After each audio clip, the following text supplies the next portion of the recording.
Reborn in the primitive era, teaching agriculture, medicine, and martial arts, making bricks, building houses, constructing cities, leading the tribe to rise above the land. Note: primitive farming and tribal warfare story. No mystical powers, only the martial arts brought by the protagonist.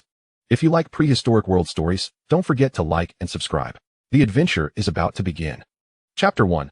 Primitive Tribe, Part 1. At dawn, the sun rose, and warm rays of light filtered through the gaps in the leaves, shining onto the small humans sleeping inside the cave. Feeling the sharp sunlight, Suyin squinted and raised a hand to shield his eyes. After a moment, he got used to the sunlight and slowly sat up from the pile of grass. Through the sunlight, he observed his surroundings, a spacious cave, over 100 square meters, with over 100 primitive humans lying sprawled across the ground. Their skin was slightly dark, yet they already showed hints of modern human features. The central area of the cave, however, was empty. Instead, rough stone utensils, bowls, basins, knives, and the tribe's most important resource, food, were laid out. The diet was mainly fish, supplemented with some meat from other animals. Though not abundant, it was enough to sustain the tribe's physical activities for a day. The cave entrance had a still-burning bonfire. Nighttime was the most dangerous period, and the fire could fend off most threats. Two adult men, muscular and wearing only animal skins around their waists, sat at the entrance, periodically adding wood to the fire. If wild beasts approached, they would decide whether to wake the others for defense. The scene was familiar, and so were the people, but something felt different to Suyin. He clenched his right fist. An inexplicable feeling arose. Today, everything begins anew. Suyin was no ordinary man. Born into a family of traditional Chinese medicine practitioners, he had developed a passion for medicine from an early age. Now over 30, he had gained some recognition in the field. His only regret was lacking a partner who shared his passion for medicine. But fate had other plans. On his way to work one day, a runaway truck caused a terrible accident. Several cars, including his, were struck. In that instant, Suyin felt his vision go black and lost all consciousness. When he awoke, everything had changed. He was no longer in a hospital bed but inside a filthy, disorderly cave. He was no longer an adult, but a newborn infant. To make matters worse, the child's mother had died from postpartum hemorrhage. There was no effective treatment in this primitive era. This was normal in the primitive world. Humans were fragile. One could freeze, starve, or fall ill easily. Even a minor disease could claim a life, and a stronger infectious disease could wipe out an entire tribe. Reincarnation? A time slip? Soul transfer? Suyin did not understand why he retained his previous life's memories as a newborn. It was clearly abnormal. Having already died once, he decided to adopt a go-with-the-flow mindset and start his new life. Though his biological mother had died, the tribe chief entrusted him to a nursing woman in the tribe. Suyin gained a foster mother and a slightly older sister by a few months. As for Suyin's father, his identity was unknown. He could be dead, alive, the tribe chief, or someone else entirely. Suyin could not determine it. Days passed, and Suyin realized another cruel twist. Though he had his memories, he could not control his weak infant body. Time went by, and this body moved and acted independently. Suyin could sense the outside world through it, yet it was as if another soul inhabited the body. This body had become a cage for Suyin's soul. He could not communicate with the outside world, only observe. Over time, he adapted, becoming a silent witness, quietly recording the happenings of the tribe. There was a sun by day, a moon by night. Suyin could not yet tell whether this was Earth or another world, only roughly determining that the tribe lived in the northern hemisphere, where seasons changed distinctly. The tribe originally had no name. Their totem was a snake, so Suyin referred to them as the snake tribe. The population was around 150. The highest-ranking figures were the shaman and the chief. The chief was responsible for the tribe's survival, while the shaman handled rituals, knowledge, and medicine. The chief and shaman had different roles, though the shaman's status was slightly higher. As an observer, Suyin recorded the birth of a new chief. That day, the chief had gone hunting with the adult male members. Upon returning, he was found dead, with no visible wounds, likely poisoned. The tribe could not remain without a leader. Under the shaman's guidance, a selection ceremony began. Only the strongest, combining both strength and wisdom, could become chief. After non-lethal combat, a new chief emerged, and the tribe submitted. The shaman crowned the new chief. Among the snake tribe, minors were the largest group. Males under 1.5 meters, females under 1.4 meters, accounting for over 1/3 of the population.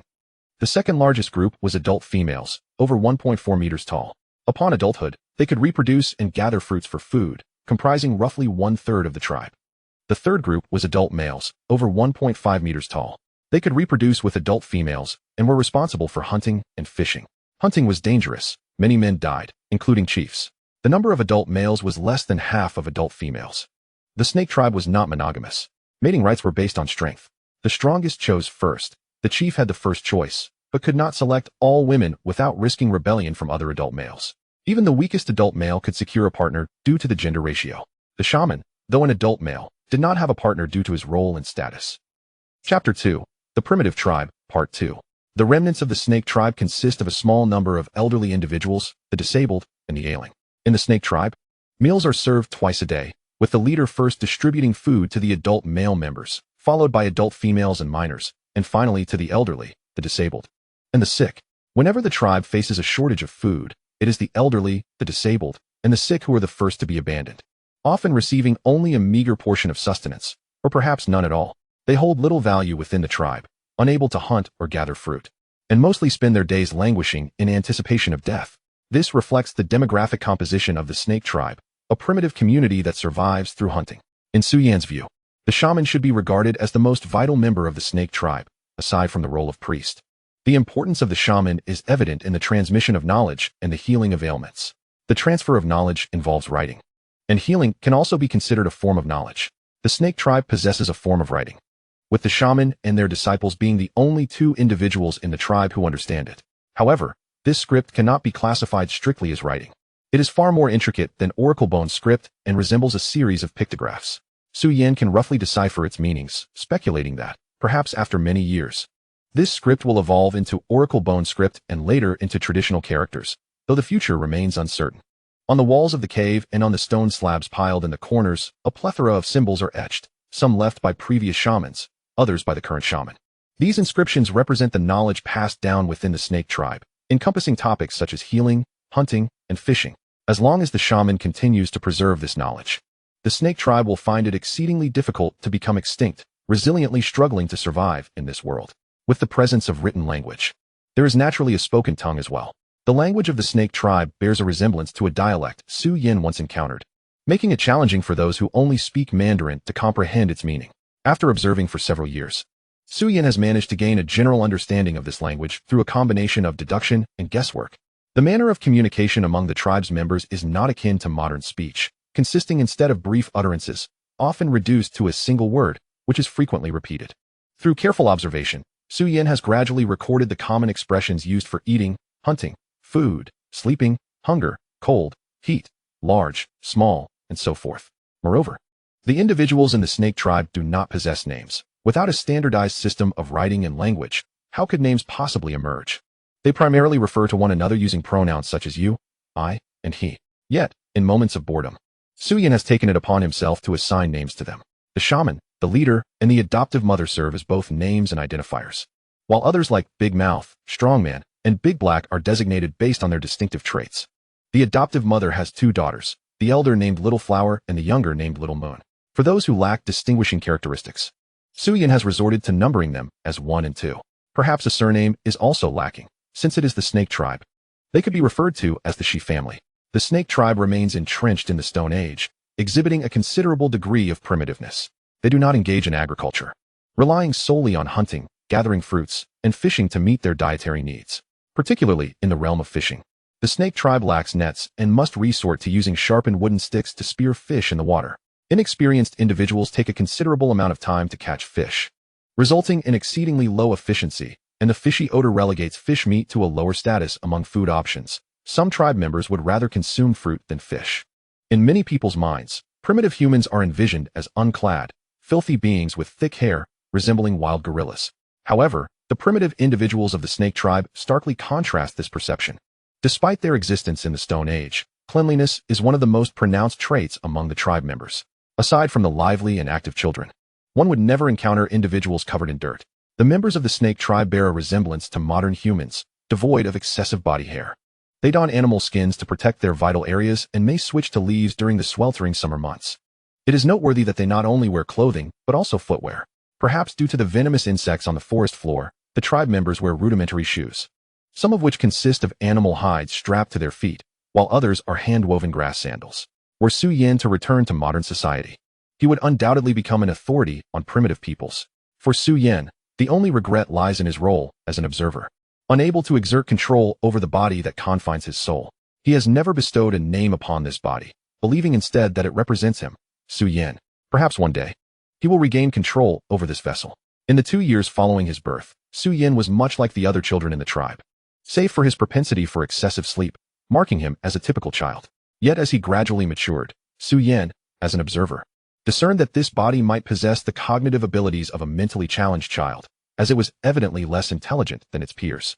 The body grew, yet its intellect did not flourish. It could only emit incoherent sounds and scarcely understood the language of the snake tribe.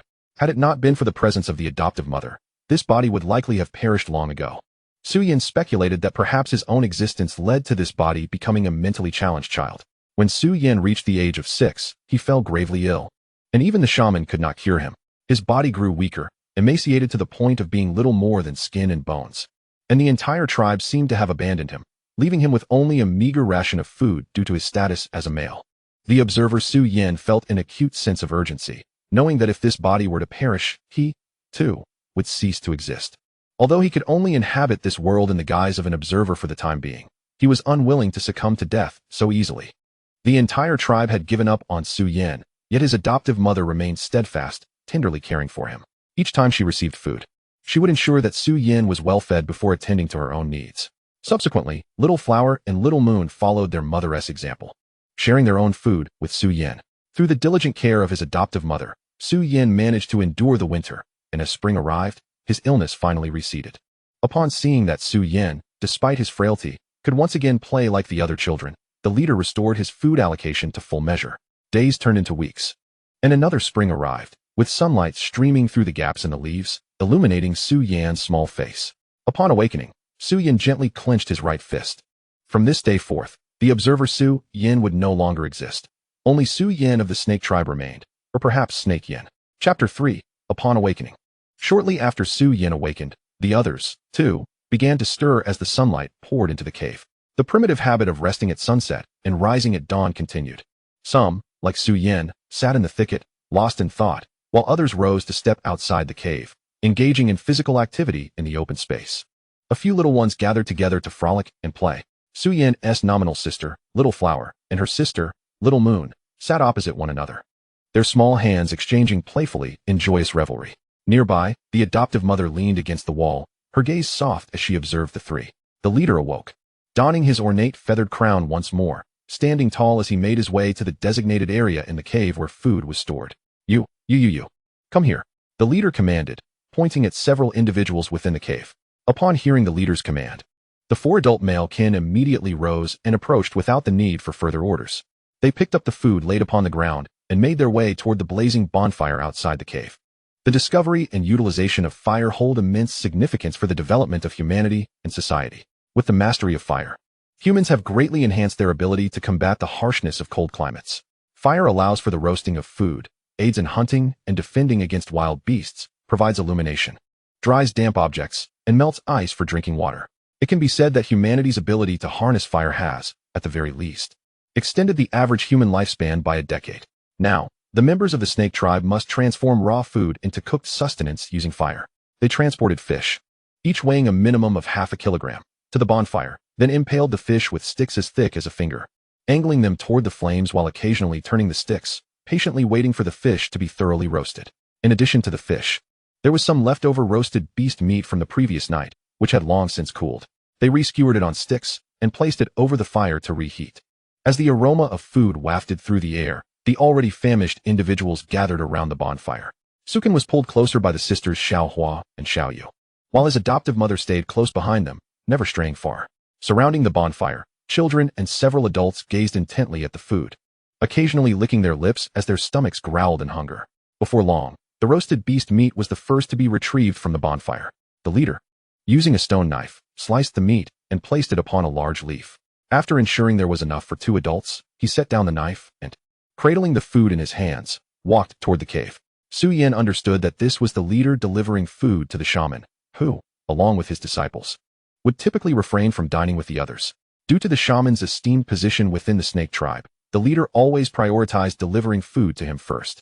Moments later, the leader emerged from the cave empty-handed and took a seat beside the bonfire, eagerly devouring the remaining roasted beast meat. Because of the strict hierarchy, the other tribespeople could only watch the leader eat, with several children nearly drooling in anticipation. Even Su Yin felt an increase in saliva. despite knowing that this roasted beast meat could not compare to the delicacies of his past life. After a brief interval, the fish was also deemed ready, and the leader swallowed the last morsel of roasted meat before standing up and surveying the gathered tribespeople before announcing, "It is time to eat." The hungry tribe members could hardly contain their eagerness. The towering and robust Dali approached the bonfire, gathering the remaining roasted beast meat into his arms while also seizing a roasted fish weighing over a kilogram. Clutching the food, he pushed his way outward from the bonfire. Dali was the strongest and most physically imposing individual in the snake tribe, with the leader ranking only second in terms of strength. However, Dali was not particularly astute, somewhat simple-minded, and had been outsmarted by the current leader during the previous contest for leadership. Following Dali, the other adult male tribesmen, Xiong Lian, the one-eyed man, Deko, and Dahe, each stepped forward to retrieve enough food to satiate their appetites. Subsequently, the adult female tribe members also approached to collect their share of food. When it came to the younger members, the adults directly allocated food to them. Naturally, the children consumed far less than the adults, so 2 or 3 children would share a single roasted fish. Su Yan and Xiaohua and Xiaoyu shared a fish weighing nearly 2 kilograms.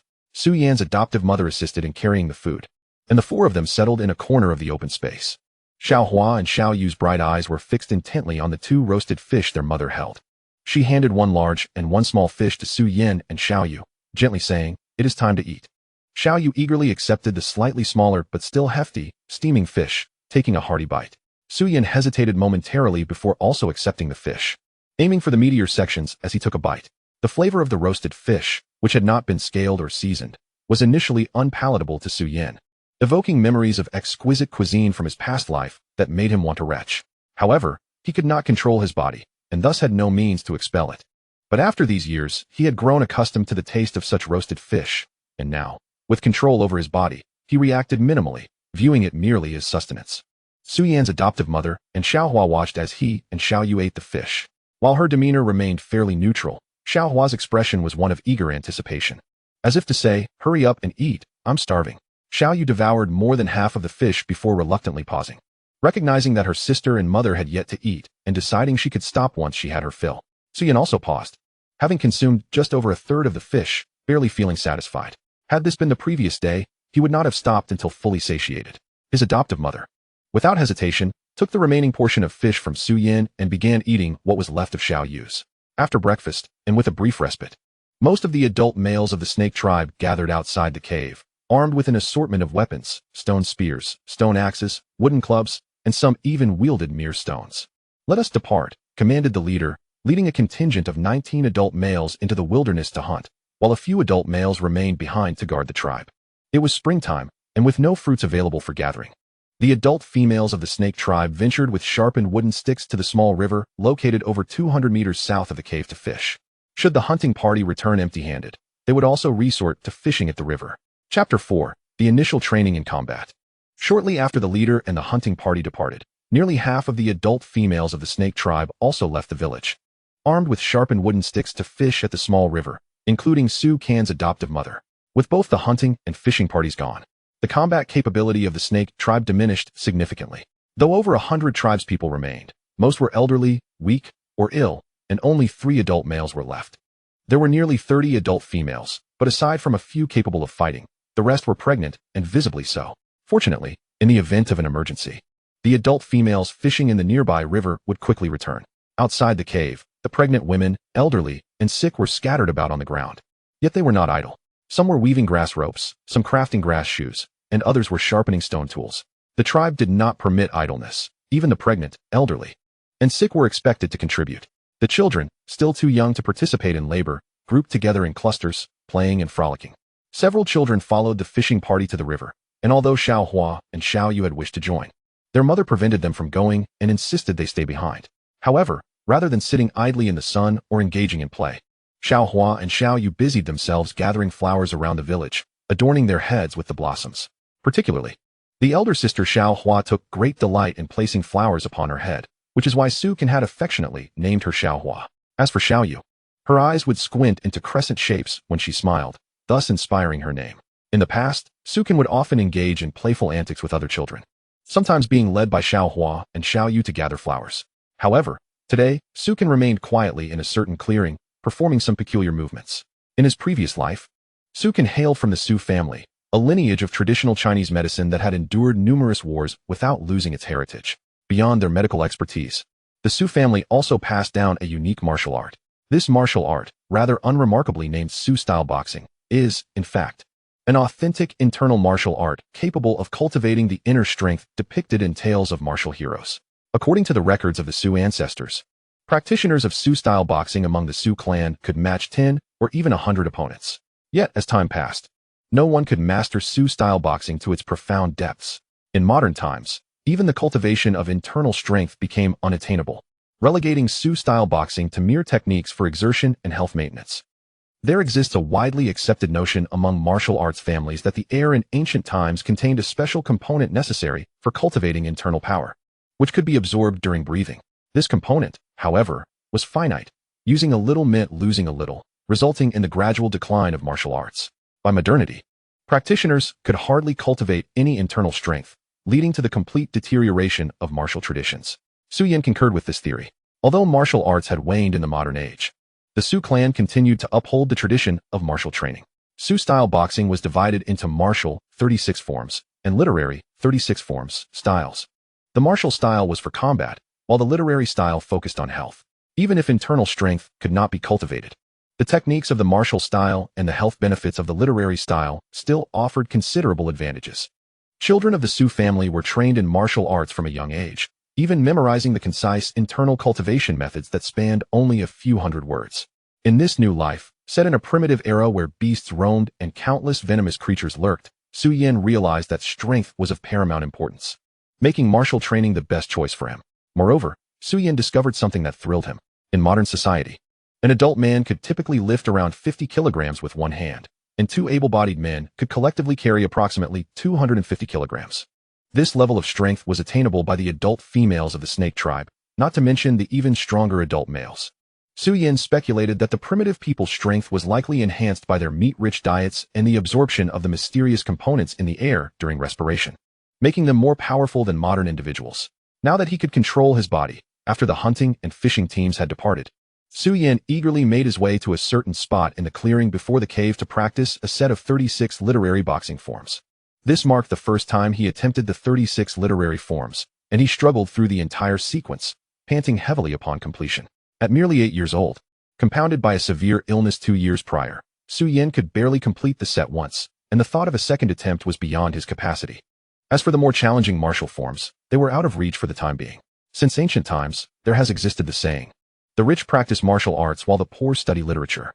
The impoverished learn literature, enduring hardships such as hanging from beams or pricking themselves with needles, chiseling holes for light, or catching fireflies in small bags to read at night, regardless of their poverty. As long as they can fill their bellies, perhaps living on a meager diet of corn cakes and worn-out straw sandals to reach the capital, they can still achieve scholarly success." Martial arts, however, differ significantly. Genuine mastery requires financial investment in a teacher, and the physical demands of training necessitate ample nutrition, often requiring substantial meat consumption, something beyond the means of an ordinary household. Now, for Su Yan to pursue martial training, the most critical factor was to secure sufficient food and maintain good health. However, as a minor, obtaining enough sustenance within the snake tribe proved to be a formidable challenge. If Su Yan were to train normally, his food requirements would likely surpass those of adult males, making it impossible for the tribe to provide him with adequate provisions. Furthermore, martial training necessitated the use of various medicinal herbs for soaking baths and dietary supplements, which not only alleviated the hidden injuries from training, but also accelerated progress. Without these herbs, many practitioners would succumb to numerous internal injuries, leading to premature deaths. Fortunately, Su Yan was still young, with fragile meridians that precluded the cultivation of internal power.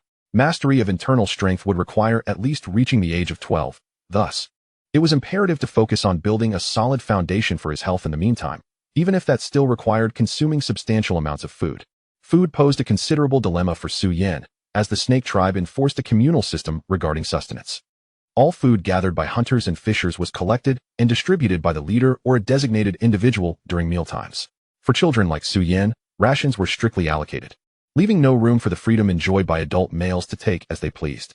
After completing the 36 literary forms, Su Yan collapsed onto the ground, resting while basking in the warm sunlight, his mind racing with thoughts on how to procure more food. Before long, Xiao Hua and Xiao Yu, hand in hand, bounced over to Su Yan, adorning his head with the flowers they had gathered. while Xiaoyu busily combed his hair from behind. With fingers splayed, Xiaoyu delicately used her small hands as a comb, carefully untangling Su Yan's long black hair. Meanwhile, Xiaohua arranged variously colored flowers atop his head, stepping back to admire their handiwork before returning to embellish him further. It seemed the sisters were determined to transform him into a handsome young lad. Su Yan allowed them to play with him, his thoughts still preoccupied with how to secure more food. Understanding the communal nature of food distribution within the snake tribe, Su Yan recalled that children were permitted to snack on bird eggs and wild fruits they found, without adult supervision. This led him to ponder whether food obtained by minors might belong solely to them. This question ignited a spark of determination within him, prompting Su Yan to consider testing this theory, although first, he needed to devise a method for acquiring food outside the snake tribe. Hunting? No. The jungle was fraught with dangers. The snake tribe typically ventured out in groups of several adult males and rarely acted alone, especially not with a minor like Su Yan. Foraging?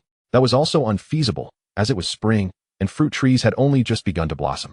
Thus, the only option remaining was fishing.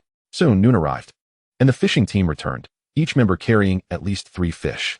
After a brief respite, they would continue their efforts by the river in the afternoon. Once the break ended, Su Yan's foster mother, seated next to him, rose to her feet, grasping a fish spear she had set aside, and walked toward the center of the clearing to regroup for their departure. Su Yan quickly followed suit, trailing behind her. Noticing his movement, Xiaohua and Xiaoyu hastily stood up as well, shadowing Su Yan. Sensing the trio's actions, their foster mother paused and turned to face them, raising her palm to signal for them to stop. Observing her gesture, the three halted, with Su Yan wearing a stubborn expression while Xiaohua and Xiaoyu adopted a look of innocent pleading. Back, their foster mother instructed. Su Yan shook her head and took a few steps forward to grasp her adoptive mother's hand tightly. Observing the stubborn expression on Su Yan's face, her adoptive mother hesitated for a moment before reluctantly consenting. Although Su Yan was not her biological child, over the years, her feelings for Su Yan had grown deeper than for her own 2 daughters. At mealtimes, she would always ensure Su Yan was well fed before herself, often denying her biological daughter's requests but never Su Yan's. In the jungle, areas near streams, rivers, and lakes have always been the most perilous, as wild beasts might come to drink at any moment. Furthermore, the rivers themselves pose dangers, not from ferocious amphibians like crocodiles, but from the fish that inhabit them. Su Yan had observed the catch brought back by the fishing teams, noting that most of the fish were quite unsightly, and she could not rely on her past knowledge to identify their species. It was noteworthy that many fish possessed sharp teeth, making them quite aggressive. If a person were to fall into the river, they would likely be besieged by these fish, potentially at the cost of their life. Even when spearing fish with a harpoon, caution was warranted, as a fish that was not quite dead might still bite, possibly taking a chunk of flesh from a person. Given these 2 dangers, her adoptive mother was somewhat reluctant to let the 3 children approach the riverbank. Fortunately, the small river was not far from the serpent tribe's dwelling, and with nearly 30 adult women from the fishing team present, her adoptive mother eventually agreed to let Su Yan join, reasoning that other children would also be there to play, and as long as they remained vigilant, the likelihood of an accident was minimal. Before long, the fishing team had gathered, with nearly 30 adults and about 10 children making their way to the riverbank. In no time, those without children dispersed to find spots for fishing, while those with children busily warned them not to approach the river or go into the water, nor stray too far from their side. After issuing their warnings, they too scattered to seek their fishing positions. The river was no more than 5 meters wide, its deepest point not exceeding 1 meter, winding its way from west to east, with its source and terminus remaining a mystery. The river was teeming with life, predominantly fish of various sizes. Some rare specimens were even longer than an adult's arm, with fish weighing 1 to 2 pounds seemingly abundant, as if one could scoop them out with a ladle. Observing the fish swimming in the water and the tribe members spearing fish, Su Yan fell into contemplation. The method of using sharpened sticks to spear fish was not advisable. The adults possessed greater strength and experience. Yet, even their fishing efficiency was not high, with her limited strength and lack of experience. She would be unable to catch fish in the short term and needed to devise an alternative approach. Common fishing methods included using harpoons to spear fish, employing fishing nets, or using hooks to catch fish, primarily these 3 techniques. For Su Yan, spear fishing was the least viable option, and creating hooks posed significant challenges. However, fishing with nets seemed somewhat feasible, though it also came with its own set of complications. The serpent tribe had grass ropes suitable for net weaving. Yet most of those ropes did not meet Su Yan's requirements. She would likely have to weave her own, ensuring they had enough durability without being overly thick.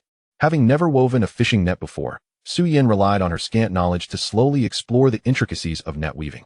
As she pondered, she sketched in the dirt with a branch, contemplating how to construct a fishing net. As the sun dipped low in the sky, sensing that the time was drawing near, the fishing team returned with their afternoon haul. At this point, the once lively children, having expended their energy, languidly sat on the ground, reluctant to move, until their mothers finally coaxed them back. The hunting team returned ahead of the fishing team, having had good fortune that day, bringing back a mature spotted deer along with 2 small animals whose names Su Yin could not recall. The combined bounty of the hunting team's and fishing team's efforts ensured that the entire serpent tribe would have ample food for 3 meals, bringing smiles to the faces of the tribe members due to the plentiful harvest. For primitive people, being well fed was the greatest joy. The bonfire blazed once more, and under the watchful gaze of the tribe members, the skinned deer was skewered on a thick wooden stick and placed over the fire. Before long, the aroma of roasted meat wafted through the serpent tribe's dwelling. Chapter 6. The fishing plan continued. The task of weaving a fishing net from scratch is an arduous endeavor, a fact Su Yin experienced firsthand. The initial step of crafting suitable grass ropes consumed considerable effort, during which she even contemplated abandoning the net weaving in favor of fishing with hooks. The earliest fishing hooks, known as fish cards, were not made from metals like copper or iron, but rather constructed from segments of bone or branches. When used, a line made from various materials was tied in the middle of a bone or branch, then wrapped with bait and thrown into the water. When a fish swallowed the bait, the angler would pull the line, lodging the bone or branch in the fish's stomach, ensuring it could not escape. Over time, this method evolved into the modern fishing hooks we recognize today. However, the fleeting thought of switching to fishing with hooks was quickly dismissed by Su Yin. One must possess perseverance and determination in their endeavors. If one were to abandon a task simply because it was challenging, they would achieve little in life. Moreover, weaving a fishing net is not insurmountably difficult, it is merely tedious. A youthful body may house the spirit of an adult, unwilling to relinquish the pursuit due to such monotony. Is weaving a fishing net any more tedious than studying traditional medicine? Su Yin searched among the hay piles where her tribe members slept for suitable dry grass. Sitting in a sunlit clearing outside the cave, she patiently began to weave the grass ropes. The ropes intended for net weaving could not be too thick, yet must not be too fine either. Each inch should withstand at least 7/10 of Su Yin's strength without breaking, marking them as suitable. The process of weaving grass ropes was not overly complex. She braided 3 strands together to form a fine rope, then twisted 3 such fine ropes into a slightly thicker one, which was precisely what Su Yin required. Many of her tribespeople also wove considerable quantities of grass ropes for crafting grass shoes or binding items, with many ropes thicker than Su Yin's middle finger. Only a few ropes were of the right thickness, and of course, acquiring them from her tribespeople posed another challenge. As Su Yin quietly wove her grass ropes, the sisters Xiaohua and Xiaoyu occasionally wandered off, but for the most part, they stayed by Su Yin's side. Initially, they watched in curiosity as Su Yin wove the ropes, even attempting it themselves, but soon realized that weaving grass ropes lacked excitement and turned to other more engaging pursuits. However, during brief moments of respite, her adoptive mother would lend a hand, weaving at a much faster pace than Su Yin. After about 2 days, Su Yin had accumulated a sufficient quantity of grass ropes, signaling that it was time to commence weaving the fishing net. However, the net she envisioned was not the type that spread out like an umbrella when thrown, but rather a simple ground trap. The ground trap Su Yin intended to create would be quite rudimentary, made solely from ropes and sturdy wooden sticks no thicker than her wrist. Su Yin instructed his foster mother to break a wooden stick into several segments according to specific measurements. Subsequently, he securely tied a framework resembling a rectangular prism, approximately 60 centimeters in length, 30 centimeters in height, and 35 centimeters in width, using rope. Thereafter, he wove a net around 5 sides of this structure, ensuring that the mesh was sufficiently small so that most fish weighing about a pound would be unable to escape. After several modifications, by the evening of the 3rd day of his fishing plan, a single-compartment fish trap was completed, which Su Yin referred to as a fish cage. Given the circumstances in the small river where fish could almost be scooped out with a ladle, the likelihood of the cage failing to catch fish seemed minimal, although the actual outcome remained to be seen. On the morning of the 4th day, Su Yin, carrying the lightweight fish cage, followed closely behind his foster mother as they made their way to the river. Upon turning around, his foster mother took the unfamiliar object from Su Yin's hands to assist him. Upon reaching the riverbank, the members of the fishing team dispersed along the shore, preparing for their catch, while most of the accompanying children had already begun to play, leaving only a few to observe the adults fishing. Su Yin picked up the fish cage that his foster mother had set down on the ground, approached a suitable spot nearby under her watchful gaze, and gently lowered the cage into the water. The cage, merely 30 centimeters high, sank entirely beneath the river's surface, leaving only a thick rope attached to its opening visible above the water, which Su Yin held firmly. He stood quietly at the river's edge, focusing intently on the cage submerged below. Not long after placing the cage in the water, several small fish darted through the mesh, as the relatively large openings failed to impede their passage. A minute later, a fish weighing approximately 1.5 pounds abruptly collided with the cage. Before the bewildered fish could find an escape route, Su-yin swiftly yanked the rope, causing the opening of the cage to rise rapidly. However, before the cage could breach the water's surface, the fish managed to deftly slip out, marking Su-yan's first attempt at fishing a failure. Yet, he did not succumb to disappointment. It was merely a single setback. This initial attempt had bolstered his confidence in using the fish cage for capturing fish. Noticing that Su-yin remained on land, his foster mother felt reassured, realizing he intended to use the contraption to catch fish. She turned, gripping a fishing spear in her right hand, her gaze fixed on the water, waiting for the opportune moment to strike. With a swift plunge, the spear pierced the water, narrowly missing a swimming fish.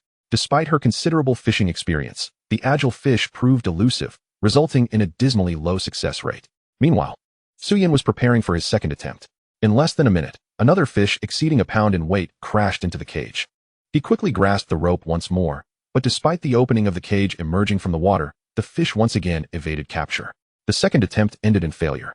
Successfully fishing with a cage demands rapid reflexes. One must draw the cage's opening from the water just as the fish enters, rendering them unable to escape. Yet again, Su-yin faced failure on his third and fourth attempts.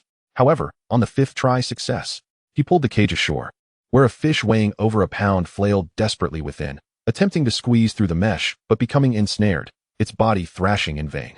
His foster mother, having divided her attention between Su-yin and her own endeavors, caught sight of his plight and paused in astonishment, moving to his side. Several adults and children nearby also turned their attention to this remarkable event, their expressions a mix of curiosity and surprise at how this child had managed to catch a fish using that peculiar contraption, especially when the entire fishing team had only managed to secure 2 fish thus far. Chapter 7. The Fish is Mine. By midday, the fishing team returned to the residence of the snake tribe, and this time, there was a notable difference. Su-yin, as a minor member of the tribe, was proudly carrying 3 fish. Typically, it is the adults who bear the spoils of their labor, as food holds immense significance for the snake tribe. And the more one brings, the higher their status in the community. Carrying 3 fish signified that Su-yin, a mere child, could contribute sustenance to the tribe. And the weight of his catch was comparable to that of the adults, thus drawing considerable attention. Upon their return, the tribespeople gathered around, their expressions mirroring the astonishment of those who had witnessed Su-yan's fishing prowess for the first time. Those in the know dispersed to share the news of Su-yan's successful catch, and he was met with approving glances, even eliciting a radiant smile from his foster mother. As if alerted by the commotion, a shaman adorned in animal skins, with feathers in his hair and painted stripes of red and white across exposed areas of his skin, emerged from the cave. Perhaps due to prolonged confinement within the cave, his skin appeared somewhat darker, leaning towards a yellowish hue compared to that of the other tribespeople. Accompanying the shaman was a slightly taller youth, his disciple, who often sat in a daze on the open ground, prompting Su-yin to nickname him Little Daydreamer. The moment the shaman stepped out, the previously boisterous tribe fell silent, all eyes fixated on him, though none dared to meet his gaze directly. What has transpired? The shaman inquired, his voice slightly raspy. Upon hearing his question, a middle-aged woman holding a fish stepped forward. She was the leader of the fishing team, holding a respectable position among the adult female members of the snake tribe, and was also one of the chief's spouses. Su-yin had not given her a name, merely designating her as Snake 35. Pointing to the fish cage held by Su-yin and his foster mother, Snake 35 addressed the shaman, saying, "He caught fish using that thing." The shaman followed her gesture, observing Su-yin and the cage in his foster mother's hands. He approached them, and the tribespeople's gazes trailed after him. The others refrained from meeting the shaman's gaze out of respect and fear, believing he possessed mysterious powers that allowed him to communicate with the deities protecting them and to seek their blessings. Su-yin, however, differed in his perception. After 7 years of observation, he had come to the conclusion that the shaman lacked any supernatural abilities. The only distinction between him and the other tribespeople lay in the shaman's possession of greater knowledge. As long as the shaman's lineage continued without significant interruption, the snake tribe could endure in this perilous world. Exchanging a brief glance with the shaman, Su-yin quickly averted his gaze. That single moment sufficed. In the presence of the shaman, respect was warranted. From that fleeting glance, Su-yin perceived the spark of wisdom in the shaman's bright eyes. The shaman approached Su-yin and his foster mother, scrutinizing the fish cage in her hands and reaching out with his rough hand to touch it before turning to Su-yin with the question, "Did you make this?" "I did," Su-yin affirmed confidently. Upon receiving this confirmation, the shaman nodded slightly and prepared to return to the cave, advising Snake 3-5 to inform him when they set out to fish again in the afternoon. The shaman and his disciple vanished from the gaze of the onlookers, seemingly causing everyone to exhale a collective sigh of relief. To them, the shaman was far more formidable than the leader. With the shaman's abrupt departure, the clan resumed their normal activities, and Shi Sanwu began gathering the catch from the fishing team. The members of the fishing team, accustomed to the routine, readily handed their fish over to Shi Sanwu. Before long, the majority of the morning's catch had been deposited in the communal pile, leaving only the fish in Su Yan's possession. Shi Sanwu glanced at Su Yan, who still clutched the fish, and approached him with measured steps. "The fish, please," Shi Sanwu said, extending her hand to receive it. However, Su Yan deftly sidestepped, avoiding Shi Sanwu's outstretched hand. "No, the fish is mine," he declared, concealing the fish behind his back, a subtle test of the shaman's authority. Observing Su Yan's actions, Shi Sanwu felt a twinge of frustration. The fish was indeed Su Yan's catch. And being a minor, she had never taken food from a child before. Should she take Su Yan's bounty? Just as Shi Sanwu hesitated, Su Yan made another move. He divided the 3 fish into 2 portions, 1 fish in his left hand and 2 in his right. "This is yours. Here, this is mine, no?" He presented the 2 fish in his right hand to Shi Sanwu while retreating the single fish behind him. After scrutinizing Su Yan, Shi Sanwu accepted the 2 fish but glanced at the one still in Su Yan's left hand, ultimately deciding against claiming it. Su Yan's small test seemed to yield a modest success, yet the most crucial aspect remained, gaining the leader's acknowledgement and approval to retain his catch. Carrying the fish, Su Yan approached the still-burning campfire, found a stick, inserted it through the fish's mouth and into its body, and placed it over the flames to grill. In recent days, Su Yan had only managed to eat to about 80% of his capacity, reserving the remainder of his food for his foster mother, Xiaohua, and Xiaoya. Even foregoing his martial training, his actions attracted little attention from the others, who were engrossed in their own tasks. His foster mother sat nearby, holding Xiaoya and Xiaohua's hands, watching Su Yan grill the fish. Xiaoya's bright, dark eyes were fixated on the cooking fish, her right index finger unconsciously finding its way to her mouth. In his past life as a traditional Chinese medicine practitioner and a bachelor, Su Yan had little penchant for takeout. He was meticulous about his dietary habits and would always prefer to cook for himself, even experimenting with medicinal cuisine from time to time. Grilling fish was a simple task for him. Lacking various condiments, he only needed to ensure the fish was thoroughly cooked, skipping the scales for now. In no time, the grilled fish was ready. Su Yan blew on it to dispel the steam before taking a bite, causing Xiaohua and Xiaoya, the minors, to drool in envy. The adults paid little mind to Su Yan's feast, knowing it was his hard-earned catch. No self-respecting adult would snatch food from a child. For the minors, had Su Yan been holding bird eggs or small fruits, they might have felt compelled to seize them. But the fact that Su Yan had caught fish like an adult distinguished him from them, quelling any thoughts of taking his grilled fish. Soon, Su Yan consumed half of the nearly 1.5-pound fish, pausing to offer the remaining half to the wide-eyed Xiaoya. "Here, eat," Su Yan chuckled, ruffling Xiaoya's hair affectionately. Chapter 8. The Divine Gift. In the afternoon, the fishing team was joined by 2 more individuals, the shaman and his disciple, Xiao Dai. The adults naturally gravitated around the shaman and Xiao Dai as they walked. Meanwhile, Su Yan and his fish trap were indispensable to the group. The shaman rarely left the tribe's settlement, and when he did, it was for matters of significance. Today's excursion was prompted by Su Yan and his trap. In every tribe, adults held paramount importance, as the vast majority of food was procured by them. It was the sustenance they brought that enabled the tribe to endure on this earth. Now, a miner wielding his own contraption to catch food captured the shaman's attention, igniting in him an eager desire to verify the truth of this occurrence, necessitating first-hand observation. At the riverbank, Su Yan stood at the forefront, carefully lowering the fish trap into the water. Beside him, the shaman observed Su Yan's every move with keen interest. Xiao Dai and the other members of the fishing team encircled them. In that moment, fishing was no longer their primary focus. The absence of a catch merely meant a slight reduction in the bounty, and missing a meal wouldn't starve anyone. Safeguarding the shaman was their utmost priority. While they watched over the shaman, they also kept an eye on all that he valued. Splash! A fish weighing nearly 2 pounds collided with the trap. And in an instant, Su Yan swiftly tugged the rope, the opening of the trap rising rapidly to the surface, while the fish struggled desperately within, unable to escape. A promising start. Wow! The onlookers erupted in excited cheers at Su Yan's swift success, marveling at the feat, especially since he was but a child. Su Yan pulled the trap back to shore, and the shaman crouched down to inspect the trap and the thrashing fish within, even placing a few exploratory taps on the fish's body, already comprehending the tool's purpose. "Continue fishing," the shaman instructed Su Yan. "All right," Su Yan nodded lightly. Seeking out a stick as thick as an adult's finger, inserting it into the mouth of the fish with sharp teeth, and carelessly tossing the fish onto the ground before returning the trap to the river. Moments later, another fish swam into the trap. But as it began to rise with the pull of the rope, the fish swiftly turned and escaped. Another failed attempt. Failure was to be expected. Capturing a fish on the first try was sheer luck, and if Su Yin managed to catch again, he might truly be deemed a master angler. Or perhaps the trap would be hailed as a miraculous fishing device. The shaman remained silent after the second failure, continuing to observe Su Yan's actions. Keep fishing. A third attempt resulted in failure. The fourth, failure. The fifth, still a failure. Taking a deep breath, Su Yan steeled himself. On the sixth attempt, success. Another fish was trapped, and the excitement among the spectators surged. This trap was indeed a fisherman's boon, if a mere child could catch fish with it. How many more would the adults capture? Though fish were considered a lesser food source within the snake tribe's diet, any food was better than going hungry. The quality of the food was secondary to the necessity of sustenance. Su Yan placed the trap on the shore, intending to retrieve the fish to continue fishing, when an unexpected event transpired. In an instant, the shaman knelt before Su Yan, or rather, before the fish trap in his hands, raising his hands high and proclaiming loudly, "This is a gift bestowed upon us by the gods. We thank our deity, we praise our deity." Roughly translated.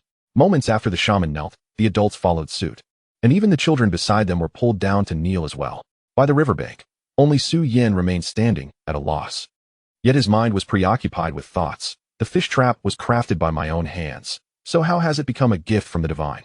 In light of the current situation, Su Yin felt utterly speechless.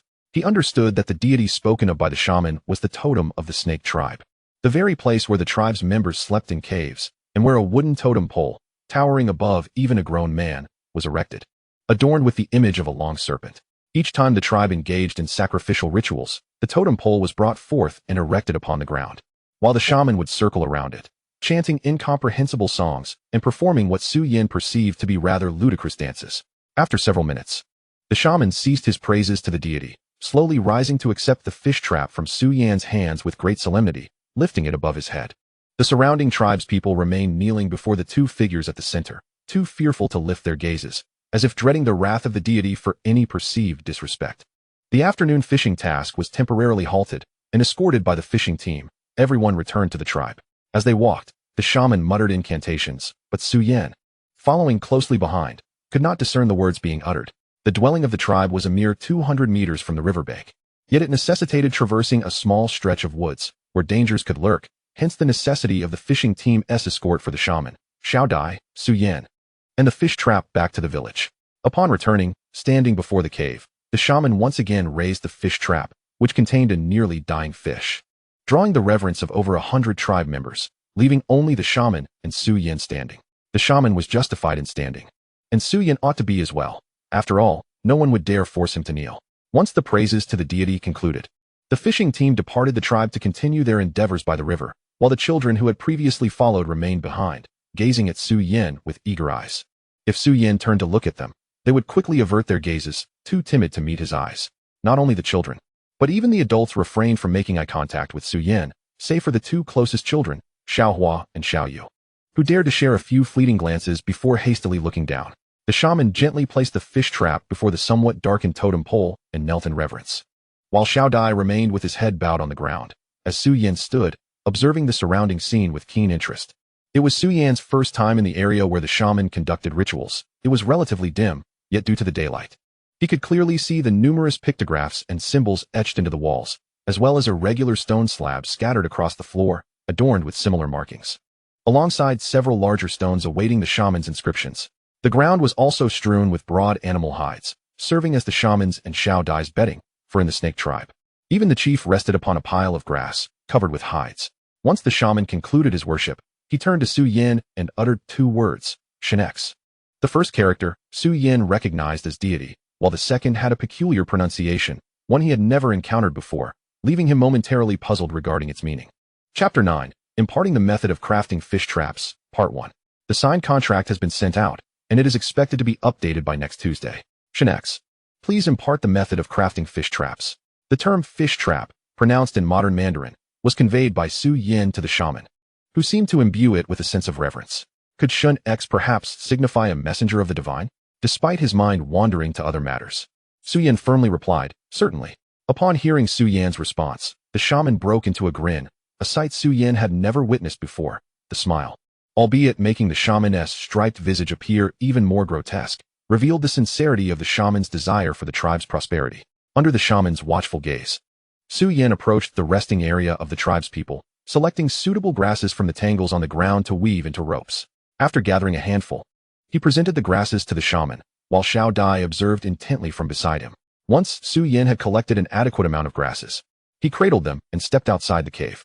As the crowd outside caught sight of Su Yin, the shaman, and Xiao Dai emerging, they all turned their heads, hesitant to meet the eyes of the shaman and Xiao Dai, instead focusing their attention on Su Yin.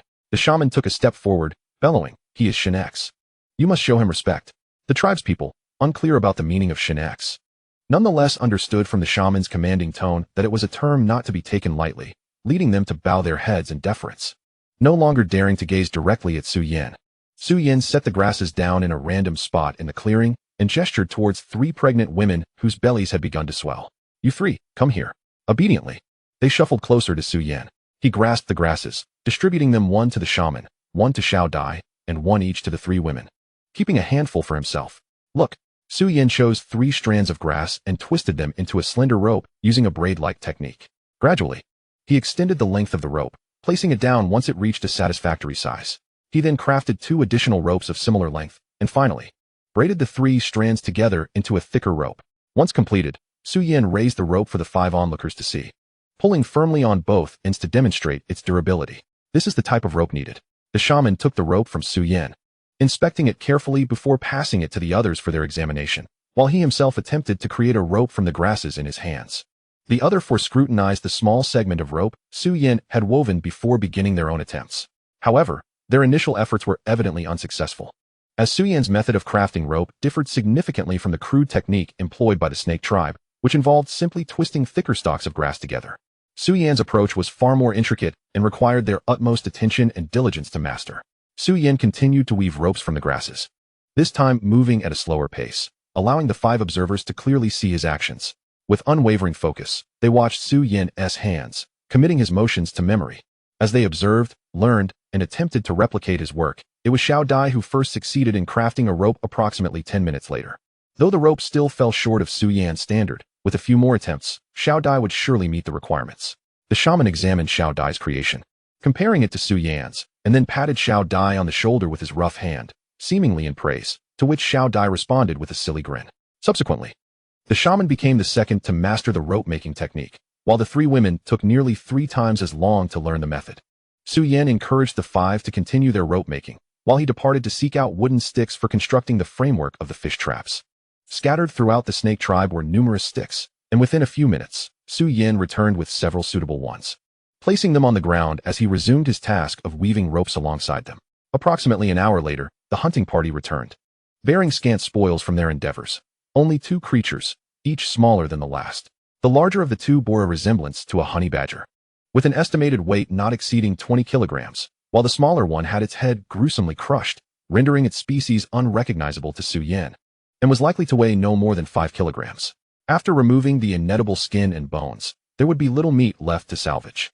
As the chieftain made his way through the woods and arrived at the tribal dwelling, he was taken aback by the scene before him. In his recollection, the shaman seldom lingered outside, yet today he found the shaman and his apprentice gathered around a child, engaged in some mysterious activity. The chieftain hastened over to investigate. The shaman paused his actions, pointing at Su Yin with earnestness as he addressed the chieftain. "He is the divine envoy, blessed with the gift of the sacred fish trap, which will enable us to capture a greater bounty of fish." Upon hearing the shaman's words, the chieftain's eyes widened in astonishment, a flicker of respect now evident in his gaze directed at Su Yin. "Divine envoy." "Indeed," Su Yin acknowledged with a gentle nod, before resuming his task of weaving grass ropes. With 5 individuals, including Su Yin, proficient in the craft, they anticipated producing a sufficient quantity of rope before nightfall. Furthermore, Su Yin was nearly certain that divine envoy signified a status akin to that of a divine messenger, which would likely afford him a measure of respect from both the shaman and the chieftain, an advantageous development, as it would prevent them from viewing him as merely a child. He hoped this would result in a more generous allocation of food during distributions. The shaman led the chieftain into the cave, where they beheld the totem pole and the ground before it, which held a fish trap containing a dead fish. The chieftain could not help but kneel in reverence. Hunting and fishing represented the 2 most crucial sources of sustenance for the snake tribe. hunting was a cherished tradition, with game meat deemed superior to fish, fortifying the tribe's strength. The hunting process also honed the skills of the tribe members, allowing them to emerge victorious in conflicts with rival tribes. Thus, despite the annual losses incurred during hunts, the snake tribe remained steadfast in their pursuit of game. Fishing, while demanding keen eyesight and swift hands, did not significantly enhance the tribe's combat skills. Nevertheless, it remained vital, as the snake tribe could not always rely on hunting for sustenance. Fishing served as a valuable supplement, ensuring that the tribe would not go hungry due to insufficient game. In this regard, the chieftain's duty was to guide his people toward survival and prosperity in this world.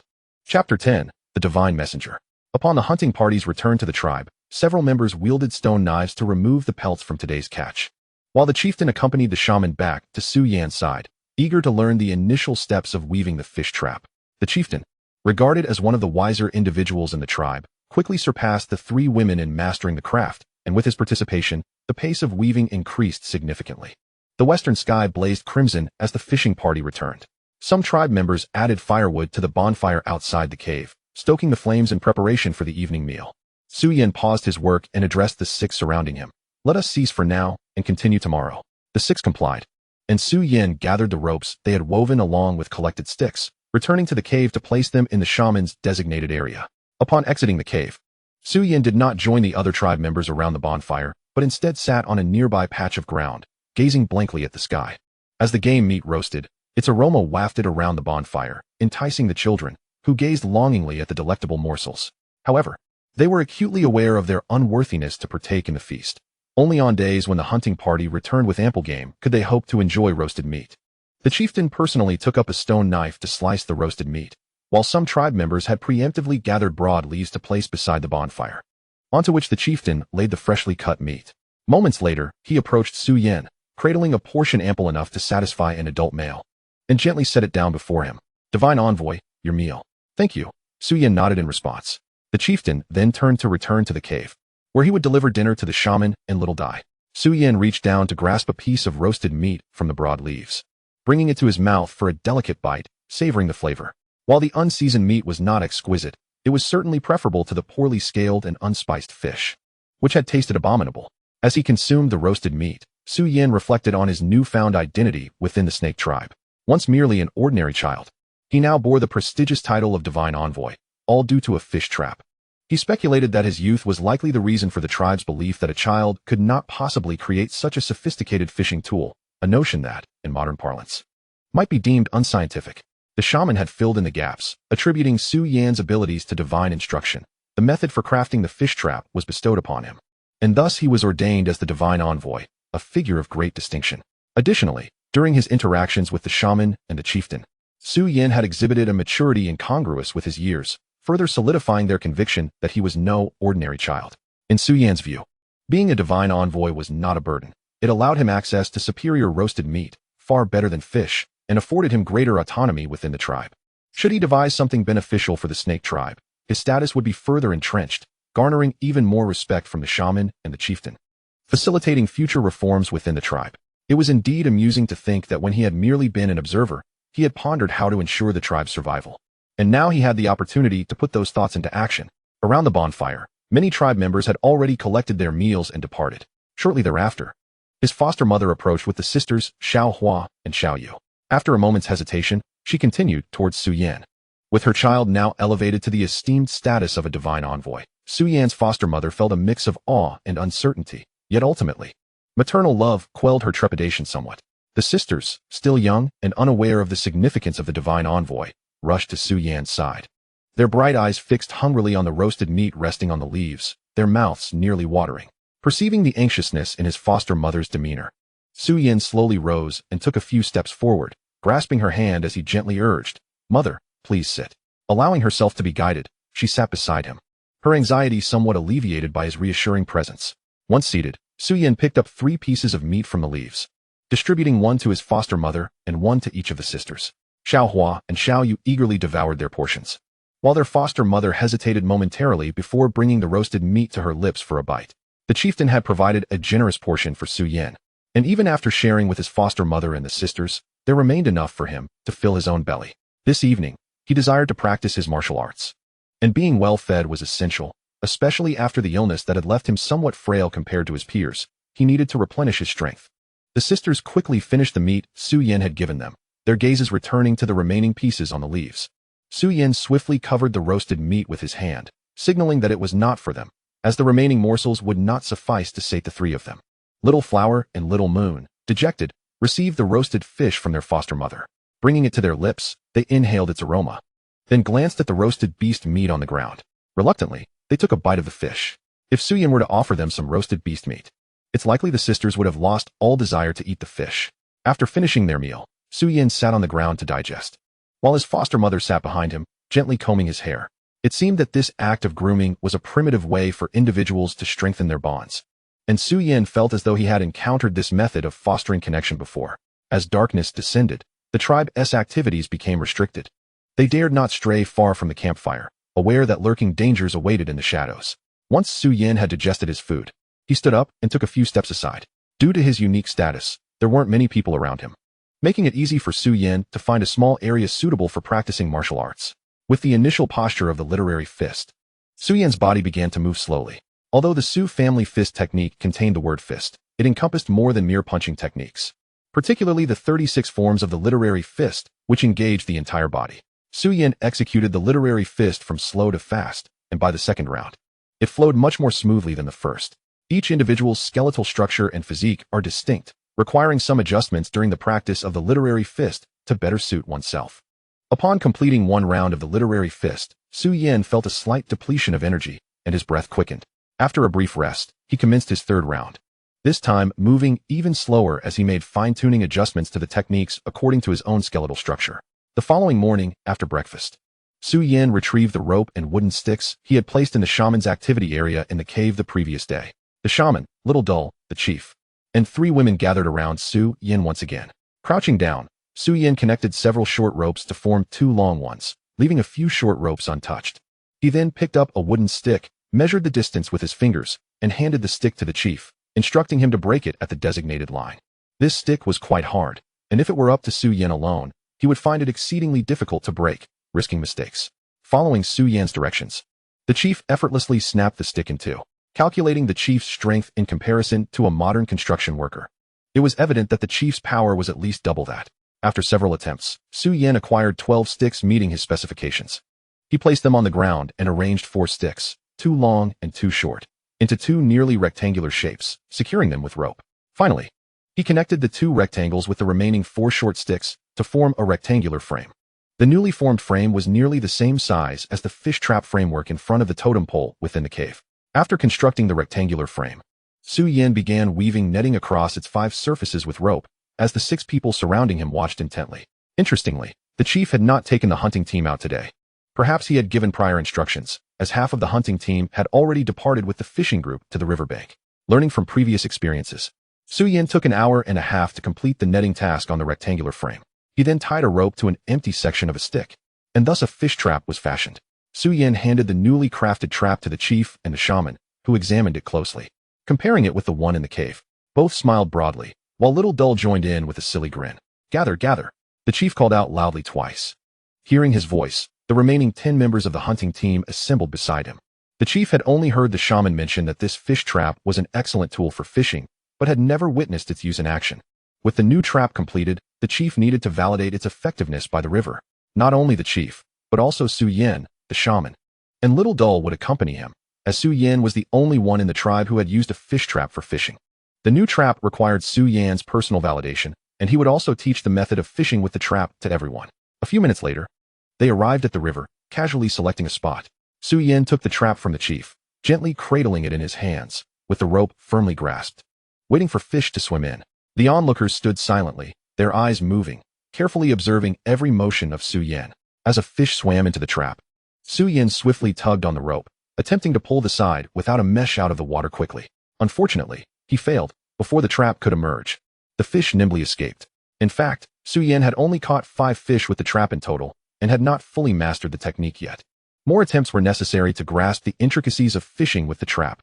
The first attempt failed, the second as well, the third was also unsuccessful. But the fourth was triumphant. In just 4 attempts, Su Yin captured a fish weighing over a pound. If he continued to try, he could almost catch a fish every 3 attempts. Mastering the technique would further increase his success rate. After tossing the captured fish aside, Su Yin resumed fishing with the trap.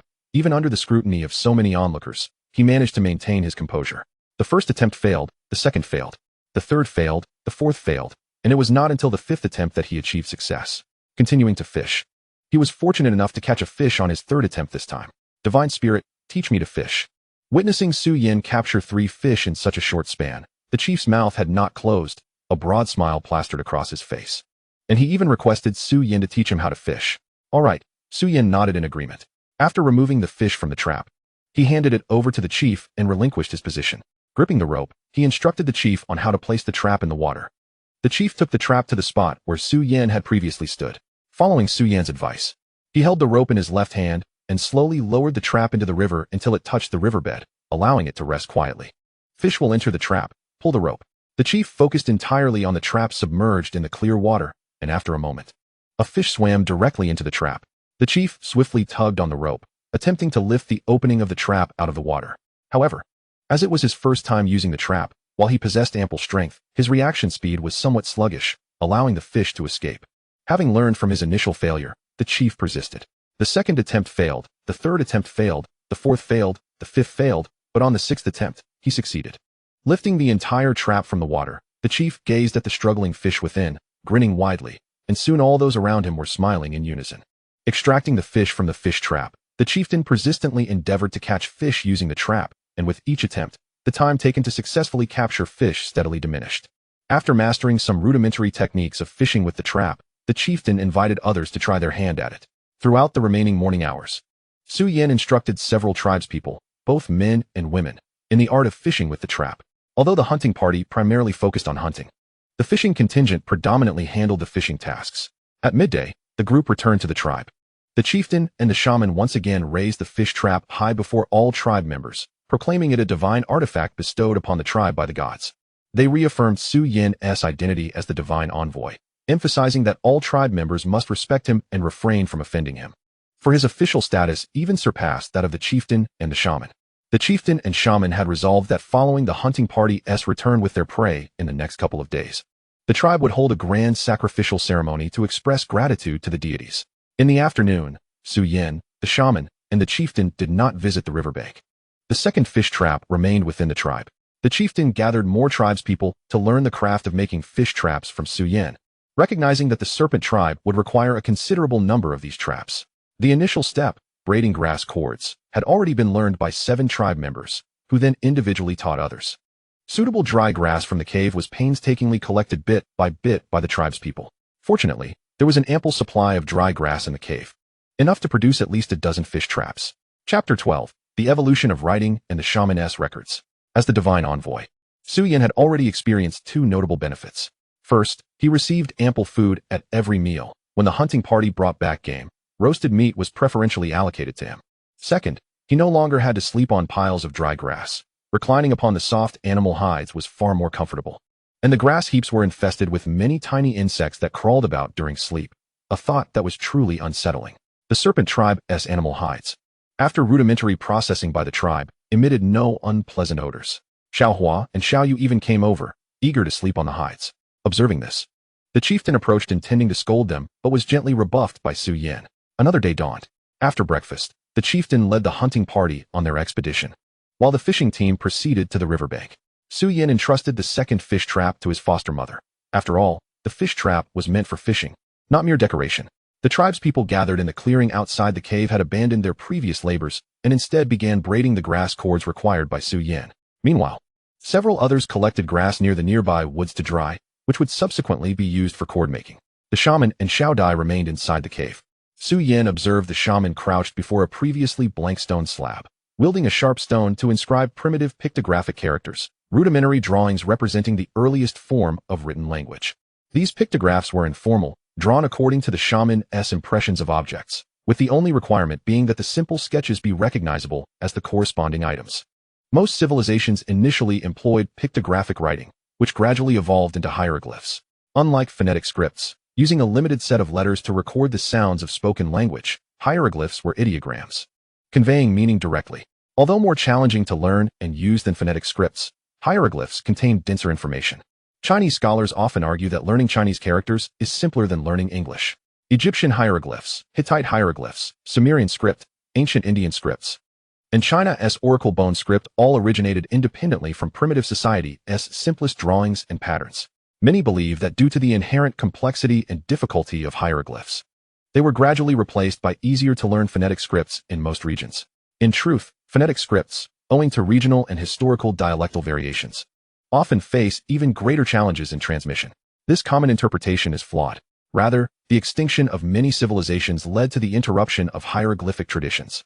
As one of the four ancient civilizations, China's script has been passed down uninterrupted. Thus, the continuity of Chinese writing remains unbroken. Oracle bone script marks the dawn of ancient Chinese, or the earliest form of the Chinese language. Should other life-bearing planets exist in this universe, with civilizations akin to humanity, it is highly probable that their scripts would resemble Chinese characters, and their languages be similar to Chinese. Hence, Chinese is the universal language of the cosmos, a must-have for interdimensional travelers, humorously speaking.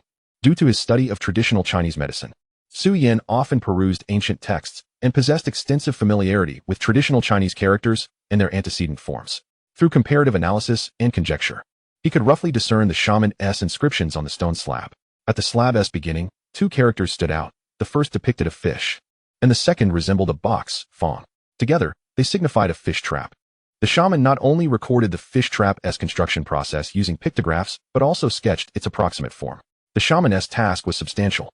Engraving all details onto the stone with a sharp tool was arduous, likely requiring at least 2 days to complete. Once finished, the slab would serve as the serpent tribe's repository of knowledge, ensuring that as long as the slab and the shaman existed, the method of fish trap construction would never be lost. The shaman continued carving while Xiao Dai attentively observed. As the shaman's disciple, Xiao Dai was still in the learning phase. For a shaman's successor, 2 essential skills were paramount: conducting rituals and mastering writing. The former needs no elaboration. Proficiency in writing grants access to all tribal knowledge and enables the recording of new knowledge to instruct future successors, thus perpetuating the shamanic legacy. In Su Yan's impression, Xiao Dai was even more peculiar than he had been. Initially playful, Xiao Dai gradually preferred sitting in contemplation for entire days without moving, unlike other children who frolicked about. Sometimes Su Yan fancied that Xiao Dai's body housed the soul of a fellow traveler, but after prolonged observation, he found no extraordinary traits and dismissed the notion, subsequently paying less attention to Xiao Dai. Later, the uniquely different Xiao Dai was chosen by the shaman as his heir, elevating his status within the serpent tribe to just below the shaman and chieftain. He enjoyed good food and rest, much to his peers' envy. Even after becoming the shaman's apprentice, Xiao Dai often remained lost in thought, as if pondering questions that had never before occurred to the people of this era. Perhaps one day, Xiao Dai would become a great figure, remembered by history. The cave was dim, on fair days without rain, snow, or strong winds. The tribespeople rarely lingered inside, and Su Yan was no exception. Stepping outside to the clearing where tribespeople busily braided cords, Su Yan was filled with profound reflections. It would not take long to gather enough cordage to make a fish trap. Su Yan busied himself, searching for suitable wooden sticks to serve as the trap's framework. He instructed the adults to break the sticks to specified lengths, collected the braided cords from the tribespeople, and summoned the 3 women who had previously learned from him to join in linking the short cords together. 3 women observed intently as Su Yan meticulously tied 12 wooden sticks with rope to a sturdy rectangular frame, her movements deliberate and slow, intended to ensure their understanding. Gradually, she began to weave a net upon the frame, and before long, a fish trap was completed. Su Yan handed the trap to them, encouraging them to examine it closely and contemplate how to replicate its construction. In the future, she planned to gather more rope so that she and the 3 women could simultaneously craft 4 traps. Once they had mastered the technique, Su Yan would find herself liberated to attend to other matters. Chapter 13, The Great Leap Forward in Writing, Part 1. Before the totem pole, several fish traps and a large pile of fish were heaped on the ground. The shaman danced bizarrely around the totem, chanting incomprehensible phrases. This was a ritual held by the snake tribe in gratitude for the divine gift of fish traps. As the ceremony neared its conclusion, the shaman, the chief, Su Yan, and Xiao Dai knelt before the totem pole, representing the deity. Su Yan, merely a messenger of the divine, had no choice but to participate in the kneeling. Neglecting to do so might invite misfortune. In just over a day, the number of fish traps within the snake tribe had risen to 7. Apart from 1 trap placed before the totem and another kept as a sample, the remainder were distributed for use by the fishing team. With the introduction of these traps, even though the fishermen were still refining their technique, the efficiency of their catch significantly improved. By the 5th day following Su Yan's creation of the first trap, the tribe possessed over 20 traps. The fishing team was able to catch enough fish in just the morning hours, providing the tribe with an abundance of food. Even the hunting team, led by the chief, abandoned their relentless pursuit of daily prey, greatly reducing the likelihood of injury or death among its members. Given the current rudimentary medical conditions, injuries posed a considerable threat, with excessive bleeding or infections frequently resulting in fatalities. With ample food supply, including roasted game, the elderly and disabled members of the tribe could freely take what they needed from the bonfire, provided they did not waste. The tradition of taking only what one can eat was a commendable practice in the snake tribe and ought to persist. However, there remained some surplus food. The fishing team, only operating in the mornings, frequently found themselves with leftover fish that would spoil if not consumed. Yet the abundance of food meant that the tribe did not mourn the discarding of any. Finding ways to preserve food for longer periods was a challenge for the snake tribe. It was only as autumn approached, with cooler temperatures, that the food harvested could be stored for extended durations. Su Yan was aware that salting could prolong food preservation. Yet it was astonishing to discover that the snake tribe lacked salt, and its members did not consume it. This was truly remarkable. Modern society recognizes salt as an essential element for normal human development. A diet devoid of salt could lead to a plethora of ailments, including nervous disorders, fatigue, dizziness, blurred vision, muscle cramps, and diminished reflexes. How could the people of the snake tribe maintain their daily activities without salt? After careful contemplation, Su Yan surmised that the snake tribe members derived their necessary nutrients primarily from their meat-based diet, likely postponing their need for salt until the advent of agriculture, when grains became the staple. Without salt, the tribe could not preserve food for extended periods. Su Yan had considered sending the hunting team out in search of salt. However, he struggled to convey the concept of salt to the chief. While he could vividly describe it as a salty, brown, or white crystalline substance, the chief was unaware of the distinctions between salty and sweet, only recognizing what was palatable and what was not. Being young posed its own set of challenges. Had he reached a height of 1.5 meters and thus attained adulthood, he could accompany the hunting team to seek salt and gather various herbs. For the people of the snake tribe, injuries and illnesses were formidable adversaries. If herbs could be procured, Su Yan believed he could, to some extent, heal them. Additionally, he could seek out crops suitable for mass cultivation. Fishing was not a reliable food source, as there was no certainty regarding when the river's fish might be depleted. With a stable food supply, the population of the snake tribe would inevitably increase, necessitating greater sustenance. One day, the river may not be able to support the tribe's growth. In contrast, cultivating crops presented a different scenario. Land was abundant, and by clearing and planting more, a greater harvest could be reaped, providing a more reliable food source. Presently, Su Yan stood at a height of only 1.2 meters, and it was uncertain how many years it would take to reach 1.5 meters. With sufficient food, he hoped to mature more swiftly. The task of crafting fish traps no longer occupied Su Yan's thoughts. He found himself in a leisurely routine of eating, sleeping, and practicing martial arts. However, merely a day into this tranquil existence, Su Yan could no longer tolerate the monotony. This era offered few recreational activities to pass the time.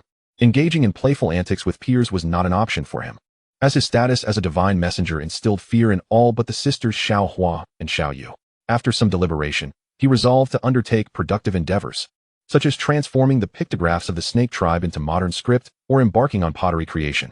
Without delay, he requested a large stone tablet from the shaman and began etching characters into it using a sharp stone.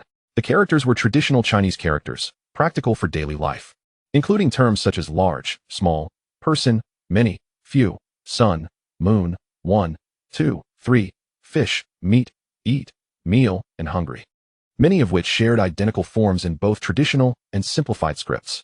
Numerals were distinguished by uppercase and lowercase forms, with the latter being more intuitive and straightforward.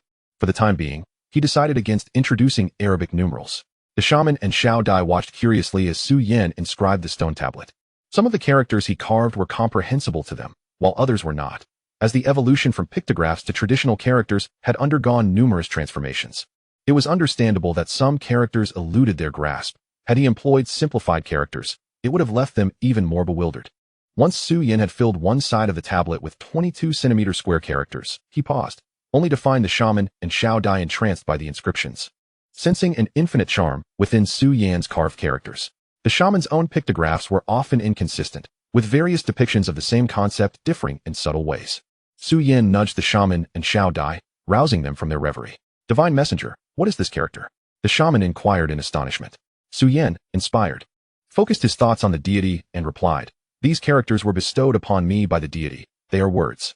The pronunciation of words in Mandarin prompted both the shaman and Xiao Dai to repeat it after Su Yan. Chapter 14. The Great Leap Forward in Writing, Part 2. Su Yan continued, "The deity also wishes for more people to learn these characters." The shaman's eyes brightened, and with a slight bow of respect toward the much shorter Su Yan, he earnestly requested, "Please, divine messenger, teach me these characters." "Certainly. Anyone may learn these characters from me." Wu and Xiao Dai were the first students of Su Yan, pointing at the inscriptions on the stone slab. Su Yan first articulated the meanings using the language of the snake tribe, then read them aloud in Mandarin twice, and finally inscribed them carefully on the ground with a twig. Both students possessed a certain foundational knowledge. Generally, after 2 or 3 rounds of instruction, they could recognize the characters, and with regular revision, they would commit them to memory. It was anticipated that within 2 or 3 days, Wu and Xiao Dai would master the characters on the first stone slab. Su Yan, however, could not dedicate all day to teaching them. An hour each day sufficed, as the remainder of his time was spent practicing martial arts and carving additional characters onto new stone slabs. There were only 6 blank slabs available for Wu, one of which had already been used by Su Yan, leaving 5. The total number of Chinese characters exceeds 90,000, with 3,500 commonly used. Su Yan did not need to carve all 3,500 characters immediately, for the time being. It sufficed to inscribe only those characters frequently employed in the daily lives of the snake tribe. Even so, it would take more than just a few slabs to achieve this. Moreover, both Su Yan and Wu required the slabs to record other information, leading to a significant shortage in their inventory. Consequently, Su Yan instructed the chief to seek suitable slabs from outside. This task proved relatively straightforward. By the following afternoon, the hunting team returned with 5 slabs, each measuring at least a foot square. In the days that followed, Su Yan divided his daytime into segments. The first segment for practicing martial arts, the second for carving new characters onto the slabs, which required considerable contemplation, the third for teaching Wu and Xiao Dai the characters, the fourth for pondering methods of pottery production, and the fifth for instructing his second batch of students in literacy. Su Yan constantly ruminated on how to create pottery. As his knowledge regarding pottery was rather limited, he could only experiment with designs.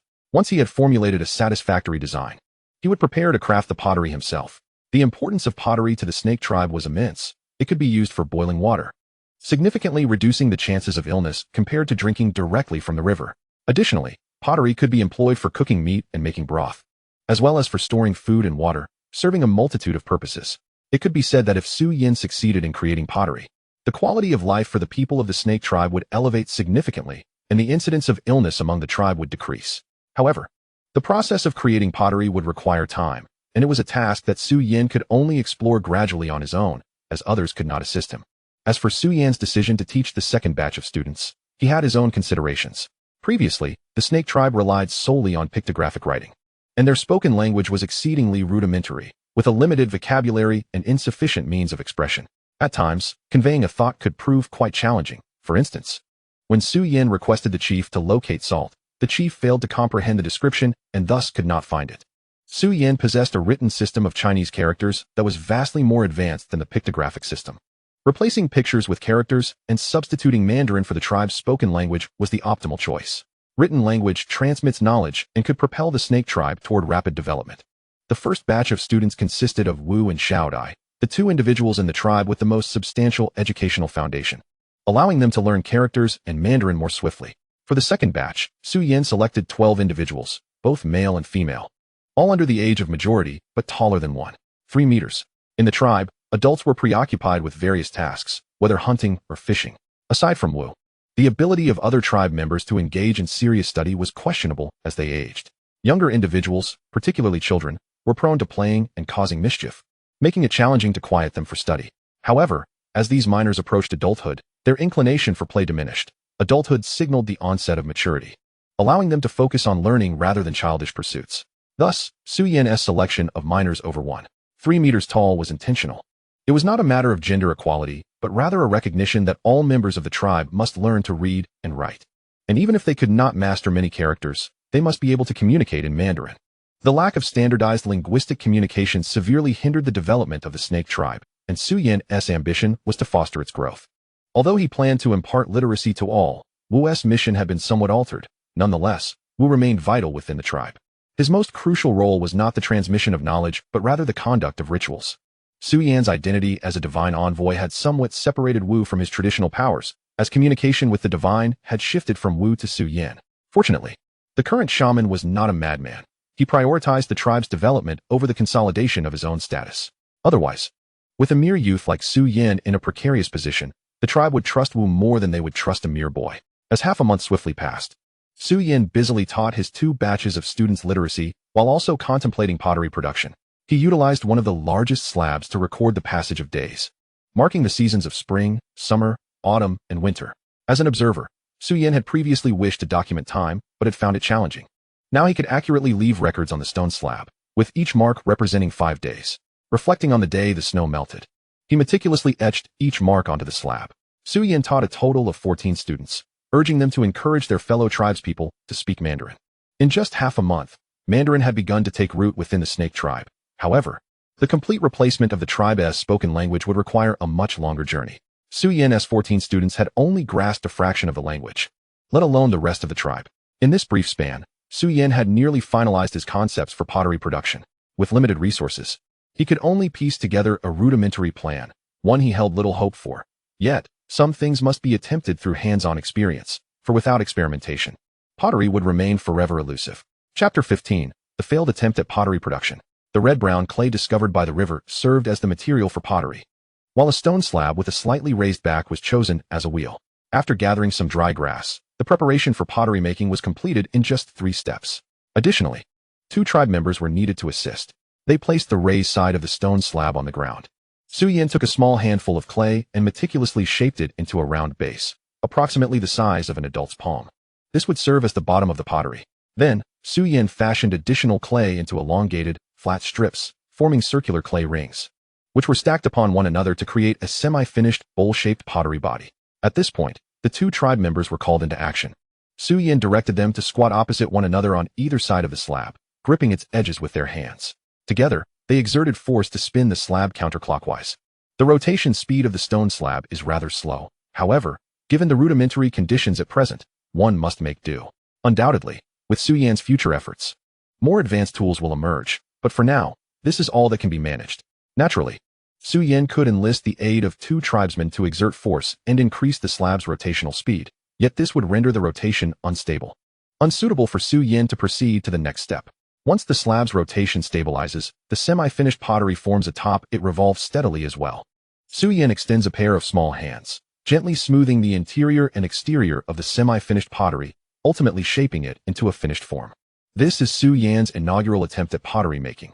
The resulting form is as unsightly as one might expect, a defective piece, with uneven thickness varying from thick to thin across different areas. Yet, Su Yan regards the finished form with considerable satisfaction. Although this flawed piece is a substandard product, it is nonetheless a pottery form, and having successfully crafted one, how could Su Yan not be pleased? Placing the first finished form under the sun to dry, Su Yan proceeds to create the next one. Under such primitive conditions, the likelihood of successfully firing the pottery remains uncertain. Thus, producing multiple forms for experimentation is the only viable approach. On the first day of attempting pottery making, Su Yan produces 16 forms in total. The first one consumes the most time and is also the ugliest and poorest in quality. As the attempts continue, Su Yan's speed improves, and the forms gradually align with aesthetic preferences, with quality steadily enhancing. On the afternoon of the second day, Su Yan divides the 16 dried pottery forms evenly into 2 batches. First, 2 spots on the open ground are prepared with a layer of firewood. The 2 batches are placed atop the respective wood piles, then covered with more firewood, which is subsequently ignited to fire the pottery. If all goes well, the firing will continue until dusk. Flames roar fiercely as Su Yan quietly watches the pottery nestled within the blaze from a short distance. From memory, Su Yan vaguely recalls that firing pottery requires a constant temperature, best achieved by placing the forms inside a kiln, facilitating better temperature control and improving the success rate of finished pottery. Moreover, during the pottery making process, Su Yan conceives a simple yet crucial idea: brickmaking. Since pottery forms have been crafted, making bricks should be even simpler. These bricks need not possess great hardness. The most rudimentary earth bricks will suffice to construct a kiln. Beyond kiln construction, Su Yan contemplates the cramped living conditions within the snake tribe's cave dwellings. Aside from the shaman, the simple-minded, the chief, and Su Yan's own space, the rest of the tribe sleeps in exceedingly confined quarters, almost huddled together. With bricks, houses could be built directly, offering better insulation against winter's chill. Adding an earthen Kong bed inside would render even the coldest winter bearable. A crisp crack abruptly interrupts Su Yan's thoughts, emanating from the fire. More precisely from the pottery forms within the blaze. Under the scorching flames, the essence of the pottery undergoes rapid transformation, yet the uncontrollable heat and the varying quality of the forms spell trouble. As time passes, the first pottery form, being the poorest in quality, begins to crack and is expected to shatter completely, becoming mere shards. Crack, crack. True to Su Yan's anticipation. Successive sounds of pottery breaking emerge as the first form fragments entirely. This is but the beginning. Other forms emit similar cracking noises. After more than an hour, Su Yan halts the addition of firewood to the piles. There is no longer any need. No intact pottery remains in either fire pit. All 16 forms have crumbled.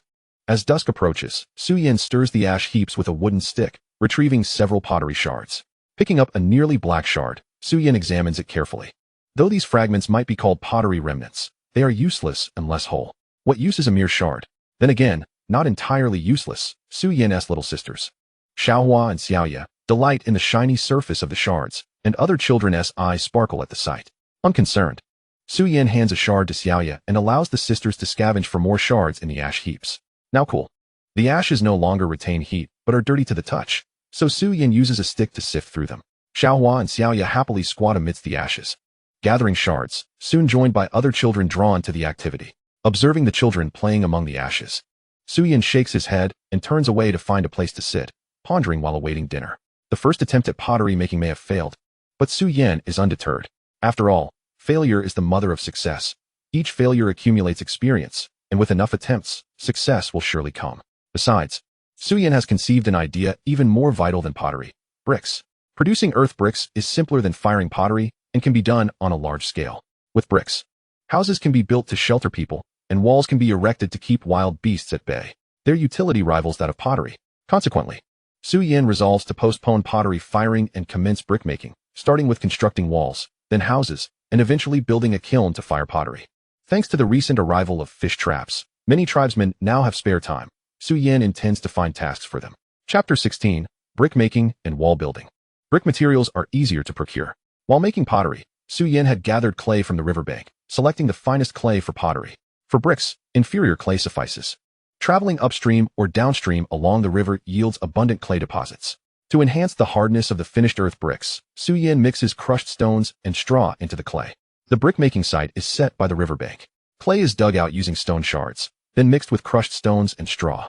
The resulting mass is kneaded into a neat rectangular block approximately 10 centimeters tall. Using a stone knife, the large block is sliced into smaller bricks roughly 20 centimeters long, 10 centimeters wide, and 5 centimeters high, the precise dimensions Su Yan requires. The Snake Tribe's settlement occupies a spacious clearing of about 5,000 square meters. To enclose the settlement, 3 walls must be built along the mountain peak bordering the caves. The combined length of these walls is at least 200 meters. Considering the foundation depth, the walls will stand approximately 2 meters high.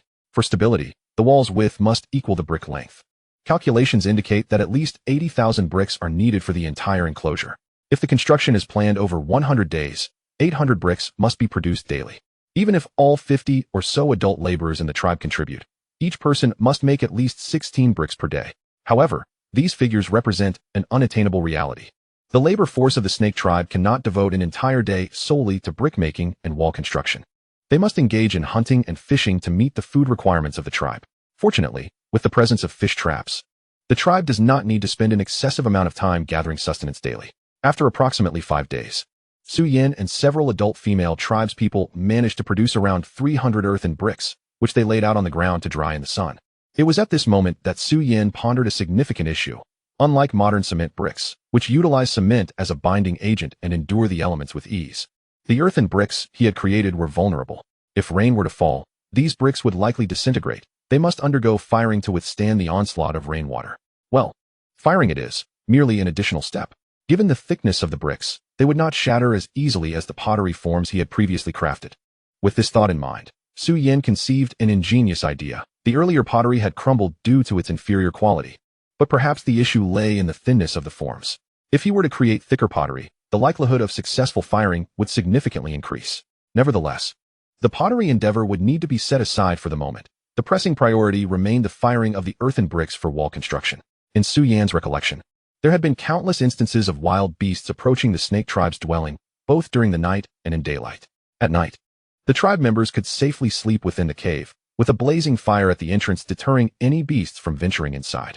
However, during the day, if a beast were to attack, those tribespeople in the open would face mortal peril. If a brick wall could enclose the clearing, the remaining beasts, save for those capable of climbing trees, would find it challenging to pose a threat to the snake tribe. Thus, constructing a brick wall had become Su Yan's foremost objective, relegating the pottery project to a secondary concern. Once again, several blazing fires were lit, and the 300 bricks were placed in batches among the flames, burning from dawn until dusk. Fortunately, Su Yan had gathered a substantial amount of firewood from the forest in advance. Otherwise, sustaining the fires for such an extended duration would have been impossible. The following day, Su Yan retrieved a cooled brick from the ash pile. After a day of exposure to the flames, the brick had become considerably more robust, showing little sign of wear even when splashed with water. This was more than sufficient.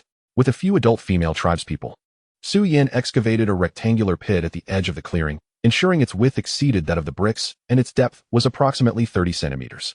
Once the pit was prepared, they laid a layer of moistened bricks along the bottom, followed by a layer of slightly diluted clay as an adhesive between the bricks. They then staggered additional rows of moistened bricks, continuing this process until all the earthen bricks at their disposal were utilized. Ultimately, a wall was formed, measuring 70 centimeters in length, 170 centimeters in height, and 20 centimeters in width. Su Yan gave the wall a gentle push. It stood firm and unyielding. Now was not the time to test the wall's strength, as it needed to dry completely. Only then would the adults conduct a strength test. 2 days passed, during which Su Yan diligently taught 2 groups of students the written word and Mandarin while awaiting the drying of the wall. On the afternoon of the 3rd day after the wall had been constructed, the hunting party returned to the tribe, bringing with them a hefty catch weighing 50 kilograms. Su Yan summoned the chief and the shaman to the wall. He demonstrated a pushing motion against the wall, inviting the chief to take his place and apply his own strength. The chief pushed against the wall with moderate force. It remained immovable, increasing his effort. The wall began to tilt slightly under the chief's strength. After a moment, he halted, steadying his breath. It was clear he had not exerted his full strength, which was to be expected. Su Yan understood that the chief possessed strength far surpassing that of a modern adult. If placed in the contemporary world, he would undoubtedly be classified among the strongest. Su Yan instructed the chief and the shaman to crouch down while he sketched a simple map of the snake tribe's dwelling on the ground, outlining the clearing and depicting several wild beasts outside its perimeter.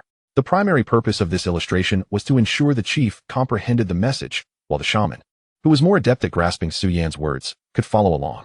Su Yan illustrated that enclosing the clearing with the brick wall would prevent any beasts from entering. After an extensive explanation, the chief grasped Su Yan's intent, realizing that if the length and width of the wall were increased, even he would be unable to topple it. Both the chief and the shaman understood that with a wall in place, the tribe's dwelling would remain safe from beastly incursions. Chapter 17, The Grand Project. With the creation of fish traps, Su Yan had risen to the status of a divine emissary, earning the respect of all in the snake tribe, his position even surpassing that of the shaman and chief. However, this did not imply that Su Yan could mobilize the entire tribe for any given task, such as the construction of bricks and walls. He could enlist a few adult tribespeople, but if he were to rally too many, it would disrupt the tribe's daily routines. The shaman and chief would likely oppose such mobilization. Despite Su Yan's divine status, he remained but a half-grown child, unable to command complete trust from the others. Only a joint decision by the shaman and chief could galvanize the entire tribe into action. Thus, Su Yan initially gathered a small group to produce the earthen bricks and construct a short wall, intending to use this sample to persuade the shaman and chief of the benefits of erecting a wall around the clearing. He would also convey to them that the knowledge of brick making and wall construction had been imparted to him by the divine. In truth, Su Yan's efforts bore fruit. The chief pushed against the short wall once more, glanced at the sketch Su Yan had drawn in the dirt, and after a brief contemplation, reached a decision with the shaman. They agreed to mobilize the entire tribe to fire bricks and construct a wall, encircling the primary activity area of the tribe to thwart any beastly threats. While it was possible to construct a fence from branches, Su Yan felt that such an endeavor would be even more laborious. The snake tribe existed in the Stone Age, and felling enough suitably thick branches for a fence using stone tools would prove a daunting task. Should they attempt to use thinner branches, it was anticipated that a single beast could easily demolish the fence, rendering it nearly defenseless. United in purpose, Su Yan, the shaman, and the chief collectively resolved to build the brick wall and, in the name of divine will, announced to the tribe the mandate for brick making and wall construction, outlining the necessary arrangements. The primary labor force would consist of adults, with any miners above 130 centimeters in height also contributing to some degree of labor. Henceforth, the hunting party would only spend one day every 2 days in pursuit of game, dedicating the remaining daylight hours to brickmaking and wall construction. The fishing team would fish every morning, utilizing the rest of the day similarly. Those unable to engage in strenuous labor, pregnant women, the disabled, the elderly, and even children, would be tasked with the final step of firing the earthen bricks. This was an immense undertaking. Enclosing the area where the clan members gathered with a brick wall would require no fewer than 80,000 adobe bricks. Su Yin silently estimated a rough construction timeline in his mind. The spring season was already halfway through, and the entire project had to be completed by early autumn at the latest. By autumn, the fruits would have ripened, and before the temperature dropped to freezing, many fruits could be stored for far longer than meat. Every autumn, the snake tribe would gather fruit from all around, storing it for sustenance through the winter months. As late autumn brought colder temperatures, the tribe would devote most of their time to fishing, striving to harvest as much meat as possible in the shortest span. During these colder periods, meat could be preserved longer. If temperatures fell below freezing, the meat would freeze solid and remain unspoiled until the weather warmed again. This year, the snake tribe anticipated having roughly 150 days to make bricks and build the walls, just enough time to complete the enclosure. Yet Su Yan's mind was also preoccupied with the matter of constructing houses. The caves inhabited by the snake tribe were exceedingly cramped, forcing the clan members to crowd together in poor conditions, nearing the maximum capacity the caves could accommodate. Building houses from bricks was the optimal solution. Brick dwellings offered far better insulation against the cold than grass huts. Moreover, the snake tribe was small, numbering just over 150, with only about 50 adults capable of labor. Even a modest task such as brickmaking and wall construction became a monumental project for the tribe, requiring mobilization of every able-bodied member. If some houses were built from adobe bricks, the snake tribe could accommodate many more people. Though the tribe's natural population growth was slow, it could rapidly increase numbers through annexation and conquest, thereby swiftly expanding its labor force. However, whether constructing houses or increasing population, neither was achievable in a short time. Even pottery production had been postponed by Su Yin. These tasks were deferred until after the wall was completed. The day after Su Yin built the short wall, the project officially commenced.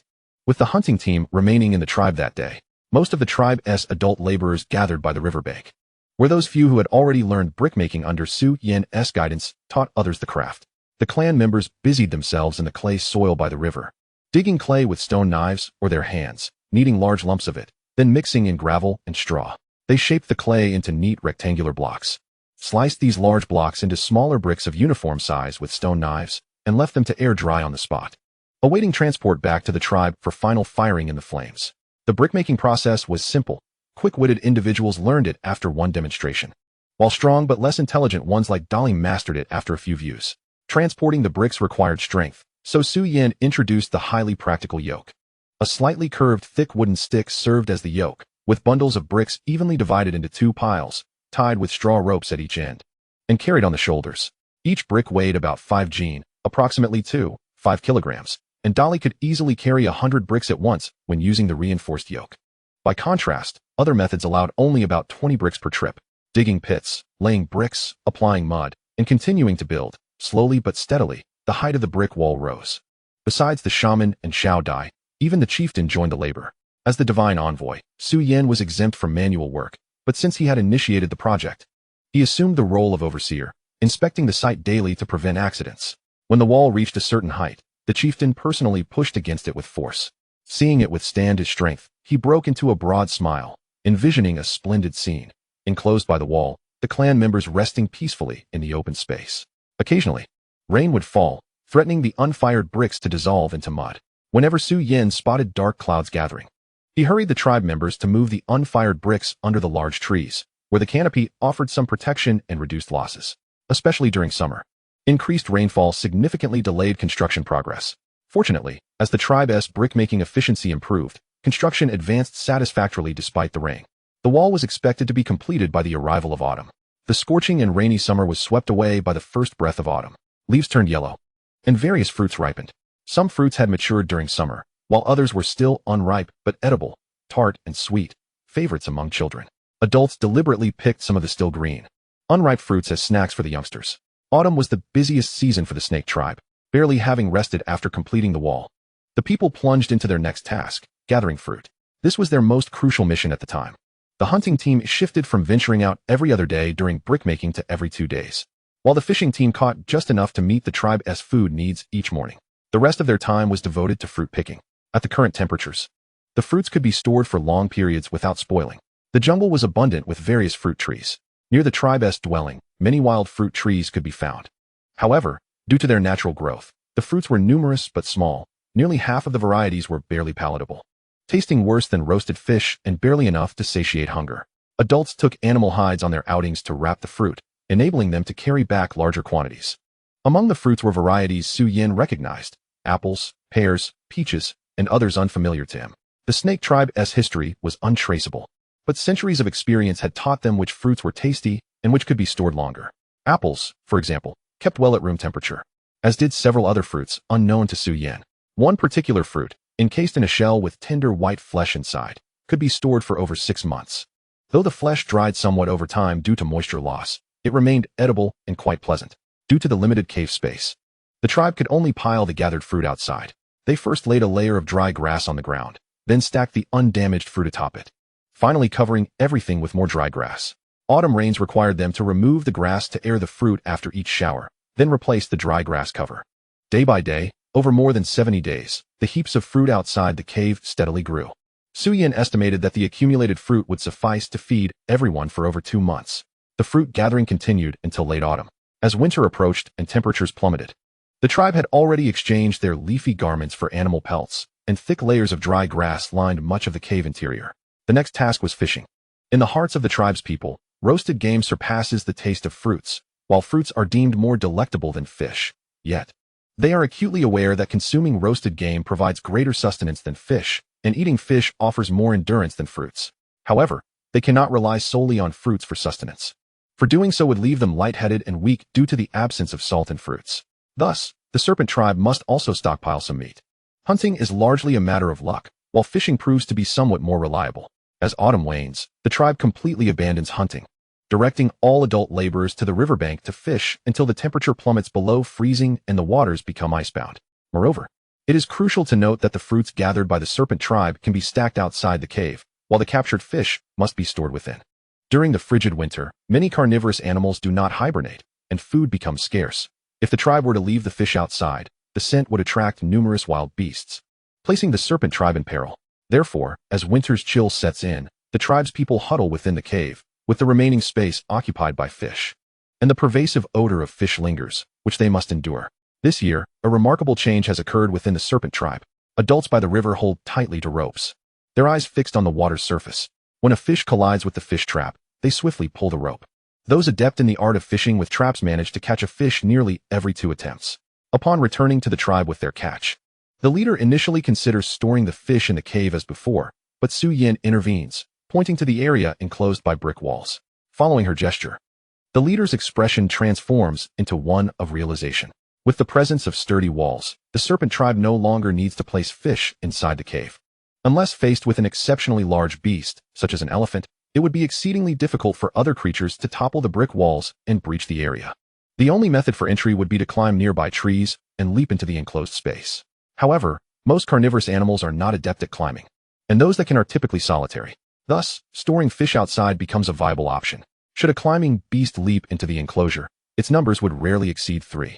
With over 50 adult members in the serpent tribe, they can easily eliminate any intruding beasts at minimal cost, thereby providing additional sustenance for their kin.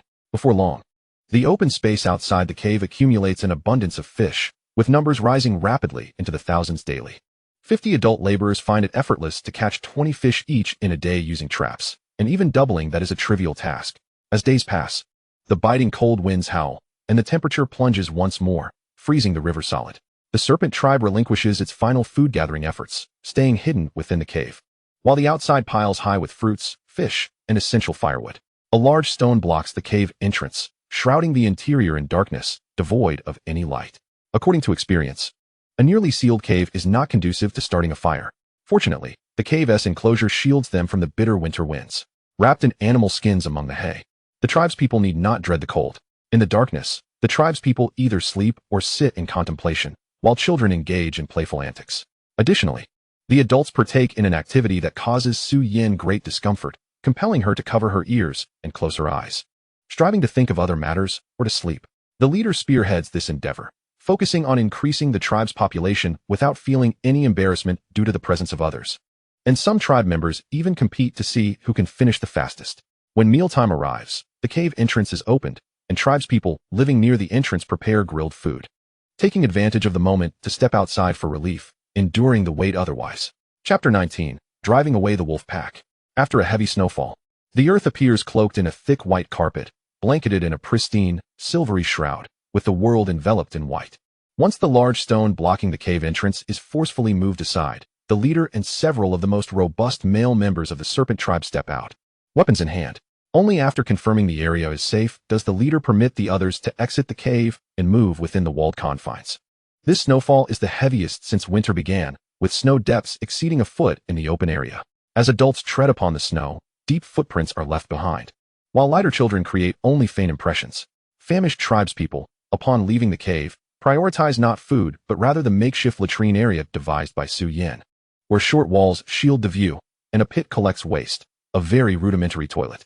Before the advent of such simplicity, primitive peoples did not relieve themselves indiscriminately. They too abhorred their waste and would become dismayed if they accidentally stepped in it, believing misfortune awaited them. Thus, prior to the establishment of the latrine, the serpent tribe designated a specific area for such purposes. Once relieved, the adults commence preparing breakfast under the leader's direction, clearing the snow from the cave entrance and gathering firewood to ignite a roaring bonfire. Several tribespeople retrieve frozen fish from the snowdrifts to grill by the blaze. In past winters, various fruits constituted the primary sustenance for the serpent tribe, with only limited fish consumed at each meal. By winter's end, most tribespeople would have lost weight, and although grilled fish is not as palatable as fruits, everyone is compelled to consume more, as it sustains them better. This winter, however, presents a stark contrast, with the open space outside the cave stacked high with fish. The tribe could eat fish until winter's end, with plenty remaining. They can indulge freely. While fruits have become a coveted delicacy, with everyone eager to obtain more, they first satiate themselves with fish before enjoying fruits as a dessert. The leader strictly regulates the daily fruit consumption, unwilling to allow them to be depleted before winter's conclusion, as a winter solely of fish would be rather tiresome. Children delight in playing in the snow, scooping handfuls to toss at one another, engaging in playful skirmishes. Sisters Xiao Hua and Xiao Yu join this lively group, embodying the spirit of exuberant youth, as Su Yin had done the previous year. More than a dozen adult male tribespeople, armed with their usual hunting weapons, spread out around the open area, remaining vigilant against potential beastly incursions. Should they spot any approaching predators, they would swiftly alert the others to retreat to the cave for safety. For many carnivorous animals, winter is the most challenging season, and snowfall is particularly detrimental. During winter, numerous animals hibernate, while snow conceals their tracks and scents, complicating the hunt. Yet, hunters are more likely to encounter fellow hunters than prey, unless in dire hunger. Hunters typically do not engage in conflict. A skirmish between two hunters often results in injury or death, with the wounded hunter at risk of becoming another hunter's quarry. In the world beyond the walls, countless beasts traverse the snowy terrain, searching for traces of prey. Within the confines of the enclosure, the voices of adults conversing and the laughter of children at play might attract the attention of wild beasts. It is entirely possible that, in the next moment, a hungry creature capable of climbing trees could leap over the wall, launching an assault on the inhabitants. Humans, lacking sharp claws and pointed teeth, are often perceived as prey by these predators. Should an individual be unarmed and without the company of others, they could easily find themselves as the evening's meal for a ravenous beast. As the fish was grilled to perfection, mealtime arrived, prompting the tribe members to collect their food and seek out a place to dine. Su Yin, along with her adoptive mother and companions Xiao Hua and Xiao Yu, found a spot to squat in the snow, holding their roasted fish and savoring the moment. The voices of the tribe grew fainter, and the aroma of the grilled fish wafted through the air, enticing some wild animals drawn by the sounds and sense of humanity. The first to stealthily approach the outer perimeter of the enclosure was a small pack of forest wolves, numbering over 10. Each wolf measured approximately 2 meters in length, including their 40 to 50 centimeter tails, standing over 80 centimeters at the shoulder, and weighing between 25 to 60 kilograms, their fur a mix of silvery gray and tawny brown. Their sharp claws and teeth clearly marked them as formidable hunters. Following the sounds and scents, they crept near the wall, since their line of sight was obstructed, necessitating a cautious circuit around the enclosure to glimpse their quarry. An adult male tribe member, perched at the wall and enjoying his fish, twitched his ears, sensing a sound. Rising on his toes, he peered over the wall. Wolves.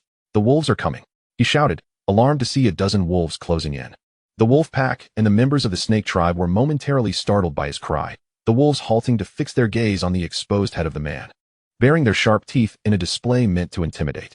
The leader of the tribe calmly directed, "Children, retreat to the cave. Adults, arm yourselves and follow me." Heeding the leader's command, the children swiftly dashed towards the cave, careful to take their food with them, for while wolves lurked outside, the snake tribe was not yet in immediate danger. During the construction of the wall, Su Yin had anticipated the threat of beasts leaping over it. One solution was to raise the wall's height, while another was to position it as close as possible to the surrounding trees, making it difficult for non-climbing predators to vault over. However, with the snowfall, the accumulation of snow rendered the wall's height relatively lower. Su Yin resolved that once winter concluded, she would continue to elevate the wall to exceed 2 meters and clear some of the trees beyond the enclosure to significantly bolster their defense against wild beasts. For the time being, they still relied on the tribe members to wield their weapons for protection. Under the leader's orders, about 50 adults armed themselves and swiftly approached the wall. Hearing the commotion within the enclosure and sensing their presence, the famished wolves momentarily stood still, unsure of their next move. Within mere moments, heads began to emerge from the top of the wall. Some tribe members hurled stones at the wolves, while those closer brandished their spears to prod at the intruders. The snarling wolves, intent on launching an attack, were suddenly bewildered by the counteroffensive from the snake tribe. With pained howls, the pack fled into the forest. Chapter 20, Midwinter. The wolves retreated, only to be replaced by new predators. The leader understood that remaining exposed was no longer prudent. Should the number of beasts increase, the safety of the tribe would be compromised. He ordered a retreat and made necessary arrangements. The areas where food, especially fish, was stored were carefully covered with snow, as the food was divided into piles. With the snow's concealment, even the keenest noses of the beasts would only detect the last remnants of fish taken by the tribe. The bonfire was extinguished with snow, and additional fruits were carried back to the cave as a precaution. Once the last tribe member entered the cave, the leader, along with Do Li and Xiong Lian, moved a large stone to seal the cave's entrance, plunging the interior into darkness once more. Inside the cave, the tribe members silently consumed their food while listening intently to the sounds from outside. After a while, a large feline, resembling a leopard, leaped down from a tree, landing in the clearing within the enclosure. It roamed the area, sniffing at fish bones, yet, perhaps due to the cold weather and the snow cover, it failed to uncover the hidden food beneath the mounds of snow. After a few running leaps, it effortlessly leaped over the wall and departed from the scene. With the absence of the tribe's voices and the scent of food, the frequency of beasts traversing the vicinity of the snake tribe diminished significantly. With only a few occasionally passing through, it would not be until the next meal that any beasts would be drawn back to the area. This year proved to be remarkably fortunate for the snake tribe. Only 5 individuals perished, one being a disabled person who succumbed to illness. Su Yin possessed medical knowledge but lacked the necessary herbs to treat him. Another was a younger boy, likely a victim of food poisoning. 2 even younger children, one possibly under a year and the other between 2 and 3, perished from disease. And lastly, a pregnant woman who died during childbirth, resulting in the loss of both mother and child. However, in primitive times, the death of a newborn who did not survive past a day was not considered a life in the eyes of the tribe, let alone that of an unborn fetus. In such harsh conditions, the survival of infants was largely a matter of luck. The adults, due to their rigorous labor, maintained robust health, resulting in a low mortality rate during childbirth. Reality is undeniably harsh, yet it is beyond one's control. Su Yin could only strive to alter this fate in the days to come. She refrained from tallying the infants who had perished shortly after birth, instead focusing on the new lives that had emerged, 17 in total. After subtracting the 5 deceased, the population of the snake tribe had reached 165, with children forming a significant part of the community. Nonetheless, their mortality rate remained the highest, exceeding that of adults venturing out to hunt. The loss of children, while tragic, had become a familiar occurrence for the tribe. Ultimately, the most critical aspect for the snake tribe was the adults, who were responsible for procuring food to sustain the entire community. The fact that no adult laborers had perished throughout the year was, indeed, a cause for celebration. Moreover, the advent of fish traps had entirely alleviated the threat of hunger for the snake tribe. In just a single morning, they could gather an ample supply of food, ensuring that all tribe members, including the elderly and disabled, would not go hungry. The bountiful harvest in autumn would enable the entire tribe to weather the winter with ease. Reflecting on past winters, when a lack of adequate food compelled the hunting parties to brave the frigid winds, they were both hunters and potential prey. The winter hunts were often the most perilous times for the snake tribe, with the risk of casualties peaking. This year, however, the abundance of food meant they no longer needed to venture out into the biting cold to hunt. The construction of brick walls had fortified the dwellings of the snake tribe against wild animal incursions. Although the thick layer of snow on the ground had somewhat diminished the height of the walls, their defensive capabilities remained intact. Both the shaman and the leader recognized this. And it was clear in the leader's mind that once winter concluded, they would continue to produce bricks and elevate the walls further. In the name of the divine, the fish traps provided the snake tribe with ample sustenance. The brick walls defended their homes against the onslaught of wild beasts. The introduction of these two technologies has brought about a profound transformation for the snake tribe. Merely mastering these innovations would enable the tribe to flourish rapidly. Witnessing the remarkable changes within the snake tribe, the shaman, the chief, and all the tribe members attribute these blessings to divine intervention. The shaman plans to hold a grand ritual following the thaw of winter, beseeching the gods for their favor in the coming year. Suyen, however, is clearly skeptical of the divine, yet he is merely a burgeoning child, expected to take approximately 4 more years to reach the tribe's standards of maturity. This is under the assumption that his physical development continues at its current accelerated pace. Fortunately, the tribe now enjoys a sufficient food supply. Without this abundance, the growth rate would inevitably slow. A minor in the snake tribe possesses little sway. Should one approach the chief to discuss matters, there exists a greater than 95% chance of being disregarded, unless one possesses considerable strength. Yet, how could a mere half-starved child wield any significant martial power? It is indeed a stroke of luck for Su Yin to be regarded as a messenger of the gods. Under this guise, he can instigate further changes for the snake tribe. The innovations of fish traps and brick-making for walls are merely the inception. The crafting of pottery, construction of shelters, and the gathering of medicinal herbs are aspirations to be realized in due time. In a matter of months, Su Yin has seamlessly integrated into the snake tribe, evolving from an observer to a true custodian of this body, experiencing a profound sense of belonging. He possesses the entirety of this body's memories, feeling no discomfort or dissonance. Su Yin has even speculated that this body was originally his in this lifetime, and that the phenomenon of transmigration, often referred to as crossing syndrome, has temporarily hindered his control over it. Once he acclimatizes, he believes he will fully master this body that rightfully belongs to him. In the dark cave, lying upon the animal hides, Su Yin has evolved into a contemplative thinker, quietly pondering the actions he should undertake in the future. As his body develops to a certain extent, he plans to cultivate his inner strength, which will expedite his growth and power, potentially enabling him to defeat the chief and gain actual dominion over the snake tribe, guiding its advancement according to his vision. This world is fraught with peril for the primitive, teeming with ferocious beasts, hunger, cold, and disease. The snake tribe cannot rely on a non-existent deity to survive in such a treacherous realm. It is through human determination and strength that survival is possible. Before long, the frigid winter has reached its midpoint, marking the coldest phase of the season. Should the snake tribe fail to seal the cave entrance, it is conceivable that someone may succumb to the freezing temperatures by the next day. To keep warm, the members huddle closely together, while lighting a fire in the confined cave would be an act of folly. Chapter 21. The Perilous Plight of a Small Tribe. The snake tribe is not the only primitive tribe on this earth. Surrounding it in every direction are other tribes, each struggling for survival in this world, varying in number. In terms of population, those with fewer than 20 individuals are classified as microtribes, while those with 20 to 50 are small tribes, 50 to 200 as medium tribes, 200 to 500 as large tribes, and those exceeding 500 as giant tribes. There are also distinctions based on morality. Benevolent tribes are kind to their own members and generally amicable toward other tribes they encounter, whereas malevolent tribes enforce strict hierarchies, are warlike, and may even prey upon weaker tribes, with some having cannibalistic traditions. The snake tribe is classified as a benevolent tribe, boasting a population of 165, placing it among the larger medium tribes. In the absence of advanced agriculture, primitive tribes subsist through hunting, gathering fruit, and fishing, which limits their population growth. Due to the extensive forest cover, two tribes situated at a distance find it challenging to make contact. Even if some tribes possess technologies unknown to others, the difficulty of interaction impedes the dissemination of such advancements. This has resulted in yet another phenomenon. Nearly every primitive tribe has a distinct dialect, akin to the various dialects across China, rendering communication akin to speaking a foreign language, thus complicating mutual understanding and serving as an effective means of confidentiality, but also as a significant barrier to intertribal communication. The frigid winter is equally detested by other primitive tribes. Like the snake tribe, they busied themselves in the autumn gathering food, primarily focusing on various fruits that are easier to store. The more fortunate tribes manage to collect sufficient provisions before temperatures plummet, allowing them to ration their supplies and endure the harsh winter.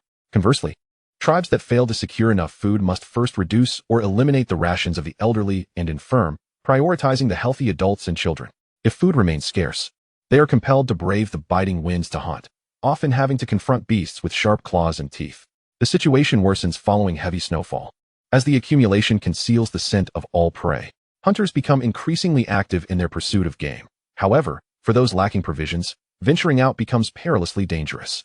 Yet, they cannot afford to abstain, for inaction would mean starvation for their kin and the potential extinction of their tribe. There are malevolent tribes that resort to cannibalism, though such tribes are few in number. To the north of the snake tribe lies an exceedingly small tribe comprising just 18 individuals, residing within a diminutive cave.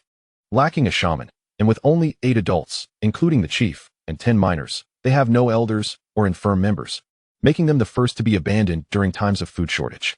Now, as the specter of food scarcity looms once more, there remain no elderly or sick individuals to sacrifice. In autumn, the young chief led the tribe in gathering fruits, with even slightly older children joining the effort, while the remaining children stayed behind to secure the cave entrance with large stones. The collection of fruits ceased only with the arrival of the first snowfall of winter. Observing the meager harvest, the young chief realized that the gathered fruits would hardly suffice to sustain all tribe members through the winter. Thus, he resolved to ration their provisions to ensure survival for as long as possible. Now, gazing at the dwindling supplies of fruits and a scant amount of meat within the cave, they recognize they cannot endure for long. Hunting is imperative. Without food, tribe members will inevitably perish one by one. At dawn, as the sun rises, the young chief consumes the last remnants of meat to regain some strength before embarking on a hunting expedition with 6 other adults, leaving behind the children and a pregnant female member. By mid-afternoon, the chief returns empty-handed with 5 tribe members, 2 of whom bear injuries and appear weakened from blood loss. It turns out that during their hunt, they encountered solitary carnivorous animals but failed to capture any. In the afternoon, they stumbled upon a pack of wolves. In a selfless act to ensure the others escape, one member chose to distract the wolves, allowing the chief to return with the remaining 5. Having caught no prey and losing a crucial adult member while 2 others are incapacitated, this small tribe now faces a crisis far more severe than mere food scarcity. A moment's misstep could spell doom for the entire community. In the darkness, the young leader pondered many thoughts. He reflected on the deceased tribesmen, considered the predecessor's dying wish to entrust the tribe to him, and the imperative to ensure their survival. Tears welled in his eyes. Among the small tribe, only 4 remained capable of hunting, and there was no meat available to restore their strength, escalating the risks of venturing into the wild. This diminutive tribe was relatively close to the snake tribe, with some intermittent exchanges, primarily for the purpose of breeding. As the primitive people had discerned the perils of continuous inbreeding, through these exchanges, they could enhance the genetic diversity of their lineage. It was certain that some individuals in this small tribe bore the blood of certain members of the snake tribe, just as some from the snake tribe might share blood ties with them. There existed a faint possibility that Su Yan's father hailed from this small tribe. After much contemplation, the young leader resolved to journey to the nearby snake tribe, perhaps to seek assistance. The following day, he set forth alone from the tribe. Before his departure, he pointed to the second strongest member of the tribe, addressing all the adult tribesmen. "If I do not return, let him lead you." The tribesmen watched the leader's silhouette retreat, a blend of sorrow and hope in their gazes, aware that he ventured forth to seek sustenance for them. Wishing for his safe return, once the leader's figure vanished into the woods, the tribesmen moved stones to seal the cave entrance, relying on the remaining fruits within to sustain them for a few more days. Entering the forest alone heightened the dangers. As a wild beast could easily turn him into its prey, he had to tread with utmost caution. Fortuitously, he evaded the wolf pack, dodged the hidden leopard lurking in the trees, and eluded the pursuit of the forest king, the tiger, eventually arriving at the vicinity of the snake tribe. Having previously visited the snake tribe's dwelling, he returned today, confusion filling his eyes. What was this structure? Chapter 22, The Enclosure. The walls surrounding the snake tribe's dwelling bewildered the young leader. They had not existed during his last visit. Curiously approaching the wall, he peered inside. Despite the snow covering the ground, he recognized this indeed as the snake tribe's abode, evidenced by the varying depths of footprints in the snow. After a moment's thought, he pressed his hands against the top of the brick wall, exerted force, and vaulted over, rolling onto the snow before standing up, brushing off the snow from his body, and making his way towards the cave blocked by stones. Within the cave, a tribesman had been seated by the entrance, listening intently to the sounds outside. The noise generated by the young leader's entry was caught by the one-eyed tribesman, who emitted a series of subtle warning sounds, causing the entire cave to fall silent. The leader approached the cave entrance quietly, straining to listen to the outside. The sound of footsteps crunching in the snow indicated that an animal was approaching the cave. Closer and closer, the young leader first tapped the large stone blocking the entrance, then softly called out, "Am pam pam pam pam pam pam pam pam pam." This dialect was foreign to the snake tribe. If Su Yin were present, he would have understood not a word, yet he could discern that someone was speaking outside. After some mental analysis, the leader deduced that there was only one individual outside, likely not an enemy, but someone seeking the snake tribe. He signaled to Li and He to assist him in pushing aside the large stone blocking the cave entrance. Through the gap, the leader caught sight of the visitor, a somewhat disheveled individual. Confirming that only one person was outside with no immediate danger, the cave entrance was opened, and the leader, Li, He, and the one-eyed tribesman stepped out, encircling the newcomer. The disheveled young leader spoke in a rapid, incomprehensible manner, gesturing animatedly with his hands, while the young leader reciprocated with gestures of his own. With communication between the two tribes rendered nearly impossible due to their differing languages, they relied on gestures to converse, managing to convey their messages through a mix of intuition and context. After a considerable time, the leader grasped the intentions of the disheveled young man. Learning that he was the leader of another small tribe that had previously interacted with the snake tribe, seeking food to help his tribe endure the winter. Under normal circumstances, the leader would have dismissed him, as their own food supplies were insufficient, making it unlikely to share with outsiders. However, now, the snake tribe found itself with an abundance of food, and they were known to be relatively benevolent, treating other tribes with kindness. Although their own provisions were plentiful, the decision to offer food to an outsider was not solely within the leader's purview. He returned to the tribe, bringing the shaman and Su Yin to deliberate on the matter. Should both the shaman and Su Yin agree, they could extend assistance to this small tribe that had previously engaged with the snake tribe, while also sharing pertinent information about this small tribe. After a brief deliberation, the shaman nodded in agreement, but Su Yin shook his head in refusal. Despite his youth, Su Yin's status within the snake tribe was steadily rising, and the leader recognized the importance of respecting his opinion, as it largely represented the will of the divine. Since Su Yin was opposed, the leader prepared to rise and convey their refusal to the young leader outside. Just as he was about to depart, Su Yin detained him, expressing a desire to speak. "Divine Envoy, is there something you wish to discuss?" The leader inquired, as Mandarin increasingly permeated the snake tribe, their speech evolving towards modernity. "Leader, our tribe needs more individuals. Could we integrate this small tribe into ours?" Su Yin articulated. While termed integration, it was more akin to absorption, for this small tribe possessed little resistance against the snake tribe, particularly as they were beleaguered by hunger. Su Yin's proposition not only stirred contemplation in the leader, but also engaged the shaman in deep thought. This year, the construction of the enclosure had consumed much of the snake tribe's time. Additional labor would expedite the process. Relying solely on the natural increase of the population would yield minimal growth, particularly as many children succumbed before reaching adulthood due to their vulnerability to disease. Should they successfully incorporate the small tribe, the snake tribe would immediately gain 3 additional males among 7 adult laborers, along with 10 children. The snake tribe did not lack food. Accommodating a mere 17-member tribe posed no challenge. Both the shaman and the leader recognized the merit in this idea. Yet the snake tribe had never experienced such an event, leaving them uncertain of its acceptability. The leader, somewhat reluctant, turned to Su Yin, asking, "Divine Envoy, is this truly the will of the divine?" The shaman also directed his gaze towards Su Yin. Understanding that both the shaman and the leader were hesitant to reach a decision, Su Yin invoked the divine name, stating, "This is undoubtedly the divine will." The divine has also indicated that similar methods may be employed in the future to increase the tribe's numbers. With a sigh of relief, both the shaman and the leader responded in unison, "We shall adhere to the divine will," agreeing to attempt the integration of this small tribe into the snake tribe, while the leader would handle the specifics. The chieftain emerged from the cave and approached the young leader, gesturing animatedly as he spoke. The essence of the chieftain's words conveyed a proposal for the young leader to integrate his entire tribe into the snake tribe, assuring him that the snake tribe would treat them with the same regard as their own kin. Most importantly, the snake tribe boasted an abundance of food, ensuring that every member would be well fed. Alongside his words, the chieftain resorted to both intimidation and persuasion, making the young leader acutely aware of his precarious situation. Should he fail to procure food, he would be forced to lead his people into perilous hunts, risking their extinction.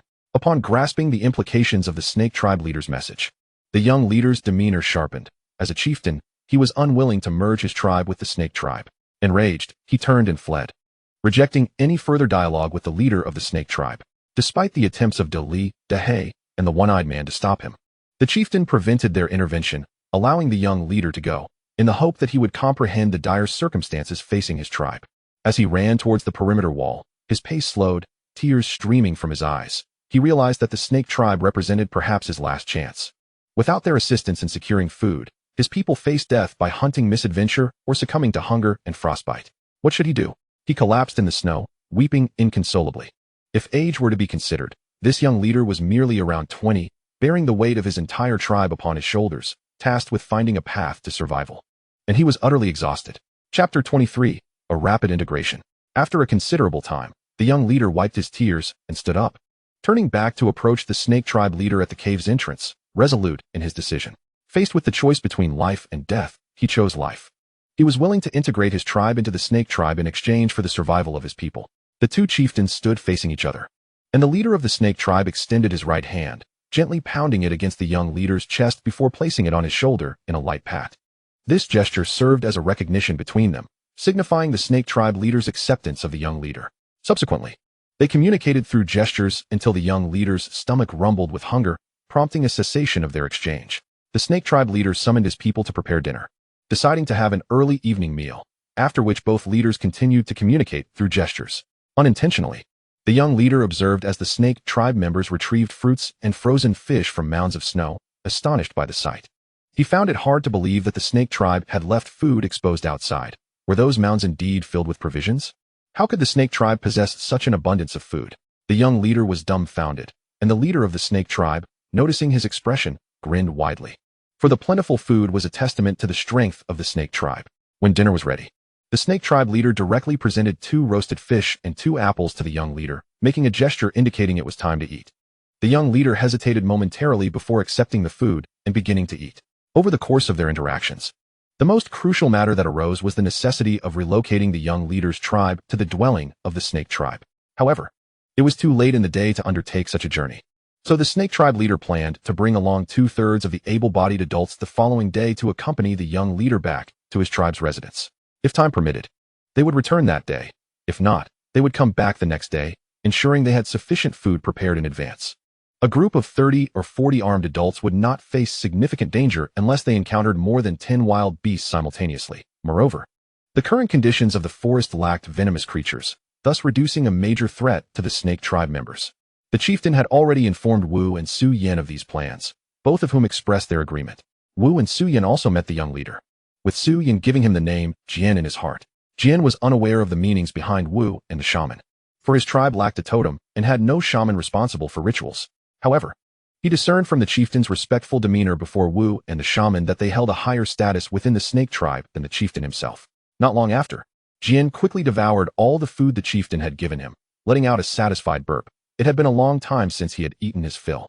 Yet, the next moment, thoughts of his starving tribesmen clouded his face with sorrow. The chieftain, who was crouched beside him, nibbling on roasted fish, gently patted Jian's shoulder, seemingly offering comfort. At dawn on the following day, after breakfast, the chieftain set off with nearly 40 adult tribesmen, some of whom carried bundles filled with food, with Jian leading the way at the front of the procession. By the afternoon of the 3rd day, the chieftain returned with the group. Originally, he was meant to bring back 16 of Jian's tribesmen, but among the 2 who had been injured during the hunt, one had succumbed to an infected wound and had died. The loss of one adult was a significant blow to the snake tribe. During their journey, they encountered numerous wild beasts, all of which were successfully driven away without any casualties. Excluding Jian, 15 newcomers joined the ranks of the snake tribe.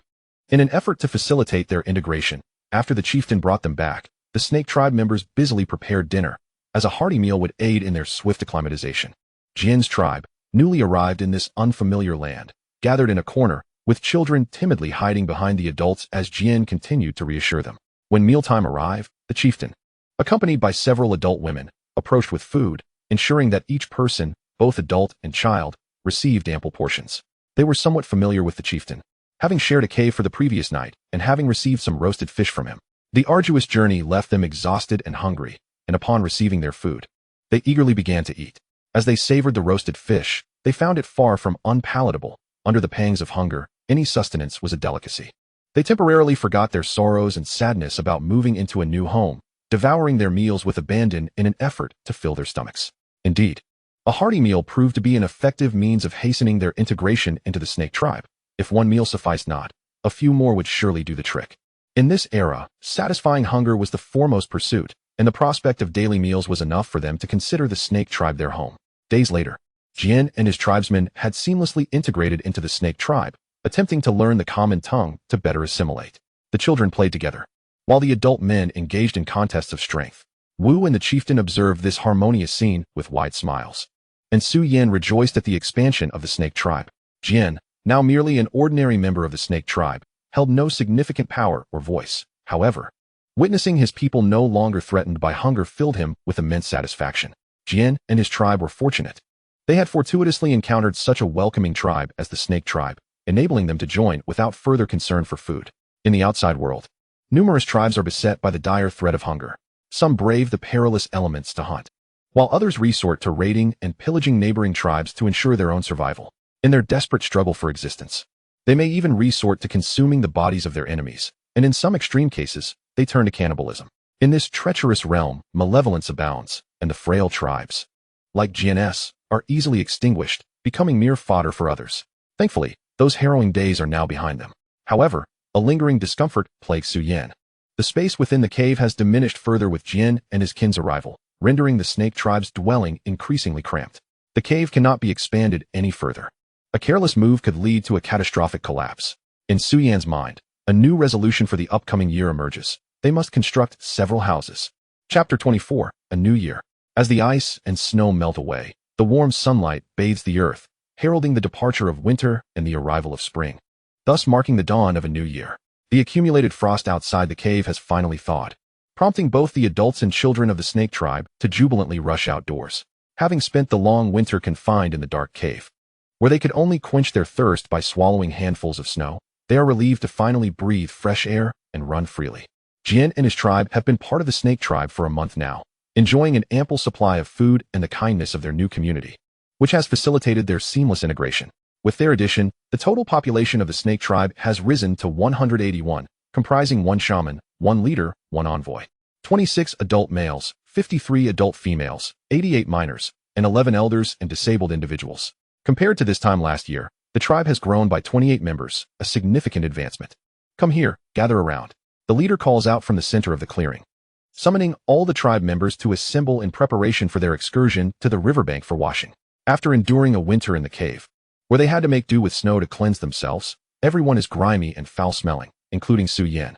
Thus, it has become a tradition for the snake tribe to collectively wash at the river as spring arrives, ensuring even the elderly and disabled partake in the cleansing ritual. Shortly thereafter, all tribe members gather in the clearing. The minors, pregnant women, the elderly, the disabled, along with Wu, Xiao Dai, and Su Yan, form a protective inner circle while the leader and the able-bodied adults encircle them with weapons drawn. A grand procession of 181 individuals gradually makes its way to the river, located over 200 meters away.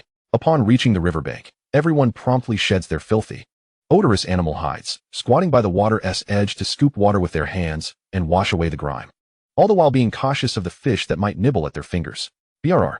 The winter's chill lingers in the water, and as the cold river water cascades over them, many cannot help but shiver. After washing their bodies, they turn to their hair and the animal hides, and amusingly, some individuals find fish biting at their hair while they wash, inadvertently catching them. This unexpected catch elicits laughter from the tribe. Amidst the jovial chaos, the tribe members finish their washing, vigorously shaking off excess water before donning their cleansed hides once again. On their return home, the tribe members do not allow themselves to relax. Breakfast remains uneaten. Some gather dry twigs to ignite a bonfire, grilling fish beside it. A winter has passed, leaving little in terms of crops, but fish remain plentiful. As the weather warms, these fish will soon spoil. After this meal, the tribe will resume their hunting and fishing endeavors, seeking fresh sustenance. The fish, nearing their expiration, must be discarded far from the tribe's dwelling to avoid attracting predators, as proximity could pose a grave risk. Some tribe members venture back into the cave, which has become untidy over the winter. They must clean the cave, for no one wishes to dwell in squalor, not even those of primitive means. The miners, too, refrain from aimless play. They gather at a particular wall outside the cave, where 2 prominent marks, 1 high and 1 low, indicate the height requirement for adulthood. The higher mark stands at about 1.5 meters from the ground, while the lower sits at about 1.4 meters. This is where the snake tribe assesses whether its members have reached maturity. In the snake tribe, adulthood is determined by height rather than age. Even those younger in years may be considered adults if they meet the height requirement. Individuals like Dali, who develops more rapidly, are often much younger than their taller peers. Minors are permitted to accompany the fishing team to the nearby river, but must remain within the tribe's living area, as the surrounding woods harbor countless dangers that even adults cannot evade, let alone the youth. Just as the tribe members feel stifled within the confines of the cave during winter, the minors too have grown weary of their restricted surroundings over the years, yearning to explore the outside world. Upon reaching adulthood, they can join the hunting and fishing teams, experiencing the world beyond their tribe, a long-cherished dream. Despite the inherent perils that lie beyond, as the ice and snow melt, the minors gather to measure their heights against the adulthood standard, casting envious glances at those who have attained it, wishing fervently for their own maturity. Su Yan, pulled along by Xiao Hua and Xiao Yu, joins the throng at the wall, where each self-proclaimed adult steps forward to stand at the marked spots, hoping to prove their maturity. Some indeed meet the requirement, while many still fall short. However, to prove oneself to peers is insufficient. Only the leader's acknowledgement can confer the status of adulthood. Before long, the leader arrives, standing by as those who have reached the height standard line up once more against the wall. The leader gently places a hand on each candidate's head, and upon confirming their height, smiles and pats their shoulder in congratulations for their coming of age. The standard for males is 1.5 meters, while for females it is 1.4. Ultimately, under the leader's witness, 3 males and 2 females achieve adulthood this year, adding 5 new contributors to the labor force of the snake tribe. The tribe will hold a coming-of-age ceremony for these 5 individuals, planning a grand celebration after the hunting team returns with their catch. During the ceremony, the newly matured will receive blessings from the shaman, representing the divine. After the leader departs, the remaining minors gather at the wall, eager to ascertain how far they are from the height requirement for adulthood. The sisters Xiaohua and Xiaoya stood at the designated spot indicating the height of female adulthood, using 2 outstretched fingers to signify how far they were from reaching that stature. In the past, the snake tribe had struggled with food scarcity, leading to stunted growth among the children. However, with the promise of ample food in the future, the physical development of the children would accelerate, and the tribe would witness a significant increase in the number of individuals reaching adulthood each year. Chapter 25, The Sacrifice. On the evening of the 4th day after the ice and snow melted, the totem pole of the snake tribe stood firmly in the center of a clearing, surrounded by several roaring bonfires. A roasted deer, over a dozen grilled fish, and dozens of plump fruits were placed on the ground before the totem, offerings from the snake tribe to their deity. Beside the food, a fish cage and a clay brick were positioned, symbolizing 2 skills bestowed upon the snake tribe by the divine, which would alleviate their hunger and enhance their ability to fend off beasts. The people of the snake tribe encircled the area, their gazes fixed upon the center, as the ritual commenced. Clad in animal skins and barefoot, the shaman, adorned with red and white stripes across his body and face, leaped into the center of the space. He shouted incomprehensible words while dancing around the totem pole in a peculiar manner. Though the tribe members could not decipher the shaman's words or comprehend his dance, they remained intently focused on the center, utterly absorbed. Jian, a recent addition to the snake tribe, and his kin were particularly intrigued by the spectacle, observing with greater earnestness than the others, eager to assimilate into the culture of the snake tribe. Fortunately, Jian's previous tribe had neither shamans nor rituals. Otherwise, integrating into the snake tribe might have posed significant challenges, potentially leading to severe conflicts. In the midst of the gathering, only Su Yan watched the shaman's performance with unabashed curiosity. He suspected that the shaman himself did not grasp the meaning behind his utterances or the significance of the dance, which likely had been passed down through generations, remaining a mystery to the ordinary tribespeople. The enigmatic nature of the shaman's words and movements cloaked him in an aura of mystique, as he was believed to communicate with the divine.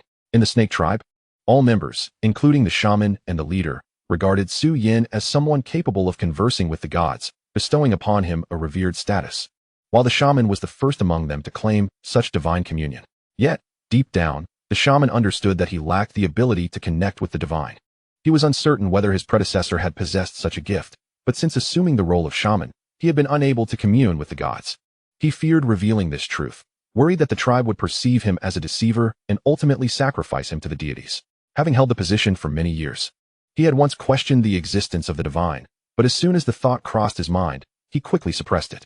As a shaman, he should not harbor doubts. It was the divine's protection that ensured the tribe's survival, and if the gods abandoned them, the tribe would soon perish. It was only with the arrival of Su Yan, who could indeed communicate with the divine, that the shaman felt a wave of relief. He feared that the divine might withdraw their favor, but Su Yan's presence suggested an abundance of blessings for the tribe's future prosperity.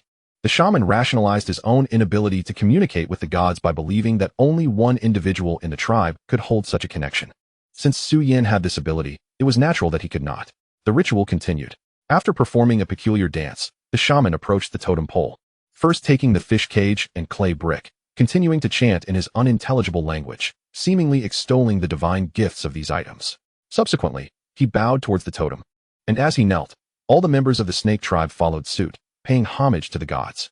After several rounds of kneeling, the shaman rose, now holding a stone bowl filled with a red liquid, likely the blood of the day's catch, possibly mixed with other substances. Dipping his finger into the stone bowl, he drew a line of blood across his face, then joyfully danced around the perimeter of the gathering, flicking droplets of blood from the bowl onto the kneeling tribespeople. After completing a circuit, he returned to the totem pole, signaling the next phase of the ritual. The leader guided 5 newly adult tribe members, 3 men and 2 women, to the center in a horizontal line. The shaman, with the stone bowl in hand, danced around the 5, uttering his incomprehensible words. After several rotations, he stopped before the first individual on the left, anointed their face with blood, leaving a crimson mark, and proceeded to the second, third, fourth, and fifth individuals, each receiving a similar mark. This was the coming-of-age ceremony for the snake tribe, a rite each adult underwent.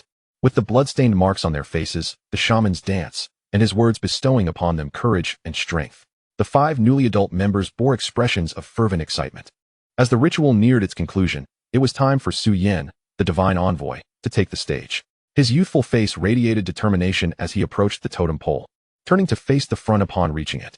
The divine message proclaimed, increase the height of the brick walls, construct dwellings, augment the tribe's numbers, learn the art of writing.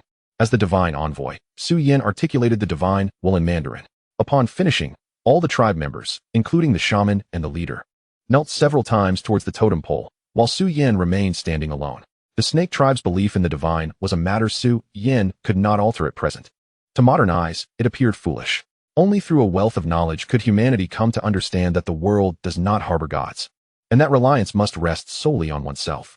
The primitive tribespeople had yet to acquire substantial knowledge and were still in the throes of learning. Convincing them of a godless world would be a formidable task. Su Yin felt powerless and had no intentions of attempting change at this moment. Rather, he intended to leverage his status as the divine envoy to guide the development of the snake tribe until he reached adulthood, at which point he could wield sufficient power to assert control over the tribe. The ritual concluded, and the tribespeople rejoiced with cheers, eagerly collecting food for their evening meal. The offerings made to the gods would not be consumed by them. Instead, the leader would distribute the tributes among the tribe members the following day. For wastefulness was forbidden in the snake tribe. Chapter 26. The Unsightly Pottery Molds. After the grand sacrificial event, the snake tribe returned to their daily routines. The hunting party ventured out every other day, while the fishing team dedicated their mornings to catching fish. The remainder of the tribe's labor force was occupied with digging clay by the riverside to manufacture bricks. The construction of brick walls is the first project for the snake tribe this year. The plan primarily involves raising the height of the existing walls with earthen bricks, ensuring that the wild beasts on the ground cannot leap over them. Su Yin anticipates that the final height of the walls will exceed 2.5 meters, while they currently stand at only 1.7 meters, necessitating an increase of 0.8 meters. To complete the entire project, at least 30,000 earthen bricks will be required. Last year, the snake tribe spent an entire summer and half a spring crafting over 80,000 earthen bricks to erect walls with a foundation height of 2 meters.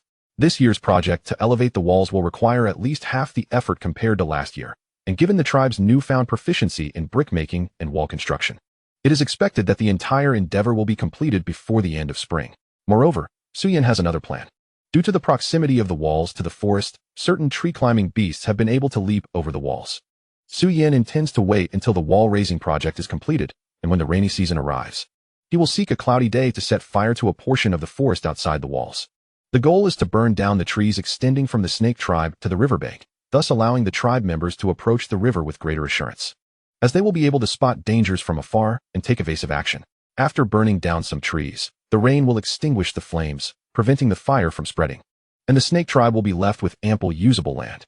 This newly cleared space could potentially expand the tribe's living area, and if they happen upon some crops, they could also be cultivated in the open land.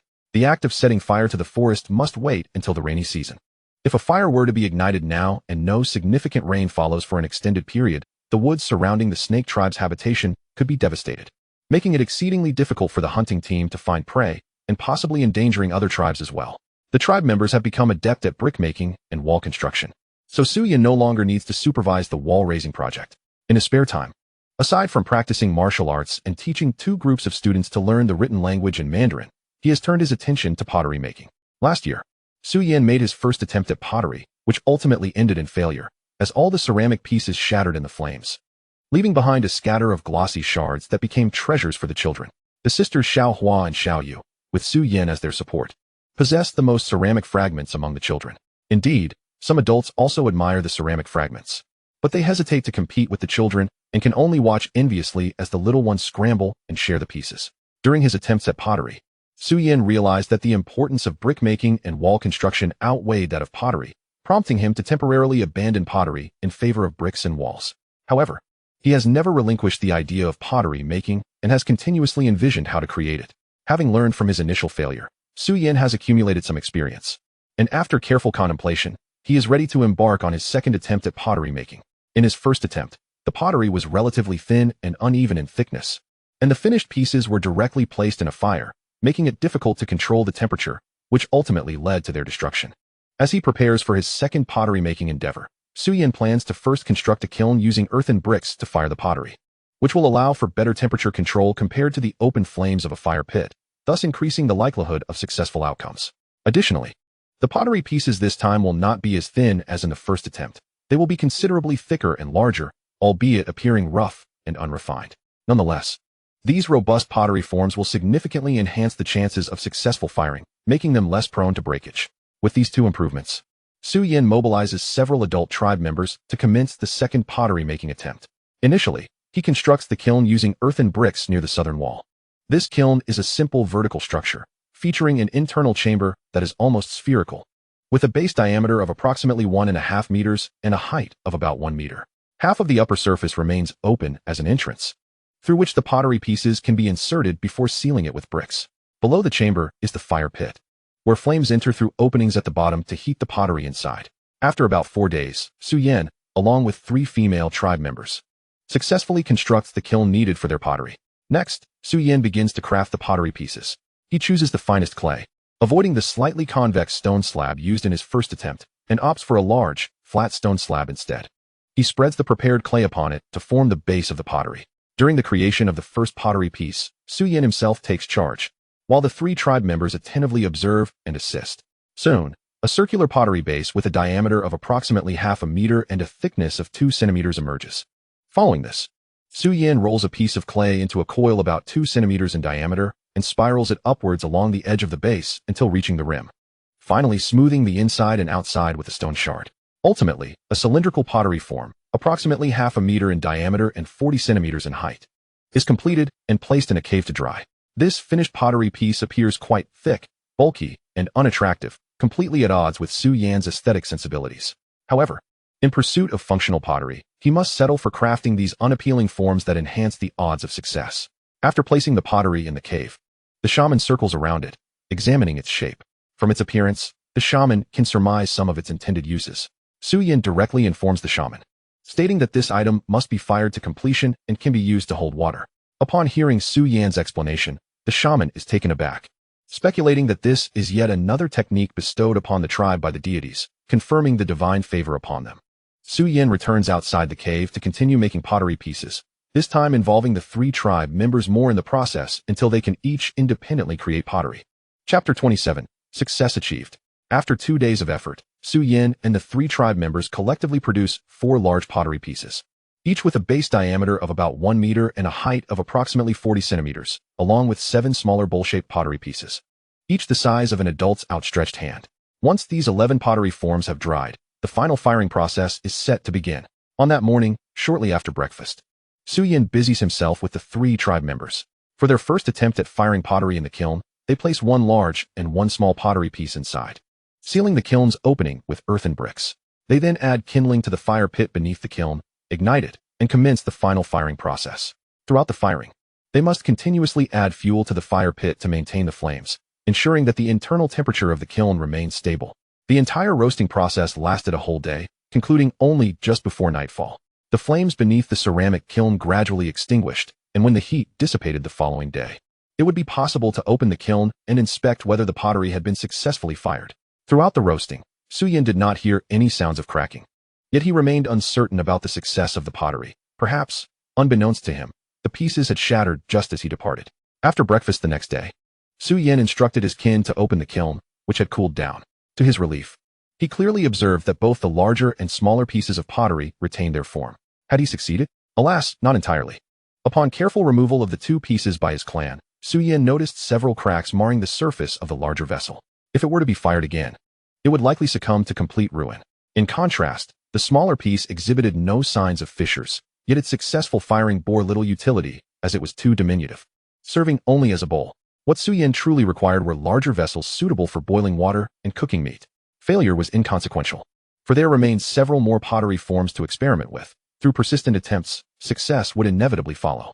Su Yin directed his kin to place one large and two small pottery forms back into the kiln, securing it with clay bricks for another round of roasting. He then returned to the cave, cradling the successfully fired ceramic bowl, which he presented to the shaman. Although Su Yin regarded this initial successful bowl as rather crude and unattractive, within the confines of the snake tribe, it was undoubtedly superior to the far more rudimentary stone bowls. The shaman accepted the bowl, examining it closely as his rough hands glided over its surface, transforming the bowl into a treasured artifact in his eyes. He grinned broadly at Su Yin, expressing his delight in receiving such a gift. On the morning of the third day, the kiln was opened to retrieve the three pieces of pottery. Observing the cracks on the largest vessel, Su Yin understood that this attempt had also ended in failure. However, there was no reason for despair. This failure had illuminated a glimmer of hope for future success. The cracks present were fewer than those on the first batch, indicating a commendable improvement. With consistent control over the kiln's temperature and a touch more luck, perhaps the larger vessel would be successfully fired. As for the two bowls that had been successfully fired alongside it, one was gifted to the chieftain, while the other was given to Jian. Jian and his kin had already integrated into the snake tribe. Despite his limited strength, he could not attain a high status within the tribe. Nevertheless, his people remained obedient to his command. In the snake tribe, only Su Yin, the shaman, the chieftain, and Jian held the authority to command others. As Jian and his kin continued to assimilate into the snake tribe, he would eventually become an ordinary member, shedding the remnants of his former tribal identity and embracing his role within the snake tribe. On the morning of the fourth day, the pottery from the third firing was retrieved from the kiln. Observing the cracks on the larger vessel, Su Yin realized yet again that this attempt had not succeeded. Compared to the previous effort, the cracks were significantly fewer, allowing the vessel to potentially hold water for boiling. However, this was still insufficient. Su Yin desired complete pottery, and such inferior products would not suffice. The two successfully fired bowls were retained by Su Yin for his own use, intended for himself, his adoptive mother, and the sisters Xiao Hua and Xiao Yu, as the bowls were excellent for holding water or food. On the fifth day, the fourth batch of pottery emerged from the kiln. Had he not examined it closely, Su Yin might have believed that the large vessel had been successfully fired. Yet, upon further inspection, he discovered some minute cracks, even at the base. This large, flawed piece seemed unfit for holding water, but could serve to store meat and fish, avoiding the fate of being discarded like the first two failures. With all the pottery forms utilized, Su Yin needed to create new ones. This time, the three tribespeople worked diligently, producing 6 large pottery forms and several bowls within 2 days. Su Yin assured them that once these bowls were successfully fired, he would gift several to them. The three beamed with delight, for in their eyes, these bowls were precious treasures, rarer than those held by only a few high-ranking members of the tribe, such as the messenger, shaman, and chieftain. Of course, value today does not guarantee future rarity, as eventually, every member of the tribe would possess a bowl. Days later, a new batch of pottery forms had dried and was ready to be placed in the kiln. This time, Su Yin resolved to test his luck by placing 2 large pottery forms alongside 4 bowls into the kiln. On the 5th day, the pottery from this 5th firing emerged. Among the 2 large vessels, one bore several fine cracks, while the other appeared relatively intact, showing no visible fissures. However, the absence of cracks did not guarantee success, prompting Su Yin to instruct the 3 tribespeople to fetch a jar of water from the nearby stream using the previously fired large vessel. Although the vessel had cracks that would likely cause it to leak, it was still functional enough to collect water. Soon, the water was retrieved, and Su Yin directed his kin to carefully pour it into the seemingly intact large vessel. As the new vessel filled with water, Su Yin meticulously observed for any signs of leakage, even having the 3 lift the filled vessel to inspect its base. After a period of scrutiny, Su Yin finally concluded that this vessel was indeed a complete success, with scarcely any cracks, suitable for boiling water and cooking pork. As he beheld the vessel brimming with water, a joyful smile illuminated Su Yin's face, a testament to his triumph. Chapter 28, Boiling Water. The snake tribe now possessed a complete large vessel, and the tribespeople quickly discovered its first practical use.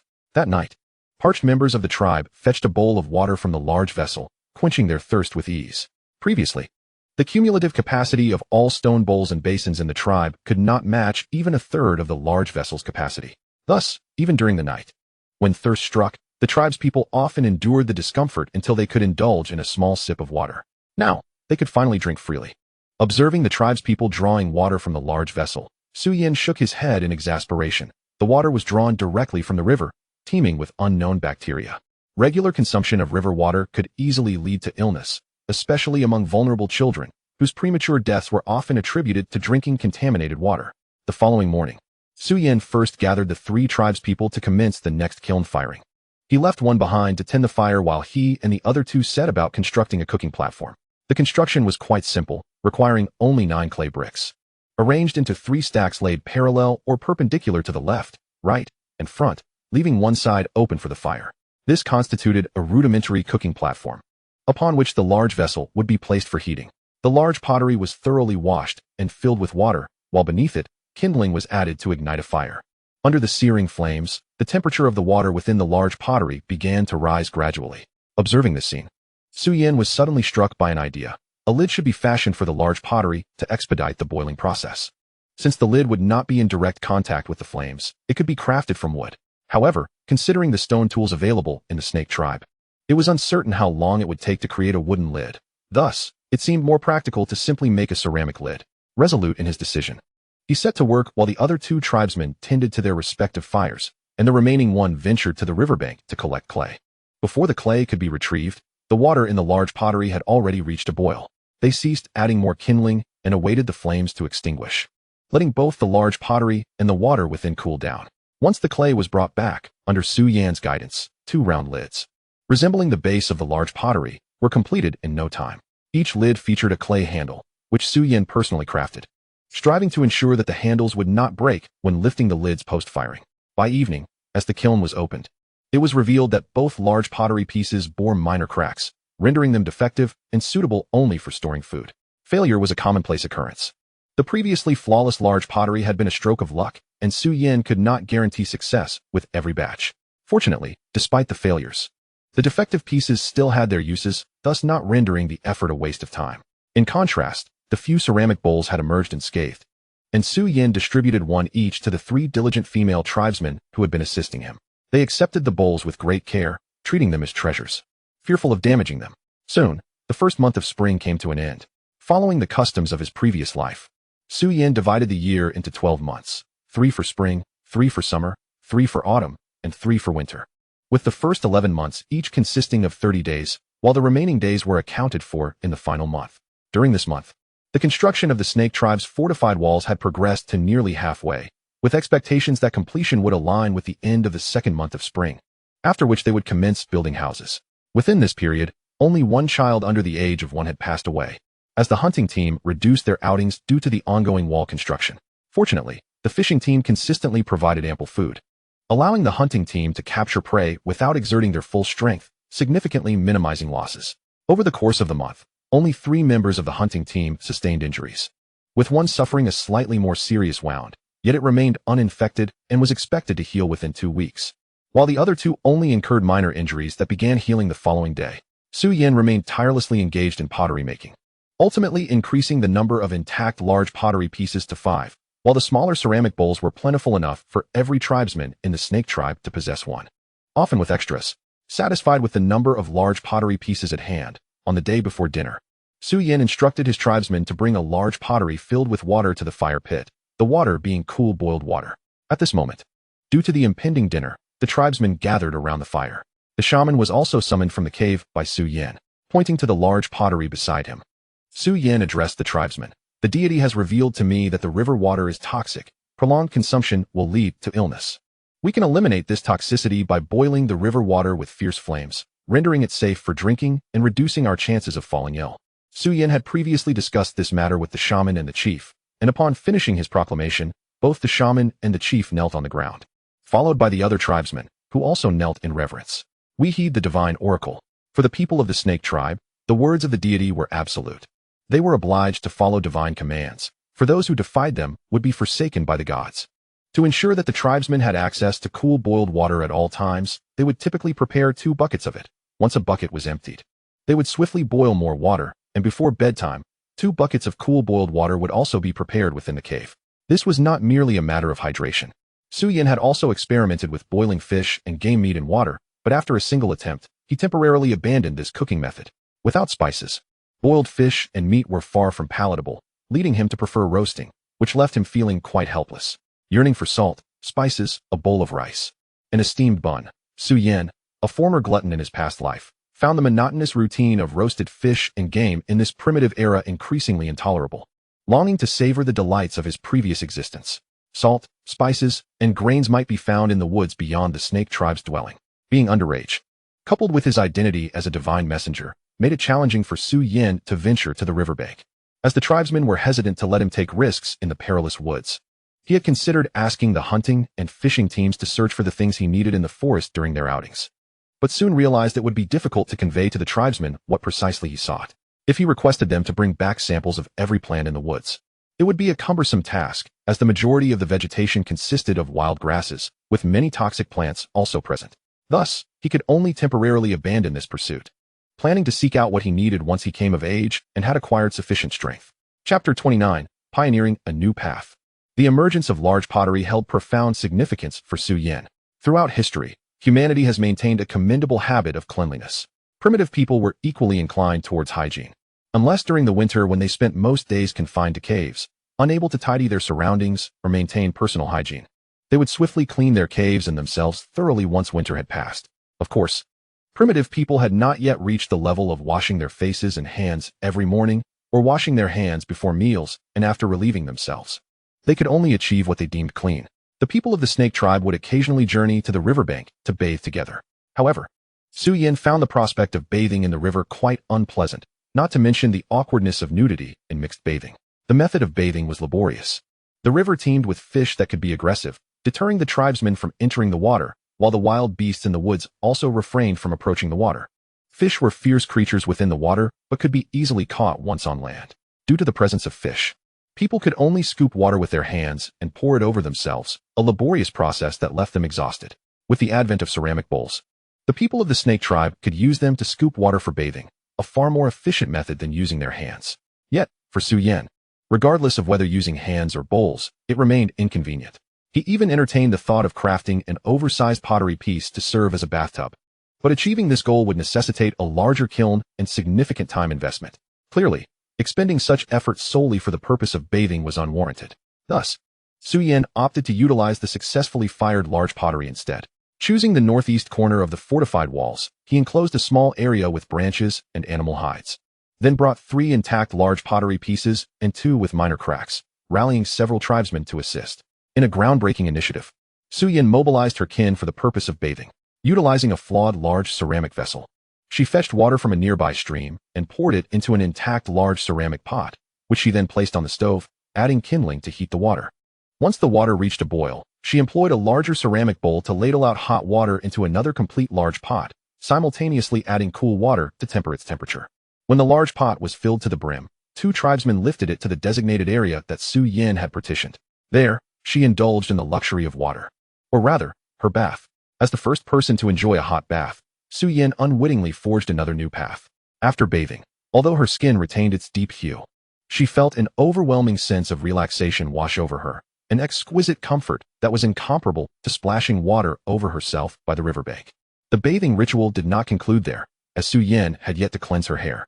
Her long, lustrous black hair cascaded down to her shoulders, usually tended to by her adoptive mother and her 2 companions, Xiaohua and Xiaoyu, ensuring it appeared untangled. Recalling that grass ash could be used to wash hair, a common practice among the snake tribe, Su-yin decided to give it a try, preparing ample water. As it was said that washing with grass ash required multiple rinses, bowing over the filled large pot, her hair dipped into the water as she gently massaged her scalp. After a while, she applied the black grass ash to her hair, vigorously rubbing it in. Once she felt it was sufficiently treated, she submerged her hair in the water again, scrubbing it thoroughly. After discarding the murky water, a second bucket of hot water was brought to her, and she continued washing until, after the 3rd rinse, her hair finally felt clean. She then twisted her hair to squeeze out the excess water before wandering off to find her sisters, Xiaohua and Xiaoyu, sitting on the ground. Su Yin let the two kneel behind her, their little fingers splayed like combs as they meticulously groomed her now glossy and vibrant hair. The silky strands delighted Xiao Hua and Xiao Yu, eliciting their joyful laughter, reminiscent of ringing bells. After a brief moment, Su Yin tied her hair up with a slender grass cord, no longer allowing it to cascade freely over her shoulders. If only her skin were a shade lighter and her pelts replaced with a set of white garments, she could have emerged as a beautiful youth, perhaps even wielding a sword. In her past life, Su Yin had a penchant for martial arts novels, particularly those that chronicled the legacy of the Su family in martial arts. She often practiced the Su family fist, harboring dreams of becoming a formidable hero, championing the weak and vanquishing the oppressive. In Su Yan's mind, a hero was tall and imposing, with a handsome and resolute visage, long black hair cascading over his shoulders, a sharp sword in hand, capable of leaping from rooftops or walking on snow without leaving a trace, his hair billowing in the wind. She once adorned herself in the image of the hero she envisioned, though her long hair remained unattainable, aside from those so-called artists. Which man in that era would dare to grow long hair? Especially a youth like Su Yan. Had she dared, her parents would have had much to say. Now, with the chance to fulfill the dreams left unaccomplished in her previous life, she felt a thrill at the prospect of possibly mastering internal martial arts. Yet, as her body was still developing, the time for such pursuits was not yet ripe, and she would have to wait several more years. Xiao Hua and Xiao Yu continued to play with Su Yan's smooth, lustrous locks, which had been washed with grass ash and hot water. The quality of her hair was unparalleled in the snake tribe, making it hard for them to relinquish their hold on it, as they longed for such splendid tresses.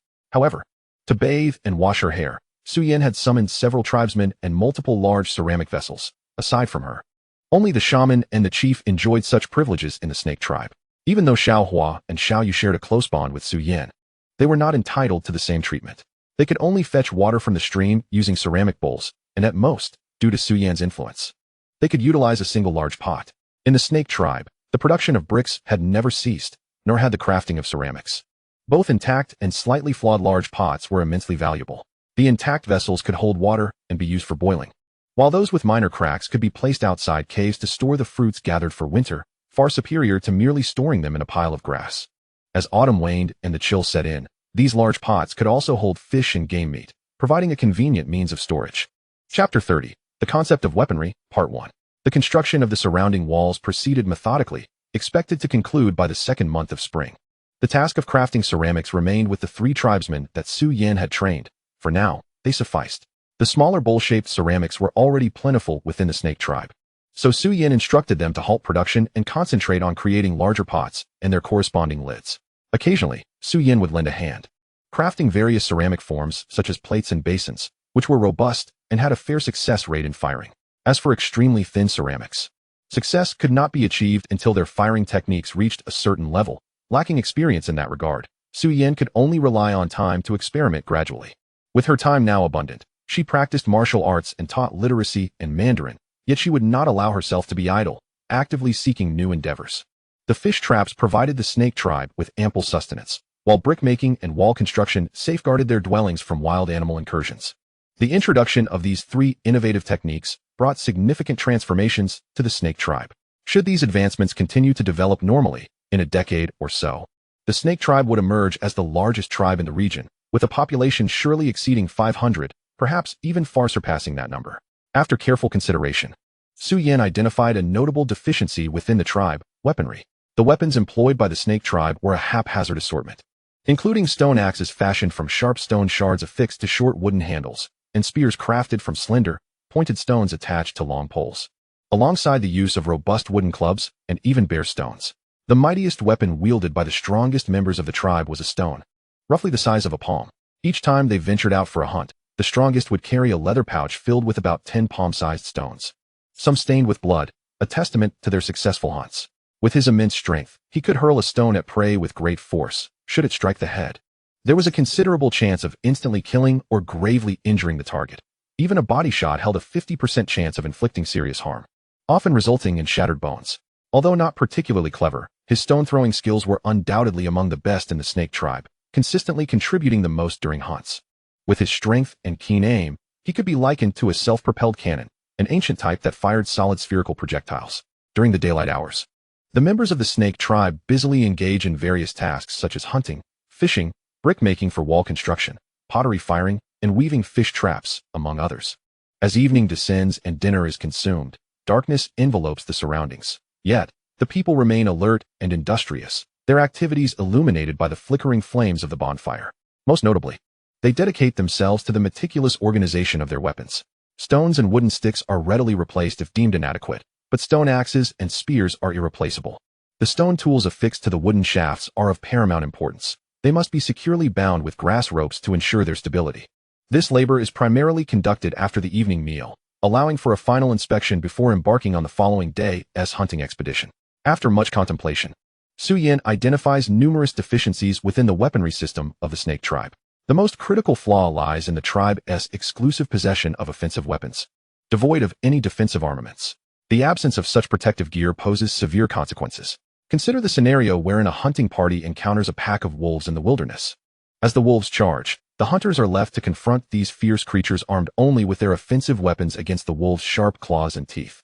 When the wolves' claws lunge at them, their only options are to evade or to block with their stone spears, axes, or wooden sticks, an ineffective defense that leaves them vulnerable to injury, even if they survive the encounter. Wounds inflicted by the wolves could easily become infected upon their return to the tribe, potentially leading to death. What the snake tribe urgently requires is a defensive weapon akin to a shield. Such a shield would enable them to deflect the sharp claws of beasts, significantly reducing the likelihood of sustaining injuries. Shields can be primarily rectangular or round, featuring handles on the interior for ease of grip. Wood, copper, and iron are suitable materials for shield construction, with rattan also serving as a viable option. Rattan shields are notably lighter than those made from other materials. And given the current circumstances, crafting shields from rattan is a straightforward endeavor, as suitable vines can be readily found in the woods. However, if Su Yin were to seek these vines independently, it would be a simple task. Enlisting the hunting and fishing teams to identify them, however, poses a challenge, particularly amidst the nascent spread of Mandarin within the snake tribe. The time required to locate appropriate rattan remains uncertain. Regardless, Su Yin proceeds to describe the appearance of rattan to the members of the hunting team who frequently venture out, urging them to search for similar plants. He also contemplates the possibility of crafting a pottery shield from clay. Holding a large pottery lid, he notes its resemblance to a circular shield.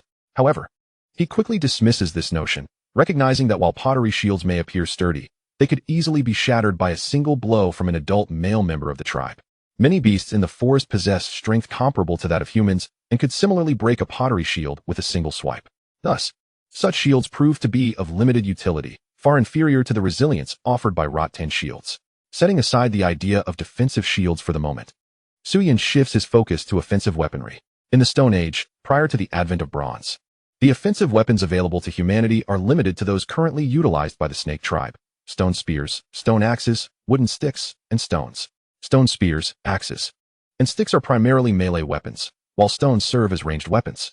However, the effectiveness of stones diminishes with distance, as accurate throwing is challenging, with a maximum range of approximately 50 meters. The limitations of stones as ranged weapons stem significantly from their size. Larger stones yield greater power, but are less portable, ultimately leading to a scarcity of usable stones when on the hunt. This leads Su Yin to consider the bow and arrow as a potential ranged weapon. The history of the bow and arrow persisted until the widespread introduction of firearms in warfare. Bows and arrows present several advantages over stones, including lighter arrows that allow an individual to carry dozens at a time, as well as a greater effective range than that of thrown stones. However, the bow and arrow system also has its drawbacks compared to stones. While stones are ubiquitous and readily accessible, bows and arrows necessitate a complex production process, and the rate of arrow damage is relatively high. Additionally, mastering the skill of archery proves more challenging than the technique of stone throwing. In the future, stones will likely be phased out as weapons, while bows and arrows will rise to prominence until firearms become widely adopted. After careful consideration, Su Yin ultimately decides against pursuing the use of bows and arrows. The primary reason being that the current conditions of the snake tribe do not permit the crafting of standardized bows and arrows. While rudimentary bows could be constructed, their lack of precision would hinder accuracy in shooting. Unless the tribe could equip a large number of bows, relying on quantity for success, this approach appears impractical. Temporarily setting aside the notion of bows and arrows, Su Yin recognizes that stones remain irreplaceable as ranged weapons within the snake tribe. Nevertheless, he envisions another type of ranged weapon, the javelin.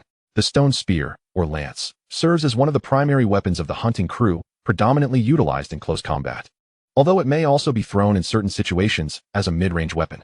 However, once the spear is thrown, the hunter is left unarmed, making it primarily a melee weapon. In contrast to the longer and heavier stone spear, the javelin is simply a sharpened stick designed explicitly for throwing rather than close combat. Perhaps the ancestors of the snake tribe once employed javelins as hunting weapons, but the tendency for the sharpened tips to sustain damage led to the abandonment of this practice, leaving stones as the only remaining projectile weapon. The technique for throwing javelins is considerably easier to master than that for throwing stones. Yet the high rate of loss renders them impractical for hunting purposes. In Su Yan's mind, reviving the javelin is not intended for hunting, but rather for defense against other primitive tribes. Not only javelins, but also appropriately sized stones should be stockpiled in abundance within the snake tribe's territory.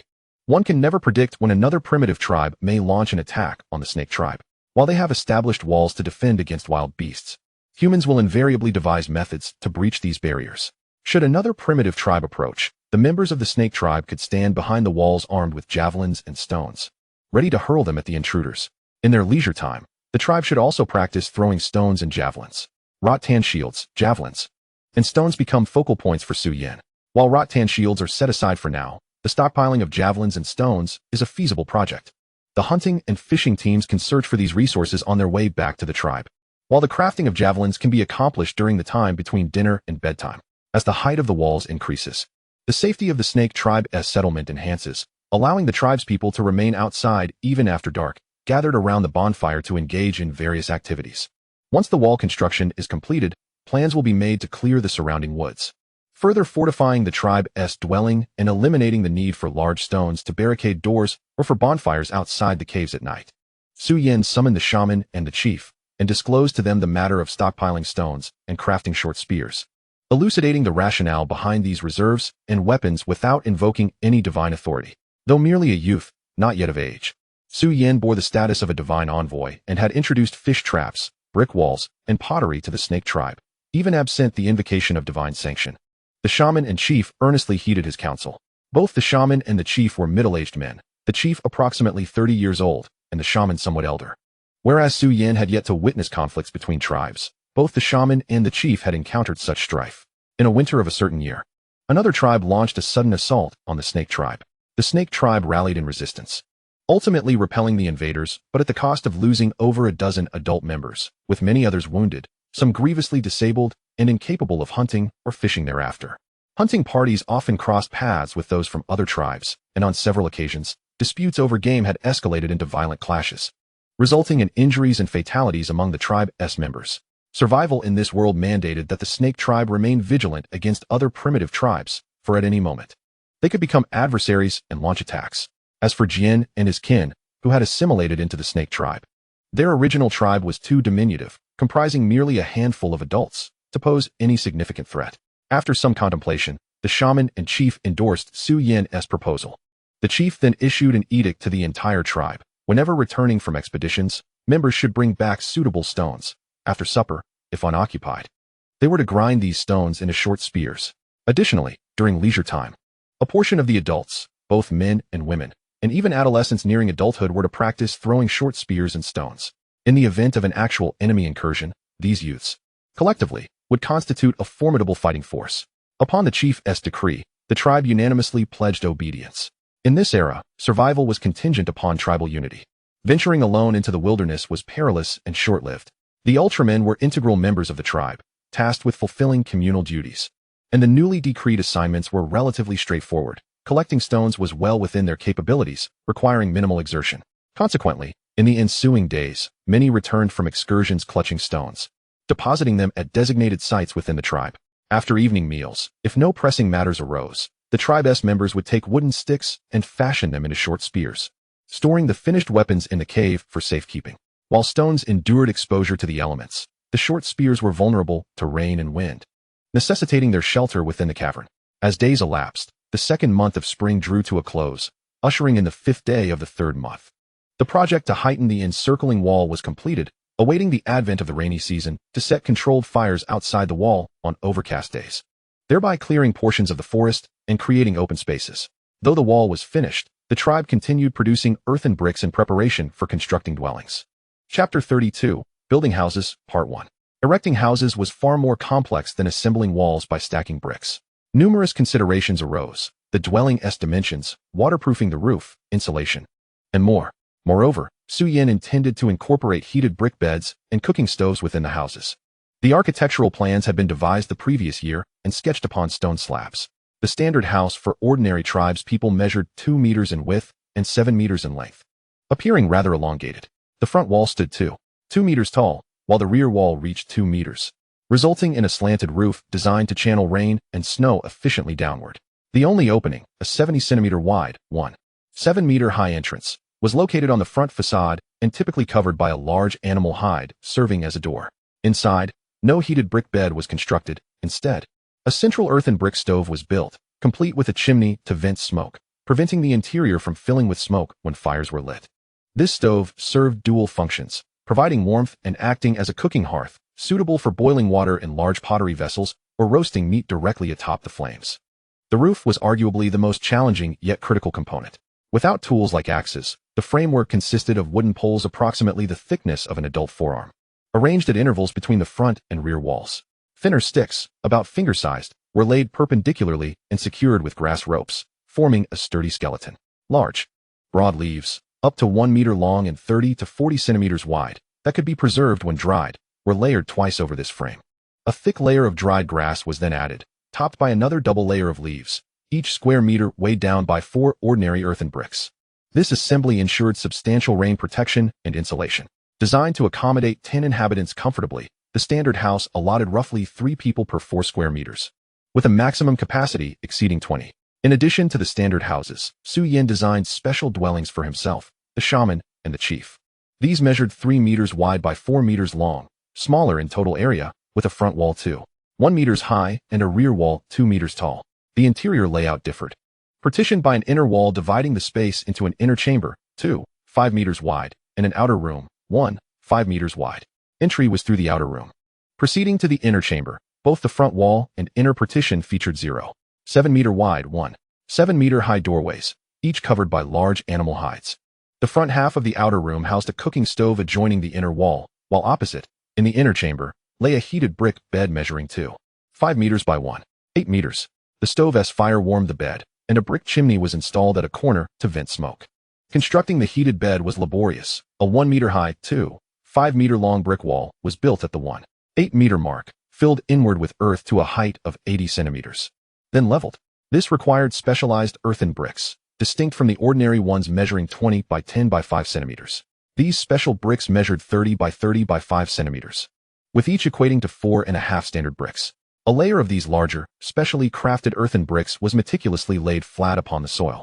Subsequently, atop each special brick, 2 ordinary bricks were arranged side by side vertically, with a deliberate gap maintained between them to prevent direct contact. Another layer of special bricks was then placed evenly over these ordinary bricks. Finally, a fine layer of earth was carefully applied, leaving no crevices, completing the construction of the Kong stove. It is imperative not to overlook the necessity of reserving a 25-centimeter long and 20-centimeter wide space in the corner of the Kong for the installation of a smoke exhaust pipe. The method for roofing a special dwelling mirrors that of a standard house.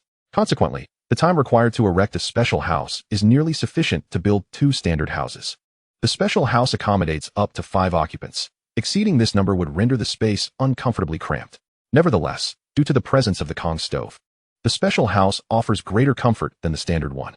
Envision, in the biting cold of winter, reclining upon the fire-warmed Kong layered with dry grass and animal pelts. Covered again with a pelt, such warmth renders the harshness of winter quite bearable.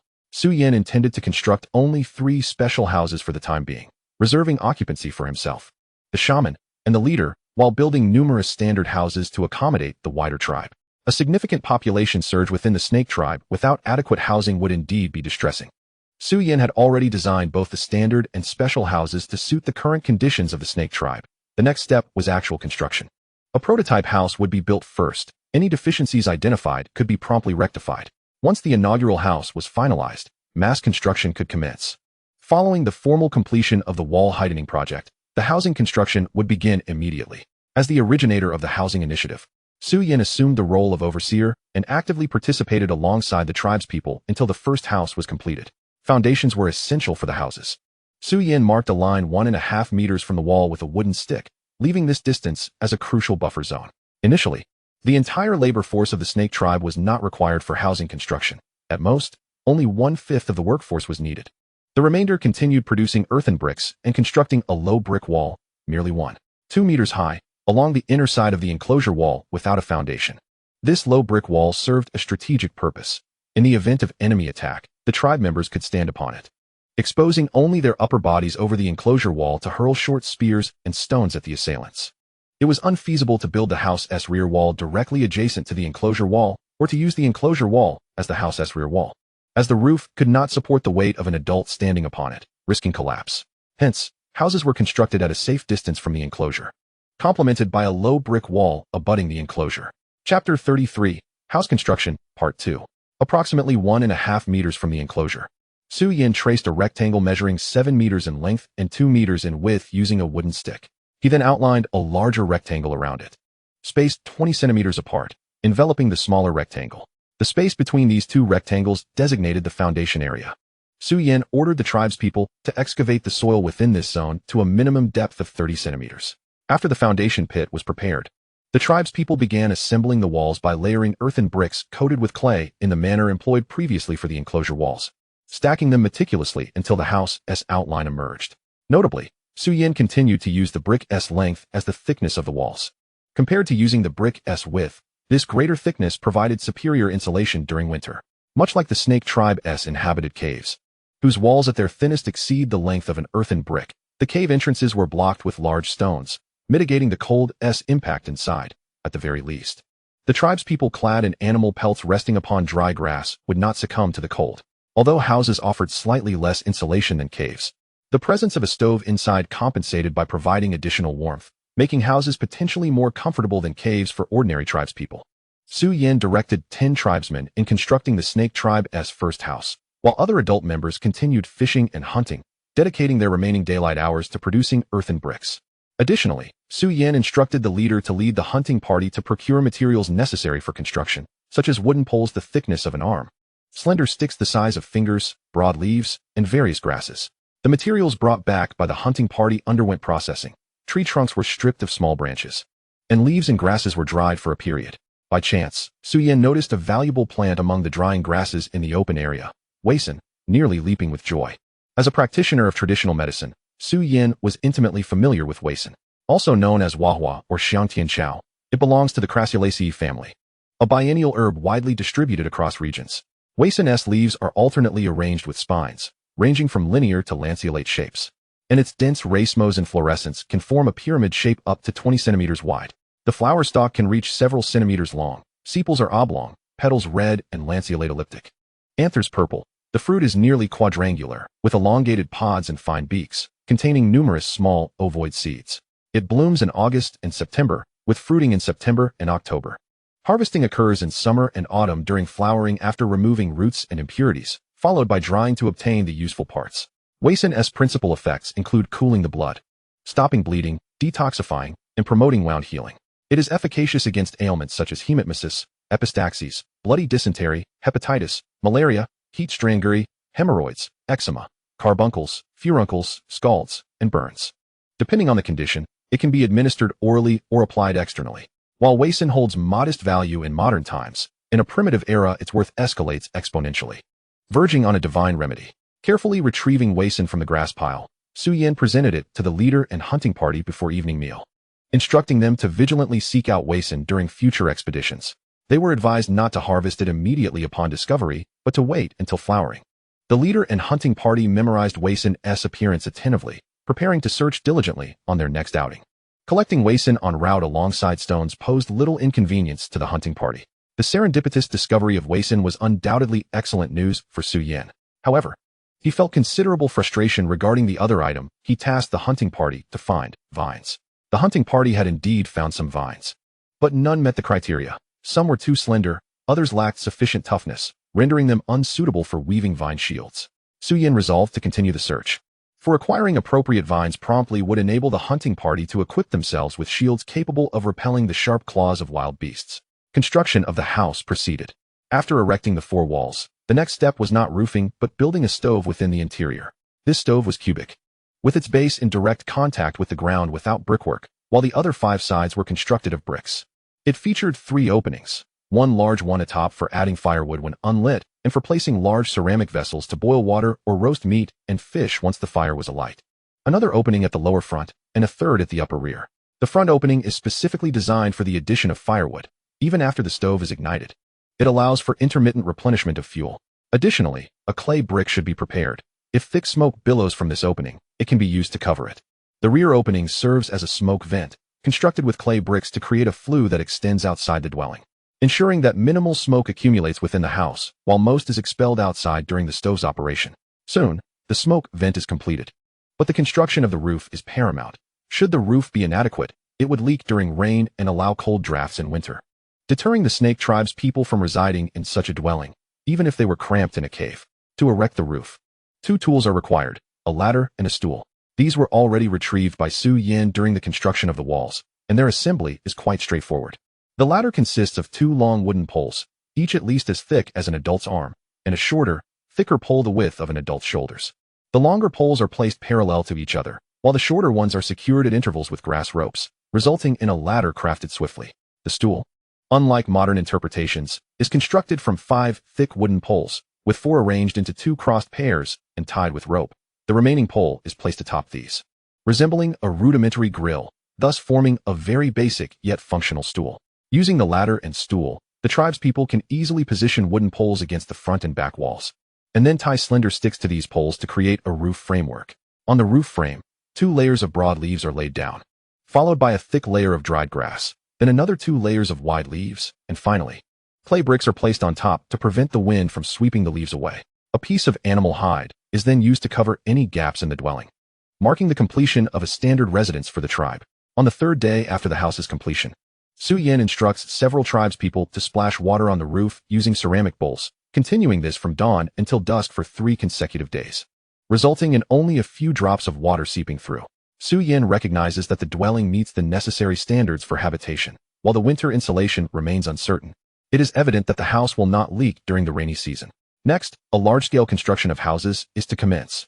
Chapter 34, Family. Following the successful completion of the first house, the snake tribe begins extensive construction, embarking on the simultaneous creation of 3 dwellings, 2 standard houses, and 1 special house, each requiring approximately 7,000 clay bricks. Once the first house is completed, it cannot remain unoccupied. Currently, a cave houses 180 individuals, which is already quite cramped. Aside from the shaman and the positions of Xiao Dai, everyone else sleeps nearly side by side, including the chief and his mate, as well as Su Yan, his foster mother, and the children, Xiao Hua and Xiao Yu, all squeezed together. Su Yan personally decides who will inhabit the first house. Dali, his mate, and their children will reside there. Dali is the 2nd most prolific mate in the snake tribe, surpassed only by the chief, who has 10 mates, a number that aligns with the 10 fingers, including the leader of the fishing team. Among the 10 strongest adult women in the tribe, all are the chief's mates. In the aesthetic values of the snake tribe, as well as among primitive peoples worldwide, physical robustness is paramount. Dali, on the other hand, has 5 mates, each possessing a physical condition slightly inferior to the chief's mates, but stronger than other adult women. Each of the 5 mates has at least 1 child, with the most having 3. Some are already of age and have formed their own families. Regarding why the children belong to Dali's mates rather than Dali himself, should an adult male tribesman perish, his mate, if deemed desirable by other adult males, may become the mate of another man, along with the deceased man's children. If 2 adult males vie for the same adult female, they must engage in a bare-handed combat under the watchful eyes of the tribe, which guarantees no serious injury nor loss of life. The victor may take the woman, while the loser must relinquish his claim. Women, however, lack the agency to choose their mates and can only be chosen unless they possess strength surpassing that of the men, a rare occurrence. Dali's mates collectively have 9 children. Thus, with Dali, his 5 mates, and their 9 offspring, a total of 15 individuals reside together.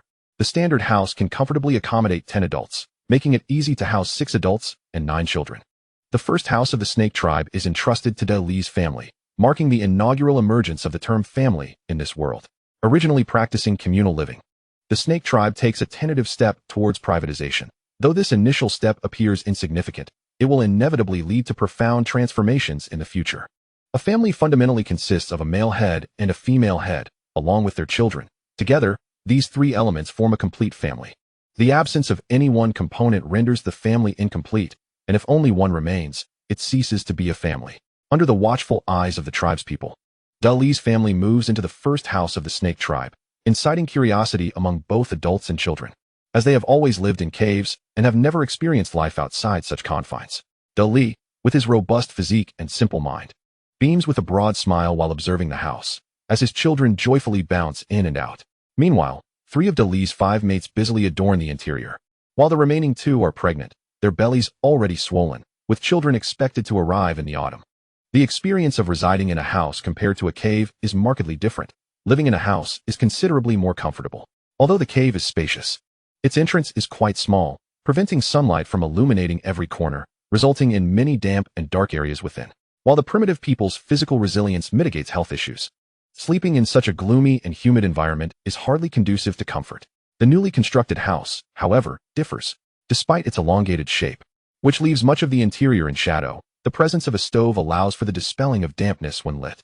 Dali's 3 mates diligently bring in dried grass to spread evenly across the floor, and a hide from an unknown animal is laid near the stove, serving as Dali's sleeping area. Additionally, pottery bowls for each person and Dali's weapons are neatly arranged in the corners, marking them as personal belongings of Dali's family. Su Yan eagerly anticipates the swift completion of numerous houses, envisioning families assigned to each dwelling. The intimate affairs between adult men and women have become a source of torment for him, necessitating the use of earplugs for peace. If a family occupies a single house, they are free to engage in whatever activities they desire within, as it would not affect Su Yan. Given sufficient materials, a batch of standard houses can be completed in approximately 10 days, with occupancy possible 5 days after their construction. The second batch of houses for the snake tribe has yet to be fully completed, as the 3rd month of spring comes to a close, with expectations for their arrival soon. On that fateful morning, Su Yan awoke to a somber sky, foretelling the imminent arrival of a torrential downpour. It was also the time for the serpent tribe's incendiary actions to commence. After a brief consultation with the chief and the shaman, and following their morning repast, members of the hunting and fishing teams of the serpent tribe took up flaming torches and ventured beyond their dwelling. According to Su Yan's strategical vision, the woodland within a span of over 200 meters from the serpent tribe's abode to the nearby brook was to be set ablaze, with the intent to incinerate at least 100 meters of forest surrounding their settlement. The hunting and fishing teams proceeded with caution, igniting the combustible materials on the ground with their torches, gradually drawing closer to the perimeter of their enclosure. Soon, the serpent tribe found themselves enveloped by flames. There was no need to fret over the potential for a forest fire during the transition from spring to summer.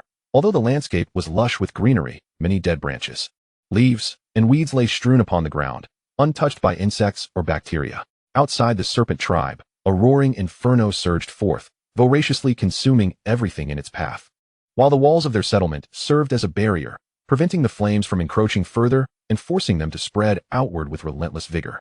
The heat was oppressive, and billowing smoke filled the sky, perhaps drawing the attention of nearby primitive tribes to the unusual spectacle. The moisture within the trees and flora was rapidly evaporated by the blaze, transforming them into sustenance for the fire, which resembled a malevolent demon imbued with boundless power, devouring all in its vicinity until a sudden deluge arrived. Chapter 35. An unexpected visitor. Amidst the downpour, the fierce flames, having held their ground for a time, were ultimately forced to retreat, shrinking until they were extinguished entirely. The areas ravaged by the fire were left in a desolate state, littered with ashes. The rain persisted from the morning until deep into the night, finally abating in the early hours of dawn. Emerging from the cave, Su Yan inhaled deeply, expelling the stale air from within and reveling in the freshness of the atmosphere outside. The family of Dali, residing in the first dwelling of the serpent tribe, had also risen early, with Dali's children frolicking in the clearing. Upon inquiring about their living conditions, Su Yan learned that the roof occasionally leaked a drop or two, but this had little impact on their home. It was hardly surprising for the combination of leaves and hay to permit some water to seep through. Now in the rainy season, the serpent tribe seized the opportunity provided by the clear weather to expedite the construction of their homes. Given the recent downpour, the forest was rather muddy, and the hunting teams remained inactive. Meanwhile, Su Yan, accompanied by several adult tribesmen, strolled a few laps outside the walls. The area targeted for clearing, spanning over 200 meters from the serpent tribe's dwelling to the brook, had been set ablaze before the rain, with the hunting team igniting the path back to the tribe. The inferno, centered along the path leading to the brook, devoured at least 100 meters of woodland on either side, leaving only a carpet of ashes on the ground, while the remnants of unburned tree trunks were swiftly quelled by the downpour. The once adjacent forest had receded 100 meters from the serpent tribe's abode, creating a vast expanse of open land beyond the walls, sufficient for the tribe's expansion and eliminating the concern of beasts leaping over the walls from the treetops. As noon approached, a hunting party of 18 primitive individuals from a deer totem tribe advanced toward the serpent tribe's dwelling, drawing ever closer. This tribe, known as the Deer Tribe, was relatively benevolent and had only recently relocated to the area inhabited by the Serpent Tribe. Having just moved, they had yet to establish any blood ties with the Serpent Tribe, once a large tribe with a population exceeding 300. The Deer Tribe had been the largest in their previous territory. However, a dreadful epidemic had ravaged their ranks, claiming the lives of many. Not long after the plague had subsided, two rival tribes united to assault the Deer Tribe. Though these adversaries were medium-sized tribes, their combined strength paled in comparison to the Deer Tribe prior to the epidemic. Yet, the Deer Tribe, having sustained significant losses, found themselves vulnerable to this coordinated attack. Despite their weakened state, the Deer Tribe, under the leadership of their chief, valiantly resisted the encroachment, ultimately driving the invaders back, but suffering considerable casualties in the process, including the loss of many adults and children, and the death of their chief during the conflict. Following the dual tragedies of disease and battle, the Deer Tribe dwindled from over 300 members to a mere 150, reaching a nadir in their strength. Should other tribes become aware of their plight, they might very well consider preying upon them. In haste, the Deer Tribe selected a new leader, and after deliberation with the shaman, made the arduous decision to relocate, seeking refuge away from their current territory. On the first day of this decision, the following dawn saw the entire Deer Tribe depart from their ancestral home, which they had inhabited for centuries, taking only what they could carry. Along the journey, they hunted for sustenance, progressing step by step, though many tribesmen fell along the way, never to rise again. Eventually, the Deer Tribe arrived in the vicinity of the Serpent Tribe, one of the closer tribes to their new settlement. Upon their arrival, the Deer Tribe found themselves without caves for shelter, resorting to constructing rudimentary dwellings from branches, leaves, and grass. During the winter, many children and even adults perished from the cold, further diminishing their population to a mere 120 individuals. On this particular day, many from the Deer Tribe noticed thick smoke rising from the southwest, speculating about the cause. Although they surmised it might be a fire, they were not overly concerned about the flames encroaching upon them, as the overcast sky hinted at imminent rain, which would extinguish the blaze. However, they remained cautious of any beasts fleeing from the inferno. As the rain fell, the fire was swiftly quelled, with no further smoke rising. The next day, the chief of the Deer Tribe led a hunting party out, motivated by thoughts of the previous day's conflagration, directing them toward the area that had burned. Unfortunately for the hunting party, luck was not on their side. They spotted several potential prey but failed to capture any. Approaching noon, they neared the charred landscape. Entering the area of the previous fire, they glimpsed a brick wall ahead, the purpose of which remained a mystery to them.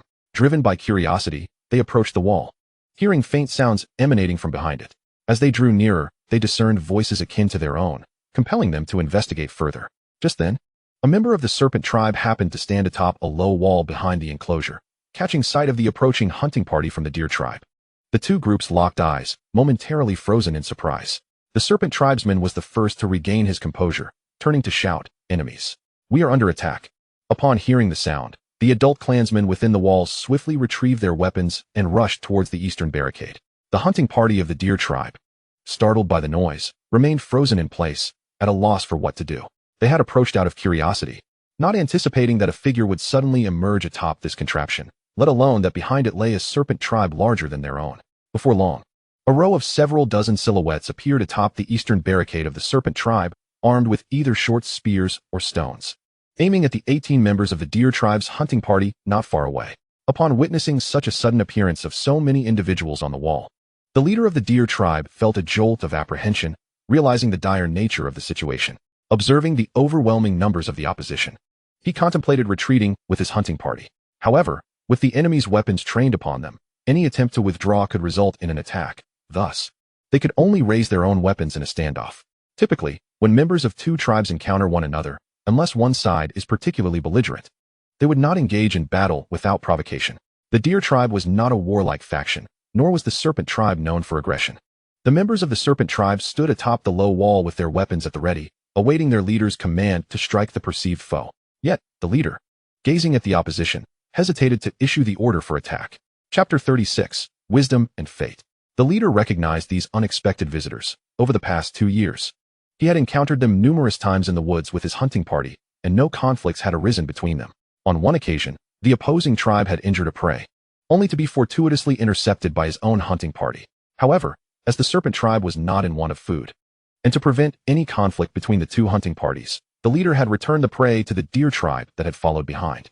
At that time, the leader of the deer tribe had been greatly astonished by the other party's willingness to return the prey, knowing that the serpent tribe's hunting party outnumbered their own and that their members were generally more robust. This incident fostered a bond of friendship between the two hunting parties, leading to amicable encounters thereafter, where silence was no longer the norm, and on several occasions, the serpent tribe even assisted the deer tribe in their hunts. "Put down your weapons. I recognize them." Upon confirming the visitors' identities, the leader instructed his clansmen to lower their arms. He placed both hands upon the wall, exerted a gentle push, and vaulted over it. Following closely, several adult male clansmen from the serpent tribe leapt down as well, unwilling to let their leader approach alone, wary of any unforeseen incidents. The leader of the deer tribe also recognized the leader of the serpent tribe, comprehending that this was indeed the serpent tribe's dwelling. Knowing that the serpent tribe was not their enemy, the deer tribe's leader hastily instructed his followers to lower their weapons, refraining from aiming at their friends. The leader of the serpent tribe, grinning broadly, strode forward with open arms, while the leader of the deer tribe mirrored his enthusiasm, and they embraced vigorously, parting only after a few moments. Embracing is a customary way for close friends to express their feelings upon meeting, while a light punch to each other's chest serves as a slightly less intimate form of greeting, and mere smiles suffice for ordinary acquaintances. This clearly illustrated the depth of the relationship between the two leaders. To exemplify the standing of the serpent tribe leader, his rank was only surpassed by that of the shaman and the divine emissary, with the remaining tribespeople considered his subordinates. While he maintained a good rapport with some of his followers, such as the strongman, it was uncommon for them to embrace. They typically exchanged light punches to the chest instead. The leaders of both the serpent and deer tribes held comparable positions within their respective tribes, both being relatively amicable factions. After the serpent tribe's hunting party had aided the deer tribe on several occasions, the two leaders developed a genuine friendship, as only those of similar standing could forge such bonds. Following their embrace, the two leaders began to communicate through gestures. The leader of the serpent tribe discerned that the deer tribe's hunting party had come to investigate the aftermath of yesterday's great fire and had inadvertently stumbled upon the serpent tribe's dwelling. Understanding the context, the leader of the serpent tribe extended an invitation for the deer tribe to visit. Although the deer tribe's hunting party had yet to complete their hunting mission, and failure to secure prey today would mean hunger for their people, the leader of the deer tribe initially intended to continue the search for game. However, under the persistent invitation from the leader of the serpent tribe, he found himself unable to decline and reluctantly accompanied him to the serpent tribe's abode. The leader of the deer tribe was quite intrigued by the serpent tribe's walls and inquired of his friend about their purpose. Due to the language barrier between the two tribes, they could only communicate through gestures. The leader of the serpent tribe struggled to convey the significance of the walls through motions and resorted to explaining that they served to defend against wild beasts, simultaneously articulating the term walls in a simplified manner. The leader of the deer tribe repeated the pronunciation several times, gradually approaching the correct articulation. Through the serpent tribe leader's explanation, he gleaned an understanding of what these walls represented. Prior to their migration, the deer tribe had constructed a rudimentary enclosure from branches at their dwelling to deter wild beasts, which indeed provided some measure of protection. Now, having settled in a new location, the deer tribe had also invested time in erecting a circle of barriers around their settlement. However, the branch-made barriers were woefully inadequate, easily torn apart by a beast's assault, and paled in comparison to the imposing and sturdy walls before them. With these walls in place, wild animals were largely unable to breach the serpent tribe's defenses, and even humans would find it quite a challenge to scale them. The leader of the serpent tribe guided his guests around half of the wall, arriving at the southern side, where the sole entrance, a grand gate, was located. The gate, approximately 2 meters wide, was constructed from thick wooden poles bound together with rope. As they entered the serpent tribe's dwelling, the leader of the deer tribe's attention was captured by two things: the houses the serpent tribe was constructing and the abundance of pottery scattered throughout. The shaman and the divine emissary, surrounded by numerous clansmen, approached from this direction. The leader of the serpent tribe took the deer tribe leader along to pay their respects to the shaman and the emissary. The term for shaman was universally recognized among most tribes, although the leader of the deer tribe was unfamiliar with the meaning of divine emissary. However, seeing his friend place the two in conjunction, he understood their significance. The leader of the deer tribe slightly bowed his head to the shaman and the divine emissary as a sign of respect. The emissary, who had not ascended the low wall earlier and would have been hindered by her clansmen had she attempted to do so, was unaware of the deer tribe leader's appearance. Now, observing him, she noted that he possessed a square-shaped face, with approximately 10 centimeters of somewhat tousled short hair and a thick beard enveloping his wide mouth. When compared to the leader of the serpent tribe, he appeared somewhat shorter and less robust. The emissary surmised that the leader of the deer tribe was slightly less formidable than the leader of the serpent tribe. After the serpent tribe leader introduced the deer tribe leader to the shaman and the emissary, she bestowed upon him the name Yuan, meaning fate, signifying the profound connection between the deer tribe and the serpent tribe. Additionally, Su Yin bestowed upon the leader of the snake tribe a new name, Ji, signifying wisdom. Among adults, the leader is regarded as the most sagacious individual, having initially triumphed over brute strength to claim the title of chief through his intellect. Hence, Su Yin chose this name for him. After understanding the circumstances, Wu turned back to the cave to attend to his own tasks. During this period, he meticulously recorded the technique for firing pottery and was currently documenting the methods for constructing houses, now employing the script imparted by Su Yin for his notes. In instances where words failed to convey the concept, he would continue to express his thoughts through pictographs. In contrast, Su Yin did not return to the construction of the houses, but instead followed Ji and Yuan, eager to observe the hunting team of the deer tribe and gain further insights into their ways. Chapter 37. The Trade of Salt and Pottery. Upon closer inspection, Su Yin noted that the hunting team of the deer tribe, consisting of 18 members, bore a striking resemblance to their leader. Most notably, they all sported short hair, likely due to the inconvenience of long locks, which they had chosen to sever. At this moment, considerations of bodily autonomy, inherited from their parents, were cast aside. Thus, the decision to keep or forego hair was left to individual preference. The deer tribe favored longer hairstyles, with many wearing their hair cascading to their waists. However, anything longer than that was perceived as cumbersome, and those with slightly longer hair would tie it back with ropes. Ji guided Yuan through the dwelling of the snake tribe, while Yuan's subordinates trailed behind, scanning their surroundings. Among the many concerns that Yuan harbored, the construction of houses and the creation of pottery were paramount. Ji diligently elucidated these two subjects to him. From Ji's explanations, Yuan learned that the people of the snake tribe primarily resided in caves, but as their numbers swelled, these caves became increasingly cramped, necessitating the construction of houses for habitation. Observing the structures of the snake tribe, Yuan couldn't help but reflect on the makeshift homes crafted from twigs, leaves, and grass that his own people occupied. The disparity was stark.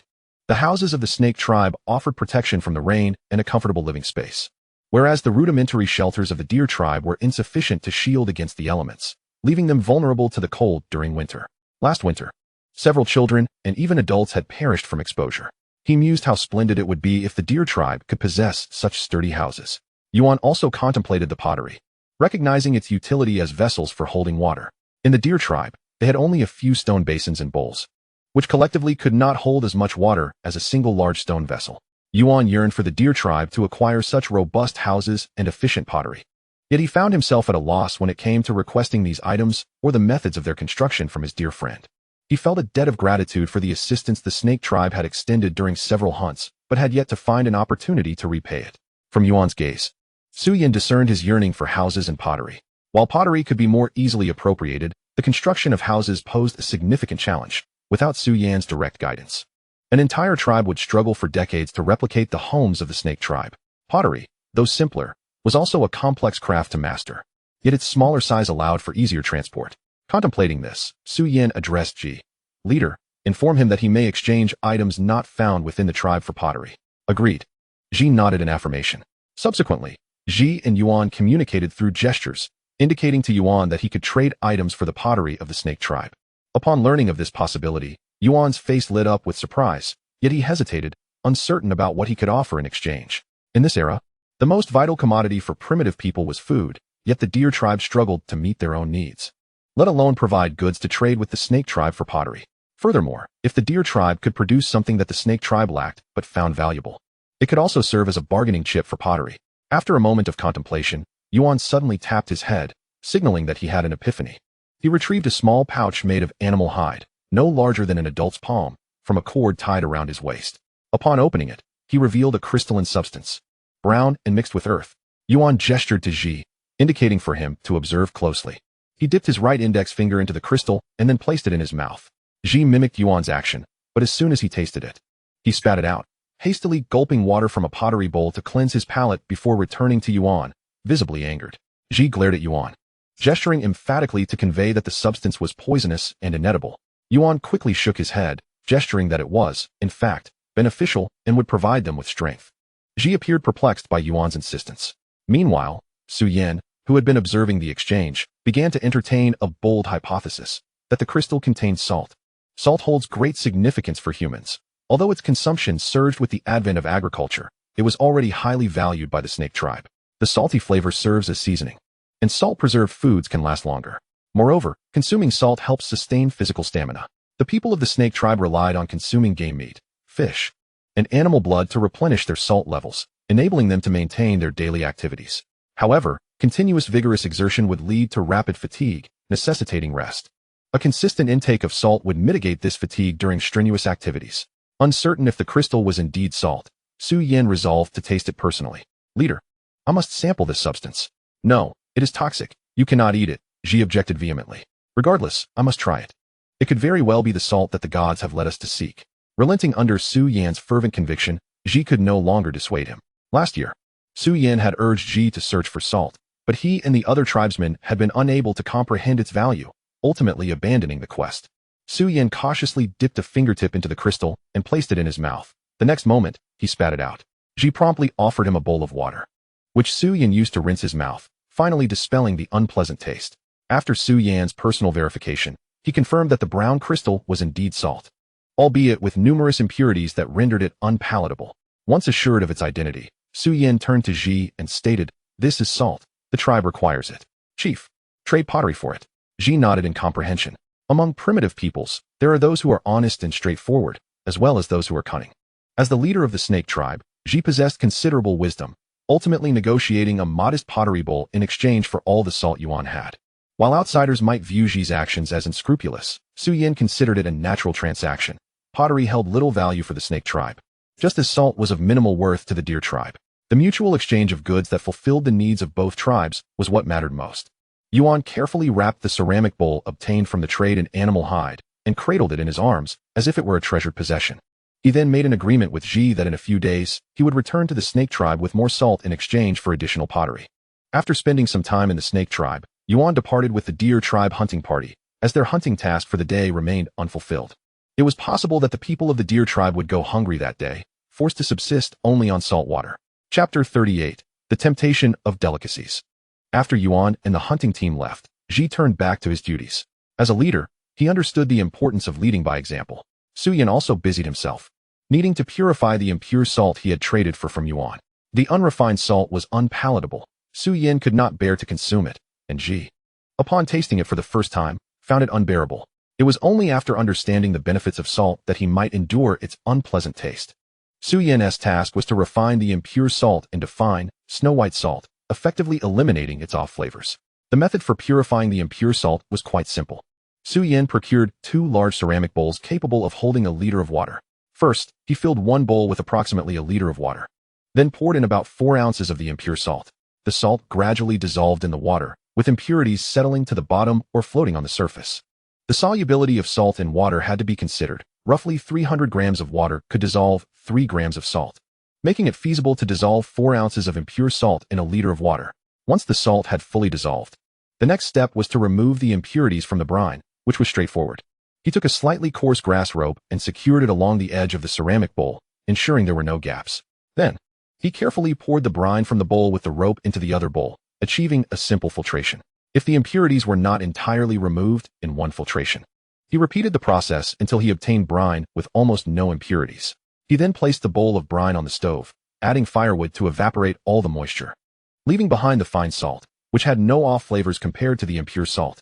By evening, Su Yan had managed to collect less than 2 ounces of fine salt, which he carefully set aside. In the open area, a fire pit had been lit in preparation for dinner. Last spring and summer, it was the male tribesmen who prepared the evening meals, but now this task had been entrusted to the female tribesmen, who skewered fish on sticks and placed them by the fire. Su Yan approached and selected a fish weighing over 2 pounds, placing it on a stone slab. He then took a shard of stone and vigorously scraped the scales off the fish, piece by piece. After most of the scales were removed, he sprinkled a little salt onto the fish, then moved to the fire pit to personally roast it over the flames. Before long, the women responsible for grilling the fish nearby turned their attention to the one in Su Yan's hands. Drawn by a fragrance that was distinct from that of the fish they had prepared, a delightful aroma that made them sniff curiously. Those farther away could not perceive the enticing scent of Su Yan's fish, as it mingled with the odors of other grilled fish. The fish, now devoid of its scales, cooked slightly faster. As it neared completion, Su Yin sprinkled a bit more salt on it, unable to suppress his own saliva. Indeed, the grilled fish, stripped of its scales and seasoned with fine salt, was extraordinary. Once the fish was thoroughly roasted, Su Yin eagerly began to eat beside the fire. Relieved that mealtime had not yet arrived and the tribespeople had not gathered, for he preferred not to witness their envious gazes upon his grilled fish. In no time, he devoured the entire fish, licking his lips afterward as if savoring the delectable taste that lingered. As the evening meal was prepared, the tribespeople gathered, lining up in the order of adult males, adult females, children, and the elderly or disabled to collect their food from the fire. Su Yin took a grilled fish weighing over a pound, sprinkled a bit of salt on it, and returned to the fire to grill it slightly, allowing the salt to meld into the flesh. He then approached Ji, who was sitting on a clay brick, gnawing on a fish, and offered him the grilled fish, saying, "Try this, it's delicious." Ji, somewhat skeptical, accepted the grilled fish and took a bite. As the fish flesh entered his mouth, he immediately sensed a significant difference from the fish he had previously consumed. Though he did not yet understand the concept of flavor, he recognized that Su Yin's grilled fish was far superior, and he quickly devoured it. "Shaman, is there more?" Ji inquired, licking his lips. "There is. But you must give me your fish," Su Yin replied. Ji relinquished the half-eaten fish he held, and Su Yin took it to the fire. Under Ji's watchful gaze, he lightly roasted both fish to warm them, then produced a small pouch of fine salt, grabbing a pinch to sprinkle over the fish before placing them back in the flames. He then offered the grilled fish to Ji. Ji took a bite of the leftover fish and noted that its taste was similar to that of the grilled fish Su Yin had given him earlier, prompting him to happily continue eating.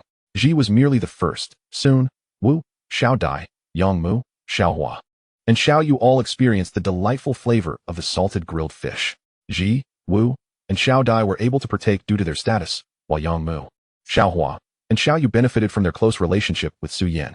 Su Yin's supply of fine salt was limited, unable to support the entire tribe's desire for salted grilled fish, only sufficient for a few individuals. He remained unaware of when Yuan would return to the snake tribe for further salt trading. Perhaps the snake tribe should also search diligently for salt, as the deer tribe had managed to find it. Ji could scarcely believe that the substance Su Yin had added to the grilled fish was indeed the salt traded from Yuan that day. It was certainly not the same, for the salt acquired had many impurities, whereas the salt added to the grilled fish was refined and of a vastly superior quality. Su Yin also informed Ji that adding salt to roasted game meat would enhance its flavor. Hearing this, Ji resolved to lead the hunting team out the following day, eager to try salted roasted game meat. Moreover, Ji recognized the importance of salt, though he did not yet understand its ability to sustain energy. The mere fact that it could enhance the taste of food was sufficient. The snake tribe was not lacking in food, and their pursuit of nourishment naturally leaned toward the more delectable. Ji decided that he would seek to acquire more salt in the future, aiming to trade for some with Yuan's tribe, and ideally, to discover the source of salt himself. Ji had now come to understand what salt looked like and its taste. Should he encounter it, he would undoubtedly recognize it. The following day, Ji returned with the hunting team, bringing back the carcass of a leopard. One member of the hunting party had sustained a minor injury during the hunt. As anticipated, the salted roasted game meat was indeed more delicious, and Ji's appetite expanded considerably, with even the sisters Xiao Hua and Xiao Yu overeating. Chapter 39. The second trade with the deer tribe. Ji had developed a fondness for salted roasted game meat, nearly venturing out with the hunting team daily. While the hunting party could not always achieve success, this time they unexpectedly discovered a type of vine suitable for crafting shields. Su Yin instructed the hunting team to bring back additional rattan strips on their next expedition, intending to weave rudimentary rattan shields. Of course, these would be the most basic and primitive versions. Crafting a more refined shield would require multiple steps, including soaking in oil. The utility of rattan strips extends beyond mere shield making. They can also be fashioned into baskets and even shoes. Presently, Su Yin donned a pair of rattan woven shoes, which offered a slight improvement over straw sandals. During the summer, using animal hides for footwear is impractical, making rattan shoes a commendable alternative. Furthermore, baskets made from rattan serve admirably for carrying fish, far surpassing the utility of larger pottery. Several days have elapsed since the inaugural trade with the deer tribe. Although only 7 individuals within the entire tribe consume salt, Su Yin has witnessed a rapid depletion of his salt supply, which is now nearly exhausted. He eagerly anticipates a second exchange with the deer tribe. Having tasted salted food, his appetite for unseasoned fare has markedly diminished. Meanwhile, the 2 standard houses constructed by the snake tribe have been completed and await a few days of drying before they can be occupied. Su Yin must decide which of his tribesmen will reside in these new dwellings. The largest family within the snake tribe belongs to Ji, who has 10 spouses. Coupled with their children, one can imagine the substantial size of Ji's household, which is expected to comprise about 1/6 of the snake tribe's total population. However, it remains uncertain how many of these children are of Ji's bloodline, as he became the leader of the snake tribe only after Su Yan's birth. Following Ji's family in size is De Li's, while the third largest consists of Xiong Lian and Du Yan, each having 3 spouses. Xiong Lian's family boasts 6 children, bringing their total to 10, while Du Yan's household includes 5 children, totaling 9. To house Xiong Lian's and Du Yan's families together in one dwelling would be wasteful, yet placing them in separate homes would result in overcrowding. Ultimately, Su Yan decided to accommodate 2 additional families, De Zui's, consisting of 2 spouses and 3 children, totaling 6, and De Hei's, with 2 spouses and 4 children, totaling 7. Thus, Xiong Lian's family and De Zui's would share one house, while Du Yan's and De Hei's would share another, each dwelling comfortably housing 16 individuals. The 2 families residing together should not cause conflict, as they previously cohabited in a cave without issue. In a few days, the cave will be less crowded with 32 fewer individuals, finally allowing for some breathing space. Soon after, the special house will be completed, providing Su Yan with yet another opportunity to relocate. Just as his salt supply dwindled, 6 days later, Yuan returned with the deer tribe's hunting team to the snake tribe settlement. Coincidentally, Ji had chosen not to lead the snake tribe's hunting party that day, remaining within the tribe. The distance between the deer tribes and snake tribe settlements is likely minimal. Yuan arrived at the snake tribe's abode just past noon, having navigated the journey while hunting. This time, Yuan and his hunting team were not preoccupied with hunting. They made a direct and swift approach to the snake tribe's settlement. By midday, they had already arrived, possibly due to Yuan's early departure. Ji greeted his dear friend Yuan with a broad smile, and the two embraced joyfully. Previously, Yuan had exchanged a small pouch of salt for a small pottery bowl from the snake tribe, which upon returning to the deer tribe, was promptly appropriated by the shaman and became a treasured item. Yuan recounted the details of his trade with the snake tribe to the shaman, who was astonished to learn that such treasures could be acquired for salt, and even more so for larger quantities of salt. The shaman immediately consented to Yuan's proposal of trading salt for pottery with the snake tribe, as the deer tribe possesses an abundance of salt, and the prospect of exchanging it for valuable pottery was appealing. In the ensuing days, Yuan continued to lead his hunting team in procuring food for the deer tribe, while half of the adult female members and several near-adult children gathered salt for trade with the snake tribe. After 6 days, Yuan and his kin arrived at the snake tribe with 3 large bundles of salt, aiming to exchange them for as many pottery items as possible, with a particular focus on large pottery. The trade was conducted between Ji and Yuan, with both men animatedly conversing and gesturing, a cumbersome task given the language barrier between their tribes. Through their dialogue, Su Yan gleaned that Yuan sought to trade the 3 large bundles of salt for 5 large pottery items, representing the number 5, and 20 pottery bowls, representing 2 sets of 10. Despite their friendship, Ji, representing the snake tribe's interests, could not simply acquiesce to such demands, particularly since intact large pottery is also highly prized within the snake tribe. While the snake tribe possesses many large pottery items, most are flawed, bearing cracks that render them unsuitable for holding water. Yuan, having observed a plethora of large pottery, mistakenly assumed their value to be low. Ji, however, demonstrated the flawed large pottery filled with water, explaining that such items are indeed subpar, while intact large pottery remains a valuable commodity within the snake tribe. After a heated exchange, Yuan ultimately secured 2 large pottery items, one intact and the other cracked, and 5 bowls of varying sizes in exchange for his 3 bundles of salt. Satisfied, Yuan departed the snake tribe with a total of 7 pottery items, having traded what was of little value to the deer tribe for treasures of significant worth. Both parties perceived their trades as advantageous, fostering the potential for future exchanges as the snake tribe continues to seek salt until a source is discovered. The 3 bundles of salt weighed over 100 kilograms. Su Yan summoned his tribesmen to fetch water from a nearby stream, dissolving the impure salt in water to filter out impurities. He calculated that at least 400 liters of water would need to evaporate to purify all the impure salt, yielding a minimum of 50 kilograms of fine salt, sufficient for the snake tribe's needs for some time. Should the intervals between the deer tribe's visits to the snake tribe for trade be relatively short, the snake tribe might retain some salt reserves. Chapter 40, Wrought Tan Shields. After purifying all the impure salt obtained from the deer tribe into fine salt, it was divided between 2 large pottery containers. Observing the pristine white salt within, Ji beamed with delight, evidently having grown accustomed to the salted foods over recent days. Salt had become an indispensable element of his life. With such an abundance of salt now available to the snake tribe, Future trades with the deer tribe for more salt are anticipated, ensuring that the tribe can enjoy a daily measure of this valuable commodity. Initially, they may only appreciate the enhanced flavor of salted food, but gradually, they will recognize that their laborious tasks become less exhausting, which is but one of the many benefits of salt. Additionally, salted foods possess the vital quality of having a longer shelf life. On ordinary days, the serpent tribe consumes the food they procure, such as fish and game, within a span of 2 days, never allowing it to extend into a third. By the third day, the food begins to spoil, and consuming such tainted provisions can lead to illness. The ancestors of the serpent tribe have long discerned this pattern. However, when it comes to salt, the situation is markedly different. Food preserved with salt can be stored for an extended period. Any excess food acquired is immediately salted for future use, especially during prolonged periods of rain when foraging becomes impossible. Moreover, prior to winter, if food is salted, preparations for the cold season can commence early, alleviating the frantic rush to gather provisions in the autumn.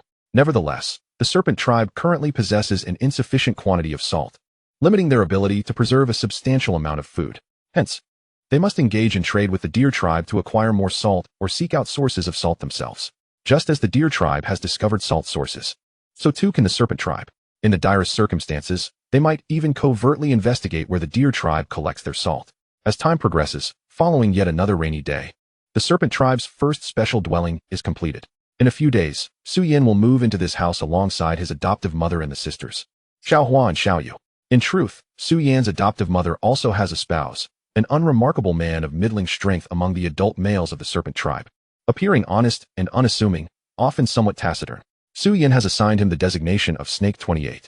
Since giving birth to Xiao Yu, his adoptive mother has not conceived again. Based on his own experience, Su Yin deduces that the poor sanitary conditions of this era likely led to her infection during childbirth, resulting in infertility. Even if Su Yin had access to sufficient medical herbs for a cure, it would be exceedingly difficult, not to mention that the number of available herbs is alarmingly scant. There are several other women in the serpent tribe, like his adoptive mother, who are also unable to bear children. However, their inability to conceive is not a detriment. They can still contribute to the tribe through their labor, as robust adult females often surpass newly adult males in strength. It is anticipated that once Su Yin settles into his new dwelling, the latest batch of 2 standard houses for the serpent tribe will soon be completed. By the end of summer, all tribe members will be able to leave the caves and inhabit the houses. Having located suitable vines, Su Yin, accompanied by his adoptive mother and several other adult female tribe members, attempts to weave vine shields. Women tend to be more dexterous than men. Almost all of the grass ropes, straw sandals, vine shoes, and baskets in the serpent tribe are crafted by women, while men primarily engage in labor requiring strength. Weaving a vine shield is not overly complicated. If one can create a basket from vines, they can certainly craft a shield. After several attempts, they manage to produce a vine shield suitable for the hunting team. The vine shield is circular, with a diameter ranging from half a meter to a meter. The vines possess remarkable resilience, but to prevent being torn apart by the claws of wild beasts, the shield consists of 2 layers of intertwined vines, enhancing its thickness. Given that the shield is quite light, increasing its thickness does not impede its usability. Before long, a vine shield is completed. Su Yin presents the shield to Ji, explaining its intended purpose. Upon understanding that the shield is meant to defend against the claws of beasts, Ji is elated. However, the shield has yet to be tested in battle, and Ji insists on conducting a personal assessment. He calls upon Li, instructing him to hold the shield with his left hand to protect his body while Ji thrusts his spear against the shield. Alas, Ji is once again taking advantage of the simple-minded Li. A person with a clearer understanding would recognize that this test carries inherent risks. Should the shield's defensive capabilities prove inadequate and the spear pierce through, the wielder would surely sustain injury. After the first shield is completed, Su Yin conducts a preliminary test to gauge its defensive capacity. With Ji's weaponry, it would be quite challenging for the crude stone weapons of the serpent tribe to penetrate the shield in a single strike, unless they were sharp metal weapons. Thus, he does not intervene. The test commences. Ji and Li position themselves at the center of the field, with Ji wielding a stone spear while Li holds the vine shield aloft to protect his upper body, surrounded by curious onlookers from the tribe. "I'm about to begin," Ji warns Li. "Ready," replies Li, his expression earnest. Bang!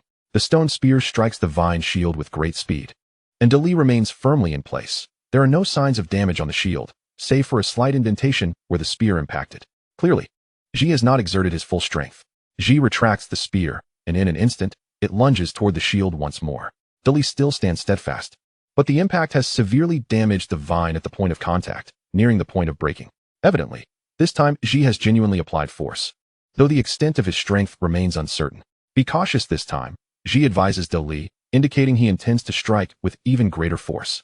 Understood, De Li replies earnestly. Bang! The stone spear crashes into the vine shield like a bolt of lightning, causing De Li to take a half step back. The shield now bears a hole, having penetrated the first layer, while the second layer has also sustained damage. Should the force be any greater, the shield might indeed be breached. The test concludes, and Ji examines the shield closely, feeling the 3 points of impact from his attacks. A smile breaks upon his rugged face. Mimicking the claws of a beast in his assault, Ji expended his full strength with the final blow, yet failed to break the shield, demonstrating its considerable utility in defending against beastly attacks. While some creatures may possess greater strength than Ji, those wielding the vine shield would not remain stationary during an assault. They can merely contract their bodies backward, thereby diminishing the force of the impact on the shield. The primitive peoples possess a wealth of combat experience in their struggles against beasts. Ji approaches Su Yan, respectfully stating, Divine Messenger, we require the vine shields. Chapter 41, Daily Life. At present, should Su Yan assert within the serpent tribe that he is not a divine messenger and cannot communicate with the gods, the tribe members would be incredulous. Since last year, Su Yan has introduced fish traps, earthen brick walls and houses, pottery, remarkably fine salt, and now the vine shields to the serpent tribe. If an ordinary adult tribesperson were to present even a single innovation, it might pass without much notice. They would still be regarded as an ordinary individual. However, a youth like Su Yan, who has yet to reach adulthood, yet has introduced numerous innovations that have profoundly transformed the serpent tribe, cannot be deemed an ordinary tribesperson. He is a divine messenger, endowed with knowledge from the gods to lead the serpent tribe towards progress. The transformations within the serpent tribe have led all its members to firmly believe that Su Yan is a divine messenger, sent to fulfill the will of the gods. Even the tribe's highest-ranking shaman and leader must maintain a posture of respect in his presence. Embracing the identity of a divine messenger brings Su Yan a sense of satisfaction. At least before reaching adulthood, his status grants him significant influence within the serpent tribe, enabling him to guide its development to a certain extent. Ji's request for the vine shields is naturally met with Su Yan's consent, though it is contingent upon Ji leading the hunting team to procure additional vines from the outside. The more vines they bring back, the more shields can be crafted. Without vines, Su Yan's hands are tied. The following day, Ji led the hunting party out, taking with them the only somewhat damaged tongue shield from the snake tribe. Although the hunting party returned in the afternoon without any prey, they brought back a substantial quantity of vines, enough to weave over 5 vine shields. 2 days later, the snake tribe's first special dwelling was finally habitable. Su Yan moved in with his foster mother, Xiaohua, and Xiaoyu. Both the special and standard houses were designed solely with entrances for insulation, lacking windows. The standard house contained a single room with a fireplace for illumination, whereas the special house, divided into 2 rooms, was more troublesome to construct and almost devoid of natural light. Yet, since the house's primary purpose was for sleeping, retreating into the darkened room at night was acceptable.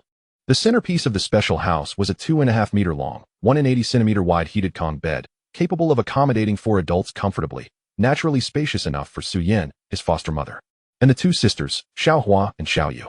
The foster mother busily moved dried grass, animal hides, pottery, and other essentials inside, aided by several female tribespeople, all fully aware that this house was destined for the divine envoy's residence. Xiaohua and Xiaoyu, curious, wandered in and out of the house, frequently climbing onto the Kong bed to feel its warmth. Though it was summer, the hearth was kept aflame to provide heat for the Kong. Ji and Wu had also experienced the marvel of the heated Kong, understanding how delightful it would be to lie upon it during winter, covered with animal skins, shielded from the biting cold. Su Yan informed Ji and Wu that 2 more such houses would be built for them to move into. Ji accepted the offer with joy, but Wu hesitated. Wu had long lived in a cave adorned with carved pictographs and totem poles, and he was reluctant to leave. Sensing his hesitation, Su Yan reassured Wu that he would simply reside in the house, but could return to the cave whenever he wished to attend to his affairs. Wu soon nodded in agreement. Constructing special houses was far more laborious than building standard ones. The time required to build a single special house nearly equaled that needed to build 2 standard houses. Moreover, a special house could accommodate only 4 adults, while a standard house could shelter 10. Thus, special houses were reserved for individuals of exalted status within the snake tribe, while ordinary members dwelled in standard houses, a distinction the tribespeople accepted as befitting their social hierarchy. As the second batch of standard houses neared completion, Yuan arrived for the 3rd time with the deer tribe's hunting party. This time, he brought a greater quantity of salt. However, Ji was absent, having taken the hunting party out. Disappointed not to see his good friend, Yuan nonetheless proceeded with the trade, negotiating with Dezue, who had been left behind to represent the snake tribe. Though Dezue was unfamiliar with intertribal trade, Su Yin, knowledgeable in such matters, facilitated the exchange. Following the prior ratio, the snake tribe traded 1 intact large pottery vessel, 2 defective large vessels, and 10 pottery bowls to acquire all the impure salt Yuan brought. Upon concluding the transaction, Yuan gazed admiringly at the burgeoning number of houses within the snake tribe, wishing his own tribe possessed such dwellings. Su Yin asked Dezue to inform Yuan that these houses were difficult to construct and could not be taught to the deer tribe. However, the snake tribe welcomed the deer tribe to relocate nearby, promising to build more houses and explaining the houses' features: rainproof, insulated, and equipped with fireplaces. Yuan's fondness for the snake tribe's houses grew, yet he could neither transport such dwellings back to his tribe nor consent to relocating his people. Ultimately, he departed with a look of deep disappointment. Days passed steadily, and despite the rainy season, the construction of the snake tribe's houses proceeded methodically. Whenever a new house was completed, some tribespeople residing in the caves were relocated inside, gradually reducing the cave-dwelling population. Even Ji moved into the second special house. With 10 spouses and numerous children, Ji could not house all his family in one special dwelling. Only he, the nominal fishing team leader Shi Sanwo, and her 3 children moved in. The rest remained in the caves, expected to move indoors once most tribespeople had settled. Wu and Xiao Dai would be the last to relocate from the caves. Meanwhile, Yuan periodically returned with salt to trade for pottery. Though his visits were irregular, sometimes every 6 or 7 days, occasionally over 10. Each time, he brought ample salt, satisfying the snake tribe's consumption needs, allowing them to store surplus salt and cure food. The deer tribe delighted in pottery, having even devised a method to stew meat with salt in large pots. Lacking pottery production skills, they relied on continual trade with the snake tribe, exchanging salt for pottery. Meanwhile, the tongue shields became widespread within the snake tribe. Every hunter was equipped with one, large or small, with reserves kept in storage. The snake tribe's transformation often brought a smile to Wu's face. Even the number of rituals held this year surpassed previous years. Chapter 42. Conflict. In a clearing deep within the jungle, 2 groups of men glared fiercely at a grievously wounded, dying wild boar. One group, led by Ji, consisted of 20 hunters from the snake tribe. The other, 18 hunters from a neighboring tribe bearing the tiger as their totem. The 2 parties argued vehemently over possession of the prey. The boar was first captured by us. It rightfully belongs to our tribe, the tiger tribe's leader shouted, gesturing animatedly. We killed it. It belongs to our tribe, Ji retorted, equally emphatic. Mine. Mine. Not yours. We caught it first, so it's ours. We killed it, so it's ours. The dispute escalated as members from both hunting parties brandished weapons, standing off in a tense standoff, the air thick with imminent conflict. After repeated quarrels failed to resolve ownership, Ji and the tiger tribe's leader agreed to settle the matter in a traditionally masculine manner. Both men dropped their weapons, prompting their respective hunting parties to follow suit. Roar! Roar! With fierce cries, the 2 groups collided, exchanging blows with fists and feet. Each strike landed heavily. Producing Mu, a member of the serpent tribe's hunting party, was abruptly thrown to the ground.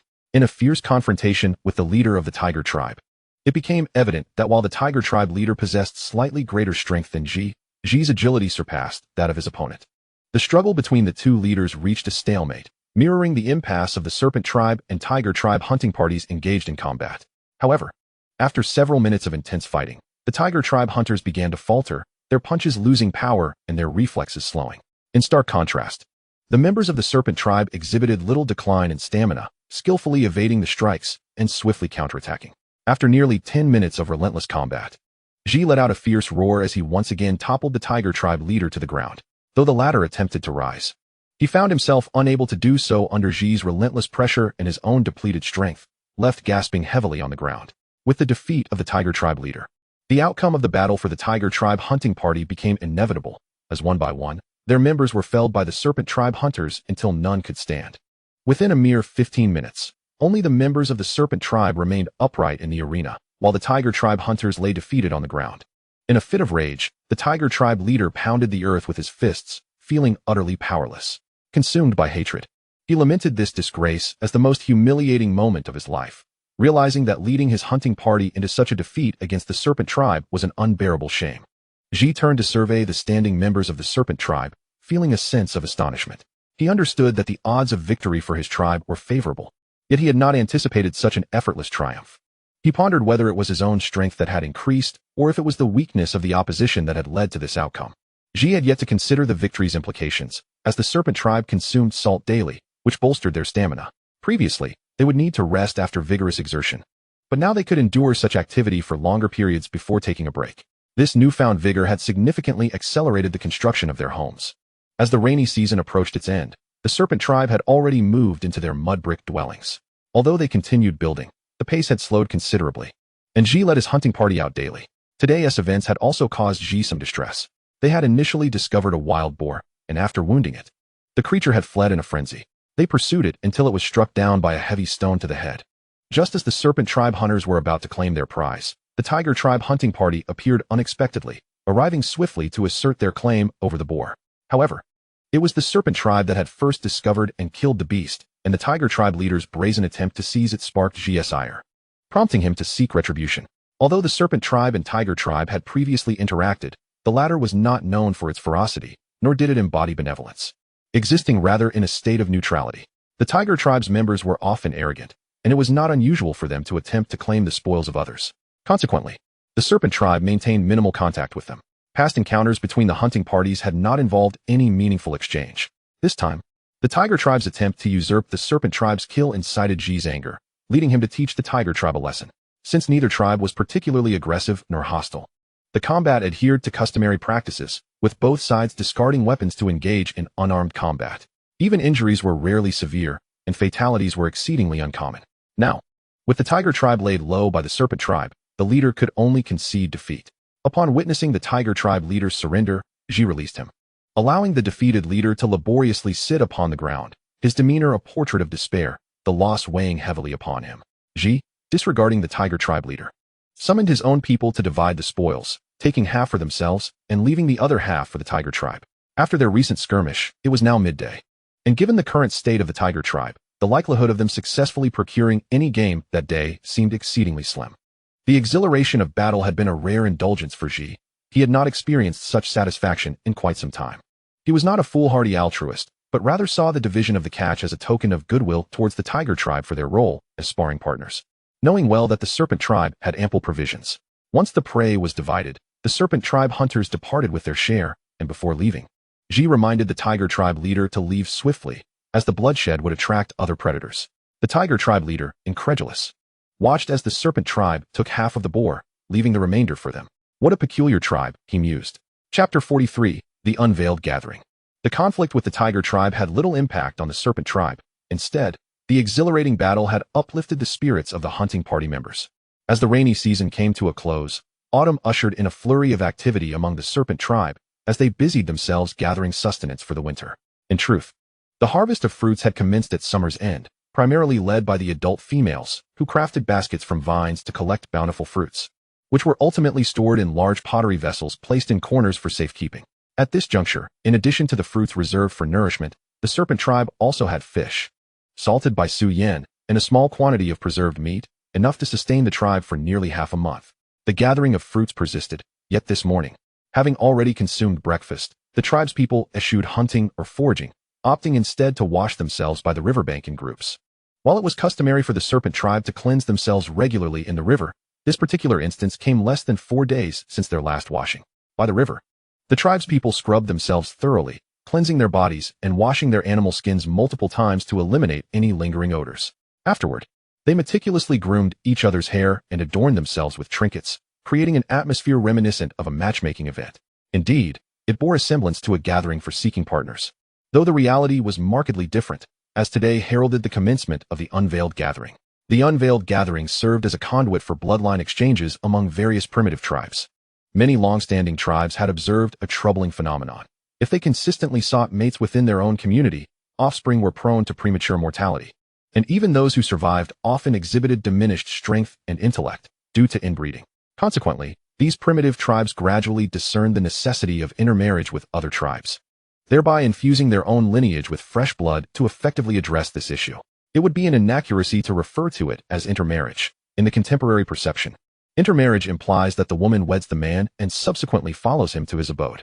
However, in primitive times, the scenario was markedly different. A mature female held significant importance within a tribe, and it was inconceivable for them to allow their adult women to wed men from other tribes. Rather, they resorted to alternative methods of procreation. All adult females in the tribe who were not yet pregnant could partake in the practice of seeking seed from mature males of other tribes, and their spouses would neither object nor express discontent. Even the mates of the leaders, if not pregnant, would join this practice. Nevertheless, this arrangement was confined to a single day, intended as a contribution to the tribe's overall development. At all other times, the sanctity of one's own spouse was fiercely protected. By convening an unrestricted gathering, adult males from 2 or more tribes and unpregnant adult females would engage in physiological exchanges. Once the gathering concluded, the parties would sever all ties, and any offspring born from these unions would belong to the tribe of the adult female, facing no discrimination within the tribe, thereby enriching the genetic diversity of their lineage. This year's unrestricted gathering was hosted by the increasingly powerful Snake Tribe, located at their settlement. Alongside the Snake Tribe, a total of 4 tribes participated, including their longtime neighbors, the Rabbit Tribe and the Mountain Tribe, as well as the Deer Tribe, which had frequently engaged in trade with the Snake Tribe this year. All 4 tribes were of medium size, with the Snake Tribe being the most formidable, boasting a population of over 170. The Deer Tribe followed with over 120, the Rabbit Tribe came next with over 90, and the Mountain Tribe, the weakest, had just over 70, categorizing it as relatively feeble among medium tribes. To prepare for this unrestricted gathering, the Snake Tribe amassed a substantial supply of food, fruits, fish, and game meat, ensuring that their guests would be well fed for the important matters to follow. However, in the face of this event, Suyin found herself wishing to hide away in her dwelling, avoiding the shameless individuals intent on holding the unrestricted gathering. In contrast, her younger sisters, Xiao Hua and Xiao Yu, were filled with curiosity and longed to witness the event, but Suyin firmly restrained them from venturing out. Observing her sisters, Suyin silently resolved never to allow them to partake in such unrestricted gatherings once they attained adulthood, despite the event's significance to the tribe's development. Nevertheless, Suyin devised a solution to this dilemma, such as merging other tribes with the Snake Tribe. A bonfire was erected in the open space of the Snake Tribe's settlement, with the clan members transporting ceramic vessels filled with food beside the fire, ready to commence grilling upon the guest's arrival. After half the morning had passed, Yuan, accompanied by the members of the Deer Tribe, was the first to arrive. The delegation from the Deer Tribe, consisting of 10 men and 20 women, had also ensured that they arrived in pristine condition, their bodies washed clean, adorned in freshly cleaned animal skins, and decorated with various trinkets they deemed attractive, with beautiful feathers perched atop their heads. The significant disparity in numbers between men and women was not unique to the Deer Tribe. The Snake Tribe experienced a similar imbalance, as hunting, a perilous endeavor, was predominantly undertaken by men, resulting in a higher mortality rate among male tribe members. Consequently, the number of adult females in any tribe far exceeded that of adult males. This gathering was no exception, as the number of participating males was considerably lower than that of females. Typically, one male would need to select 2 females to ensure all were paired, lest some women remain unchosen. Fortunately, this unrestricted gathering was hosted by the Snake Tribe, which boasted 30 adult males, ensuring that, if necessary, all would participate, thereby preventing any adult females from the other 3 tribes from being left without partners, as unchosen women would face reprimand upon returning to their tribes. Not long after the arrival of the Deer Tribe, the Mountain Tribe made their entrance, sending 6 men and 14 women. Shortly thereafter, the Rabbit Tribe, the most distant of the 4, arrived with 9 men and 15 women. With all 4 tribes present, the unrestricted gathering commenced. Members of the Snake Tribe who were not participating busied themselves with grilling food, while the women from the 4 tribes found spots in the open area to sit, able to help themselves to fruits from the fire and partake in roasted game and fish once prepared. The men from the 4 tribes could also begin to seek out women of their interest, engaging in conversation and sharing food to replenish their strength, ultimately selecting a secluded corner for activities deemed inappropriate for the young. Chapter 44, The Unrestricted Gathering. However, all participating adult males were merely observing for the time being, as their tribe leaders had yet to make their selections. Ji, Yuan, and the leaders of the Rabbit and Mountain tribes stood together, watching the proceedings. Soon, they began to feel the gaze of their respective tribesmen upon them. Ji grinned broadly and gently patted Yuan on the shoulder before striding forward to pursue his chosen target, with Yuan and the other leaders following suit. In modern aesthetics, a woman's desirability is often associated with a slender physique, ample bosom, and curvaceous hips. In stark contrast, the primitive aesthetic favored robust adult females, as the offspring born of such unions would be strong. Before long, Ji's eye was caught by a brawny woman from the Mountain Tribe, her physique rivaling that of the somewhat frail males from the Snake Tribe. To Ji, she epitomized beauty. With his target in sight, Ji approached confidently. At that moment, De Li, who had been wandering nearby in search of an appealing woman, also approached, fixating on the same individual as Ji. Standing before the woman of their mutual interest, they locked eyes, neither willing to concede. Should two or more men simultaneously desire the same woman, it necessitates a physical contest between the men, with the victor claiming the lady, while the defeated must seek another. Dali, though not particularly astute, recognized Ji's superior prowess. Faced with the choice between winning the woman's affection or enduring a beating from Ji, Dali hesitated, already inclined to retreat. Yet, Ji withdrew even more swiftly than Dali, patting Dali's shoulder and casting him an encouraging glance before turning away to seek another woman of interest. Left standing there, Dali scratched his head in bemusement. Grinning foolishly, he could not comprehend why Ji, who was stronger than he, would relinquish the woman to him, since Ji had kindly chosen to yield. Dali accepted the opportunity and moved forward to sit beside the lady. Women possessed no agency in their selection, merely awaiting the whims of men. Even if they resisted the advances of the men who chose them, the majority of men were physically stronger, rendering resistance futile. Ji continued his search for the next appealing woman. The incident where he and Dai Li had simultaneously desired the same woman had not gone unnoticed by many tribesmen, who were taken aback by Ji's unexpected concession. However, they harbored little doubt, believing it was merely Ji's generosity in allowing Dali the woman. Had Ji not chosen to yield, the woman would undoubtedly have belonged to him. Yet, Ji's thoughts were far more complex. When vying for the position of leader, Ji's strength had been somewhat inferior to Dali's. However, Dali's lack of intellect allowed Ji to leverage a combination of wisdom and strength, ultimately depleting Dali's stamina and securing victory to claim the leadership role. However, the situation has changed. Ji has discovered that consuming salt can significantly enhance one's stamina. Should Ji and Dali engage in a full-scale battle once more, Ji surmises that his chances of victory would be a mere 50%, or perhaps even less. As the leader of the snake tribe, Ji must uphold his reputation as the strongest among his kin. Being defeated by Dali in front of all would undoubtedly tarnish his authority. Thus, Ji would seek to avoid a confrontation with Dali, for while winning would be favorable, the prospect of losing is far more daunting. Unbeknownst to Ji, Dali, too, harbors thoughts of retreat. Had Ji chosen to bide his time, Dali might have withdrawn first. Had Ji been aware of this, one could only wonder what expression might have crossed his face. Swiftly, Ji selected another target, a woman from the deer tribe. Slightly younger and less statuesque than his initial choice, yet still quite appealing. Moreover, this woman is one of Yuan's mates. In a curious twist, Yuan has also chosen a woman, who, astonishingly, is one of Ji's own mates. From a considerable distance, Ji and Yuan exchange smiles and glances, seemingly wishing each other enjoyment. Unaffected by the fact that their mates would be engaging in intimacy with their close friends, akin to the ancient Chinese practice of exchanging concubines among officials. It is worth noting that in this primitive era, familial ethics are virtually non-existent. Siblings can become mates and bear children without any societal restraint. Even Su Yin has grown accustomed to this reality, recognizing that change will come gradually. The leaders of the four tribes have completed their selections of women, and the male members of the tribes participating in the unrestricted gathering have begun to pursue their desired partners. The most beautiful women have been claimed by the four leaders, temporarily setting aside Dali, leaving the others to choose from those of slightly lesser beauty.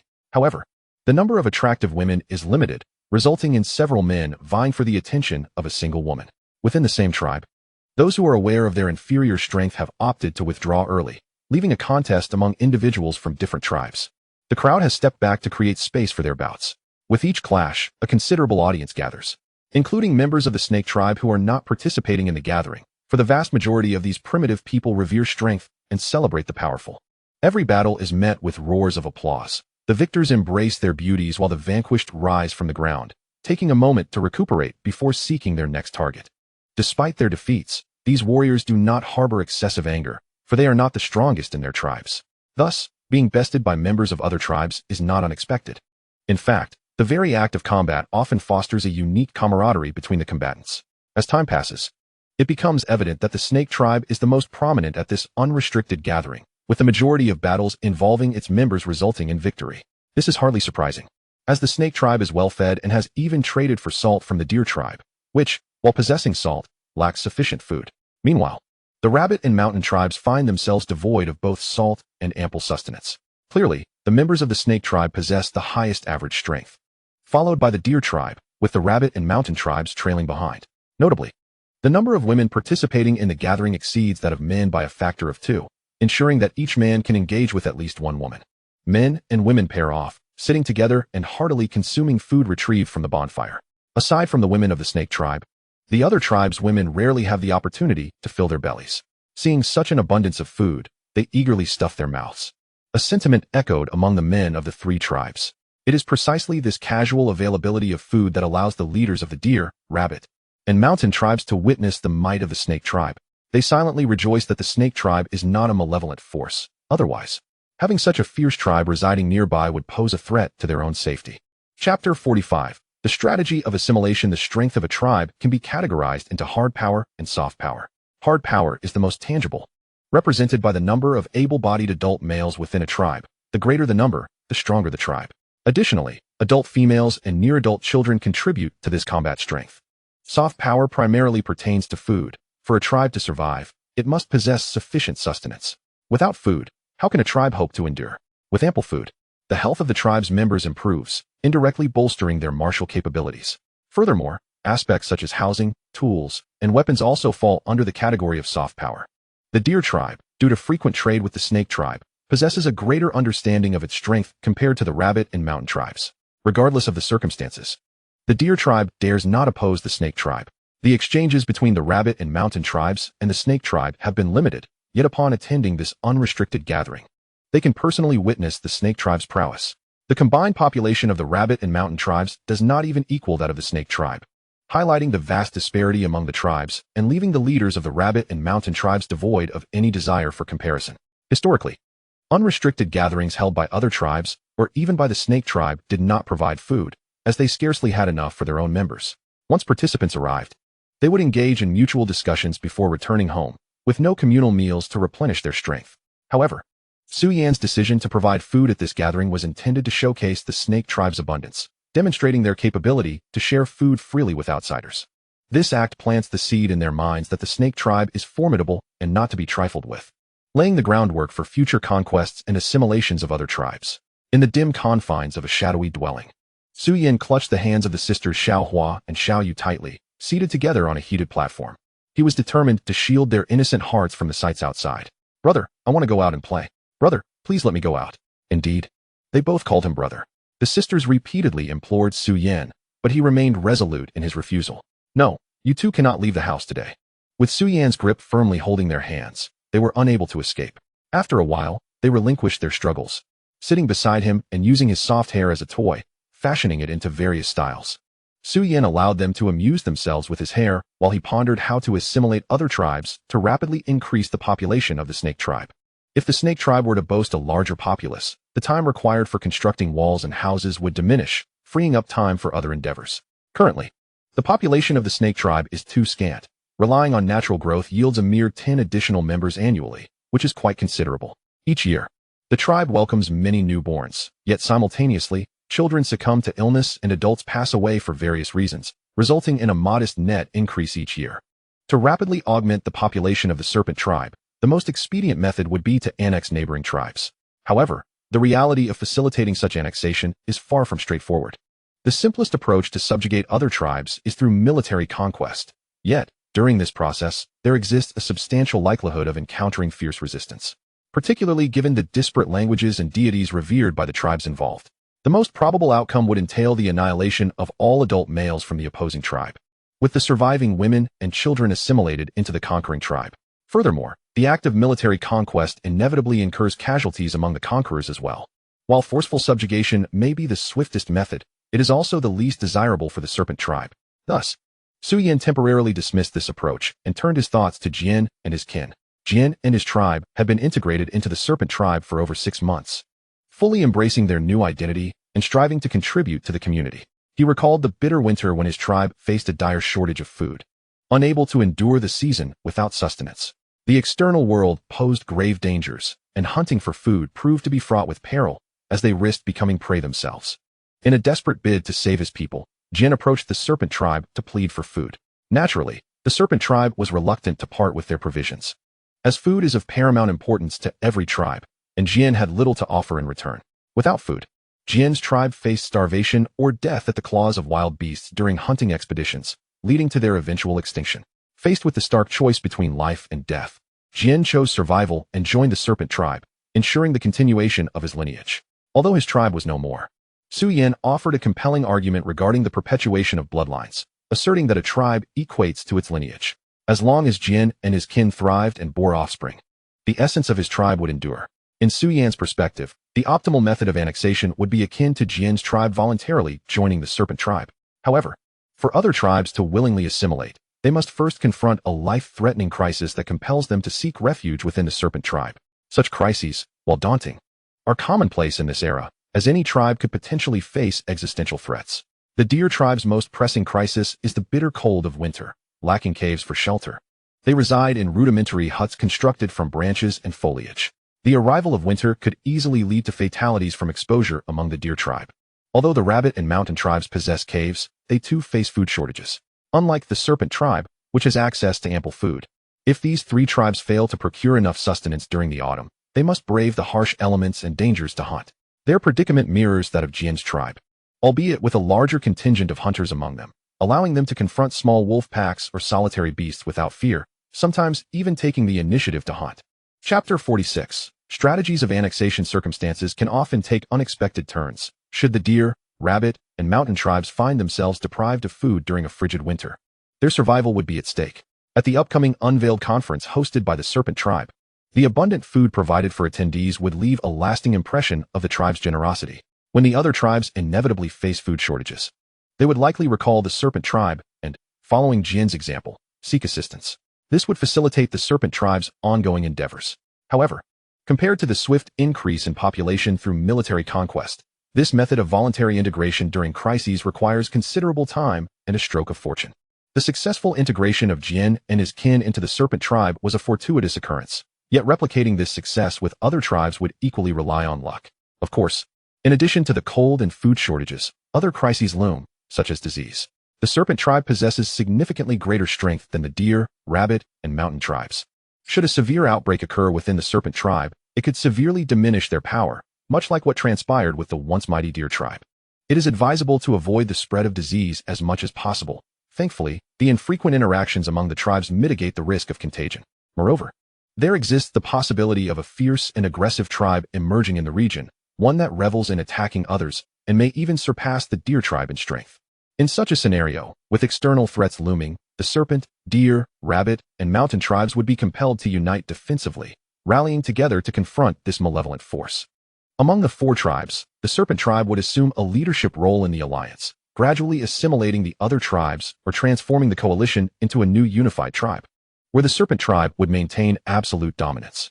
Upon contemplating these matters, Su Yan could not help but sigh. Aside from the option of forcibly annexing other tribes, the remaining strategies are not conducive to swift implementation and must be approached gradually. At that moment, a cacophony of vigorous and peculiar sounds arose from outside, leaving Su Yan exasperated. How had these raucous individuals wandered so close to his dwelling? In resignation, he took 2 strands of grass from the firebed, kneaded them into soft clumps, and stuffed them into his ears to dull the unbearable noise. The sisters, Xiao Hua and Xiao Yu, also heard the commotion and paused their activities, perking up their ears in curiosity. In approximately 2 years, Xiao Hua would come of age, and her current inquisitiveness about adult matters was palpable. Although the interior of the dwelling was somewhat dim, Su Yan could discern the sisters' expressions.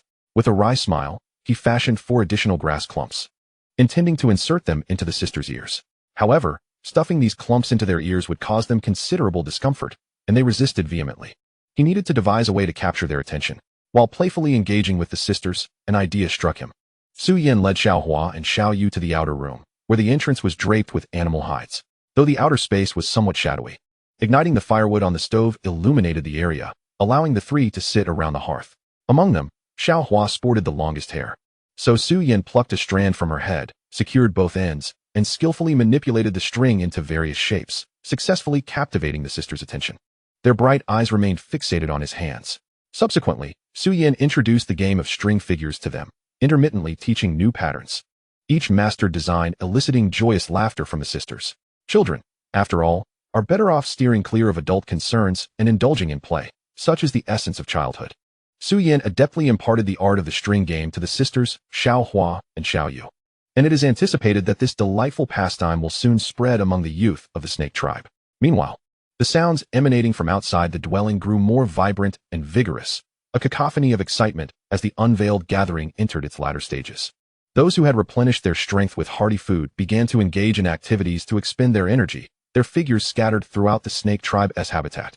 Regardless, Su Yin resolutely chose to remain indoors, forbidding the sisters from stepping outside. As the afternoon unfolded and the unveiled gathering approached its conclusion, the leaders of the four tribes convened for conversation. Due to a lack of a common tongue, they communicated through their respective dialects and gestures. During this exchange, Ji addressed the leaders of the rabbit and mountain tribes, suggesting that if they possessed any items unavailable in the snake tribe, they could bring them for trade. Currently, the snake tribe's specialty was pottery, and the deer tribe had previously exchanged their own specialty, salt, for some pottery from the snake tribe. This trade had continued even into the autumn, with Yuan regularly bringing salt to the snake tribe in exchange for pottery. Although the deer tribe had acquired a considerable quantity of pottery, it remained a valuable commodity. Ordinary clanspeople could not possess such items, and only the warriors of the deer tribe were bestowed with a ceremonial pottery bowl, making ownership of pottery a symbol of status within the tribe. In truth, the snake tribe also possessed two other items that were not considered specialties: fish, which served as food and thus were not used for trade, and rattan goods such as shields, shoes, and baskets. The deer tribe had previously traded for a limited batch of rattan items using salt, but after two exchanges, they ceased further transactions. Su Yin speculated that the deer tribe had begun to craft their own rattan goods, as evidenced by the delegation that attended the unveiled gathering wearing rattan shoes and brandishing rattan shields, further substantiating his theory. The deer tribe could attempt to replicate these rattan items, which, while not true specialties, were relatively easy to produce and held far less significance than pottery. Both the snake and deer tribes had their specialties, yet it remained uncertain whether the rabbit and mountain tribes possessed any unique offerings. However, given the populations of the two tribes, it seemed improbable that they would have items of value to the snake tribe. As the unveiled gathering concluded, all tribes prepared to return home. Before their departure, Ji conveyed Su Yin's message to the leaders of the other three tribes. Should they encounter difficulties, they were welcome to seek assistance from the snake tribe. Both Yuan and the leaders of the rabbit and mountain tribes nodded in agreement. Chapter 47. The Tragic Fate of the Tiger Tribe, Part 1. To the west of the snake tribe lies a tribe that venerates the tiger as their totem, aptly named the Tiger Tribe. The journey from the snake tribe to the tiger tribe, at the pace of a hunting expedition, would take approximately 3/4 of a day. The snake tribe had had several encounters with the tiger tribe, but upon recognizing the latter's arrogant and overbearing demeanor, they nearly severed all ties. Even when crossing paths in the jungle, there was no communication between the two. During the late summer of this year, a conflict arose between the hunting parties of the snake and tiger tribes over a shared prey. Ultimately, the snake tribe's hunters, unarmed, managed to subdue their tiger counterparts, claiming the rights to the quarry. However, the snake tribe chose to divide the spoils, taking only half and leaving the other half for the tiger tribe. The leader of the tiger tribe felt no gratitude for this gesture. Instead, he harbored resentment for their defeat. He believed that the tiger tribe's hunters had lost due to exhaustion from prolonged hunting, and he was determined to find an opportunity to regain their honor.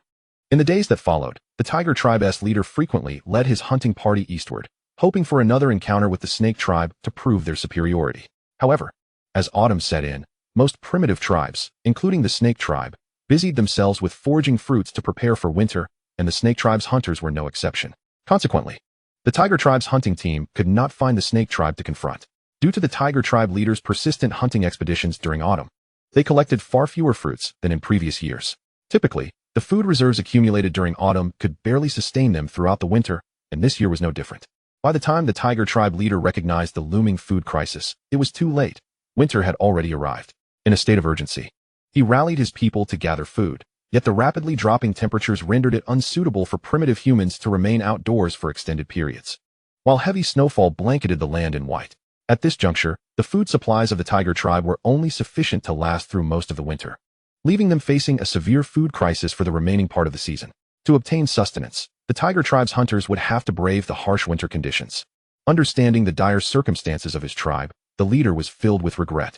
Yet there was little he could do but wait for the coldest days of winter to pass before leading his hunting team back into the wilderness. Days turned into weeks, and the most frigid part of winter eventually subsided. The tiger tribe leader, surveying the meager food reserves, resolved to venture out for hunting the following day, intending to consume some meat today to replenish their strength. Across the land, numerous tribes found themselves in similar predicaments, making the same choice to venture into the cold and danger in search of food. Some tribes hunted wild beasts, while others targeted fellow primitive tribes, the most vicious and brutal cannibal clans, enemies of all.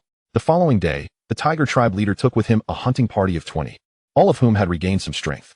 However, luck was not on their side that day. By noon, They had yet to capture any prey, and one member sustained a minor injury. Determined to move forward, the leader decided to press on, but if they failed to find any game, they would have to return home. The wilderness in winter was perilous, and the dangers multiplied as night fell. The hunting party needed to return before darkness enveloped the land. As they continued their search, the tiger tribe leader suddenly halted, having spotted a group ahead that appeared to be another tribe's hunting party. Vastly outnumbering his own with over 30 members, possibly even reaching 40 or 50. Simultaneously, the leader of the unknown tribe also paused. Having detected the presence of the tiger tribe's hunters, the chieftain of the tiger tribe felt a sudden tightening in his chest. Although the distance between them was considerable, his strength was sufficient to discern the hunting party from the unknown tribe across from him. He was certain he had never encountered this particular hunting party before. It was worth noting that the tiger tribe's chieftain had crossed paths with nearly all the neighboring tribes' hunting parties in this region. How could it be that an unfamiliar hunting party had appeared so unexpectedly?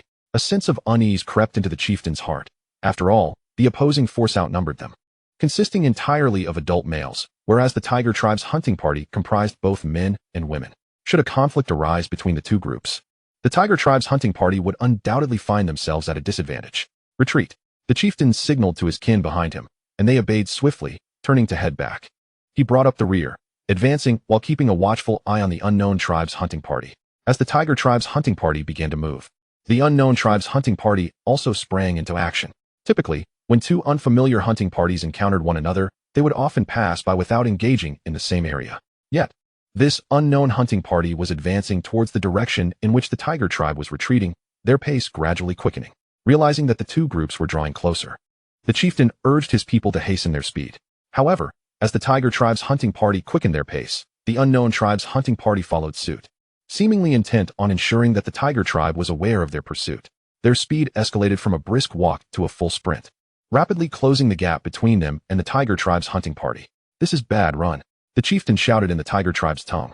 Hearing their leader's command, the members of the tiger tribe's hunting party bolted forward without looking back, desperate to shake off the pursuing unknown tribe. All members of the tiger tribe exerted every ounce of strength to run, yet the distance between the two hunting parties continued to diminish. Whoosh! A spear whizzed past the chieftain. "They are our enemies." Chapter 48. The Tragic Fate of the Tiger Tribe, Part 2. More spears were hurled their way, though none struck the tiger tribe's hunting party, as the dense jungle filled with trees made it exceedingly difficult to hit a moving target. It seemed the unknown tribe's hunting party realized this as well, ceasing their spear throwing and pursuing the tiger tribe's hunting party with relentless determination, steadily closing the distance between them. If the tiger tribe's hunting party did not devise a solution, they would inevitably be caught by this unfamiliar tribe, leading to a fierce battle that would likely culminate in the total annihilation of the tiger tribe's hunters. Although a counterattack from the tiger tribe might inflict considerable losses on the enemy, it was clear that the relentless pursuers had little regard for casualties. Otherwise, they would not be chasing the tiger tribe. What to do? While running, the chieftain pondered ways to elude their pursuers. Should they split up in flight? That would certainly not be a wise choice, as the enemy could easily divide their forces to pursue them, outnumbering the tiger tribe's hunters. Unable to conceive a way to escape without incurring losses, the chieftain reluctantly resolved to sacrifice part of their group to buy time for the others to flee, knowing full well that those left behind would face certain death. Once, Jin and his kin had encountered a small pack of wolves while hunting. It was only through one member's self-sacrifice that Jin and the others managed to escape. The situation was eerily similar. The tiger tribe's hunting party comprised a total of 20 individuals, including 12 men and 8 women, one of whom was slightly injured. The chieftain frantically communicated instructions, and moments later, the injured adult male and the 8 adult females slowed their pace, eventually coming to a halt. They glanced at their departing kin, tears glistening in their eyes as they gripped their weapons tightly, aware that the enemy was drawing near. They were the forsaken arms of the tribe, their importance overshadowed by the adult males, and with more adult females in the tiger tribe, the injured male would only hinder their escape. Their fate was sealed. As members of the tiger tribe, they were willing to lay down their lives for the survival of their people. With courage, they brandished their stone spears and axes, preparing to confront the advancing foes. Though the enemy outnumbered them by more than fourfold, they bravely charged forward, striving to buy their kin precious time. Thud! One woman was struck by several spears and collapsed helplessly into the snow. The chieftain, along with the remaining 10, sprinted forward with all their might, unwilling to glance back, unwilling to witness the fall of their kin at the hands of the enemy. As the leader of the tiger tribe, he felt like a sinner for failing to protect his people. Hatred coursed through him. Yet, he had no choice but to flee. If these 11 could not return to the tiger tribe, it would spell dire consequences for their community, which could scarcely survive the winter with so few able-bodied individuals left. Thanks to the sacrifice of the 9 kin who delayed the enemy, the chieftain and his 10 companions finally evaded their pursuers, the enemy's figures fading from sight. They understood that their 9 compatriots were likely lost, and though they longed for vengeance, they felt utterly powerless. The chieftain led his 10 kin in a wide circuit, wandering through the wilderness, until they safely returned to their tribe. Upon seeing only 11 return, the remaining tribe members fell silent, many with tears in their eyes. Death was a common occurrence for the tiger tribe, yet life must go on. In order to ensure the survival of the tiger tribe, the next day, the chieftain once again led his kin on a hunting expedition, this time with only 15 members. Days passed swiftly, and the tiger tribe seemed to return to a semblance of normalcy. To avoid another encounter with that fearsome enemy, the hunting parties ceased venturing westward, instead shifting their efforts to the east and south, as well as the north. One afternoon, the chieftain returned with his hunting party, fortunate enough to have captured a prey weighing nearly 100 kilograms. However, as they approached their dwelling, only a mountain's distance away, the chieftain unexpectedly discovered a chaotic array of footprints in the snow, unmistakably belonging to their kind. This location was perilously close to the tiger tribe's habitation. Observing the disordered footprints, the chieftain released a breath of relief. The prints indicated that these fellow tribesmen had not headed towards the tiger tribe's dwelling or any other direction, but were retreating instead. Yet, the presence of these footprints signaled that the tiger tribe's home was no longer safe. Should these prints belong to the previous enemy, and if they discovered the tiger tribe's settlement, the consequences could be catastrophic. Had the tiger tribe encountered that ruthless enemy before autumn, they might have mustered their collective strength to stand a chance against them. Now, however, with their forces severely depleted, they were powerless to confront such a formidable foe. In the presence of that merciless enemy, the only option left for the tiger tribe was to flee. Worried for the safety of the tribe and concerned that the footprints left by the hunting party might lure in enemies, the chief of the tiger tribe could only lead the members of the hunting team in a detour before finally returning to their dwelling. Upon seeing that the tiger tribe's residence was unharmed, the chief felt a genuine sense of relief. After returning to the tribe, he approached the shaman and informed her about the discovery of footprints in the vicinity. Upon hearing this, the shaman's expression turned grave, as she understood that given the current strength of the tiger tribe, any encounter with an enemy could spell doom for them. At present, the tiger tribe was even afraid to light a fire to roast their game, fearing that the smoke would attract unwanted attention. What were they to do? The area surrounding the tiger tribe's dwelling was no longer safe, and they could not contend with the ferocious enemy. To ensure the survival of the tiger tribe, relocation was their only option. This decision was made jointly by the tribe's shaman and chief, and not a single member of the tiger tribe dared to oppose it. The following morning, after breakfast, all members of the tiger tribe set forth with their belongings towards the northeast. However, the presence of many minors and pregnant women slowed their progress. The chief, accompanied by the able-bodied adults wielding weapons, positioned themselves around the group for protection. Just as the tiger tribe departed their home in the afternoon, a band of uninvited guests arrived at their former dwelling. Observing the signs of habitation and the disordered footprints leading northeast, they chose not to pursue, but instead made camp in the cave previously occupied by the tiger tribe. Temporarily settling there, the abandoned dwelling of the tiger tribe had now become their forward base, and it was possible that the hunting party of the serpent tribe would encounter them in the future. Chapter 49. This winter is not particularly cold. Su Yin had once contemplated that an invasion by a vicious tribe might compel the serpent tribe to ally with several surrounding tribes, ultimately increasing their population. Little did he expect that the malevolent tribe would indeed arrive. Nor could he have foreseen that the first to suffer an attack would not be the deer tribe or the rabbit tribe, but rather the tiger tribe, with whom the serpent tribe had a rather tenuous relationship. Even before winter had fully set in, the tiger tribe had already lost over 10 of its vital adult members. In contrast to the tiger tribe, which was forced to abandon their homes of decades, if not centuries, the members of the serpent tribe found themselves in a far more comfortable situation this winter. The serpent tribe members had moved from caves where they could not light fires to houses that provided warmth and shelter. While the insulation of these houses might not be as effective as that of the caves, the ability to light fires made up for this shortcoming. With the hearth ablaze, the temperature difference between indoors and outdoors was stark. Living in such a home was exceedingly pleasant, far superior to dwelling in a cave. This was merely the standard accommodation for ordinary tribe members. For Su Yin, the shaman, and the wise man, their special quarters offered even greater comfort. With the heated brick bed glowing warmly, lying atop thick grass and a layer of animal hide, and covered with another layer of hide, the chill of winter was scarcely felt, to the extent that even the wise man, usually active, lay languidly on the heated bed, reluctant to leave the warmth of his room. In this world, it was likely that few tribes enjoyed such a comfortable winter as the Serpent Tribe. Towering brick walls securely enclosed the Serpent Tribe's dwelling, while numerous wild beasts, drawn by the sounds and smoke from the Serpent Tribe's activities, could only circle the walls, incapable of breaching them. Occasionally, the tribe members would gather at the walls, armed with spears or stones, to target the wild animals that ventured too close. And on fortunate occasions, they would feast on freshly roasted meat. The imposing walls served as a protective barrier for the Serpent Tribe, safeguarding them from animal incursions. Furthermore, during the day, unless the weather was particularly harsh, a dozen adult tribe members would take turns in pairs, standing guard at various points along the walls. While the Serpent Tribe had no cause to fear wild beasts, they were wary of potential attacks from other primitive tribes. Although it was difficult for beasts to scale the walls, other tribes might find a way to do so, making them the greatest threat to the Serpent Tribe. With safety assured within the walls, on sunny days, the tribe members would venture outside to engage in physical activities. Children played joyfully in snowball fights. A stark contrast to the years spent confined in caves. Safety was paramount, but food was equally vital. Fortunately for the Serpent Tribe, procuring food had become a straightforward task. During the autumn, they had gathered in ample supply, enough to last until the end of spring. Their diet primarily consisted of fish and meat, with fruits being a secondary option and game meat being the least consumed. Additionally, they had some preserved foods, with fish being the mainstay, and a small portion of cured meat. Although the texture of cured meat was not as delightful as freshly roasted fare, it offered a unique flavor and could be stored for extended periods, serving as a year-round food reserve. With the advent of salt, this winter, fruits were no longer the most sought-after sustenance. Salted roasted fish proved to be delicious and more effective for replenishing energy, becoming the staple food of the Serpent Tribe, while fruits seemed to have transformed into mere desserts. Moreover, as the tribe members had moved from caves into individual rooms equipped with hearths, cooking and dining were no longer communal activities, but occurred separately in each room.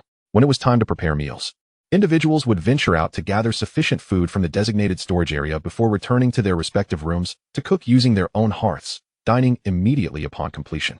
It is important to note that although the Serpent Tribe was well fed, they remained conscientious about not wasting food. This habit persisted among the tribe members. Additionally, provisions for the shaman and the young were supplied by other tribe members. The combination of towering walls, ample food, and warm homes allowed the Serpent Tribe to experience a winter distinctly different from that of other tribes, comfortable, leisurely, and relaxed. Should members of smaller tribes witness the living conditions of the Serpent Tribe, they might well vie for the opportunity to join them. Other tribes, lacking sufficient food during winter, faced the perilous necessity of hunting, struggling on the brink of extinction, leading to a life fraught with hardship. Joining the Serpent Tribe would seem a more favorable option. On this vast land, small tribes with fewer than 50 members found survival exceedingly difficult, making them the most susceptible to extinction. The surrounding tribes of the Serpent Tribe were predominantly medium-sized, indicating that most small tribes had succumbed to various crises. For instance, the previous tribe of Jian, despite his integration into the Serpent Tribe, had perished. Only tribes with over 50 members could thrive and propagate on this land. While medium-sized tribes also faced challenges in merging with others, as nearly every medium-sized tribe possessed a shaman and a deity they worshipped. Su Yan had conceived a potential solution to this matter, though that shall remain unspoken for now. The resilience of medium-sized tribes against various crises was heightened.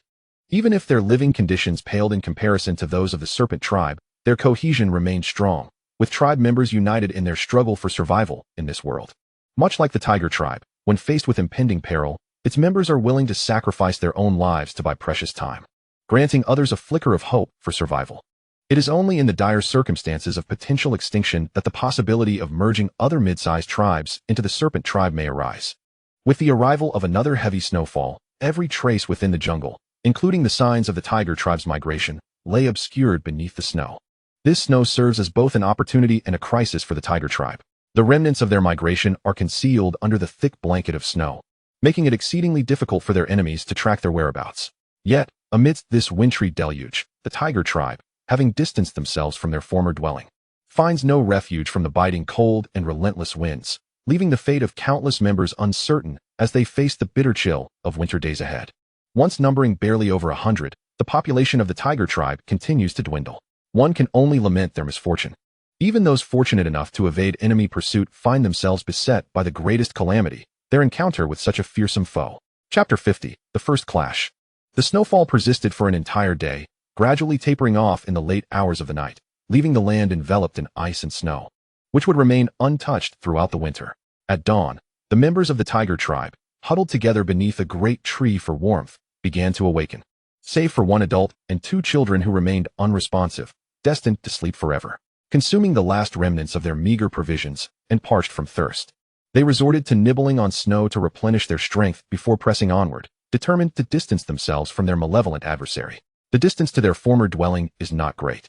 At the pace of a hunting party, they could arrive in roughly half a day, and if they quicken their pace, a third of a day would suffice. The tiger tribe must continue their journey into the unknown. Lingering here is not an option.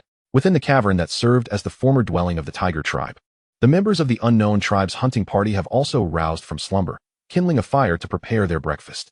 Terrifyingly, their sustenance is neither fruits nor beastly flesh, but rather the corpse of a human, specifically, that of a female member of the tiger tribe who had fallen behind. This hunting party, it seems, belongs to a cannibalistic tribe. One cannot help but feel a sense of relief for the tiger tribe. Although they have encountered a hunting party of cannibals, they have miraculously evaded their pursuit. The heavy snowfall has obscured the traces of the tiger tribe's migration, making it exceedingly challenging for the cannibals to locate them. Meanwhile, the people of the serpent tribe embark on a new day, as the adults remove the animal skins that block the entrance of their dwellings.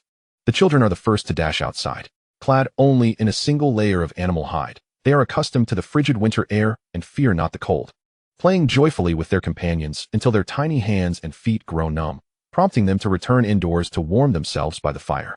The adults follow suit, with some women heading toward the food storage to gather provisions for breakfast, while the men step outside to stretch their limbs and shake off the stiffness in their bodies. The cannibal hunting party, having spent the night in the cavern previously occupied by the tiger tribe, finishes their breakfast and prepares to continue their pursuit. They return to the site where they had discovered the traces of the tiger tribe's migration, intent on following the trail. However, after the heavy snowfall, all signs of their passage have vanished, leaving them at a loss as to how to locate their quarry.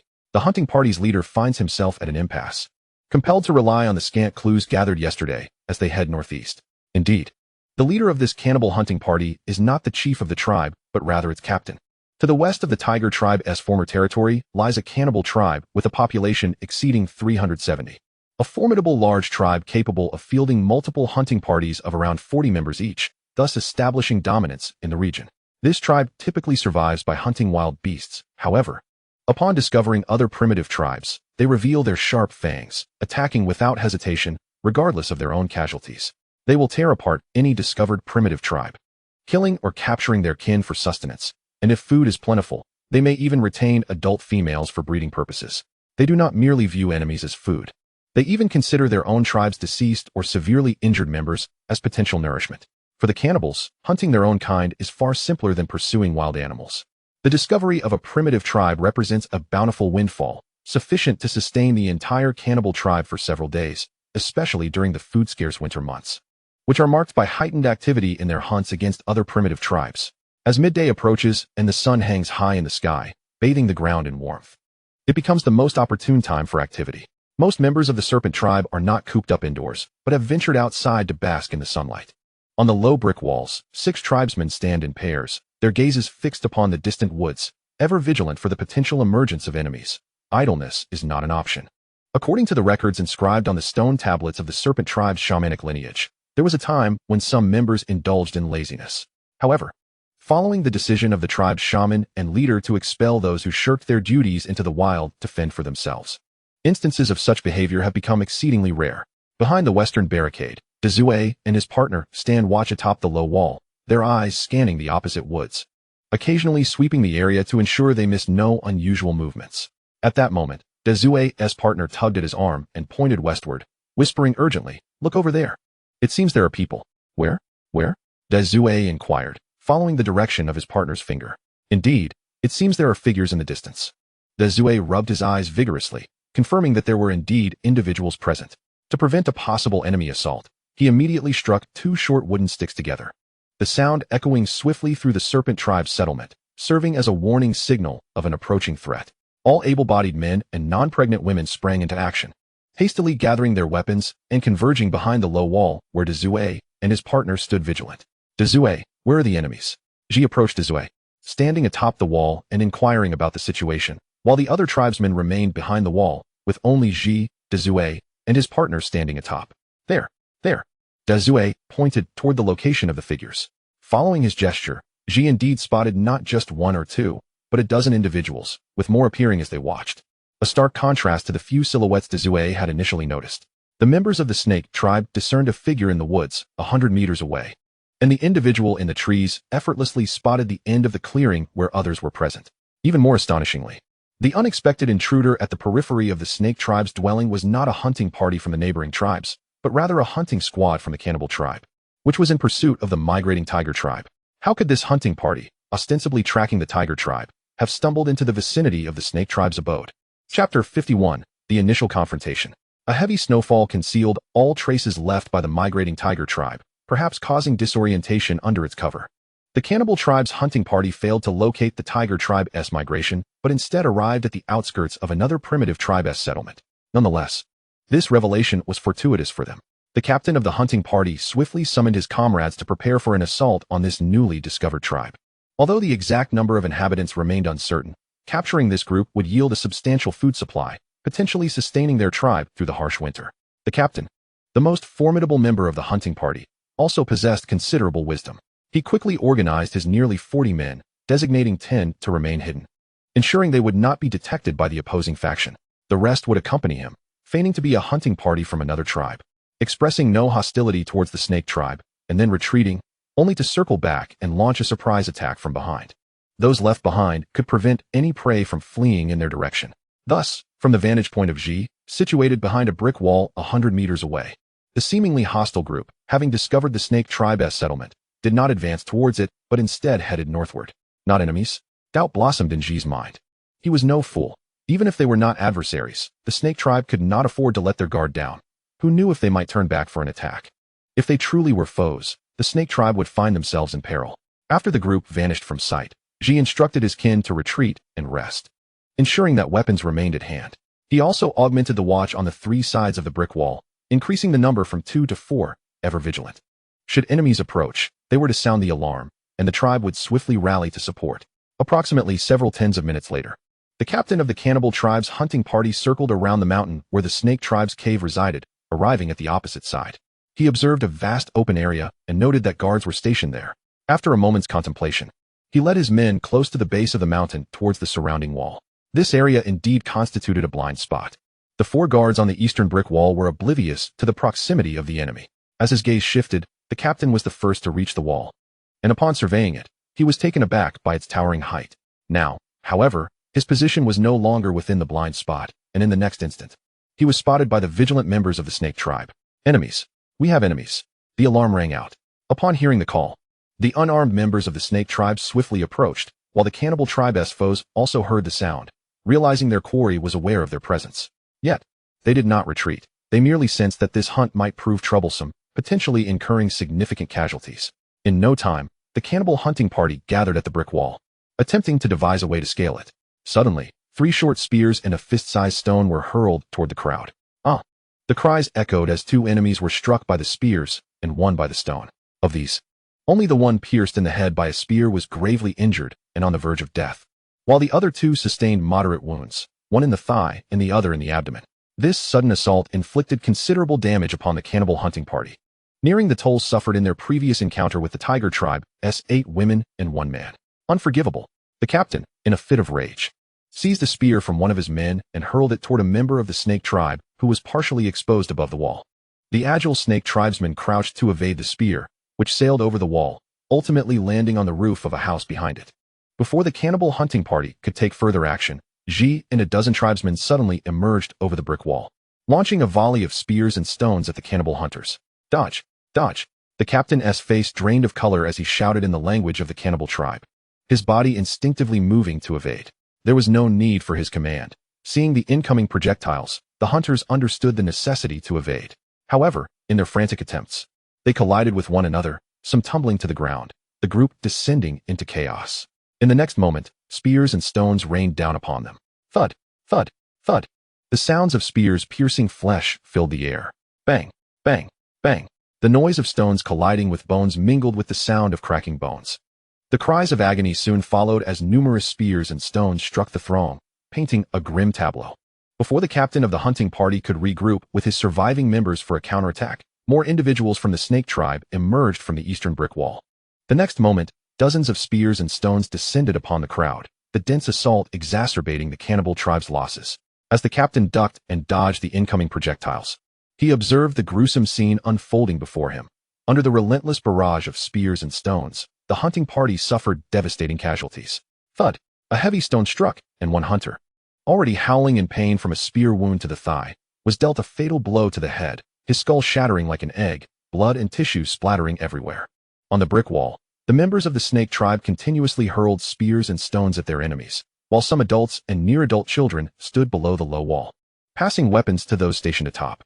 The snake tribe had stockpiled ample spears and stones. Retreat! Retreat! The captain shouted to his surviving men, hastily retreating while dodging the projectiles raining down.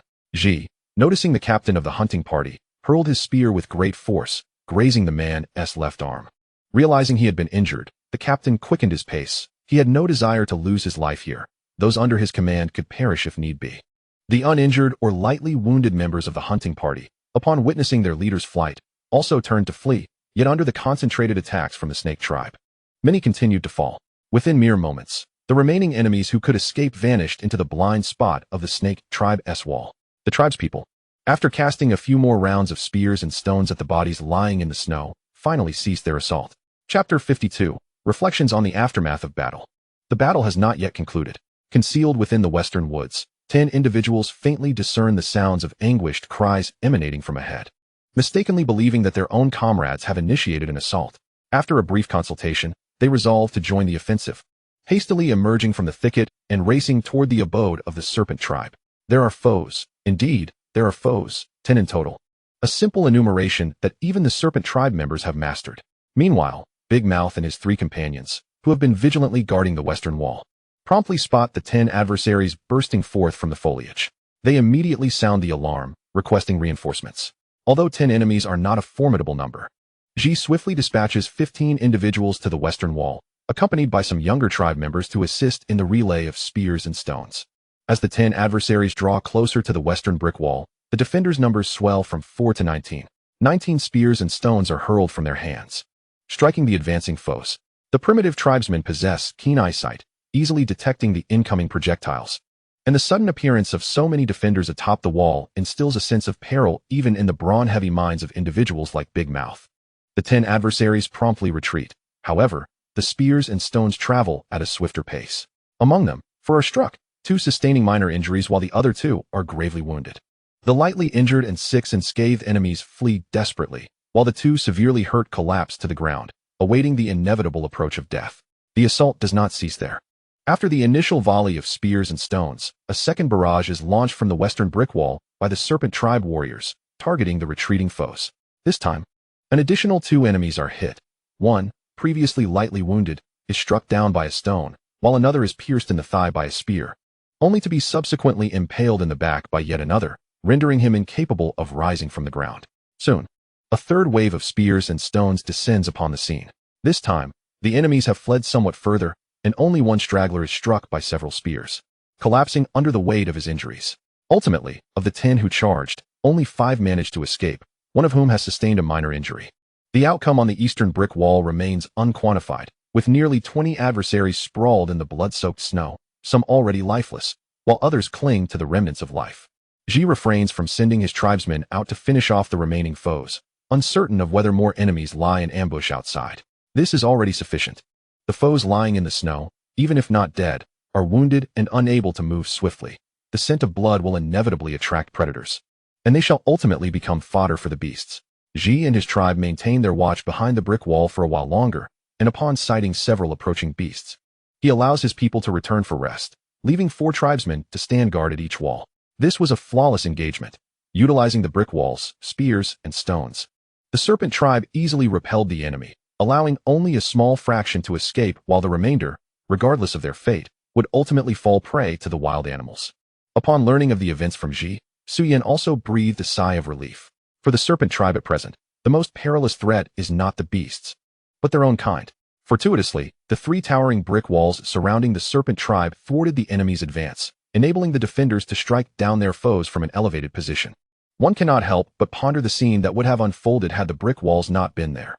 Even if the serpent tribe could have repelled the attackers, They would have suffered numerous casualties, severely diminishing their strength and potentially leading to their annihilation by the next adversary. Despite the recent victory over the enemy, the serpent tribe cannot afford to lower their guard.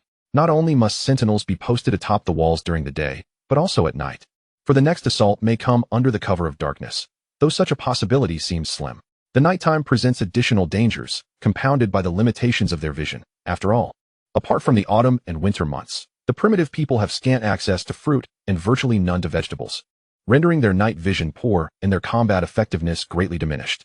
This recent attack has prompted Su Yin to contemplate numerous questions, such as the motives behind the enemy's incursion into the serpent tribe's territory. Who are these adversaries?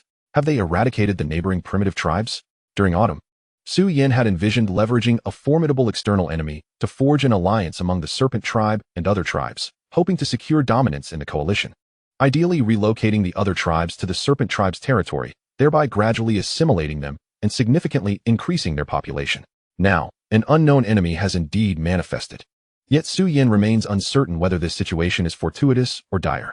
Perhaps this enigmatic foe represents an exceptionally powerful tribe, one even mightier than the combined forces of the serpent, deer, mountain, and rabbit tribes. The few dozen adversaries encountered thus far may constitute merely a fraction of their strength. Could the fleeing foes return to summon reinforcements for another assault on the serpent tribe? With fewer than 60 capable adult fighters, evenly split between genders, the serpent tribe's chances of withstanding an onslaught of 100 adult foes is perilously low, perhaps a mere 50% or less. If they could unite with the deer, mountain, and rabbit tribes, it would bolster their strength significantly, even if these alliances are comparatively weaker than the deer tribe. Together, the four tribes could potentially double the serpent tribe's might. The critical issue at hand, however, is the frigid winter, with the land blanketed in ice and snow. It poses considerable challenges for the serpent tribe to send envoys to contact the deer, mountain, and rabbit tribes. Dispatching too few could invite danger, while sending too many would leave the serpent tribe vulnerable should another enemy attack occur. For now, all they can do is hope that the enemy who assaulted the serpent tribe lacks sufficient strength, and that the losses inflicted upon them have significantly diminished their capabilities. This way, the serpent tribe would not have to fear this adversary. Even if they attempted another incursion, the serpent tribe could prevail. One must remain cautious as well. The hunting parties of the serpent tribe must be vigilant. Should they inadvertently encounter the hunting party of this hostile tribe, without the shelter of the brick walls, they would have no choice but to flee. As night descended, the three leaders of the serpent tribe, Su Yin, Wu, and Ji, remained sleepless, consumed by worries for their tribe's precarious situation. As the heads of the serpent tribe, they must contemplate the future. If they cannot find peace of mind in the face of such adversity, the serpent tribe's future remains bleak. Chapter 53, Encountering the Tiger Tribe, Part 1. Days passed in a state of unease, but with no further incursions from the enemy. Su Yin, Wu, and Ji, the prominent figures of the serpent tribe, finally experienced a sense of relief, allowing them to rest soundly. Time flowed on, and soon the biting cold of winter waned, giving way to the thawing of ice and the arrival of spring. The people of the serpent tribe had not forgotten the harrowing episode of the enemy's incursion, with the specter of an unknown foe lingering as a constant threat. After deliberating, Su Yin, Wu, and Ji convened once more. The following morning, after breakfast, Ji set forth with 9 tribesmen, not to hunt, but to visit several familiar tribes nearby, to ascertain their status and inform them of the emergence of a malevolent unknown tribe in the region. On the first day, Ji's objective was the rabbit tribe, situated to the north of the snake tribe. Although the contingent from the snake tribe comprised only 10 individuals, the remaining 9 were meticulously chosen by Ji. While they may not be the most formidable adult males, they were undoubtedly among the swiftest in the woods. When confronted by adversaries, engaging in combat is not always the wisest course of action.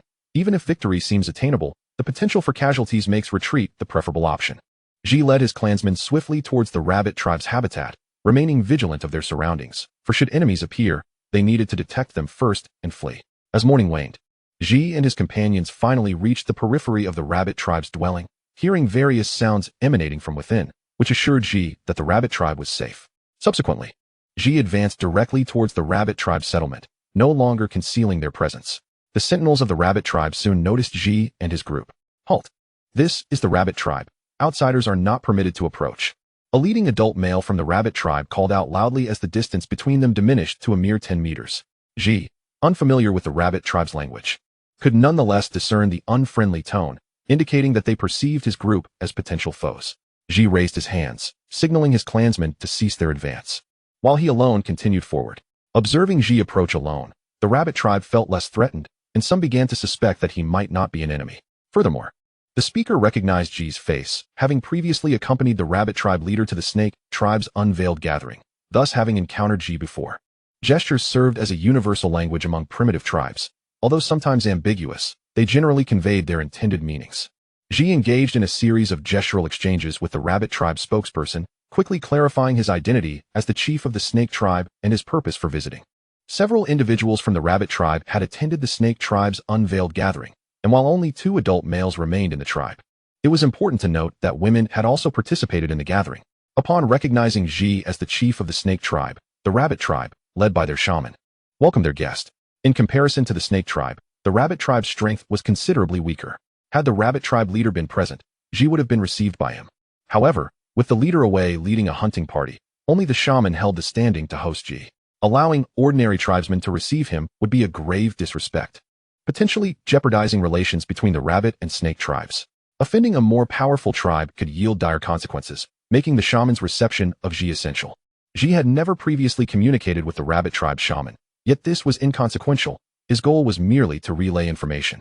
Thus, Ji informed the shaman about the enemy attack on the snake tribe that occurred in the 3rd month of winter, which had been thwarted by the snake tribe, urging the rabbit tribe to remain cautious. He also shared his suspicion that the enemies might have originated from the west.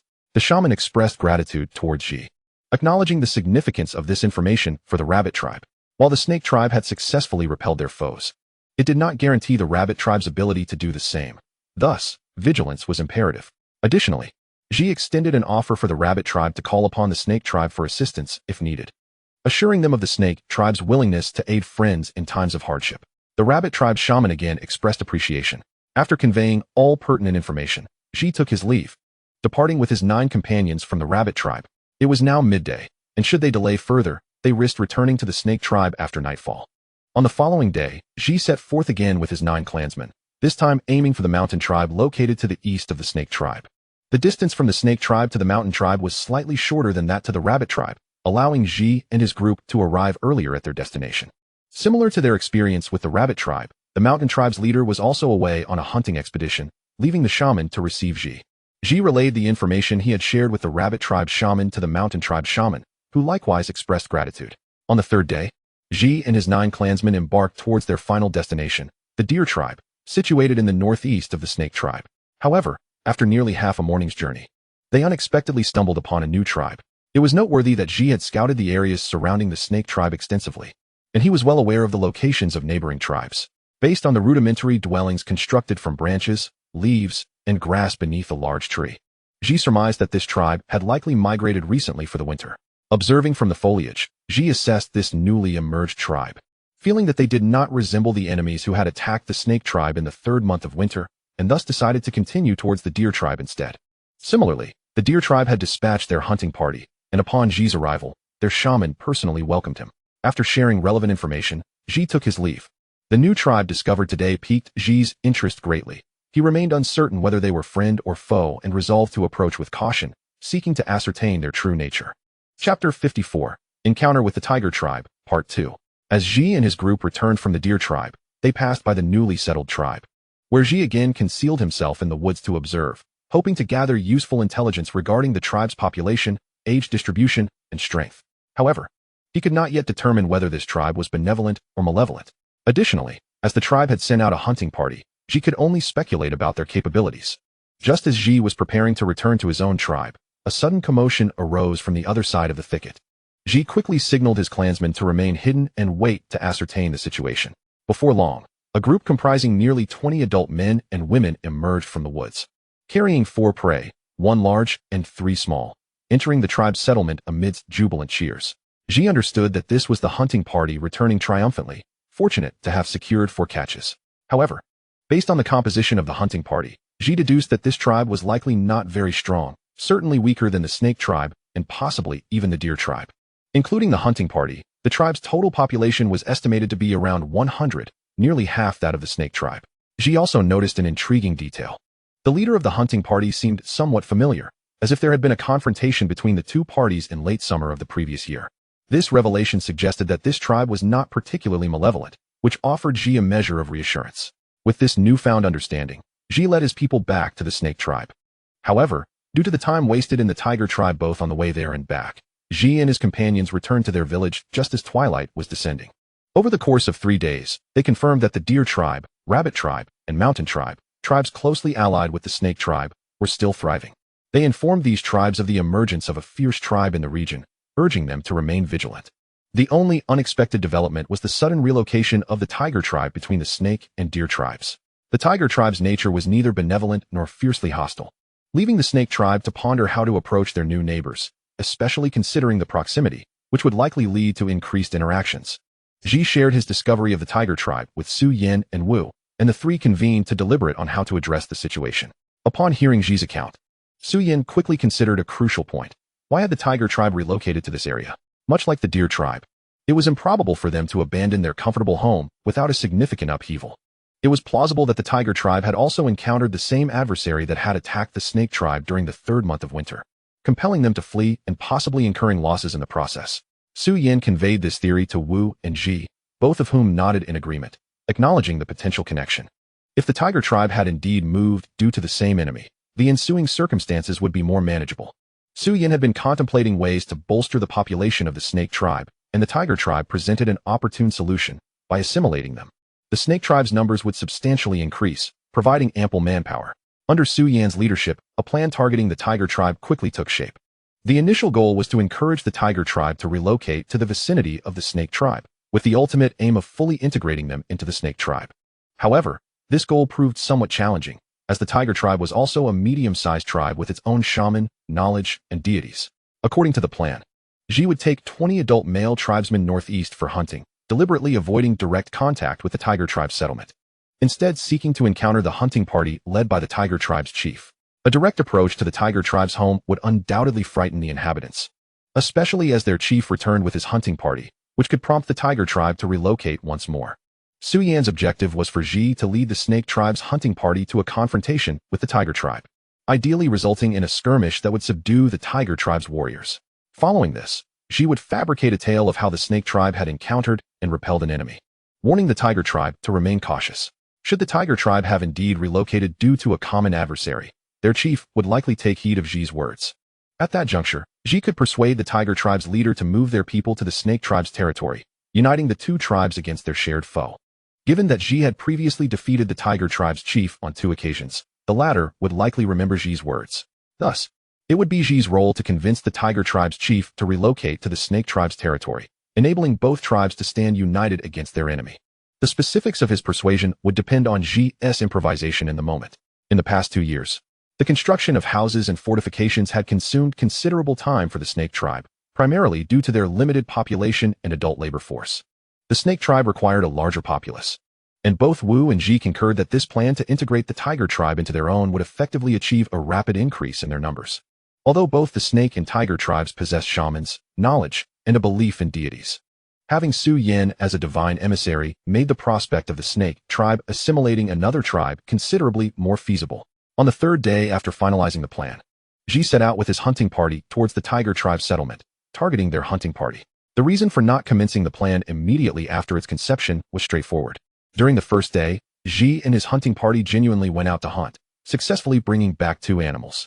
The following day, the snake tribe held a grand ceremony, an annual spring festival to honor their deity and seek blessings for the tribe.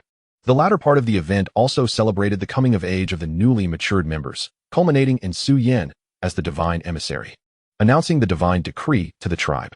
The deity proclaimed, "Increase your population, construct dwellings." Currently, the snake tribe had reached the limits of its development due to its population constraints. While food was abundant, the lack of sufficient adult labor hindered progress. Adult labor not only facilitated various projects, but also served as a measure of a tribe's military strength. The greater the number of able-bodied adults, the stronger the snake tribe's military capacity, as the weaponry among primitive tribes was largely comparable: stone spears, stone axes, wooden clubs, and stones. In conflicts between 2 tribes, the decisive factor often lay in the number of combatants. Should one side significantly outnumber the other, victory was almost assured. If the snake tribe could amass a sufficient adult labor force, they would no longer need to fear the unknown enemy. Ji could venture out with the hunting party without trepidation of encountering foes. Chapter 55. Population and daily life. This year marked the 10th that Su Yin had lived in this world. indicating that she had reached the age of 10 in a traditional sense. The ample food supply had accelerated her physical development, with her height reaching 1 meter and 35 centimeters, surpassing her sister Xiaohua. It was anticipated that within 2 years, Su Yan would meet the adult standards of the snake tribe. At the beginning of the previous year, the snake tribe's population had reached 153 individuals. By the start of last year, it had grown to 181, including Jian and his 17 tribesmen, and now, the total stood at 198. For 2 consecutive years, the snake tribe's population had exhibited rapid growth. With limited medical resources, childbirth for adult women was fraught with challenges. Successful deliveries meant both mother and child survived. Failure often resulted in the loss of both, with only a stroke of luck allowing for the survival of either. Infants and young children had significantly weaker immune systems than adults, making them the most vulnerable demographic, leading to the highest mortality rates among them. In recent years, thanks to the abundance of food and the practice of drinking cool boiled water, although infants and young children still constituted the largest segment of the snake tribe's population, the mortality rate had notably decreased, allowing for rapid population growth, temporarily setting aside concerns regarding the tiger tribe. It was expected that the snake tribe's population would surpass 210 by the following year, qualifying them as a large tribe, albeit among the weaker factions. Among the current population of 198, excluding Su Yan, Wu, and Ji, there were 32 adult males, 57 adult females, 96 minors, and a combined total of 10 elders and the infirm. Minors remained the most significant component of the snake tribe's demographic, constituting nearly half of the total population, which represented immense potential. Given sufficient time, the snake tribe would continue to flourish. Both adult males and females of the snake tribe constitute the workforce, totaling 89 individuals. However, nearly half of the women are pregnant and unable to perform strenuous tasks, which reduces the effective adult labor force to just over 60, nearly evenly split between genders. In the absence of external threats, this number is sufficient to ensure the tribe's survival. Nevertheless, the looming presence of an unknown enemy necessitates a larger population. Su Yan has set his sights on the tiger tribe, which has recently relocated approximately a quarter of a day's journey away. With a population of around 100, the tiger tribe boasts a considerable labor force. Should the snake tribe successfully annex the tiger tribe intact, its total population could swell to 300, significantly enhancing its strength. In recent days, Ji has led a hunting party northeast of the snake tribe's territory, with the primary objective of locating the tiger tribe's hunting team, while hunting animals serves merely as a secondary endeavor. However, given the vastness of the jungle, encountering the tiger tribe's team within just a few days proves to be an insurmountable challenge. Ji directs his party closer to the tiger tribe's settlement, where the likelihood of encountering returning hunters is greater. During this period, Yuan has brought his kin to conduct the first trade of the year between the deer tribe and the snake tribe, exchanging salt and pottery once again. Yuan also expresses gratitude to the snake tribe for informing the deer tribe about the emergence of a fierce tribe in the region. The trade between the snake tribe and the deer tribe has been ongoing for nearly a year, with the deer tribe having acquired a significant amount of pottery in exchange for salt. However, it remains insufficient for their needs. They intend to continue trading for pottery this year, particularly large, intact vessels. The deer tribe has learned to use salt for food preservation and to drink water that has been boiled, making large pottery increasingly valuable within their community. While imperfect large vessels are still acceptable, intact ones are scarce in the snake tribe. Initially, when trading began with the deer tribe last year, the snake tribe could offer complete large pottery pieces, but their availability has dwindled over time, with recent exchanges yielding few intact vessels, predominantly consisting of flawed large pottery, bowls, and dishes. During last winter's confinement indoors, Su Yan contemplated improving the pottery firing process and eventually devised a promising method. The primary challenge in firing pottery lies in controlling the flame's temperature. Achieving a more stable flame would significantly increase the success rate of the finished products. Su Yan ultimately concluded that using charcoal for firing could provide a more consistent burning temperature, thereby enhancing the likelihood of successful pottery production, including thinner pieces. In simple terms, charcoal is a porous black or dark brown solid fuel that remains after wood has undergone incomplete combustion. However, the process of producing charcoal is somewhat labor-intensive. One must first construct a larger kiln using clay bricks, then place segments of wood inside, heat it for a while, and finally seal the kiln entirely, waiting for the wood to transform into charcoal. This series of steps is not dissimilar to the pottery firing process and appears quite cumbersome. Nevertheless, the existing pottery in the snake tribe is adequate for their needs, and they can continue producing pottery for trade with the deer tribe without the immediate necessity of charcoal production. However, in the future, the snake tribe will require charcoal for smelting copper and iron. If coal is unavailable, charcoal will be essential for heating. As days pass, The snake tribe resumes its regular activities. Ji ventures out with the hunting party nearly every day, while the fishing team dedicates their mornings to fishing, with the remainder of their time spent on constructing houses. This preparation proves prudent, as the current housing is sufficient for all tribe members. However, Su Yin is still considering the annexation of other tribes to increase the snake tribe's population, which will necessitate additional housing. They cannot wait until the population suddenly surges to commence construction. Previously, the adults in the snake tribe had little leisure time during the day. The hunting teams were preoccupied with their pursuits, the fishing teams were busy catching fish, and other adults, even those who were pregnant, were engaged in tasks such as weaving grass ropes, crafting grass shoes, and manufacturing stone tools. By the end of the day, there was scarcely any free time, and idleness was not tolerated. Now, the snake tribe can procure sufficient food with minimal effort, allowing several tribe members to find themselves with ample leisure time. In light of this, they seek productive activities and decide to construct additional houses, which will undoubtedly prove useful in the future. As the adults remain industrious, Su Yin too has filled his days with responsibilities. Chapter 56, The Young Girl Development Plan. Teaching students to read and write is a daily task for Su Yin. Last year, he imparted literacy skills to Wu, Xiao Dai, and 12 other underage tribe members who stand over 1.30 meters tall. Over the course of 6 months, even with a mere 5 characters learned each day and periodic reviews, they managed to master the essential written language of their daily lives. Moving forward, it is crucial for them to take the initiative to review their knowledge to avoid forgetting it. Although they currently have little use for written language, they will eventually form the foundation of the snake tribe, and there will inevitably come a time when literacy is invaluable. Su Yin envisions enabling them to teach others, thereby expanding literacy throughout the tribe without relying solely on his efforts. Moreover, the spread of Mandarin during their studies is a vital component. The colloquial language previously used by the snake tribe was limited in vocabulary, rendering many concepts inexpressible.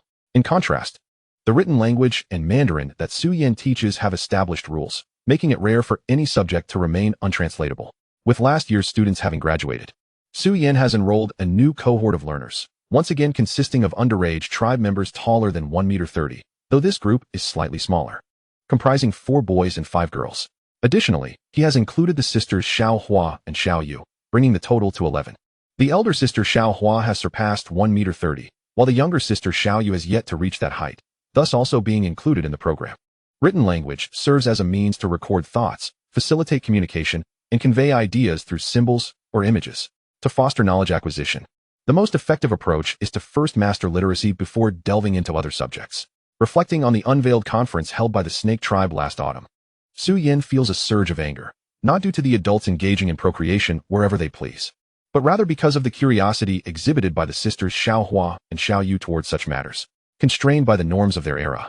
Modern perspectives might label these practices as ignorant, primitive, and crude. Events such as the unveiled conference and communal bathing by the river are undeniably distasteful, and Su Yin currently lacks the power to prevent them.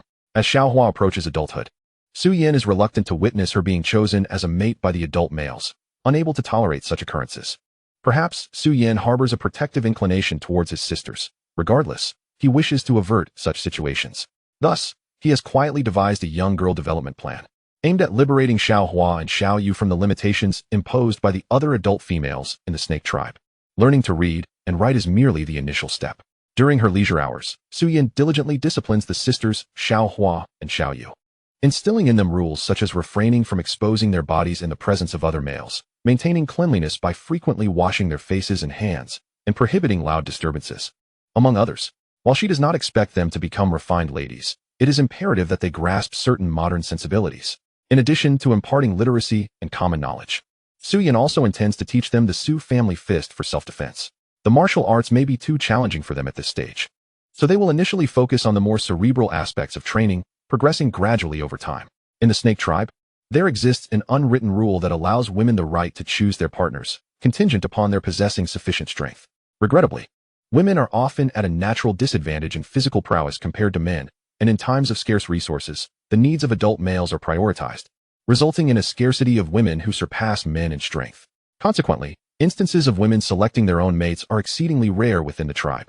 Should a woman possess extraordinary strength, potentially even surpassing that of the tribe's leader, it is conceivable that the leadership could transition to a female, granting her the liberty to choose her partner. If the selected male dares to protest, he could easily be rendered unconscious and carried away. This scenario mirrors that of an adult male abducting a female without regard for her consent, if the woman were stronger. It would be implausible for her to be taken against her will. Contemplating matters of partnership, Su-yin could not help but let out a sigh. For in her 2 lifetimes, she feared that, through the lens of modernity, she might remain forever single, akin to a witch. Yet, as thoughts of potential partners lingered in her mind, the images of Xiao Hua and Xiao Yu surfaced. After all, their blood ties to her are minimal. And if she could successfully mentor them, how splendid it would be to have them as her partners in the future. Resolute in her determination, Su-yin vowed to cultivate the sisters diligently. Thus, in the days that followed, the sisters endured rigorous training. Each day, they would spend the first half of the morning learning literacy alongside others, followed by one-on-one sessions with Su-yin in the latter half, where they would absorb essential knowledge. The afternoons were dedicated to mastering the Su family fist. The elder sister, Xiaohua, fared somewhat better, as she would soon meet the standards of adulthood within 2 years, her disposition gradually maturing. Meanwhile, the younger sister, Xiaoyu, still reveling in her playful youth, found it considerably more challenging to focus on her studies with Su-yin. Indifferent to their struggles, Su-yin was unyielding. Neglecting their studies resulted in punishment. With a wooden stick, she would strike their little hands without mercy, for in her view, discipline was an expression of care. In pursuit of a brighter future, she hardened her heart, leaving a red mark on Xiaoyu's palm, who, after her first sting, shed tears from the pain. Xiaoyu, reluctant to study and eager to play, would often dart away, only to be swiftly apprehended by Su-yin and subjected to further punishment. After several attempts to escape, each met with tears and no savior, Xiaoyu ultimately conceded, resigning herself to follow Su-yan's teachings. As a consequence of Su-yan's frequent punishments, Xiaoyu's gaze towards her grew increasingly fearful, causing her to shy away and seek refuge behind Xiaohua or their foster mother, unable to meet Su-yan's eyes, having been intimidated by her discipline. In contrast, the elder sister Xiaohua diligently absorbed all the knowledge imparted by Su-yin, not fully understanding the rationale behind her studies but trusting that learning from her brother was inherently correct. Perhaps it was the companionship of her sister that encouraged Xiaoyu to gradually embrace her education. The frequency of her punishments diminished, with days passing without incident, leading to a gradual alleviation of her trepidation towards Su-yin. Chapter 57, Another Defeat. In the forest, the chief of the tiger tribe, grinning broadly, led his hunting party back to their settlement, the members of his team beaming with joy. The sight of 2 sizable catches they bore made it clear why their faces were alight with happiness. The weight of these animals would suffice to provide 3 meals for every member of the tiger tribe, a fortune indeed for primitive people. As they neared the tiger tribe's dwelling, the chief felt a slight easing of tension. However, upon rounding a bend and spotting an approaching group, his smile vanished entirely. Initially filled with wariness, his demeanor quickly shifted to one of rage. Unmistakably, the chief had encountered the hunting party from the snake tribe, led by Ji. Upon first noticing the opposing team, the chief's heart raced with apprehension, fearing an encounter with a long-standing enemy. However, recognition of the leader, who had previously bested him in combat, ignited his fury. The previous autumn, the chief had yearned for retribution. Yet his quest had plunged the tiger tribe into peril during the winter, culminating in a harrowing encounter with a formidable foe that forced them to relocate, resulting in the loss of several tribesmen to the unforgiving snow. All of this misfortune was laid at Ji's feet, and the chief's anger towards him was palpable. Hearing their leader's words, the members of the tiger tribe's hunting party set down their 2 prizes, gripping their weapons tightly as they gathered around him. Meanwhile, Ji, upon finally encountering the tiger tribe's hunting party, allowed a slight smile to grace his lips. After waiting for over 10 days, he had finally found them. He gestured for his team to advance, the snake tribe's hunters following suit. In mere moments, the 2 hunting parties, armed with various weapons, faced each other off, with the chief of the tiger tribe and Ji positioned between them. The chief's expression remained one of fury, shouting and gesticulating animatedly, while Ji regarded him with a calm smile. Without further ado, the command was clear: battle. The members of the snake tribe's hunting party and the tiger tribe's hunters, following their leaders, discarded their weapons, and in the next instant, they collided in a flurry of fists and feet, grappling and rolling on the ground in complete chaos. Ji's opponent was the tiger tribe's chief, who unleashed a powerful punch. Ji sidestepped gracefully, evading the blow, and countered with a kick, which the chief blocked with his leg. The snake tribe's hunting party consisted of 21 adult males, while the tiger tribe's team comprised 23 individuals, 12 adult males, and 11 adult females. Although the tiger tribe had a numerical advantage, the snake tribe's members were all adult males, whereas half of the tiger tribe's fighters were women. Initially, the 2 sides appeared evenly matched, but within just a few moments, the tiger tribe began to falter, though they showed no immediate signs of defeat, managing to hold their ground against the relentless assault of the snake tribe. especially during the fierce confrontation between the chief of the tiger tribe and Ji. The chief's strength surpassed that of Ji by a notable margin. Faced with the chief's powerful onslaught, Ji refrained from taking the blows directly. He remained patient, waiting for the chief's stamina to wane before striking decisively. Within mere minutes, the entire hunting party of the tiger tribe found their energy rapidly depleting, while the members of the snake tribe experienced only a modest decline in their vigor, signaling that the tide of battle was about to turn. Fall down. With a furious roar, Ji seized the opportunity to tackle the chief from behind, sending him crashing to the ground. Undeterred, the tiger tribe chief sprang back to his feet, launching yet another attack on Ji, only to be thrown down repeatedly until he lay panting on the ground, utterly spent. By this juncture, the skirmish between the snake tribe and tiger tribe had effectively concluded. The former stood tall, while the latter lay prostrate, not severely injured but incapacitated by sheer exhaustion. As the chief of the tiger tribe glared at Ji with fury, he lamented the loss of his earlier good spirits, having successfully hunted two prey only to be thwarted by Ji. Now, having lost the fight, he faced the prospect of his hard-won spoils being seized. The chief seethed with resentment, but what good was it to be embittered? He had already failed to best his opponent twice, leaving him with no recourse but to seethe in silence. Had Ji been privy to the chief's thoughts, he would have found them rather amusing. The snake tribe was not in want of food, for while game meat was delectable, it required seasoning. Without salt, it paled in comparison to grilled fish. As a benevolent tribe, the snake tribe had no habit of pilfering from others, standing patiently as Ji awaited his command. After a brief wait, Ji perceived a slight revival of the chief's strength and extended his hand towards him, intending to help him rise. The chief, still on the ground, swatted Ji's hand away, rejecting his offer of assistance, and attempted to push himself up with both hands. Unfortunately, the chief's recovery was minimal, and after a futile effort, he collapsed back onto the ground. Ji reached out a second time, but the chief remained obstinate, ignoring his gesture. Ji crouched beside the chief, attempting to grasp one of his hands, yet the chief resisted, unwilling to be assisted. However, his depleted energy rendered him sluggish, allowing Ji to easily seize his left hand. The chief struggled in vain against Ji's grip. Their eyes locked. The chief seethed with indignation, while Ji's expression radiated sincerity. Gesturing with his left hand to indicate he would help the chief up, Ji exerted force with his right hand, but the chief, unwilling to be lifted by one he perceived as his vanquisher, exerted all his regained strength against Ji's pull. The chief's weight proved too much, and he fell back to the ground, slipping from Ji's grasp. Ji, undeterred, maintained his earnest gaze on the chief and once more grasped his left hand. Straining to assist him, the chief continued to resist, unwilling to accept help from Ji.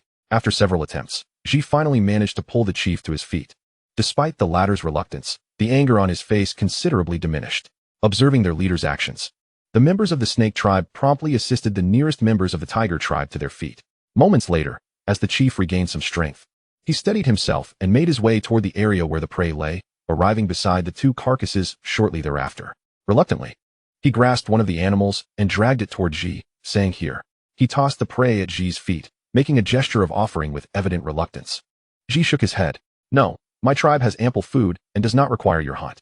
The chief insisted. Take it, don't waste time. Ji reiterated. I truly do not want it. Are you certain? The chief pressed. Absolutely. Do not insist. With that, the chief pulled back the offering, feeling a surge of delight that made him forget his previous anger towards Ji. Ji inquired, Isn't your tribe supposed to reside in the west? What brings you here? Upon hearing Ji's words, the chief's anger resurfaced, not directed at Ji but at the enemy who had caused significant casualties in his tribe and compelled them to relocate.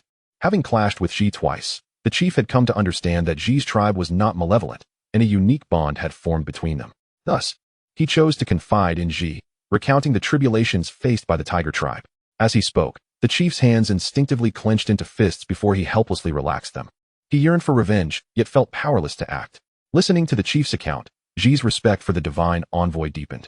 The plight of the tiger tribe mirrored what he had heard from the envoy.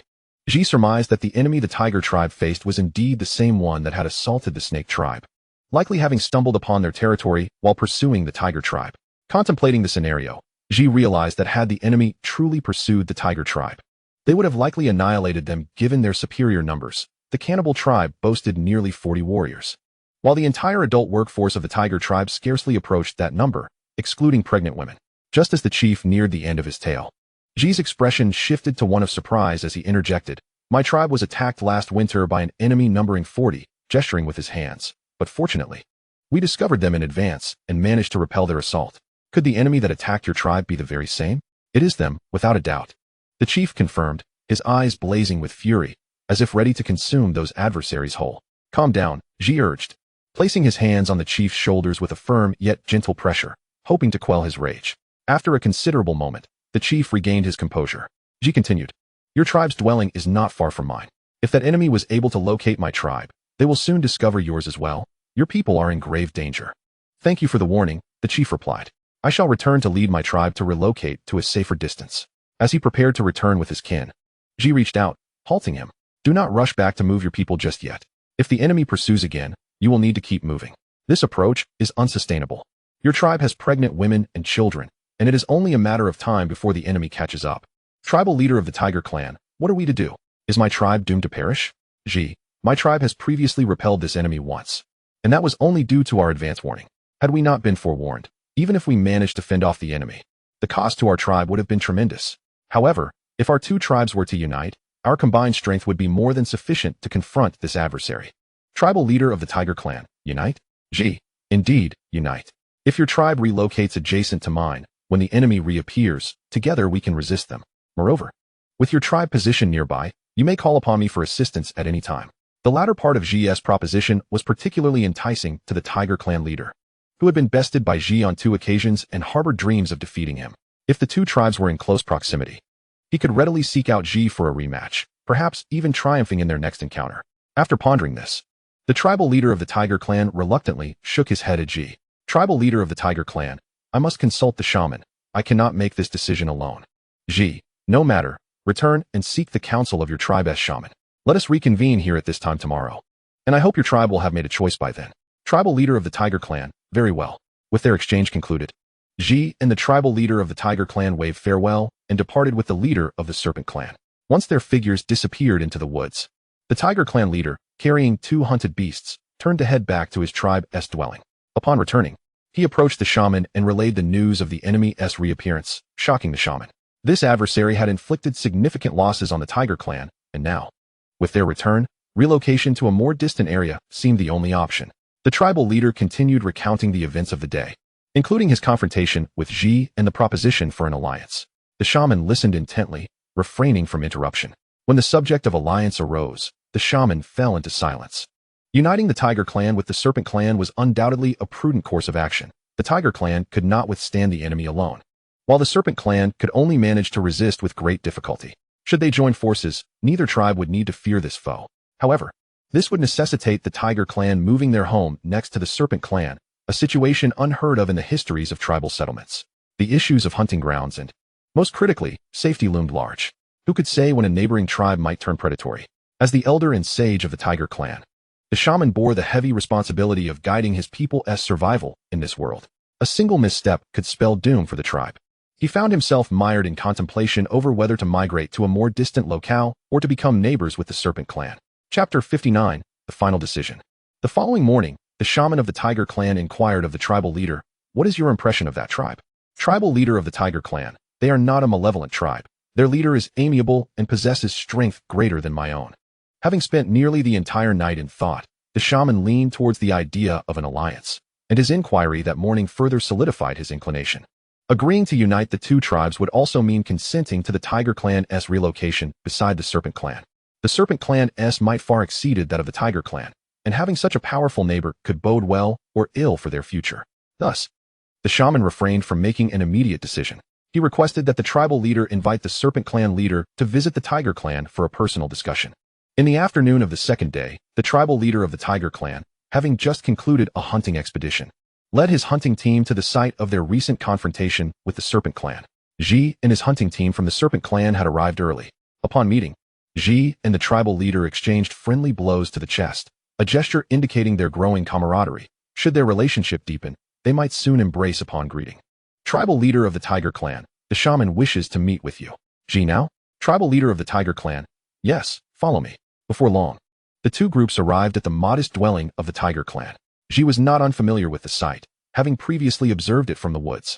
Under the grand tree, rudimentary shelters constructed from branches and leaves served as the residences of the Tiger Clan, barely offering protection from rain and nearly futile against the biting cold.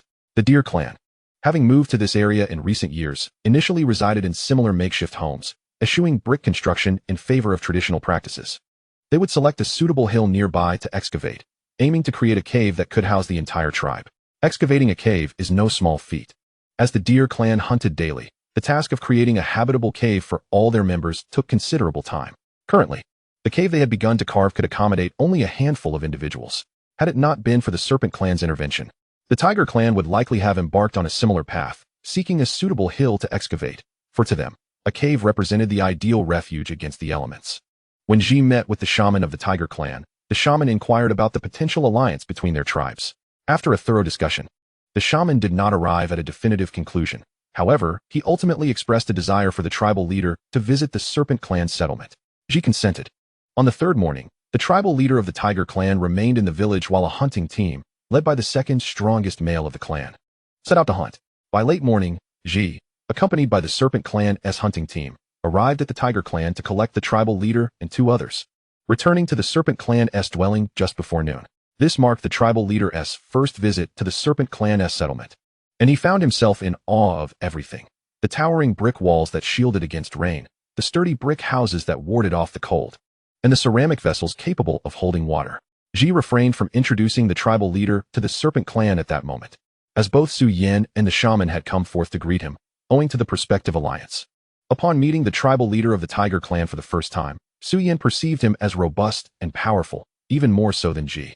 Though slightly less than Dali, Su Yan bestowed upon the tribal leader the name Biao, signifying valor and strength, while also linking him to tigers. In ancient Chinese cultural texts, Biao is a mysterious creature ranked between tigers and leopards, often mentioned alongside them in classical literature. Folklore suggests that Biao is the surplus cub from a litter of a female tiger. While Ji showed respect to the shaman of the Tiger clan during his visit, Biao reciprocated this respect towards the shaman and the divine envoy of the Serpent clan. Yet, he harbored some confusion regarding the envoy's significance, especially considering the envoy was a minor, thus holding a higher status than the shaman. Nevertheless, this did not impede Biao's respect for Su Yan, as he was keen to avoid leaving a negative impression before the people of the Serpent clan. After catching a glimpse of Biao, Wu and Su Yan retreated, leaving Ji to guide Biao through the residence of the Tiger tribe, simultaneously introducing him to the curiosities that piqued his interest. As Ji elaborated on various aspects, Biao was taken aback. He yearned for his own tribe to possess an environment as idyllic as that of the Serpent tribe. Such a lifestyle was beyond his wildest imagination. Ji reassured him, "There is no need for envy. Once our 2 tribes unite, the blessings of my tribe will also be yours." Overwhelmed by Ji's words, Biao embraced him with fervor. As afternoon turned to dusk, Ji, accompanied by the hunting party of the Serpent tribe, escorted Biao and his companions back to the Tiger tribe. Upon delivering them safely, Ji did not linger and hurriedly returned with his hunting party. Once back at the Tiger tribe, Biao quickly approached Wu, sharing all that he had witnessed in the Serpent tribe, culminating with Ji's promise that what his tribe possessed would soon belong to theirs. After Biao finished recounting his experiences, Wu fell into a contemplative silence, leaving Biao to withdraw. After a night of contemplation, Wu finally reached a decision and summoned Biao to declare, "I agree to the union of our 2 tribes." The expression on the Tiger tribe leader's face remained largely unchanged, yet internally he rejoiced. With the Tiger tribe relocating beside the Serpent tribe, he would have ample opportunity to confront the leader of the Tiger tribe at will. On the 4th day, in the afternoon, Biao and Ji reconvened at their usual meeting place. Biao stated, "My tribe is willing to unite with yours." Ji responded warmly, "Welcome. Together, our tribe shall render our enemies powerless. When will your tribe relocate beside mine?" Biao replied, "The sooner, the better. Let us move tomorrow." Anxious about their adversaries possibly approaching, Biao sought to hasten their relocation to the Serpent tribe's vicinity for mutual defense, unaware that the last assault on the Serpent tribe had left the enemy decimated, with only a handful escaping, rendering them reluctant to return in the near future. Ji affirmed, "Very well, my tribe will prepare food and accommodations for yours." After a brief exchange, the 2 returned to their respective tribes, while Biao dismissed Ji's final statement, thinking that the Serpent tribe would provide only minimal provisions and rudimentary shelter. Upon returning to the Tiger tribe, Biao instructed his people to begin packing their belongings in preparation for the following morning's move with Ji and the Serpent tribe's hunting party. Chapter 60, True Neighbors. Ji returned to the Serpent tribe, sharing the good news with Su Yan and Wu, prompting Wu to smile broadly and Su Yan to beam with delight. As the first month of spring neared its end, they could finally advance their previously established plans. Once the Tiger tribe relocated, they would find a way to integrate them into the Serpent tribe or merge the 2 tribes altogether. Su Yan conceived an idea that, if executed successfully, would effortlessly resolve the challenges of unification between the two tribes.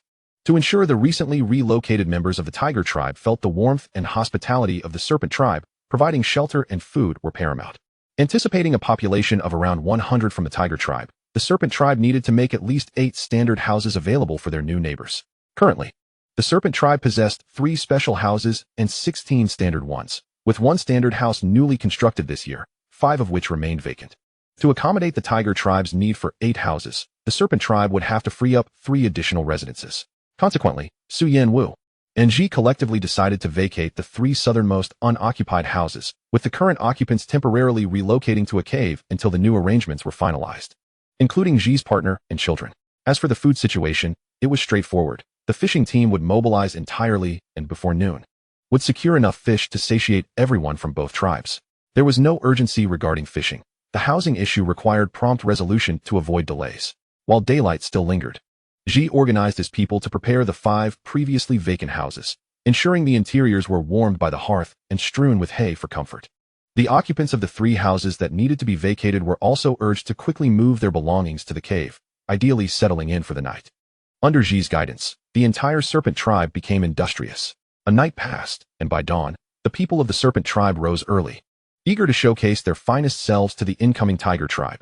Armed with various pottery, they formed groups and made their way to the nearby river, preparing to cleanse themselves thoroughly, with Wu and Xiao Dai joining them, while Su Yin, Xiao Hua, and Xiao Yu remained in the tribe.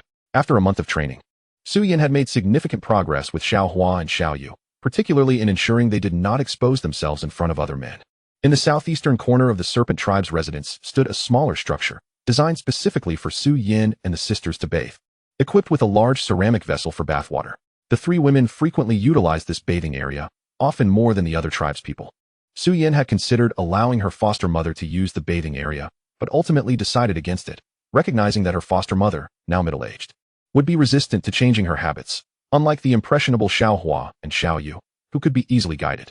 After bathing and enjoying breakfast, Ji set out with the hunting team toward the Tiger Tribe's residence, ready to welcome them back, while the remaining members of the Serpent Tribe busied themselves, with the fishing team heading out and others tidying up their living space in anticipation of the Tiger Tribe's arrival. Before the morning had fully passed, Ji and the hunting team arrived at the Tiger Tribe's dwelling, where the members of the Tiger Tribe had already prepared their belongings and awaited the Serpent Tribe's hunting party.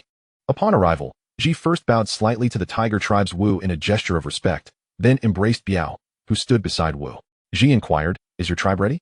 Biao replied, "We are prepared and can depart at any moment." Ji affirmed, "Very well, let us set forth." A vast procession commenced, comprising pregnant women, children, and several elderly or infirm individuals, whose pace was slower and often required assistance. The adult laborers of the Tiger Tribe had items to transport, including their totem pole, stone tablets recording their knowledge, and various stone utensils. Ji assisted in carrying these heavy items, while also preventing the Tiger Tribe members from attempting to transport their cumbersome and rudimentary stone tools. Ji assured them, "Once we reach my tribe, you will have better provisions." The people of the Tiger Tribe naturally do not wish to discard the stone tools they have painstakingly discovered or crafted. However, after a moment of contemplation, Biao concurred with Ji's suggestion and instructed his clansmen to set down these stone implements. Biao was well aware of the superior pottery utilized by the Snake Tribe. The members of the Tiger Tribe complied with Biao's command, placing their stone basins, bowls, and dishes into a neat pile, contemplating that should the need arise, they could return to retrieve them later. The journey proceeded smoothly, and by the afternoon, the group finally arrived at the dwelling place of the Snake Tribe, where Su Yin and Wu awaited to greet them.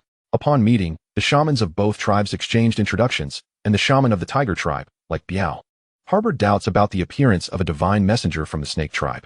The 2 shamans stood on equal footing. However, Su Yan's status in the Snake Tribe exceeded that of the shaman, yet his divine identity bore little weight with the Tiger Tribe. At most, the Tiger Tribe shaman regarded Su Yin as an equal, showing him no signs of reverence. Neither Wu nor Ji felt discontented by the Tiger Tribe's shaman's lack of respect towards Su Yin. This was anticipated by Su Yin, who had forewarned Wu and Ji in advance. After the introductions, Ji beckoned the clansmen to assist the Tiger Tribe in moving their belongings inside the enclosure. A great throng surged into the residential area of the Snake Tribe. Originally home to nearly 200 individuals, the population surged by over 100 newcomers, making the density significantly greater. Fortunately, the spacious enclosure, 10050, could easily accommodate an additional 100 people without issue. As the members of the tiger tribe entered the snake tribe's dwelling, expressions of astonishment adorned their faces. They marveled at everything about the snake tribe. For it was their first experience residing in another tribe.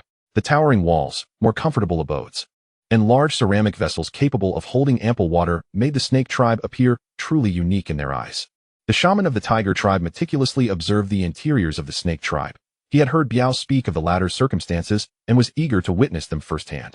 Previously, Ji had informed Biao that accommodations and provisions would be prepared for the tiger tribe, but Biao had taken it lightly. Assuming the snake tribe would only provide rudimentary shelters and limited food, with the rest to be managed by the tiger tribe. The specifics of the food situation remained unknown. But Ji now led Biao to a row of houses. Ji informed Biao that these 8 houses were designated for the tiger tribe's inhabitants. Upon hearing Ji's words, Biao's mouth fell agape in disbelief. He had not anticipated that Ji would allocate the residences of the snake tribe to the tiger tribe. During his previous visit, Biao had learned from Ji about these houses, which the snake tribe had fully transitioned to from their caves, indicating that residing in houses was indeed far more comfortable than living in caves. Forced to relocate and flee prior to their arrival at the snake tribe, the people of the tiger tribe had been confined to makeshift shelters constructed from branches, leaves, and grass, where even basic protection from the elements was a challenge. Now, they were to inhabit houses that were even more comfortable than caves, leaving Biao profoundly moved. As the members of the tiger tribe realized they would be residing in such houses, curiosity led them to circle around and examine their new abodes, gently touching the sturdy walls. Currently, excluding the shaman and Biao, the tiger tribe comprised 16 adult males, 33 adult females, 49 minors, and 3 elders or disabled individuals, totaling 103 people. Before last winter, the tiger tribe's population had exceeded 150. But due to the rigors of winter hunting and encounters with pursuing enemies, they had been compelled to move during the harshest conditions, resulting in a population decline of 1/3, severely diminishing their strength. Had the previous enemy not veered off course to the snake tribe, but instead pursued the tiger tribe, it is quite possible that the latter would no longer exist. With a total of 103 individuals, the tiger tribe was allocated 8 standard houses, one of which was designated for the tiger shaman, abbreviated, and his disciples. The tribe's most significant totem pole and stone slabs containing various records of knowledge were placed within the shaman's residence. The remaining 101 members of the tiger tribe dispersed across the other 7 houses, with an average of 16 individuals per house, ensuring that they did not feel cramped. The distribution of residences was similarly organized as in the snake tribe, with several families residing within a single house. As the members of the tiger tribe entered their assigned houses, they curiously explored their surroundings, with members of the snake tribe accompanying them to gesture and explain the layout. The most critical point to heed was the fireplace. Caution was advised during its operation to prevent a fire from engulfing the entire dwelling. Once all members of the tiger tribe were assigned their houses and had tidied them according to their preferences, Ji approached with a group of snake tribe members, each carrying a substantial collection of pottery, including complete large vessels and various sizes of bowls. Standing before Biao, Ji stated, "This is the promise I made to you. What my tribe possesses, your tribe shall also have." Upon seeing the pottery, Biao was rendered speechless with excitement. Once Biao's emotions settled somewhat, Ji and Biao began distributing the pottery to the tiger tribe. Each house received a complete large vessel primarily for storing cooled boiled water, ensuring that they could quench their thirst at night whenever needed. In addition to the large vessels, every member of the tiger tribe exceeding approximately 1 meter in height received a bowl, with adults receiving larger bowls and minors smaller ones. The members of the tiger tribe regarded their new bowls as priceless treasures, cradling them gingerly for fear of causing even the slightest damage, as any minor loss would be deeply felt. Indeed, the difference between these bowls and the crude stone vessels they had discarded was stark. They had cast aside the unsightly stone bowls from their minds, leaving only the pottery in their hands. Since entering the snake tribe's residential area, the shaman of the tiger tribe had spoken little, mostly observing his surroundings with a stoic expression. But witnessing the joyous faces of his clansmen elicited an involuntary sigh from him. In the central clearing of the snake tribe's living area, 6 bonfires blazed brightly, as the snake tribe members hurriedly transported food from their stores to roast by the flames, generously sprinkling a bit of salt. The primary fare consisted of fresh fish caught by the snake tribe's fishing team that morning, supplemented by a modest selection of preserved meat, pickled fish, and fruits left over from winter. The abundance of food piled beside the 6 bonfires was more than enough to satiate 300 individuals. Meanwhile, the tiger tribe's members, still busy settling into their new homes, caught a whiff of the delicious aromas wafting through the air, instinctively swallowing in anticipation. Since their forced relocation, aside from the hunting team members, few among the remaining tribesmen had the luxury of a full meal. after a long day's journey to the snake tribe. Their energy reserves were running low, and they felt hunger pangs. Ji retrieved 2 roasted fish, each weighing over 2 pounds, from one of the bonfires and approached Biao. Handing one of the fish to him, Biao hesitated momentarily before accepting the roasted fish. The notion of consuming fish was still relatively unfamiliar to Biao and the rest of the tiger tribe. Ji gestured for Biao to eat, then took the remaining fish in both hands and tore into it eagerly, prompting Biao to swallow hard at the sight. After inhaling the enticing aroma of the roasted fish, Biao hesitated slightly before bringing it to his lips and taking a gentle bite. The ordinary grilled fish, with its inherent fishy odor, is not particularly palatable. However, this particular iteration, seasoned with salt, rivals the flavor of unseasoned roasted game. After taking a bite, Biao found it quite agreeable and indulged heartily, even crunching through the fish bones and swallowing them whole. In contrast, the inhabitants of the snake tribe, especially the children, would typically spit out the fish bones when consuming fish. Before long, both Ji and Biao had devoured their grilled fish, and shortly thereafter, dinner was ready. Ji instructed Biao to summon his tribesmen to partake in the meal, which was laid out beside the bonfire for anyone to take freely. Ji and Biao primarily communicated through gestures, their understanding limited to broad concepts, and Biao spoke to his kin in the dialect of the tiger tribe. Although their vocabulary was scant, it proved sufficient for the tribesmen to comprehend his words. Upon learning from Biao that they could freely take food from the bonfire, the members of the tiger tribe were taken aback, their mouths agape in disbelief. In both the tiger tribe and the snake tribe prior to the advent of fish baskets, food distribution had been strictly regulated. Typically, only the shaman, the chief, and members of the hunting party were adequately nourished, while the rest barely received enough to stave off hunger. The sudden allowance to freely access food from the bonfire led them to wonder if the snake tribe had an overabundance of provisions. Chapter 62. The Worries of the Tiger Shaman. Indeed, since Su Yin devised the fish basket 2 years prior, the snake tribe no longer faced food scarcity. Despite its numerous drawbacks, such as the fragility of the baskets which often rendered them unusable within days, the process of crafting these baskets was not arduous. The pregnant women of the snake tribe, who were not suited for strenuous labor, were perfectly capable of weaving fish baskets, ensuring that the tribe was well supplied with both baskets and food. As the members of the tiger tribe beheld the substantial heap of food beside the 6 bonfires, their eyes widened in astonishment. Though they were unfamiliar with fish, the tantalizing aroma of grilled fish clearly indicated that it was a delectable meal. Both Biao and Ji were encouraging their tribesmen to partake of the food, while also sending some provisions to the shaman and her disciples, who remained indoors, not venturing out. Su Yin, as the divine emissary, was dining outdoors with her adoptive mother and the sisters Xiao Hua and Xiao Yu. The people of the snake tribe had grown accustomed to the practice of taking as much food as desired, satisfied as long as they were full, without the need to continue stuffing themselves beyond that point.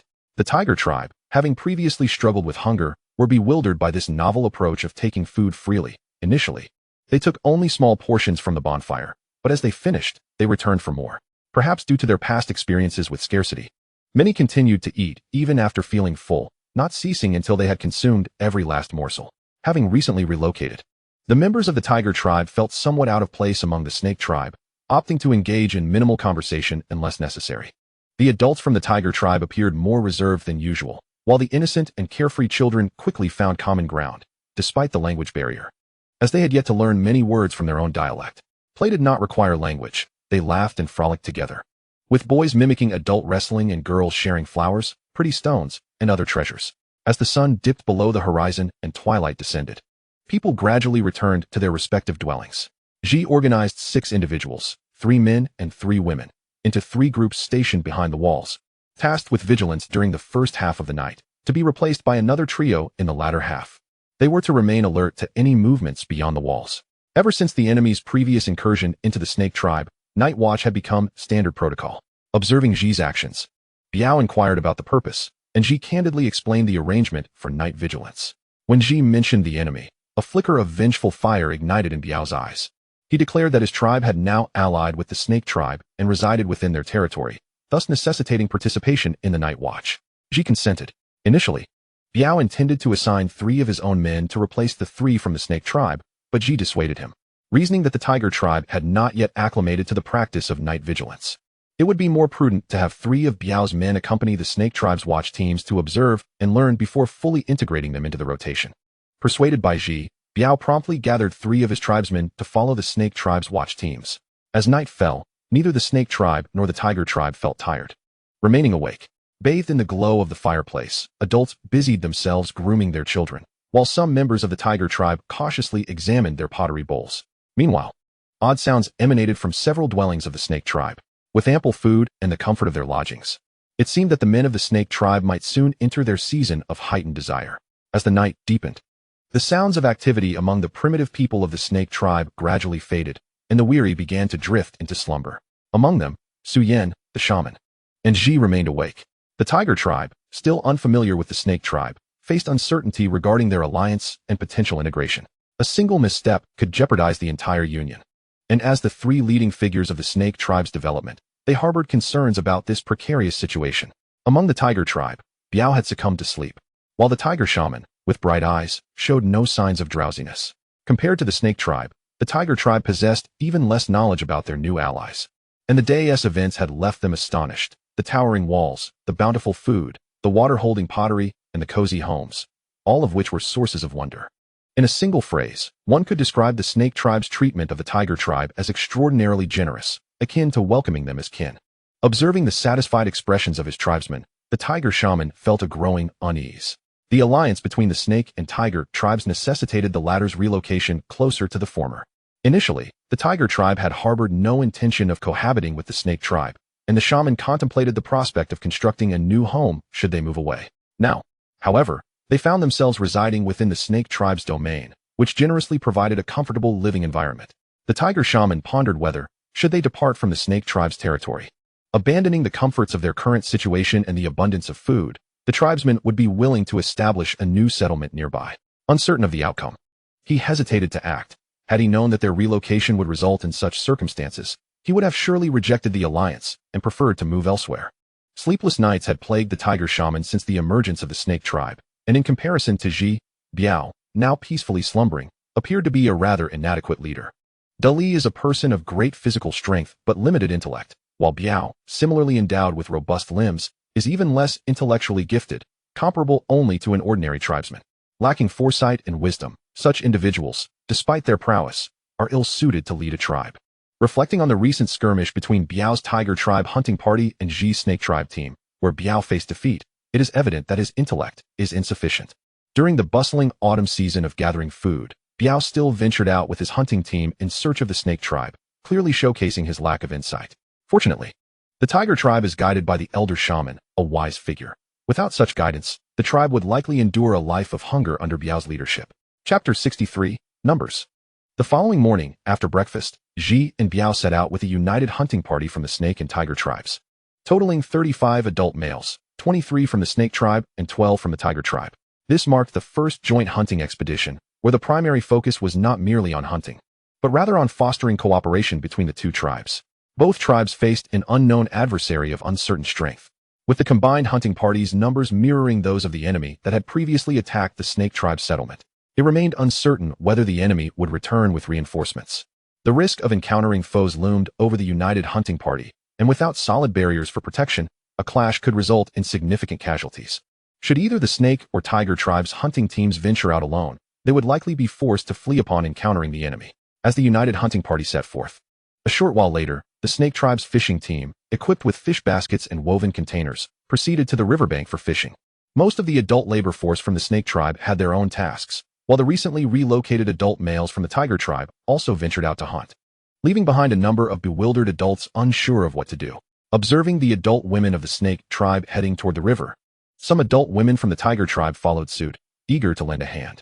Subsequently, pregnant women and those with ailments from the tiger tribe joined their counterparts from the snake tribe to learn the art of crafting grass ropes, woven shoes, baskets, and fish traps.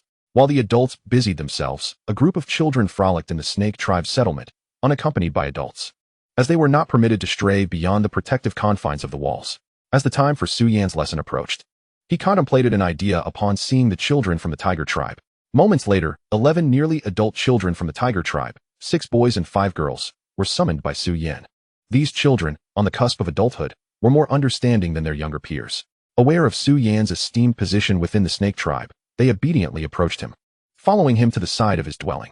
Upon arriving at the side of his residence, they found 11 miners from the snake tribe seated on the ground, awaiting Su Yan's arrival. Among them were the sisters Xiao Hua and Xiao Yu, who occupied the front row, adjacent to the wall of the dwelling. A platform made of mud bricks stood approximately half a meter high, with a stone tablet inscribed with characters placed upright upon it. These were the very characters the children were to learn. Please, take a seat over here. Su Yan instructed the 11 students from the Snake Tribe, gesturing for the 11 miners from the Tiger Tribe to sit closely beside them. He intended to teach the Tiger Tribe's students, as the integration of the two tribes must begin with language and writing. Following Su Yan's gesture, the Tiger Tribe's miners sat beside their Snake Tribe counterparts. Albeit somewhat puzzled about what the deity's messenger expected of them, they complied with his instructions. This marked the first experience for the Tiger Tribe students in learning written characters. Su Yan aimed to accommodate these newcomers by starting with the simplest of characters, while the Snake Tribe students, having already encountered these characters, would benefit from a brief review. Standing alongside the makeshift podium, Su Yan raised his right hand and extended his index finger. 1. Su Yan pronounced aloud. The 11 students from the Snake Tribe echoed his words in unison. The Tiger Tribe's 11 students, however, remained somewhat bewildered, uncertain of what was required of them. Directing his gaze toward the Tiger Tribe students, Su Yan repeated, 1. Among them, a slender boy, clad in somewhat soiled animal skins, discerned Su Yan's intentions. His bright, dark eyes stood out prominently. Su Yan smiled and nodded in his direction.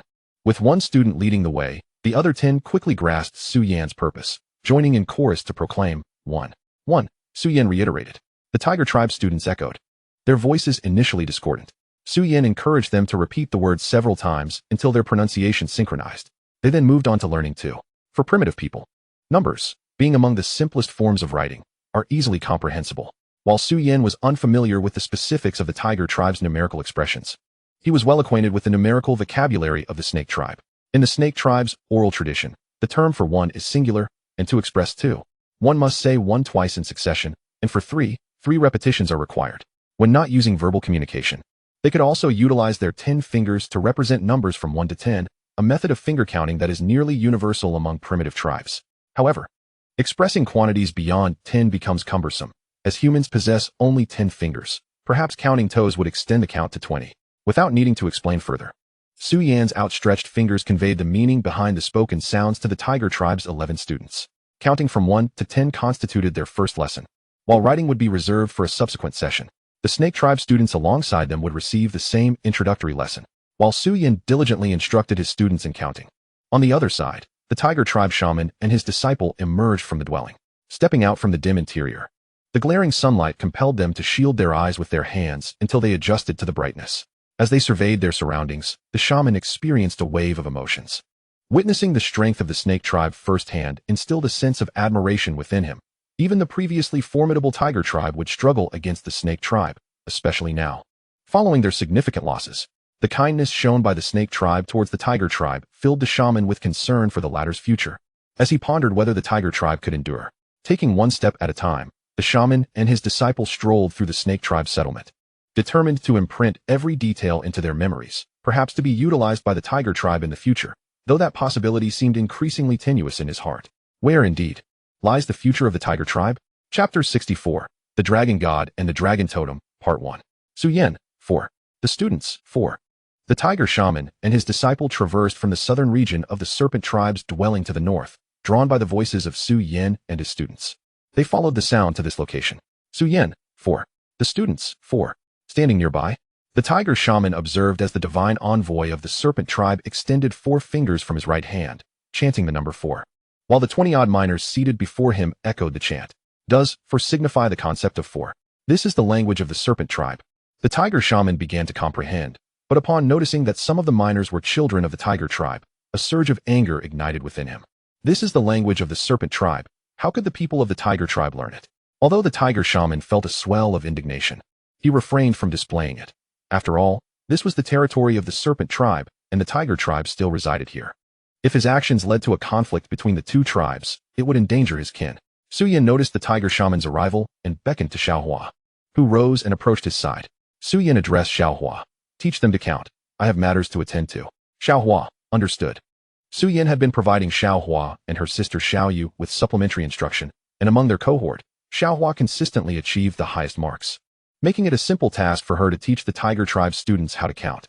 After instructing Xiaohua, Su Yan turned and walked towards the Tiger Shaman, while Xiaohua stood in the position previously occupied by Su Yan, feeling a touch of nervousness as she gazed at the students of the Tiger Tribe. And she chirpily exclaimed, 4. The students, 4. After taking a few steps, Su Yan arrived before the tiger shaman, and the two, one elder and one young, locked eyes. Su Yan gestured with his hands and inquired, "Do you have something to discuss?" The tiger shaman responded, "Why are you teaching the children of our tribe your language?"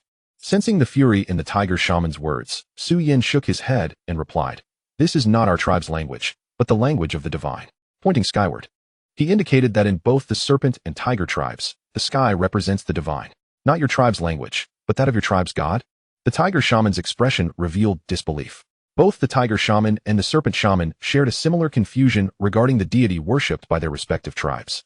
They had always believed that their predecessors could communicate with the divine, yet they found themselves unable to do so.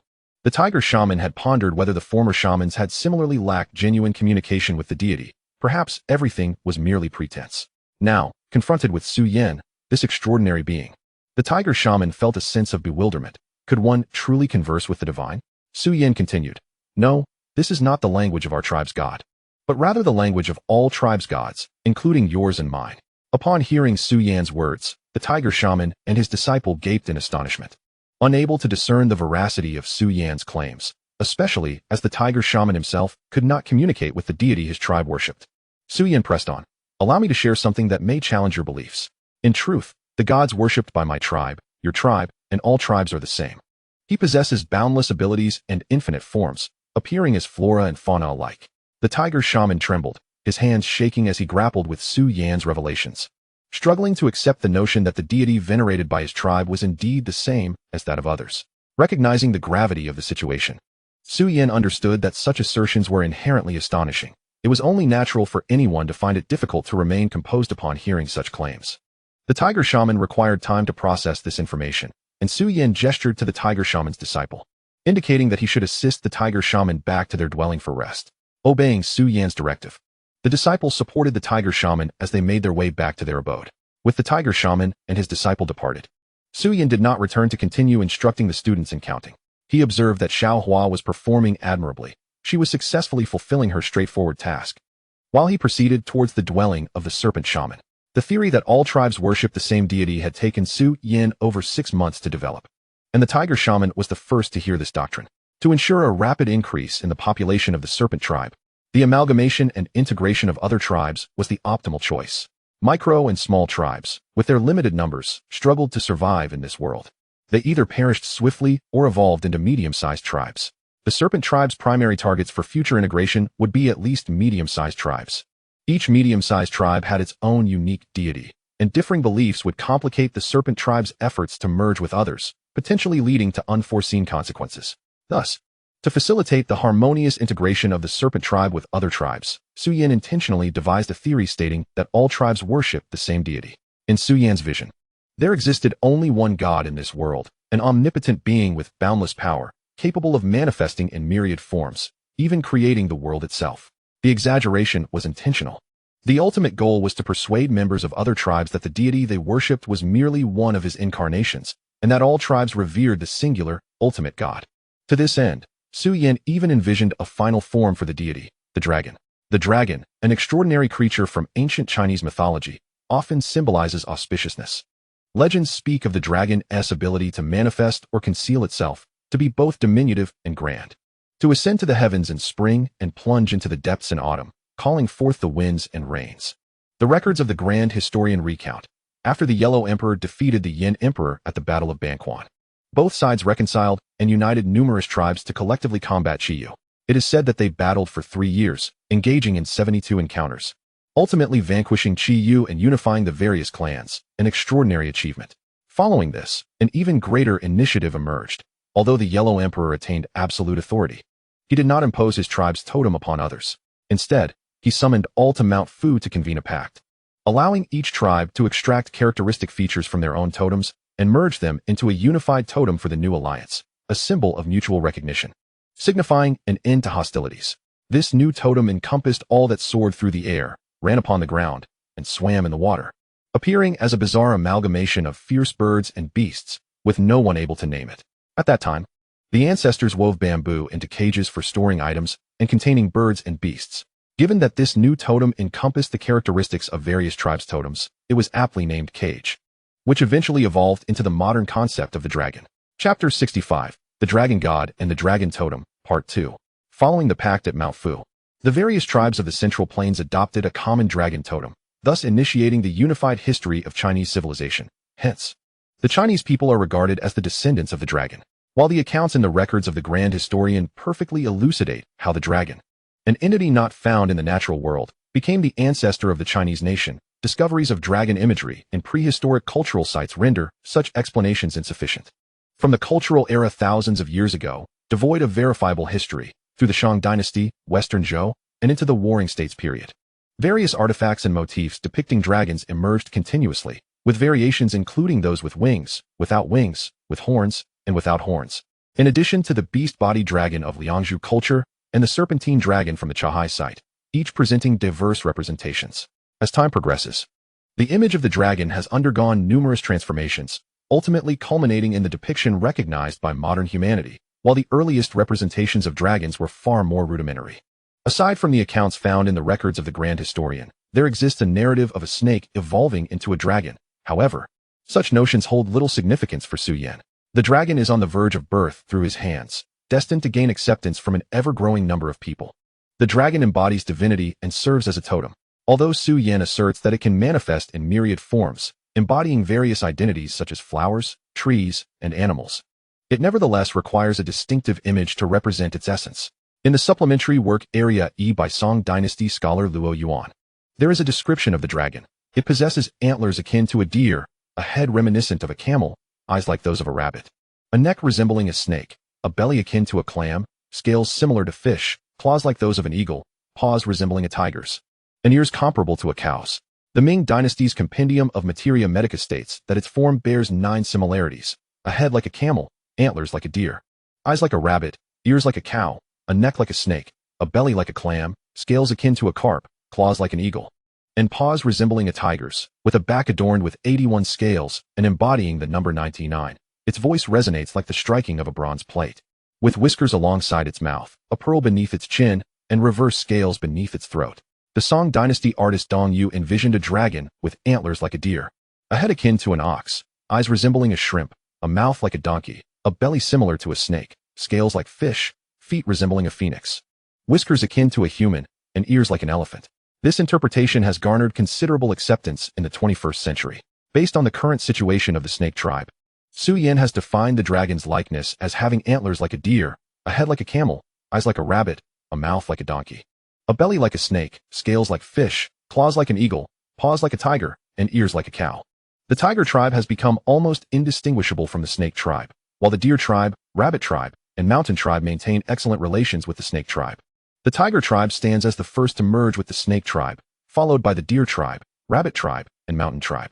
Su Yan's theory that all deities revered by the tribes of this world are, in essence, one divine being had taken shape well before the autumn of the previous year had concluded, but the challenge lay in delineating the dragon's image, which has thoroughly confounded him.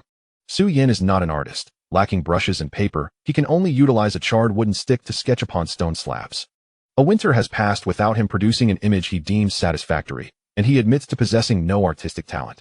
Yet, despite his lack of innate ability, Su Yan persists in his attempts to draw. Outside the dwelling where he resides, 3 stone slabs lie, upon which he sequentially sketches the dragon's likeness. Once all 3 slabs bear an image of a dragon, he washes away the one he finds least satisfactory and continues to draw upon that slab, perpetuating this cycle. Even now, the images of dragons upon the stone slabs fail to meet Su Yan's approval, appearing less like dragons and more akin to 4-legged lizards. Nevertheless, Su Yan can readily present an image of a dragon to deceive others. Presently, he strides toward the abode of the snake shaman, who has already been taken aback by Su Yan's assertions. Su Yan is determined to share his theory that all tribes venerate the same deity with the snake shaman. Soon, he arrives at the threshold of the snake shaman's dwelling, where the beast's skin blocking the entrance has been rolled away, allowing a clear view of the snake shaman and his apprentice, Xiao Dai, seated at the far end of the outer room on 2 earthen bricks, engrossed in carving something upon the stone slab before them with stone tools. Upon entering, Su Yan notices that the snake shaman and Xiao Dai seem entranced, oblivious to his arrival. Shaman, shaman, shaman, Su Yan calls out thrice, each utterance louder than the last, until the third call rouses the shaman from his reverie. It is the divine messenger. What brings you to me? The snake shaman turns, standing promptly upon recognizing Su Yan's presence, and Xiao Dai hastily rises as well. as it is customary for the shaman to stand while addressing Su Yan, let alone for Xiao Dai, a disciple of the shaman. Indeed, there is a matter I must convey to you. Before you hear it, you must remain composed, Su Yan states. Very well, replies the snake shaman. The deity has revealed to me that the god we venerate, along with the one revered by them, he gestures toward the tiger tribe, and indeed all tribes, is but a singular divine entity. There exists but one god in this world, who possesses boundless power and manifests in countless forms. This deity may appear as flora and fauna, yet though the deity's visage differs among tribes, they are all incarnations of the same divinity. Communicating this profound revelation through words is far simpler than employing gestures. Su Yan articulates the message to the snake shaman. Upon hearing Su Yan's words, the snake shaman does not react with the excessive astonishment exhibited by the tiger shaman, but instead falls into silence, a response that slightly surprises Su Yan. Lacking the ability to commune with the divine, the snake shaman, like Su Yan, cannot verify the truth of this revelation. However, having witnessed Su Yan's extraordinary abilities, all have come to believe that he possesses the capability to communicate with the divine, including the snake shaman. This belief bestows Su Yan with a revered status within the snake tribe. Now, as Su Yan imparts this declaration to the shaman cannot ascertain its veracity. Yet his heart leans toward believing it to be true, trusting that a divine messenger would not deceive him. After several breaths, the snake shaman finally breaks his silence. Addressing Su Yan, "Divine messenger, I comprehend." "That is good to hear," Su Yan replies. "I have just shared this matter with the shaman of their tribe. He may not grasp it fully for now, but should he come to clarity by tomorrow, I will allow you to witness the true visage of the deity." "Understood, divine messenger," the snake shaman responds. Though his words are few, Su Yan senses that while the snake shaman believes him, he remains profoundly astonished by the message conveyed. However, the snake shaman's reaction is far superior to that of the tiger shaman, for with Su Yan as the divine messenger, the snake tribe is favored by this singular deity, assuring them that they shall not suffer calamities and that they will continue to flourish and grow. With the matter concluded, Su Yan departs, and the snake shaman returns to his earthen brick seat, lost in contemplation, alongside his disciple Xiao Dai, who too is ensnared in thought. Chapter 66, The Dragon God and the Dragon Totem, Part 2. The tiger shaman finds himself once again plagued by insomnia, having endured several sleepless nights in the brief span of days due to the snake tribe. The first instance arose from the snake tribe's desire to unite with the tiger tribe, inviting them to relocate beside their own. The second instance stemmed from the snake tribe's excessive kindness towards the tiger tribe, inciting worry within the tiger shaman. The third, however, was provoked by Su Yan's astonishing declarations. The shaman holds the highest position within the tribe, possessing the knowledge passed down through generations, responsible for communicating with the divine and conducting the rituals for the deity revered by the tribe. While a tribe can elect a new leader in the absence of its chief, the loss of a shaman signifies a matter of life and death for the tribe. Yet every individual who ascends to the role of shaman grapples with the lingering doubts. Why can I not communicate with the divine? Has the deity forsaken the tribe? Does a god truly exist in this world? These uncertainties remain deeply concealed within the hearts of shamans. Even their apprentices dare not voice them. Both the snake shaman and the tiger shaman share this plight, perhaps ultimately convincing themselves that the world possesses a deity, one that continually protects the tribe, and that they can indeed communicate with the divine. The true circumstances are known only to them, while they remain uncertain of the existence of a god. They are acutely aware of their inability to engage in divine discourse, relying solely on conjecture for their understanding of the divine. Now, a singular individual has proclaimed that there exists but one god in this world, one who is omnipotent, and that all deities venerated by the tribes are mere manifestations of this singular entity. Such assertions are nothing short of earth-shattering for the tiger shaman, stunning and unfathomable, relentlessly challenging the deeply entrenched beliefs held by generations of shamans regarding their revered deity. Many tribes believe that the deity worshipped by their own tribe is the one true god of the world. But what of the gods revered by other tribes? Su Yan's assertion that there exists but a single god in this world, and that the deities of other tribes are merely manifestations of him, undoubtedly clarifies this point. The thoughts of the tiger shaman have gradually shifted from disbelief, yet it remains implausible for him to accept this notion as swiftly as the snake shaman did. As noon approached the following day, after imparting knowledge of writing to a total of 22 students from the snake and tiger tribes, Su Yan concluded his lessons for the sisters Xiaohua and Xiaoya. Noticing that the tiger shaman had yet to seek him out, Su Yan understood that the shaman had not yet resolved his thoughts on the matter. Su Yan made his way to the tiger shaman's dwelling, intending to continue their dialogue. Upon entering, he discovered the tiger shaman asleep beside the hearth, attended by his disciple. The tiger shaman, being one of the older members of the snake and tiger tribes, was in his 30s, possibly nearing 40. While 40 is considered middle-aged in modern society, in this primitive era, it marks the threshold of old age, with few surviving beyond this age. After several sleepless nights, even the strongest body could not endure indefinitely. However, during moments of exhaustion, the tiger shaman refrained from forcing himself to stay awake, fully aware of the tribe's reliance on him to live well. Respecting the shaman's rest, Su Yin quietly exited the dwelling. Later that afternoon, upon the tiger shaman's awakening, Su Yin once again approached his abode. This time, the shaman sat beside the hearth, staring blankly at a stone tablet inscribed with various illustrations, while his disciple sat nearby. Shaman, Su Yin called twice, the pronunciation being identical in both the snake and tiger tribes. The tiger shaman stirred, his reaction slightly delayed. Upon recognizing Su Yin, he slowly rose with his disciple's assistance and made his way toward the entrance where Su Yin stood. Perhaps due to the presence of precious stone tablets containing knowledge from the tiger tribe, the shaman had never allowed anyone from the snake tribe to enter. He had yet to acknowledge Su Yin's identity and wished to keep the knowledge inscribed on the tablets concealed, as such information is the most valuable possession of a tribe, not to be disclosed to outsiders. Why have you come? The tiger shaman inquired. I wish to continue our unfinished conversation, Su Yin replied. Standing at the threshold of the tiger shaman's dwelling, Su Yin and the shaman resumed their communication through gestures, the topic naturally revolving around the divine. Su Yin sought to persuade the tiger shaman that all tribes worship the same god, and the shaman listened intently, occasionally posing questions. If we worship the same god, why do those malevolent tribes attack us? The tiger shaman asked.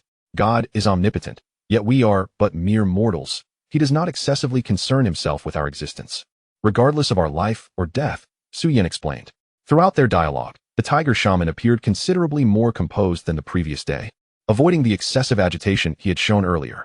After their conversation, Su Yin remained uncertain whether the shaman had accepted the notion that all tribes worship the same deity. However, he was confident that recognition would eventually come, for the monotheistic framework he had constructed was remarkably comprehensive for this era. Convincing others to embrace it was merely a matter of time.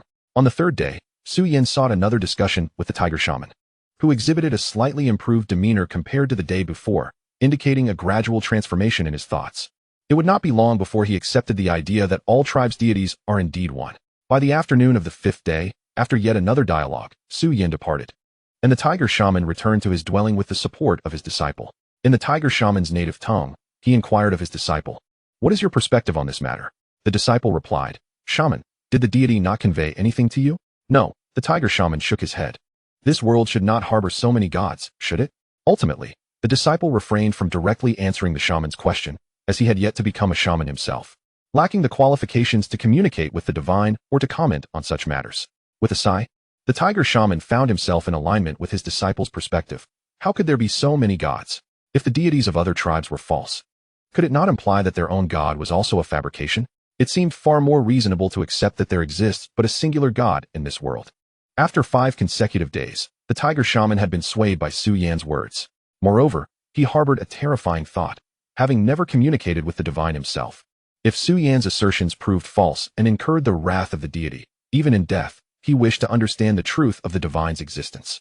This had become the most profound desire of all shamans on the brink of death, yet even in death, they could not ascertain the existence of the divine. That evening, Ji and Biao returned with the hunting party. The tiger shaman summoned Biao and revealed to him the notion that the deity worshipped by both their tribe and others is, in fact, the same god. Biao, upon hearing this proclamation for the first time, was taken aback, yet, as it came from the tiger shaman, he expressed no skepticism, rapidly accepting the assertion. Just as Su Yin had shared the concept of a singular god with the snake shaman and Ji, they had embraced it wholeheartedly. Su Yin's esteemed position within the snake tribe was the primary factor contributing to this outcome. Chapter 67. The Sacrifice to the Dragon God, Part 1. On the day following the tiger shaman's revelation to Biao, the joint hunting party of the snake and tiger tribes did not venture out for a hunt. The 5 leaders, Su Yin, the snake shaman, the tiger shaman, Ji, and Biao, gathered together. The snake shaman, tiger shaman, Ji, and Biao all regarded Su Yin, the divine envoy, with a measure of reverence. Su Yin's unique status as a divine envoy in the snake tribe had already been established, and with the acceptance of his monotheistic framework by the tiger shaman and Biao, their recognition of Su Yin's identity as the divine envoy deepened. The snake shaman and tiger shaman served merely as avatars for the deity, while Su Yin could communicate directly with the divine essence, clearly establishing his superiority and status over them. Furthermore, with the acceptance of the singular God framework, The barriers between the snake shaman, tiger shaman, Ji, and Biao diminished significantly. Faith had indeed posed the greatest obstacle to the integration of different tribes. Yet Su Yan's monotheistic system adeptly addressed this issue. Su Yan led the four into his dwelling, where the 3 stone tablets lay at the far end of the outer room, each originally depicting a dragon. While the 3 dragon representations bore a close resemblance, only one remained, the one Su Yan deemed the most aesthetically pleasing, albeit still unsatisfactory. The illustration depicted a dragon, which, in Su Yan's eyes, resembled a ferocious 4-legged creature, albeit with an unusual appearance, complete with horns.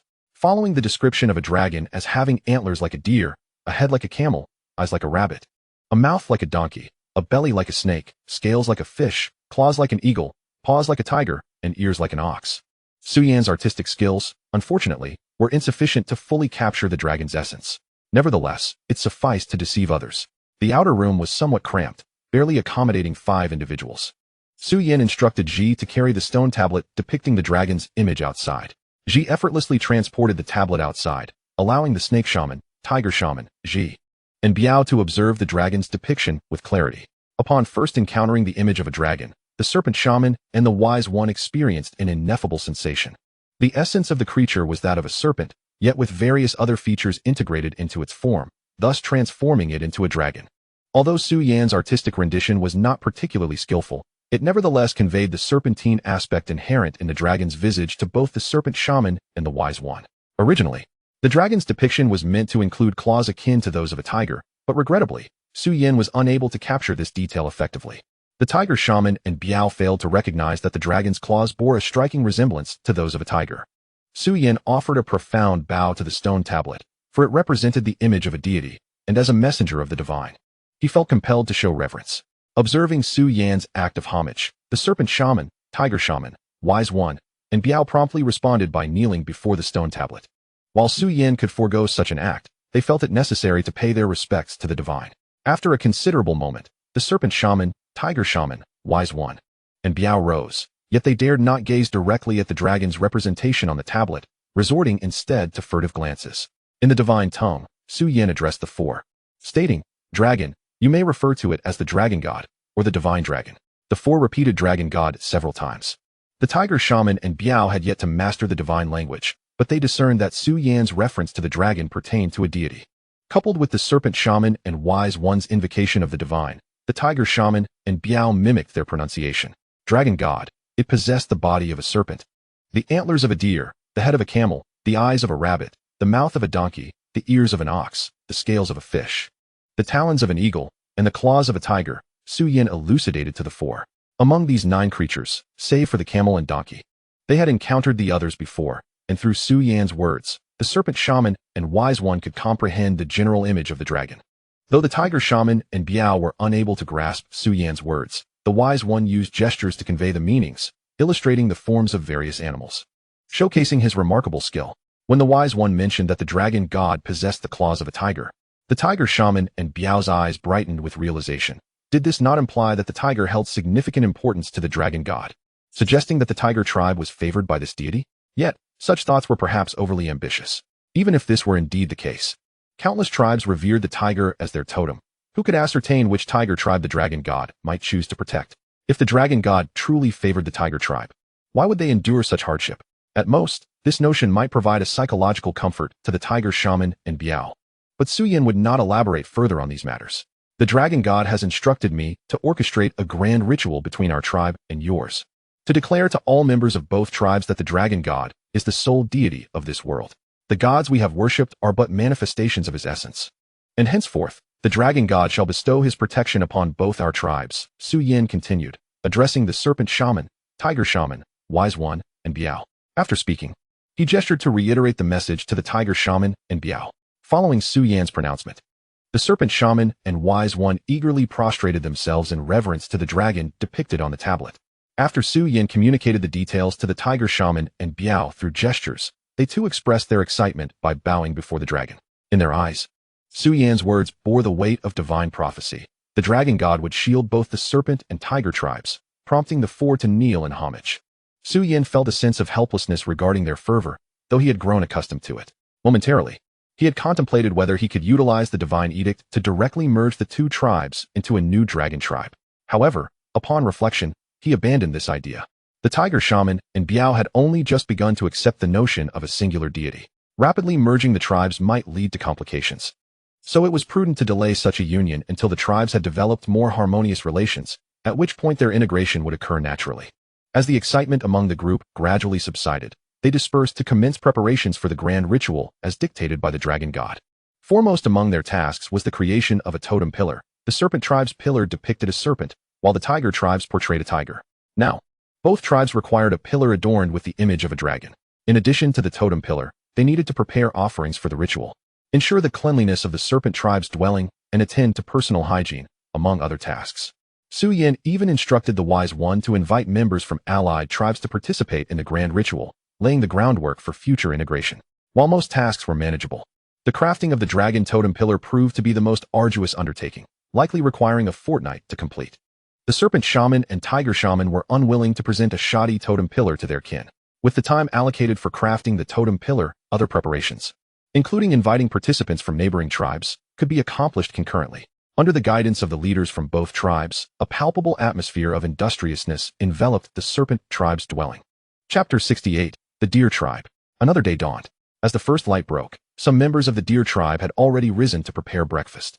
They placed several large ceramic pots atop a rudimentary hearth, adding water before igniting a fire to heat it. Before long, additional tribe members brought forth the morning's repast, which included remnants of beast meat from the previous day, wilted wild greens, various plant roots, and, most importantly, salt. The deer tribe, unlike the serpent tribe, which was fortunate to have a nearby river teeming with fish, one of their staple foods, relied on the whims of fortune in hunting. On fortunate days, the hunting party might secure an ample bounty, while on less fortunate days, they might return empty-handed, perhaps without even a single rabbit. To stave off hunger, the deer tribe members had to scavenge for whatever food they could find. Fruits from plants constituted another significant part of the deer tribe's diet, though these were primarily available in late summer and autumn, rendering them nearly non-existent during spring. In such circumstances, the deer tribe members endeavored to seek out edible items, including unpalatable yet non-toxic wild greens and plant roots, which became their sustenance. The pursuit of non-toxic wild greens and roots had cost many tribe members their lives to poisoning, with the outcomes meticulously recorded by the deer shaman and passed down through generations. Previously consumed directly, now prepared as soup, combining beast meat, wild greens, and plant roots in the large ceramic pots to boil, adding salt, constituted the common fare of the deer tribe. When game was plentiful, they would indulge in roasted beast meat. If the catch was scarce, they resorted to the boiling method. It is worth mentioning the salt consumed by the deer tribe. They had learned the method of refining salt from the serpent tribe, which was far superior to the impure and unpleasant-tasting inferior salt. However, the deer tribe's settlement was situated some distance from the water source, preventing them from producing salt in large quantities. They could only meet their own tribe's needs, relying on inferior salt for trade with the serpent tribe. Before long, the meal was ready, and tribe members approached with their ceramic bowls. The adult males first approached the large pot, filled with soup, where a designated tribe member used long wooden sticks to extract pieces of beast meat and place them in the adult males' bowls, followed by serving them soup containing wild greens and plant roots. Once all the adult males were served, it was the turn of adult females and minors. Though by this time, the beast meat in the pot had dwindled, leaving them with only a meager portion. The adult females received a slightly larger share of wild greens and roots compared to the minors. When the elders and infirm reach a certain age, and the deer tribe faces a scarcity of provisions, perhaps their only sustenance would be a single bowl of salty broth. After breakfast, Yuan, accompanied by several adult men, began to prepare their belongings. Today was yet another day designated for trade between the deer tribe and the serpent tribe. Currently, the interval between these exchanges ranges from 10 to 15 days. Trading too frequently risks disrupting the deer tribe's hunting activities. Yet their urgent need for pottery from the serpent tribe necessitates this schedule. A 10 to 15-day interval strikes a prudent balance. Pottery has grown increasingly vital to the deer tribe, especially the larger vessels. Intact large pots serve multiple purposes, storing water, simmering soups, and pickling foodstuffs. Even flawed large pots find utility in holding fruits. Ji, leading the hunting party, discovered several patches suspected to contain saline earth. Yet these differed markedly from the inferior salt the deer tribe brought. One could only be termed salty earth, while the other merited the designation of substandard salt, underscoring their substantial disparity. Given that the serpent tribe could procure inferior salt from the deer tribe, they had no incentive to expend effort mining saline earth for salt production.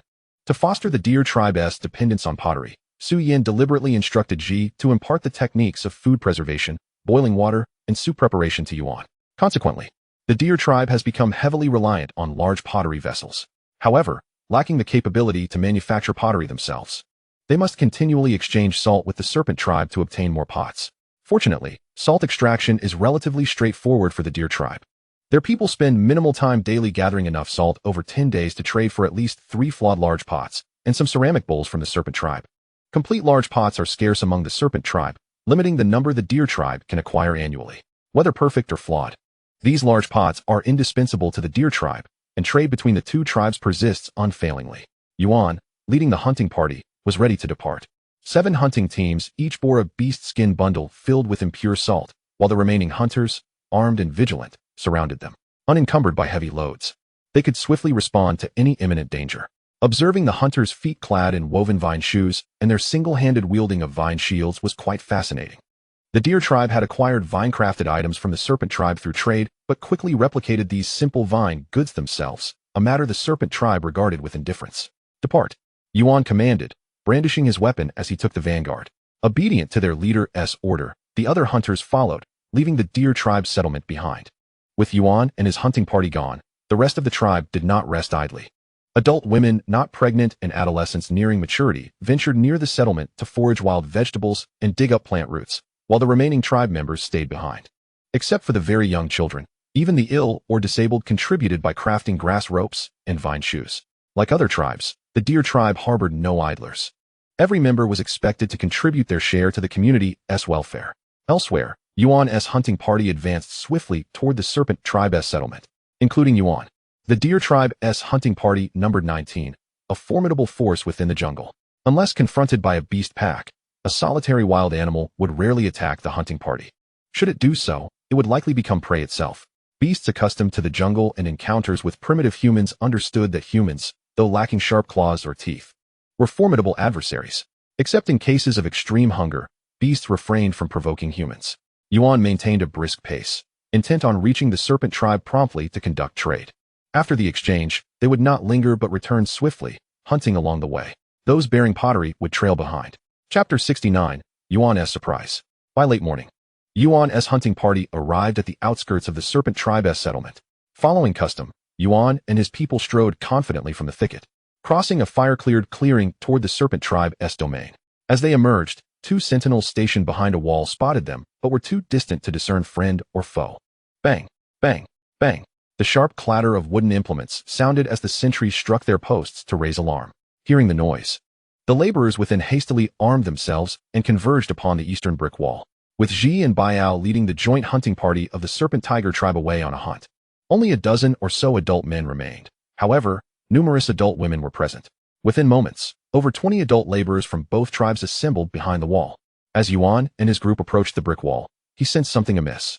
He loudly hailed the wall in the divine tongue. Friend, friend, friend. The term friend was one of the few divine words Yuan had mastered, serving as a secret password between the serpent and deer tribes. Upon hearing it, the serpent tribe's people recognized the visitors as allies. Indeed, upon hearing friend, the sentries behind the wall visibly relaxed. As Yuan's party drew near, the serpent tribe's members confirmed their identity and, assured of no threat, beckoned the tiger tribe's people to disperse and resume their labors. The deer tribe's friends had come to trade. Dahei, who remained behind with several men, stepped out to welcome Yuan and his party. Yuan knew Dahei well. The two exchanged a friendly fist bump to acknowledge each other before Dahei led them into the serpent tribe's settlement. Upon entering the enclosure, Yuan paused abruptly, surveying the interior. Why were there so many unfamiliar faces? Yuan's suspicion grew. Due to frequent trade, Yuan was a familiar figure within the serpent tribe and knew the settlement well. Yet, coinciding with the tiger tribe's recent relocation, timed between 2 trade intervals, Yuan was startled by the presence of so many strangers, arousing unease and an implicit worry that something untoward might have befallen the serpent tribe. Noticing Yuan's hesitation, Dahei gestured inquiringly. What's wrong? Yuan stammered. She, I don't know any of them. Dahei replied. They are from our tribe. They belong to another tribe. Dahei, like Dahei, was a straightforward individual with limited means to convey complex matters through gestures. And Yuan could not comprehend the divine tongue. Just as Dahei appeared perplexed and at a loss, Su Yin approached. Typically, when Ji was absent, other tribe members received Yuan, But during trading events, Su Yin took charge. Su Yin evidently noticed the commotion near the entrance and came to investigate.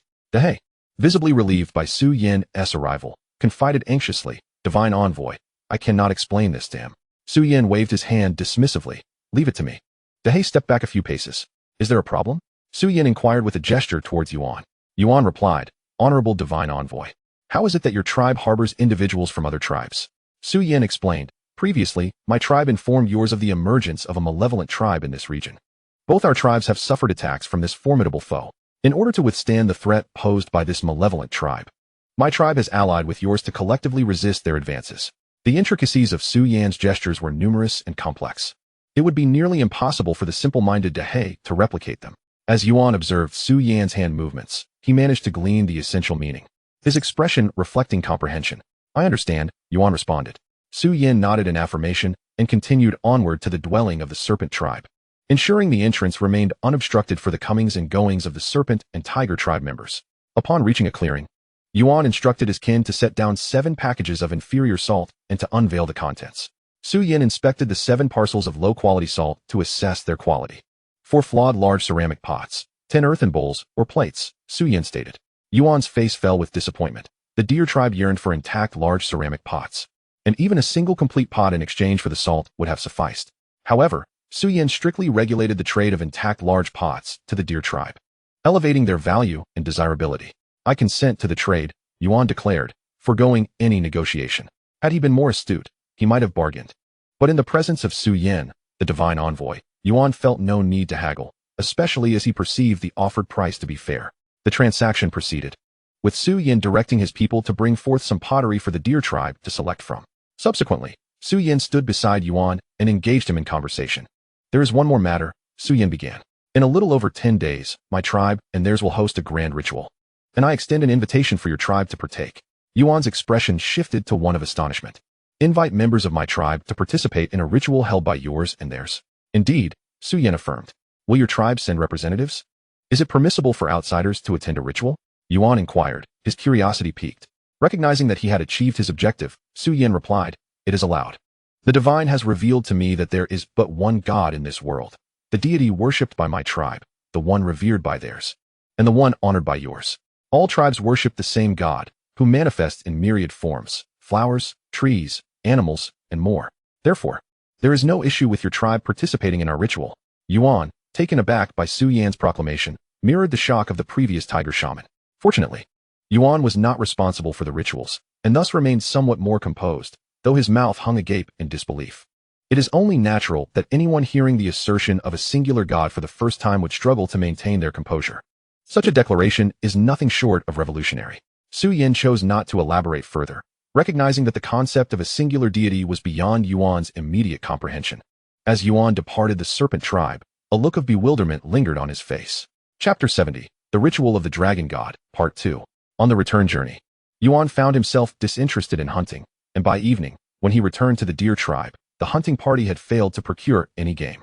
Thankfully, the deer tribe had reserves of preserved food, along with wild vegetables and roots gathered during the day, ensuring that the people would not go hungry. Upon his return, Yuan recounted the revelations he had gleaned from Su Yin to the shaman, who was taken aback, displaying an expression of disbelief. As for how the deer tribe's shaman and Yuan would respond to Su Yan's declarations, that remained irrelevant to Su Yin for the time being. The more pressing matter was the integration and domination of the tiger tribe. The serpent tribe and the tiger tribe were engrossed in preparations for a grand ritual, with members of both tribes dedicating much of their time to this endeavor. This was the first time the two tribes would jointly conduct a ritual, and Su Yin, along with the serpent and tiger shamans, meticulously outlined the proceedings. The tiger tribe had been residing in the vicinity of the serpent tribe for over 10 days, during which they had acclimated to their new way of life. Meals were organized by household, with an abundance of food, and while direct access to river water was prohibited, it had to be boiled before consumption. Regular sanitation was maintained at designated locations, necessitating visits to the riverbank every few days. These new customs significantly differed from those of the tiger tribe, with some practices even causing inconvenience, such as the requirement to boil water before drinking. Initially, the newcomers found this rule perplexing, believing it sufficient to drink the water directly. However, they soon learned from the serpent tribe that boiling water helped prevent illness. No one wished to fall ill, especially in an era where sickness often equated to death, particularly for children with weaker immune systems. Thus, the tiger tribe quickly adapted to the practice of consuming boiled water. Even complex regulations can be embraced if they are beneficial, and the tiger tribe came to accept the new customs with remarkable swiftness. In stark contrast to their previous lifestyle, the tiger tribe's existence now resembled a world apart from their former reality. When they initially moved to the serpent tribe's dwelling, the tiger shaman had harbored concerns over the serpent tribe's overly generous treatment of the tiger tribe. He had contemplated establishing a separate residence for the tiger tribe adjacent to the serpent tribe settlement. Despite the closer ties forged through their alliance, the two tribes had not merged entirely as they had now. The bonds between the members of both tribes deepened, nearly indistinguishable from one another. Had it not been for the linguistic differences, outsiders might well have perceived them as a single tribe. The tiger shaman recognized that such a situation could lead to undesirable consequences and began devising a plan for Biao to lead his kin in constructing a new dwelling for the tiger tribe beside the serpent tribe settlement. However, Su Yan's declarations momentarily shelved those plans. The notion that all tribes worship a singular deity was nothing short of earth-shattering for the tiger shaman, who had never received a divine revelation from the god revered by his tribe. Had the tiger shaman been privy to divine insight, he could have dismissed Su Yan's assertions. Yet, bereft of such guidance, he was compelled to rely on the knowledge passed down through generations of tiger shamans and his own interpretations for judgment. Regrettably, the tiger shaman's understanding paled in comparison to Su Yan's, rendering him ill-equipped to counter the unique theological framework presented by Su Yan. Of course, exceptions exist. Individuals with rigid ideologies may hold steadfastly to their beliefs, remaining impervious to external influences. However, the tiger shaman was clearly not one of those individuals. After 5 days of deliberation, Su Yan succeeded in persuading the tiger shaman to accept the concept of a singular deity. The tiger tribe would still be able to honor their original tiger totem, but their perspective would shift to view the tiger as merely one of the manifestations of the dragon god. Following this, both the tiger shaman and the snake shaman must toil in preparation for the grand ritual that is about to take place. Particularly, the creation of the dragon totem requires their personal involvement, alongside the tiger shaman's need to learn the divine script and sacred language. Consequently, the tiger shaman finds himself devoid of time to ponder the matters he had previously planned. Perhaps in fleeting moments of leisure, this thought crosses his mind. But for the time being, it holds little significance for him. In light of the forthcoming ceremony, the construction efforts of the snake tribe have been temporarily halted. With all affairs yielding precedence to the impending festivity, tasks are being executed in an orderly manner, and as the dragon totem nears completion, the food and other offerings required for the ritual are also nearing readiness. Once the time for the ceremony is established over the next 3 days, Ji leads a swift team of 15 individuals to the deer tribe, the rabbit tribe, and the mountain tribe, inviting them to join the snake tribe in this grand ceremony. Such an occurrence is unprecedented. However, the rabbit and mountain tribes, aware of the formidable strength of the snake tribe, do not wish to offend them and thus accept the invitation. As for the deer tribe, after careful contemplation, the deer shaman ultimately decides to accept the snake tribe's invitation on behalf of his people. Throughout these days, the words brought back by Yuan have continually influenced the deer shaman, who wishes for Yuan to scout the snake tribe and report back to him. 2 days have passed since Ji visited the deer tribe, and today marks the day of the ritual between the snake tribe and the tiger tribe. Early in the morning, Yuan, accompanied by the hunting team from the deer tribe, sets off towards the residence of the snake tribe. Although it is a ceremony hosted by another tribe, Yuan and the other members of the hunting team took the time yesterday to ensure their personal cleanliness. Around the same time, the leaders of the rabbit tribe and the mountain tribe also bring their respective hunting teams towards the dwelling of the snake tribe. Within the residence of the snake tribe, both the snake and tiger tribe members rise early, having breakfast before gathering in groups to wash their faces and hands by the riverside, bathing, washing their hair, and cleansing the animal hides wrapped around their bodies were attended to yesterday. Once they are refreshed, they tidy up the already neat and clean dwelling of the snake tribe once more, as a sign of reverence to the divine. After everything is concluded, a designated space is cleared in the center of the snake tribe's dwelling, where clan members gather to construct a massive pyre of brushwood. Under the direction of the snake shaman and the tiger shaman, the dragon totem pole, the snake totem pole, and the tiger totem pole are positioned to the north of the pyre, with the tallest dragon totem pole placed in the center, flanked by the slightly shorter snake and tiger totem poles. The imposing dragon totem pole is adorned with a depiction of a fearsome dragon, primarily in hues of red and black. This dragon was illustrated by the snake and tiger shamans based on the image found on the stone slab and Su Yan's description of the dragon. Chapter 71. The Ritual of the Dragon God, Part 2. Su Yan must concede that the artistic prowess of the snake and tiger shamans surpasses his own by several degrees. The dragon he took 6 months to render pales in comparison to the one crafted by the snake and tiger shamans in just half that time. This is not surprising, as the snake and tiger shamans have long been accustomed to depicting images and characters, and after years of practice, their skills have naturally advanced beyond his own. Once the totem poles are arranged, the snake and tiger shamans personally place offerings beneath the totem poles, including roasted game, grilled fish, fruits, a bear's head, a wild boar's head, a golden pheasant, fish traps, pottery, and clay bricks. Some are offerings for the divine, while the rest are artifacts bestowed upon the snake tribe by the deity through Su Yin. Notably, the offering of the golden pheasant is alive. Having been captured 2 days prior by Biao during a hunting expedition, upon returning to the tribe, it was tethered by Su Yin. But it refuses to eat the food he provides, nearly succumbing to starvation. As the morning progresses, Yuan and the hunting team from the deer tribe are the first to arrive at the residence of the snake tribe, followed by the members of the rabbit tribe and the mountain tribe arriving in succession over the next hour. Ji, along with his team, receives the guests from the 3 tribes, ultimately arranging them in the spectator seats on either side. The visitors from the deer, rabbit, and mountain tribes are observers, witnesses to the union of the snake tribe and the tiger tribe. Before long, all members of the snake and tiger tribes gather on the southern side of the pyre, with the snake tribe on one side and the tiger tribe on the other. The pyre is ignited, and a great fire blazes forth, marking the official commencement of the ritual. The snake shaman and the tiger shaman step forward from either side to the center of the gathering, each adorned in alternating red and white stripes, their faces similarly decorated, with feathers, flowers, and leaves woven into their hair, and holding tall wooden staffs. The 2 shamans raise their staffs and dance around the bonfire and the totem poles, chanting incomprehensible words. This language is neither that of the snake tribe nor of the tiger tribe. Perhaps it is a divine tongue crafted by the shamans of the 2 tribes long ago. As Su Yin cannot understand it, nor can the tribe's people, it is uncertain whether the 2 shamans comprehend their own utterances. After some time of dancing, the snake shaman and the tiger shaman pause, directing their gaze towards Su Yin, and in the next moment, it is his turn to step forward. The divine messenger. The snake shaman and the tiger shaman bow deeply to Su Yin, their left hands placed diagonally across their chests, in a gesture of respect towards him. Su Yin nods gently, then addresses the snake shaman and the tiger shaman in the dragon language, the divine tongue, saying, "Go forth and proclaim the divine edict to your people." Yes, the snake shaman and the tiger shaman pass by Su Yin and take a few steps southward, standing before their respective tribespeople, who fix their gaze upon the shamans. The deity proclaims that there is but one divine dragon god in this world.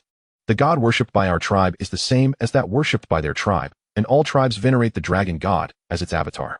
This divine being possesses boundless power and infinite forms. It may manifest as flora and fauna, or as various creatures of the earth. Although the image of the dragon god differs in each tribe, they are all manifestations of the same divine essence.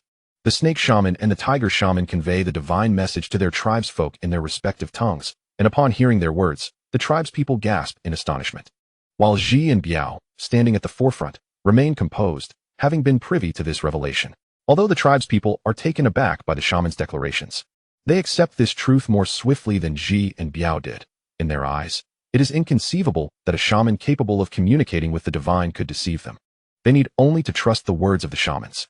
May the dragon god bestow blessings. Once the snake shaman and the tiger shaman conclude their pronouncements, Ji and Biao lead the way, kneeling towards Su Yin and the dragon totem pole, vocally proclaiming in the dragon language, "This is Su Yin, the snake shaman, and the tiger shaman," a sequence previously agreed upon by the 3. May the dragon god bestow blessings.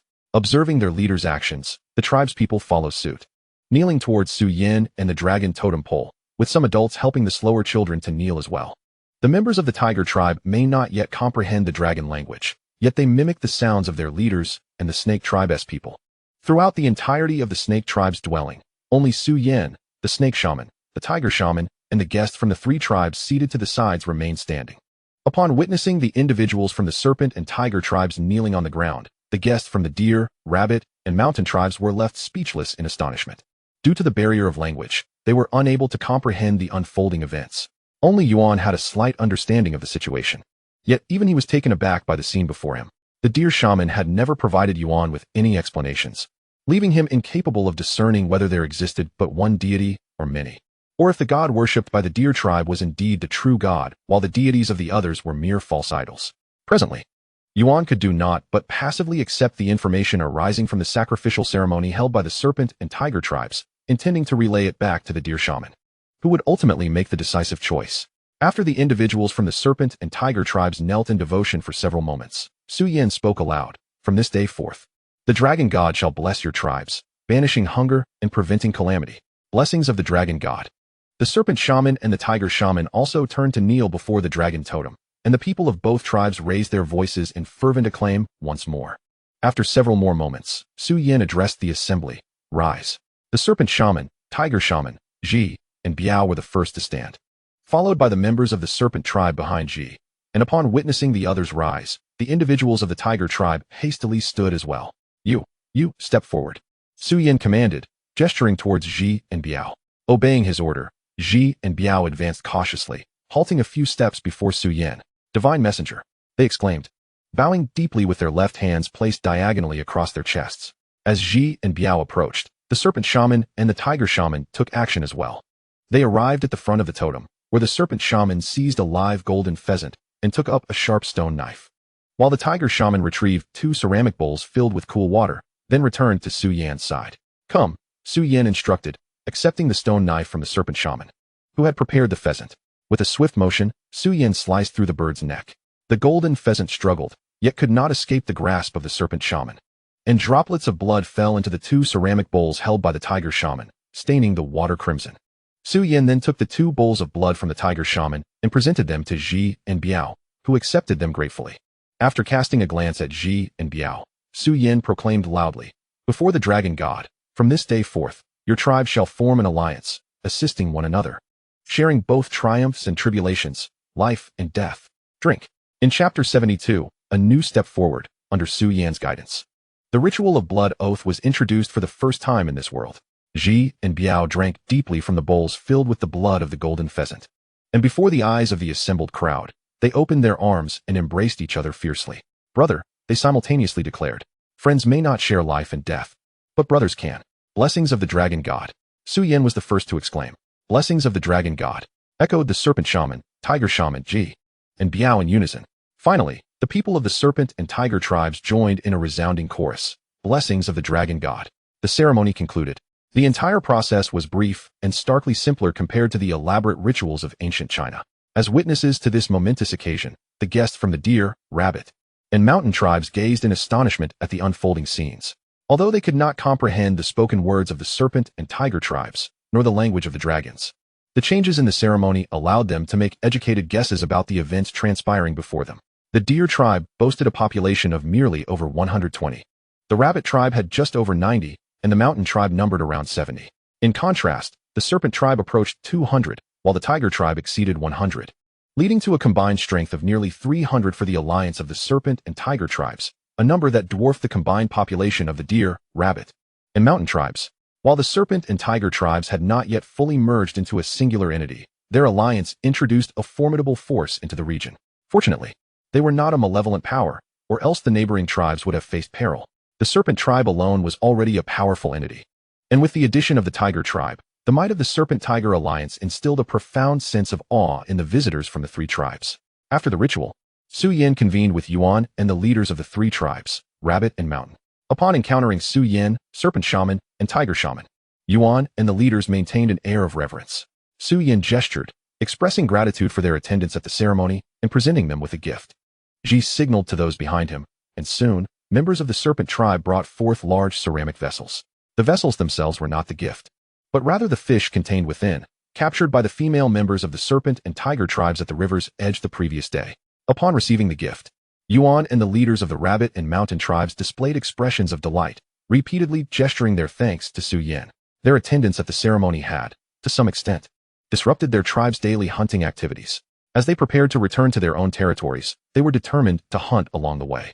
Often, a full day of hunting yielded little success, making the prospect of receiving food as a return gift for their participation in the ceremony, particularly fish, which they had enjoyed before, especially when salted and roasted, an unexpected blessing. Su Yin graciously accepted the gratitude of the 3 tribal leaders and continued, should your tribes encounter danger, you may always seek our assistance. We all revere the same deity and should aid one another. What? The rabbit and mountain tribal leaders gasped in astonishment at Su Yin's assertion. How could it be that the deity worshipped by their tribes was the same as that of the serpent tribe, when the very likeness of the gods differed? Yet Yuan, having heard the declaration of a singular god before, was not overly surprised. Suyin continued, I have received a divine revelation. The dragon god is the sole deity in this world. The gods worshipped by your tribes and those revered by the serpent and tiger tribes are all manifestations of the dragon god. His powers are vast and varied, taking on countless forms. He may appear as flora, fauna, or in any other guise. Although the image of the dragon god may differ among tribes, they are all but embodiments of the same divine essence. The rabbit and mountain tribal leaders exchanged incredulous glances, struggling to accept this revelation.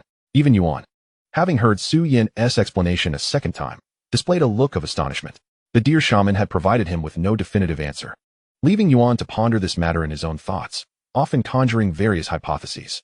Each tribe of moderate size or greater possessed its own deity, with shamans preserving the knowledge and traditions of their tribes. Each such tribe operated within its own unique system, and Su Yan's pronouncement undoubtedly challenged the beliefs of Yuan, the rabbit, and mountain tribal leaders. Yet, upon reflection, some of Su Yan's words resonated with a sense of truth, leading them to consider the possibility that the deity worshipped by their own tribe could be a manifestation of the one true God. Ultimately, Yuan, the rabbit tribe leader, and the mountain tribe leader departed the serpent tribe with heavy hearts, accompanied by their people and the gifts bestowed upon them. Before departing, Su Yin reiterated to them that the three tribes could seek assistance from the Serpent-Tiger Alliance whenever they faced danger. Once the guests from the three tribes took their leave, the sacrificial rites conducted by the serpent and tiger tribes concluded, allowing both tribes to return to their customary routines. The adult women of the two tribes ventured to the riverbank with fish nets and wicker baskets to catch fish, while some of the adult men arrived at the same location to gather clay for brickmaking. After a half-month hiatus, the construction of houses resumed, as Su Yin planned to erect more dwellings within the Serpent Tribe's territory in preparation for the future. Following such a grand ceremony, the integration between the two tribes had progressed to a new phase. The relationship between the people of the Serpent and Tiger tribes had improved significantly. They began to believe in the words of the divine emissaries and their own shamans, convinced that the deities worshipped by both tribes were the sole gods of this world.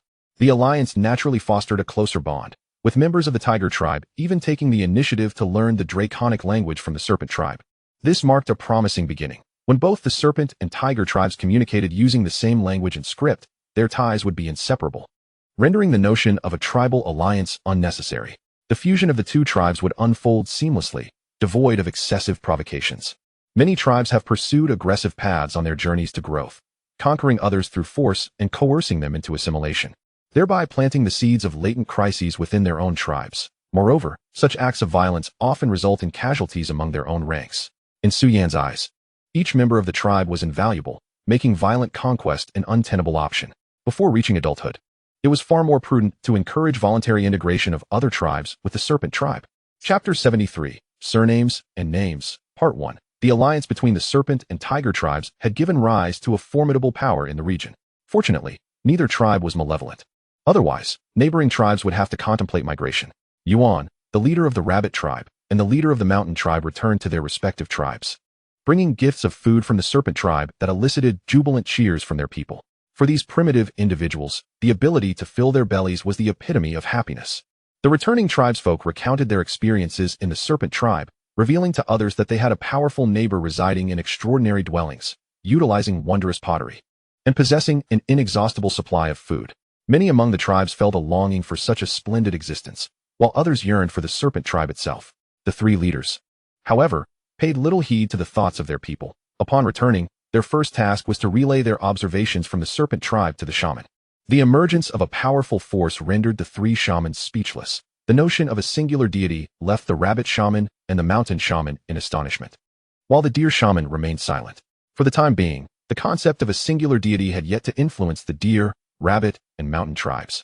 But this seed had already been sown within the hearts of the shamans and leaders of the three tribes, awaiting the future to take root and flourish into a towering tree. As time passed, spring came to an end, and the rainy season arrived. The various primitive tribes continued their respective lives, with only the occasional encounters between hunting parties from the two tribes in the jungle, and the trading between the Deer and Serpent tribes occurring every 10 to 15 days. The Serpent and Tiger tribes shared a common adversary. With the last month of winter behind them and spring now past, this foe had not reappeared, bringing a sigh of relief to the leaders of both tribes.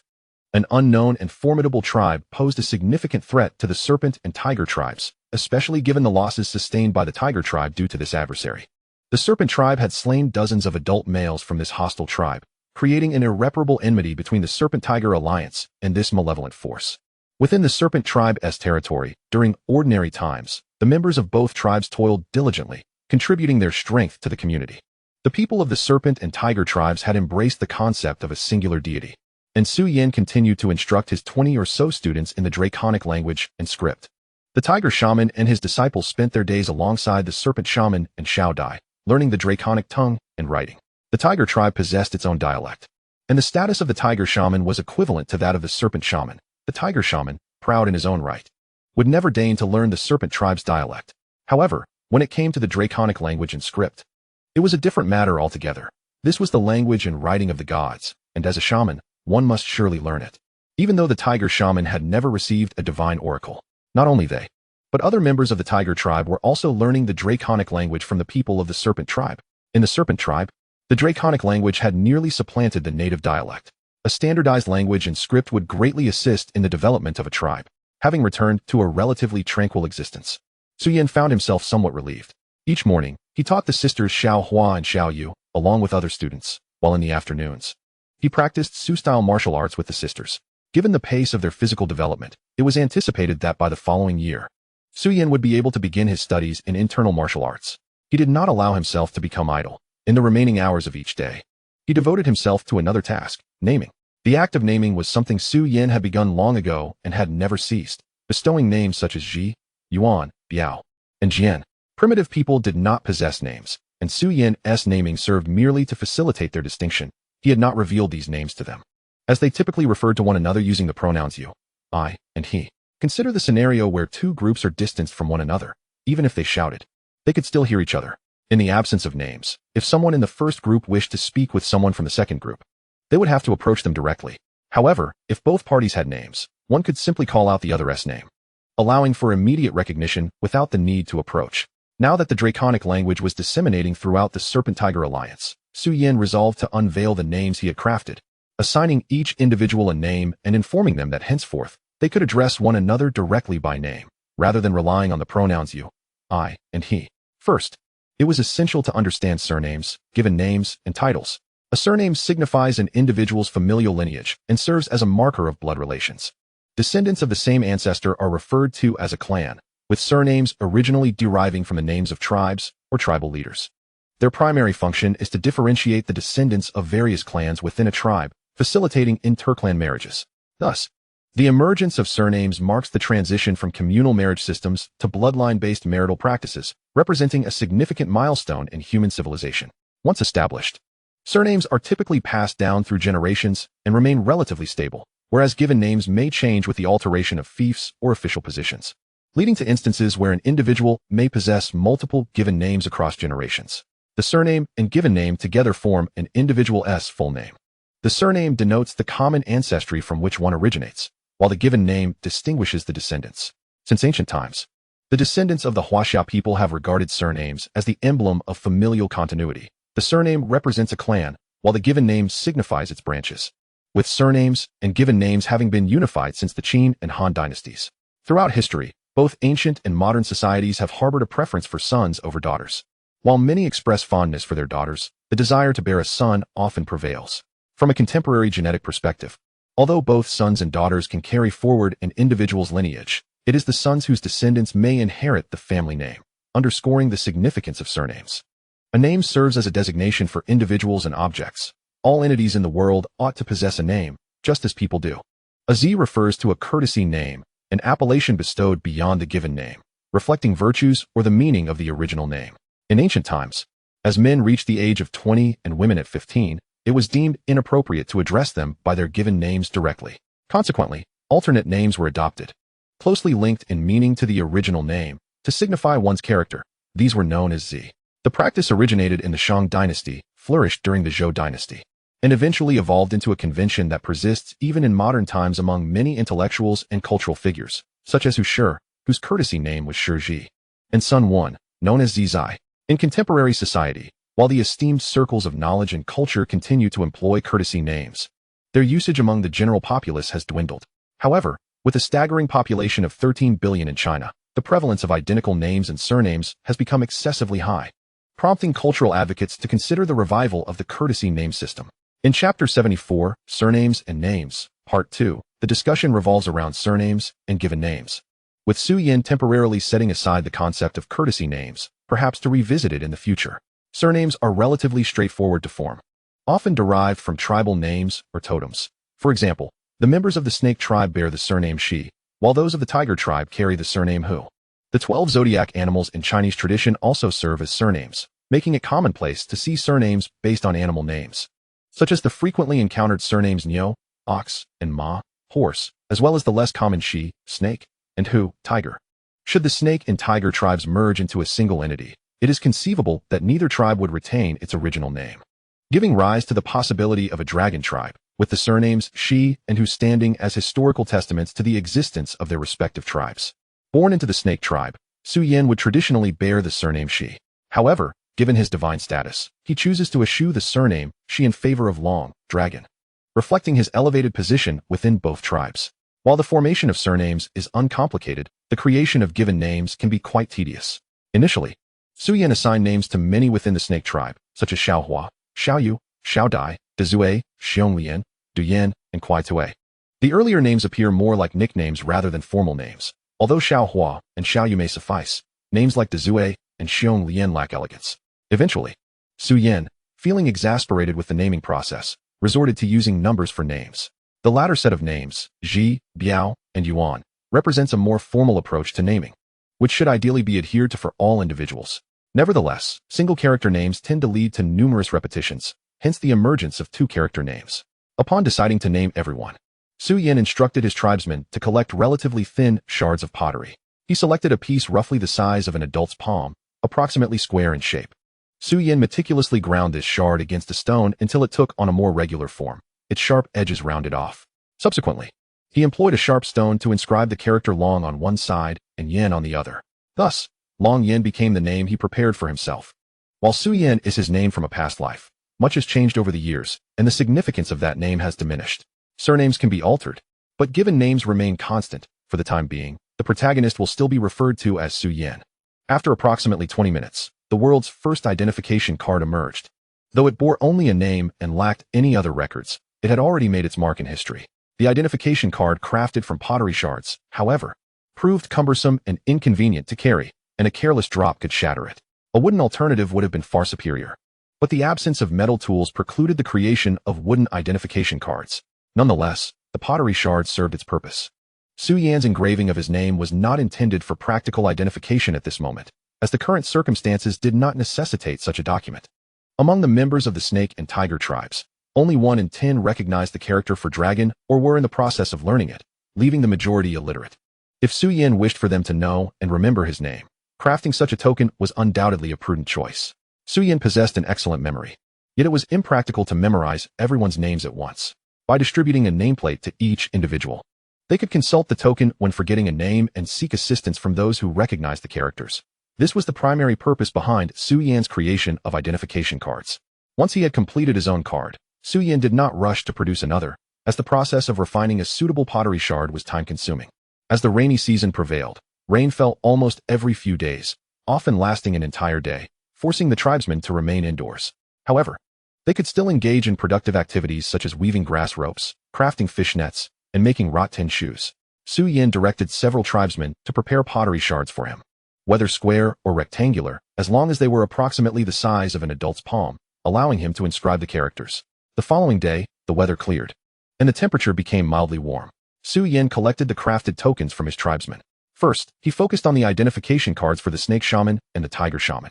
Holding the two tokens, one side bore the character for shaman, while the other side featured Hu and Shi, respectively. Shaman denoted their profession and served as their name. Next came the identification cards for the two tribal leaders, Ji and Biao, followed by those for the sisters Xiaohua and Xiaoyu, as well as his adoptive mother. While Xiaohua and Xiaoyu could function as names, they appeared somewhat simplistic. Thus, Su Yin expanded them to Manhwa, plum blossom, and Yu, eyebrow moon. In traditional Chinese culture, the plum blossom symbolizes purity, resilience, and humility, inspiring individuals to aspire and strive. Blooming before all other flowers in the harsh winter, it stands as a singular herald of spring. Yu, signifying the crescent moon resembling arched eyebrows, was fittingly chosen as a name for Xiaoyu, whose laughter would squint her eyes into a crescent shape. although the names were changed to Manhwa and EU. Addressing them as Xiaohua and Xiaoyu would maintain a sense of intimacy. As for his adoptive mother's name, Suyin ultimately selected Ci, meaning kindness and benevolence. Setting aside the other tokens, Suyin picked up the cards for the Snake Shaman and the Tiger Shaman, along with 2 blank tokens, and made his way to the Snake Shaman's dwelling. Upon arriving at the entrance, he observed the exterior where the Tiger Shaman and his disciples were engaged in learning the dragon language and characters alongside the Snake Shaman. Noticing Suyan's presence, the 4 individuals within quickly rose, placing their hands across their chests and offering a slight bow. Suyin waved his hand in acknowledgement, signaling them to rise. Entering the dwelling, Suyin presented the 2 tokens to the Snake Shaman and the Tiger Shaman, who accepted them and scrutinized the pieces with puzzled expressions, uncertain of what the divine envoy intended. What is a surname? And what is a name? The Snake Shaman inquired. Suyin had not imparted the concepts of surname and name to them. Previously, he had only taught characters and language applicable to daily life. Suyin took a few steps forward, and the 4 individuals in the outer room stepped aside, granting him a clear passage. He approached the stone slab at the end of the outer room, picked up a sharp stone from the ground, and began to inscribe his surname and given name onto the slab. Names, in this world, are assigned to all things: stone, wood, grass, flowers, water, fire. All have names. UI. And he all possess names. My name is Yin, yours is Wu. Chapter 75, Surnames and Given Names, Part 2. Names, in this world, are assigned to all things: stone, wood, grass, flowers, water, fire. All have names. You, I, and he all possess names. I call you Wu, and when you respond, it signifies that your name is Wu. Upon hearing Suyan's discourse on names, both Shi Wu and Hu Wu nodded in understanding, albeit their interpretations may slightly differ. In Shi Wu's mind, it implied that he is the shaman of the snake tribe, while Hu Wu shared a similar understanding, which was not incorrect. Suyin then turned his attention to Xiao Dai and Hu Wu's disciple, noting that Hu Wu's disciple was somewhat older than Xiao Dai, having reached adulthood, and had adopted the daily habits of his teacher, Hu Wu. Suyin said, "You 2 may choose names for yourselves." Upon hearing Suyan's words, Xiao Dai and Hu Wu's disciple appeared somewhat perplexed. Having just grasped the concept of names, the task of naming themselves was evidently quite challenging. With a sigh of resignation, Suyin decided to take matters into his own hands. After a moment of contemplation, he declared, "You shall be named Mu, and you shall be named Xn." Mu was chosen for Xiao Dai, as her day's demeanor resonated with the essence of wood, while Xin was merely a spontaneous creation for Hu Wu's disciple. Afterward, Suyin skillfully etched the 4 characters onto 2 blank plaques using the sharp stone, completing the task in merely 2 minutes. He presented the plaques to Mu and Xin, who respectfully accepted them from his hands. After spending a brief moment in Shi Wu's dwelling, Suyin imparted the techniques for writing surnames and given names to the 4 individuals before departing. Upon returning to his own abode, Suyin discovered that the sisters Xiaohua and Xiaoyu had already returned. After practicing the Su family fist in the afternoon, he had allowed them to play, and they had only just returned. The elder sister, Xiaohua, was on the cusp of adulthood. In the snake tribe, children nearing adulthood were expected to contribute labor to assist the adults, serving as half or 1/3 of a labor force. However, due to Suyan's influence, the status of Xiaohua, Xiaoyu, and their adoptive mother had elevated, and they were no longer regarded as ordinary tribespeople. Unlike other children nearing adulthood, who would be reprimanded by adults for idleness, no ordinary tribesman would dare chastise Xiaohua. Neither Ji nor Wu would concern themselves with such matters. Xiaohua was free to decide whether to play or to work. As Suyin beckoned to the sisters, they obediently approached him. He presented the 2 plaques he had previously inscribed. "Brother, what are these?" Xiaohua inquired with curiosity. "These bear your surname and given name." Suyin reiterated the explanation he had provided to Shi Wu and Hu Wu for the benefit of Xiaohua and Xiaoyu. The sisters had only studied the dragon language and its characters for a few months and had not fully grasped all the commonly used characters. They vaguely understood that their surname was Shi and their given name was Manhwa, EU. The characters Mei, E, along with surname and given name, were all unfamiliar to the sisters. Thus, Suyin dedicated some time to teaching them these 4 characters. Thanks to previous guidance, the sisters were now diligent in their studies whenever Suyin imparted knowledge to them. As evening approached, Suyin presented the plaques to Ci, Ji, and Biao. Ci could only speak a few words of the dragon language and did not recognize its characters, leading Suyin to conclude that explaining the intricacies of names to his adoptive mother would be quite challenging. Therefore, he opted not to elaborate excessively, simply ensuring she understood that Ci represented herself and that she should respond when called by that name. When it came to Ji and Biao, Suyin handed them their plaques. Ji, being quite astute, grasped the meaning of names to some extent, while Biao struggled for a moment to comprehend. However, as Ji and Biao began to address each other by name, Biao eventually understood the essence of names. You're Biao. You're Ji. Ji and Biao are good brothers. Biao and Ji are good brothers. Ji found the concept of names fascinating. Previously, when addressing others, it was merely you, I, or he, which lacked specificity. To communicate with someone, one had to engage face-to-face. However, having a name allowed one to call out to another from a distance, instantly conveying their identity. The entire alliance of the snake and tiger tribes consisted of 300 individuals, yet only 10 possessed identification cards. The endeavor to ensure that all 300 individuals had their own cards, even with the assistance of other tribespeople in crafting them, proved to be a source of considerable frustration for Su Yan. Nevertheless, the task of naming could only be undertaken by Su Yan himself. Those who had studied the dragon characters could comprehend the meaning of names, but coming up with names for others remained a daunting challenge, requiring them to learn and reflect upon Su Yan's naming conventions. Learning and contemplation are, after all, the two essential steps toward human advancement. In the ensuing days, Su Yan continued to carve plaques for other tribespeople. He prioritized those who had already learned or were in the process of learning the dragon characters, requiring him to explicate the meaning of names to them in greater detail. With their accumulated knowledge, they grasped the concept swiftly. Additionally, they needed to recognize and write their own names, which was not overly arduous. Finally, there remained a significant portion of ordinary tribespeople within the alliance of the snake and tiger tribes who were unfamiliar with the dragon characters. For these individuals, Su Yan did not intend to provide an exhaustive explanation of names. He merely conveyed that a surname represented their tribe, while a given name represented themselves. This simplified explanation enabled them to quickly comprehend the significance of names. The members of the snake tribe fared somewhat better, having become accustomed to conversing in the dragon language, while the tiger tribe members were still in the learning phase. Fortunately, Su Yan did not require them to write their own names. It sufficed that they could articulate the pronunciation of their names, enabling themselves and others to recognize their identities. As the members of the snake and tiger tribes acquired their names, certain aspects of daily life became more convenient. They no longer needed to engage in face-to-face conversations, but could simply call out each other's names from a distance. Chapter 76. The Importance of Food. Days passed, and the relationship between the snake and tiger tribes grew ever closer. The individuals from both tribes spoke the dragon language. Adult males ventured out hunting together. Adult females fished by the riverside, and children played together, forming a cohesive unit akin to a single tribe.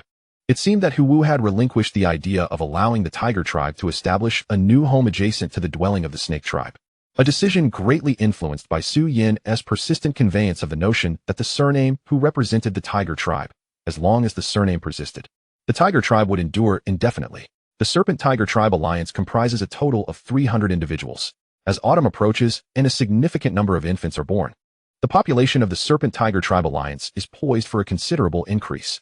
The hunting party of the Serpent-Tiger Tribe does not manage to procure game every day. Thus, the fish in the small river serve as the primary source of sustenance for the tribe. For many years, the Serpent Tribe has relied on this river for fishing. And notably, in the past 2 years, particularly this year, the Serpent-Tiger Tribe Alliance has been catching an increasing number of fish from the river, yet the fish seem undiminished in their presence. Su Yan speculates that it is highly probable the small river is connected to a large lake or is a tributary of a major river. Or perhaps it is a confluence of tributaries. The fish in the river might be migrating from the lake or the larger river, and regardless of the Serpent-Tiger Tribe's efforts, the fish population remains unaffected. This is indeed a fortunate circumstance, for food is undoubtedly the most vital resource for primitive peoples.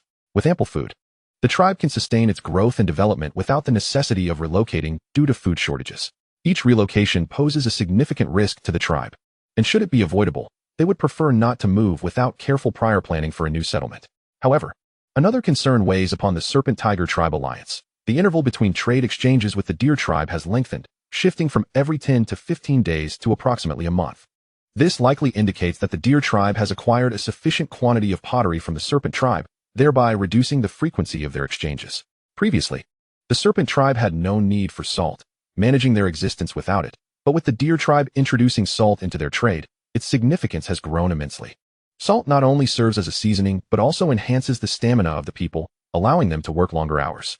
Although the quantity of salt exchanged remains relatively minor, the lengthened trading intervals have resulted in a reduction of over half in the annual salt supply to the serpent tribe.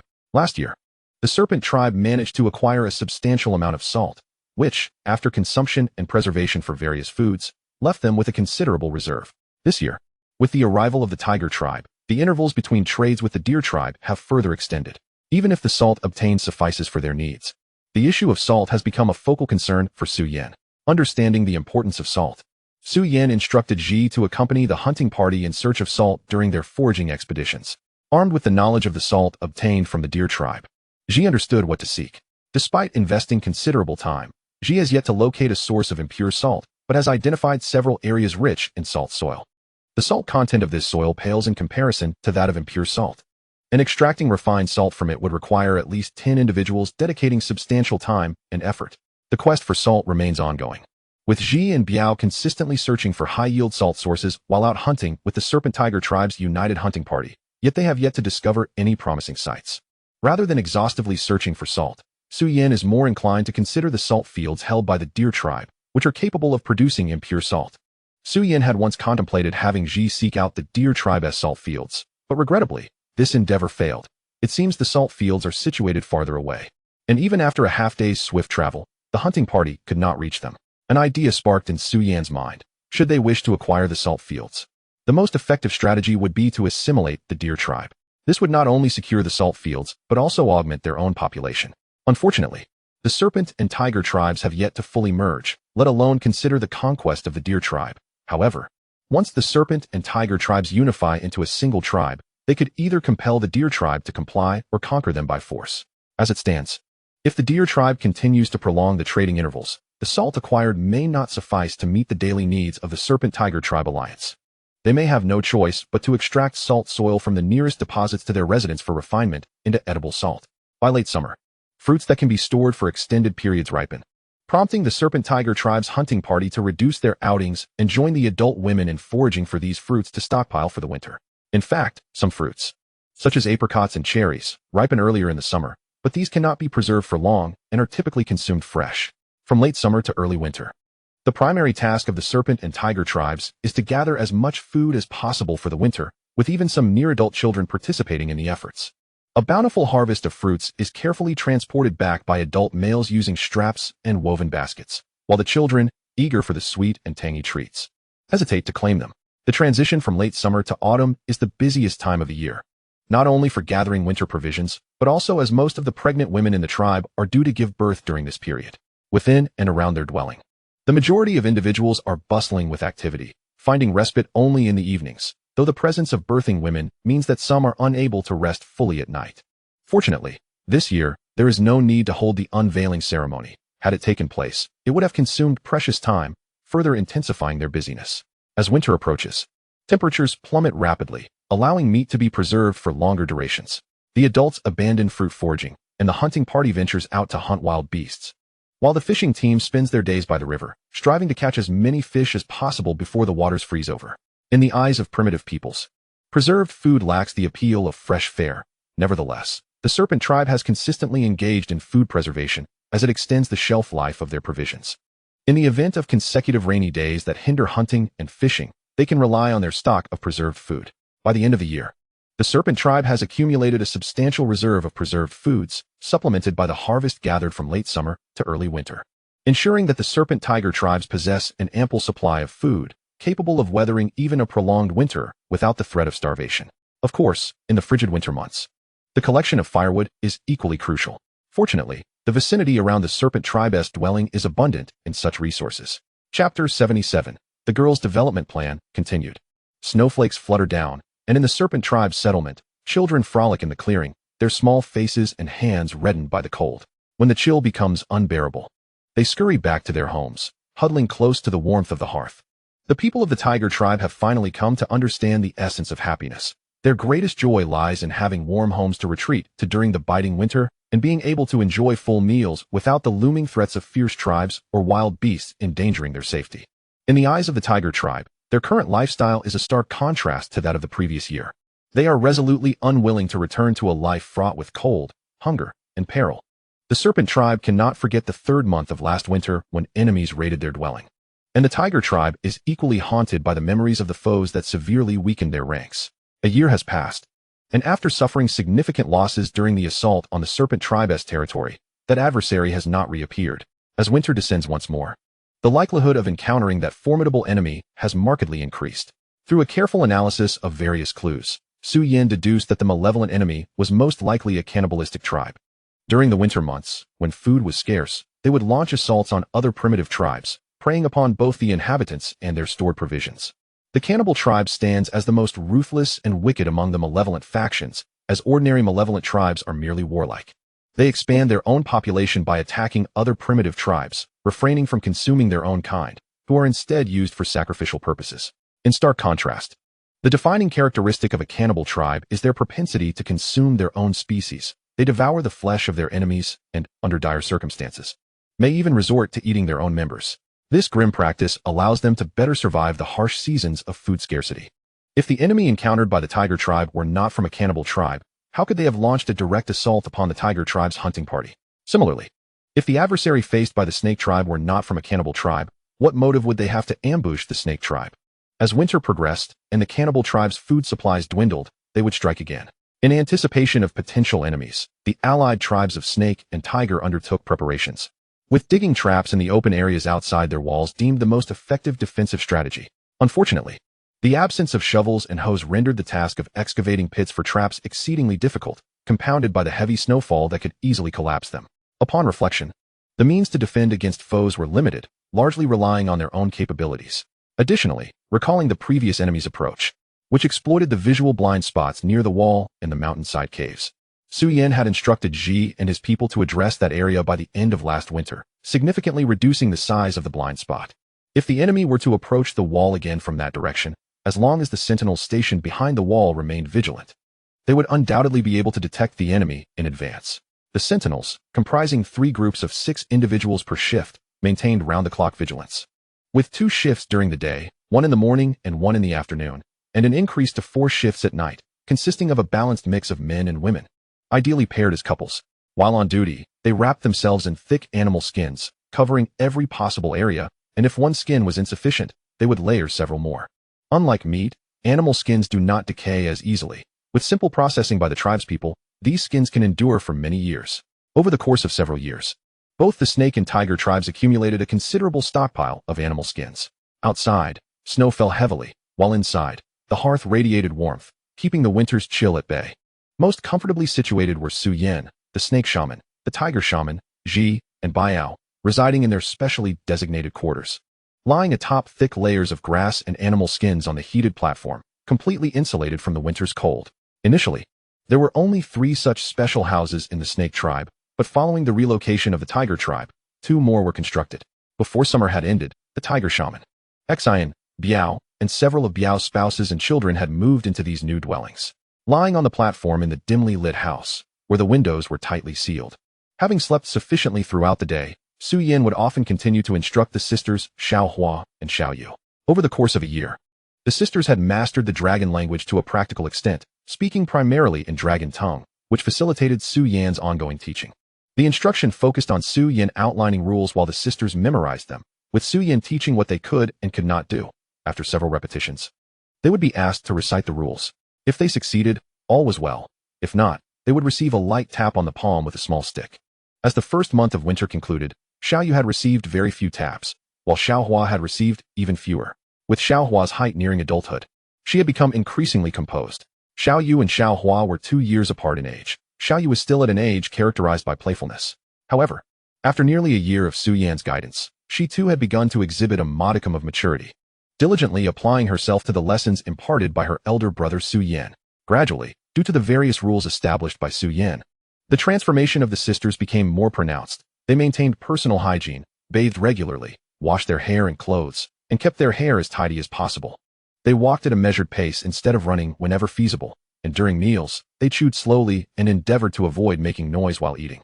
Su Yin aimed to cultivate the sisters according to the standards of refinement befitting a young lady, yet given the current environment, the challenge of transforming them into true ladies was akin to the task of instantly elevating the snake tribe to become one of the mightiest tribes in the world. It is worth noting that Su Yin did not genuinely intend to mold them into conventional ladies. He also taught them the Su-style martial arts. Compared to their peers, the sisters Xiao Hua and Xiao Yu exhibited increasingly distinct changes, setting them apart from other children who no longer wished to play with them. Partly due to their close connection with the divine, it is essential to recognize that ordinary tribespeople maintain a sense of reverence when in the presence of shamans. and a similar respect is afforded to the disciples of shamans. Su Yan's status surpassed even that of a shaman, which further influenced Xiao Hua and Xiao Yu. A year of instruction was insufficient for the sisters, and Su Yan would need to continue guiding them for several more years. Chapter 78, The Wolf Tribe. In a distant western land lies a formidable tribe, one that venerates the wolf as its totem, henceforth referred to as the Wolf Tribe. The Wolf Tribe is a large faction, boasting a population exceeding 350 individuals, outnumbering the combined population of the snake and tiger tribes. Even more astonishing is the demographic composition of the Wolf Tribe, which lacks the presence of elders, the infirm, or young girls, consisting solely of adult males, adult females, and young boys. A glaring question arises: if there are no young girls, how do the adult females of the Wolf Tribe come into existence? The answer is quite straightforward. They were seized from other primitive tribes by the Wolf Tribe. In the eyes of the adult males of the Wolf Tribe, women have never been regarded as equals. Rather, they are seen as mere reproductive vessels, the most despicable of slaves. Even female infants born to adult females do not qualify for membership within the Wolf Tribe, and they are denied the very right to exist. The Wolf Tribe is not merely a malevolent faction. The abundance of human bones scattered throughout their dwelling places attests to their cannibalistic nature. They are ferocious warriors, merciless and brutal, relishing in the assault of other primitive tribes, treating their own kind as sustenance, capturing adult females as slaves and reproductive tools, and even stockpiling them as a food source. The grounds of the Wolf Tribe are littered with human bones, which they proudly display as adornments throughout their territory, particularly favoring skulls, which are their preferred trophies. In truth, cannibal tribes share numerous similarities with ordinary primitive tribes. They too possess shamans, a tradition of knowledge transmission, deities they worship, and engage in the excavation of caves and the construction of rudimentary shelters. In the autumn, they gather provisions to survive the winter. However, in terms of food collection, cannibal tribes exhibit a lower efficiency compared to other primitive tribes. By the time winter is half over, most cannibal tribes face food shortages, necessitating forays into the wilderness to hunt for sustenance. Should they fail to procure food after several days, they may resort to slaughtering adult females from their own reserves for sustenance. Compared to the pursuit of wild beasts, the cannibal tribe exhibits a predilection for hunting their own kind, relishing the bones of their kin as decorative trophies. Once, the Wolf Tribe resided in the distant west, relentlessly attacking every primitive tribe they encountered, leading to the annihilation of numerous feeble clans. Once the surrounding tribes were extinguished, the Wolf Tribe gradually migrated eastward, in search of new primitive tribes to target. After countless years had passed, the Wolf Tribe found themselves less than a day's journey from the territory of the Tiger Tribe. As winter approached last year, the Wolf Tribe faced a dire food crisis, prompting the majority of the adult males to form 3 hunting parties, scattering in a frenzy to procure sustenance, hunting both beasts and their own kind. When confronted with both, they prioritized the latter. In the eyes of the Wolf Tribe, aside from the adult males and boys of their own clan, all others could be deemed as food, with the flesh of kin deemed far more delectable than that of wild animals. Unbeknownst to the Tiger Tribe, they had gained a ferocious neighbor. When the Tiger Tribe, also struggling with a food shortage, ventured out into the frigid wilderness to hunt, the 2 tribes' hunting parties unexpectedly crossed paths. Thus, calamity befell the Tiger Tribe. Upon spotting their kin, the Wolf Tribe's hunters eagerly pursued the Tiger Tribe's hunting party. As the Tiger hunters found themselves on the brink of being overtaken, Biao resorted to self-mutilation to escape, ultimately managing to flee with 10 other adult males, while the remaining 9 perished, becoming sustenance for the Wolf Tribe. Yet, this was not the end. The Wolf Tribe expanded their hunting grounds, incorporating the territory of the Tiger Tribe into their sights. Albeit, they had yet to discover the Tiger Tribe's dwelling. Fortune smiled upon the Tiger Tribe, as Biao detected the presence of the Wolf Tribe's hunting party a day in advance. The following morning, he led all his kin in migration to distant lands. By the afternoon of the second day, a hunting party from the Wolf Tribe arrived at the Tiger Tribe's former dwelling, finding only an empty cave. For a primitive tribe, a cave holds considerable significance, as they have yet to construct fully waterproof and insulated shelters. The cave, vacated by the Tiger Tribe, became the forward base for the Wolf Tribe, serving as a potential new home. Initially, the Wolf Tribe's hunters intended to follow the migration trail of the Tiger Tribe, but an unexpected heavy snowfall obliterated all traces, leaving them to blindly pursue the Tiger Tribe based on previously discovered paths. The migration party of the Tiger Tribe, burdened with pregnant women and children, progressed slowly. The snowfall concealed their migration signs and disoriented the Wolf Tribe's hunting party, which eventually stumbled upon the dwelling of the Snake Tribe, who were on high alert behind their fortifications.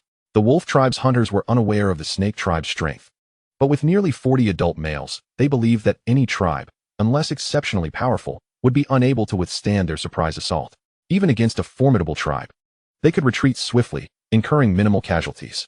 The hunting party's leader resolved to attack the snake tribe, preparing for a sudden strike from behind their settlement.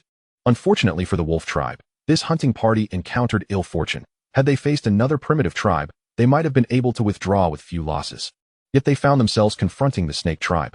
After a fierce battle, the hunting party's leader managed to escape with only a handful of tribesmen, more than half of whom bore injuries, including a wound on the leader's arm.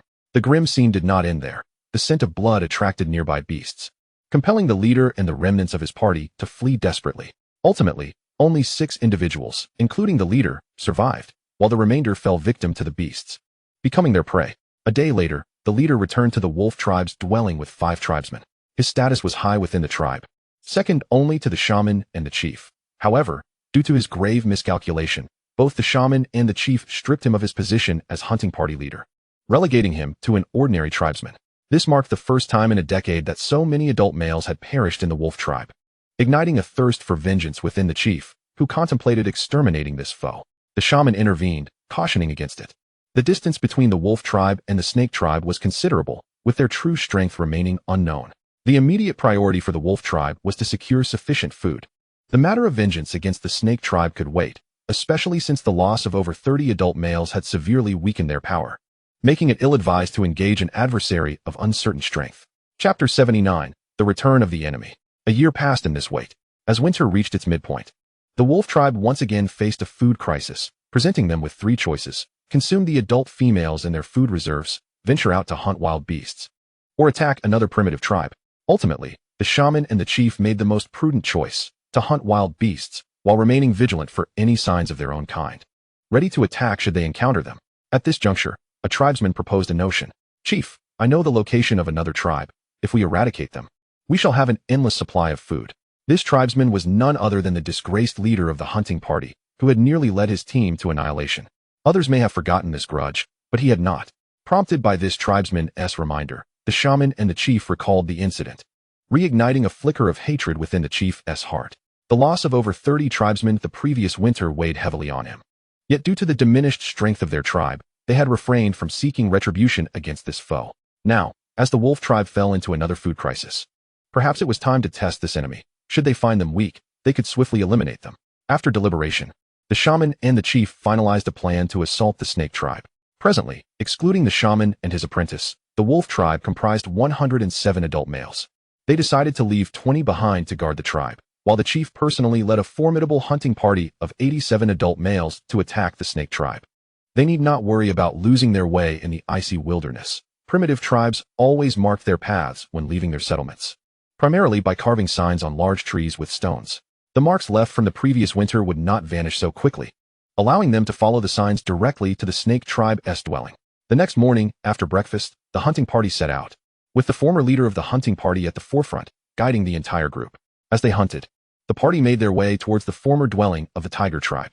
After a year without traversing this path, the former leader needed some time to locate the marks he had carved a year prior. Originally, the distance from the wolf tribe to the former tiger tribe dwelling was less than a day's journey. Yet it took them over a day and a half to arrive. On the 3rd day, the wolf tribe's hunting party did not rush towards the snake tribe's dwelling. Instead, they divided into 4 groups, hunting beasts in the vicinity of the former tiger tribe. A great battle was imminent, as they needed to replenish their strength with food. That night, a sudden heavy snowfall descended, blanketing the land for 2 nights and a day, only ceasing just before dawn on the 5th day. On the 5th day, during daylight hours, the hunting party of the wolf tribe remained stagnant, failing to venture towards the abode of the snake tribe. Instead, they continued their hunting endeavors in the vicinity of the original tiger tribe territory. The heavy snowfall from the previous day rendered hunting impossible, and the meager catch they had secured was insufficient to satiate their hunger. Without hunting, they would continue to suffer from hunger, and with an empty stomach, how could they muster the strength to fight? It was not until the dawn of the 6th day that, after a hearty meal, under the leadership of the former hunting captain, this vast hunting party of the wolf tribe cautiously advanced towards the dwelling of the snake tribe.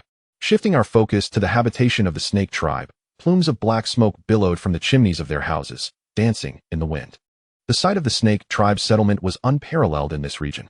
As for tribes farther afield, no one could ascertain whether any possessed technology more advanced than that of the snake tribe. Perhaps some tribes had already mastered metal smelting, agriculture, and animal husbandry.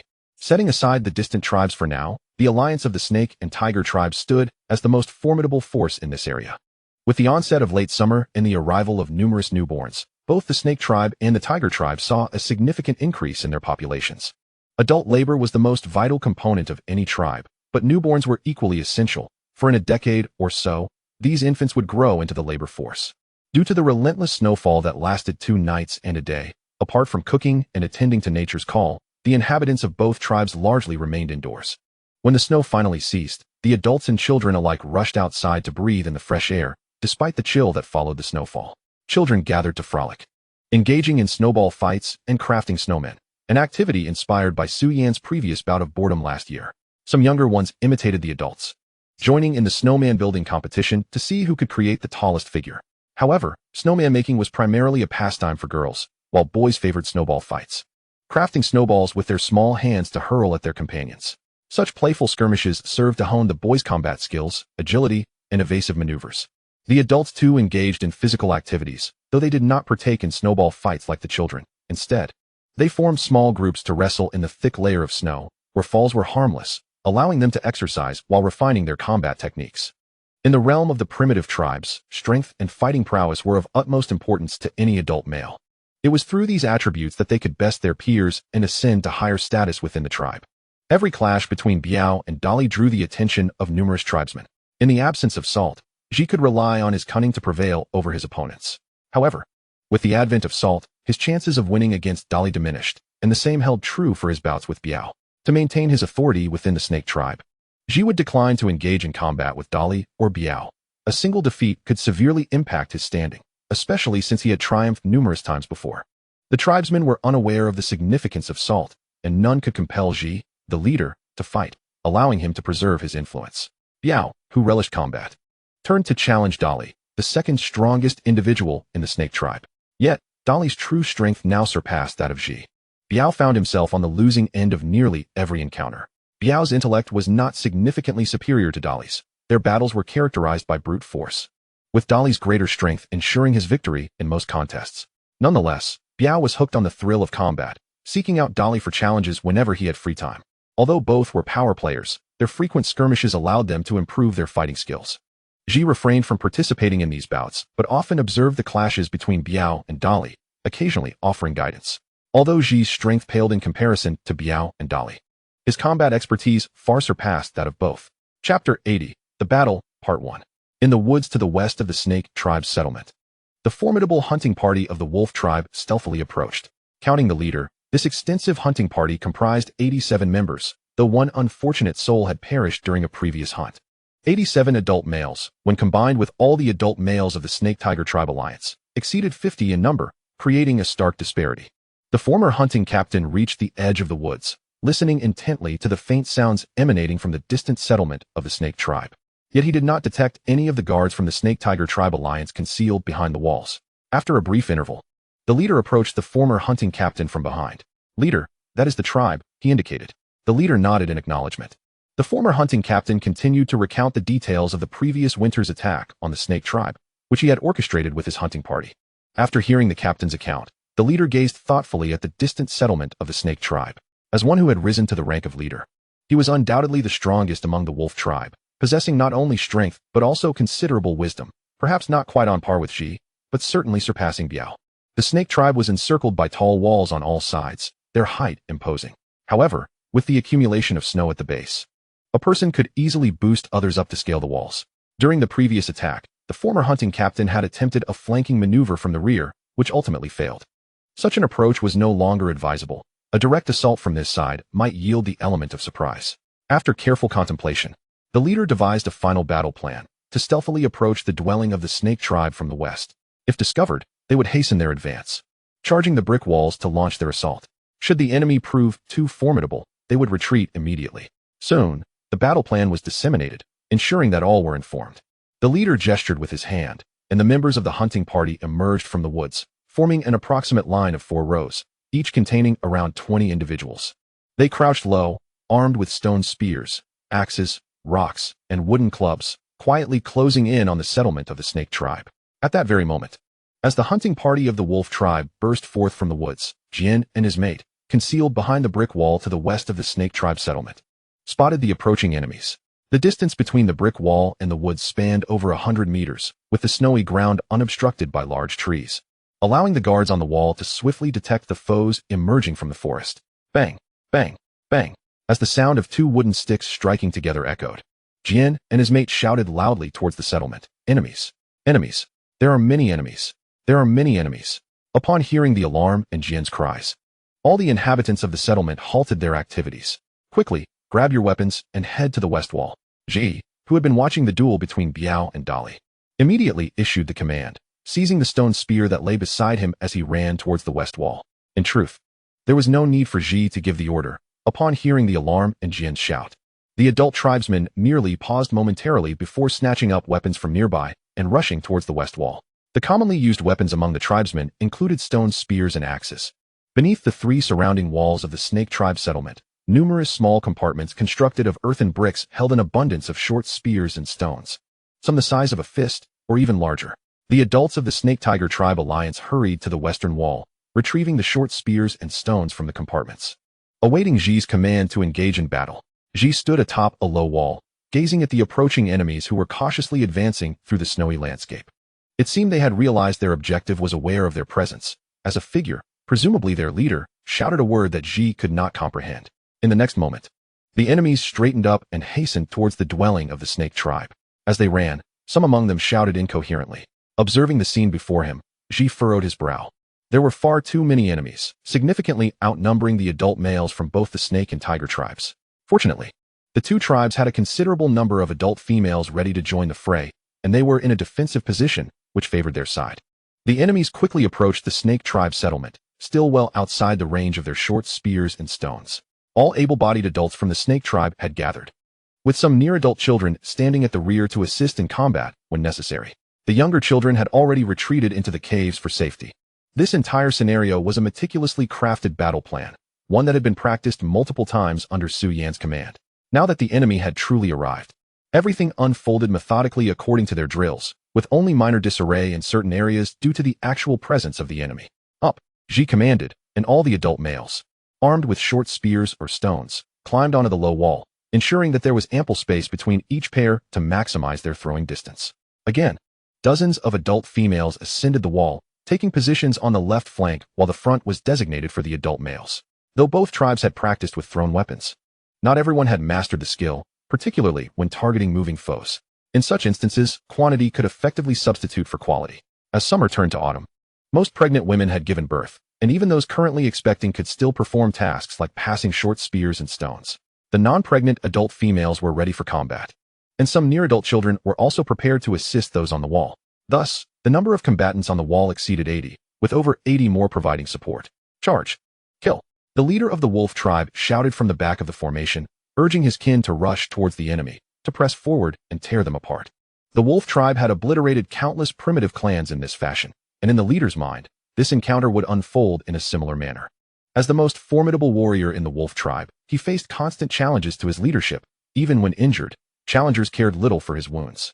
Therefore, during battles, he remained at the rear, directing the fight to avoid personal injury. A minor wound was bearable, but a serious one could jeopardize his position as leader. The former captain of the hunting team now stood as an ordinary tribesman, positioned at the front of the line. He could clearly see the silhouettes peering over the wall, and the grim memories of past horrors flooded back. A mix of worry and fear gripped him.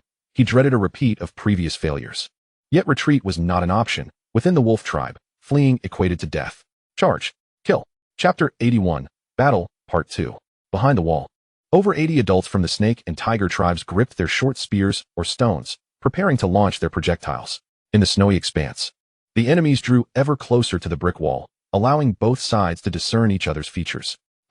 Biao observed a figure at the forefront of the enemy line, his eyes widening in recognition. He would not forget that silhouette. He distinctly recalled this individual from the previous winter when they had pursued the tiger tribe as hunting party. And this very person had thrown a spear at him. Whoosh! Biao hurled a spear with great force towards that accursed foe.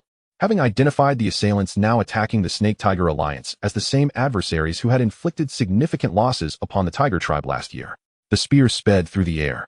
But the distance was too great. Despite Biao's strength, accurately hitting the enemy proved challenging. and the spear would lack sufficient force to inflict serious injury even if it did connect. The captain of the former hunting team felt a sense of unease as he charged forward. He noticed a figure behind the brick wall throwing a spear in his direction. He easily dodged the weakened projectile, becoming increasingly cautious and ready to evade any incoming spears. Having missed his target, Biao refrained from throwing another spear, opting to wait until the enemy entered the effective range before launching his attack. Outside the three-sided brick wall of the Snake tribe's settlement lay an invisible line, demarcating the maximum range for their spears and stones. Beyond this line, thrown projectiles would fail to inflict significant harm. They needed to wait until the enemies crossed into the effective range before launching their own attacks. Almost there, almost there.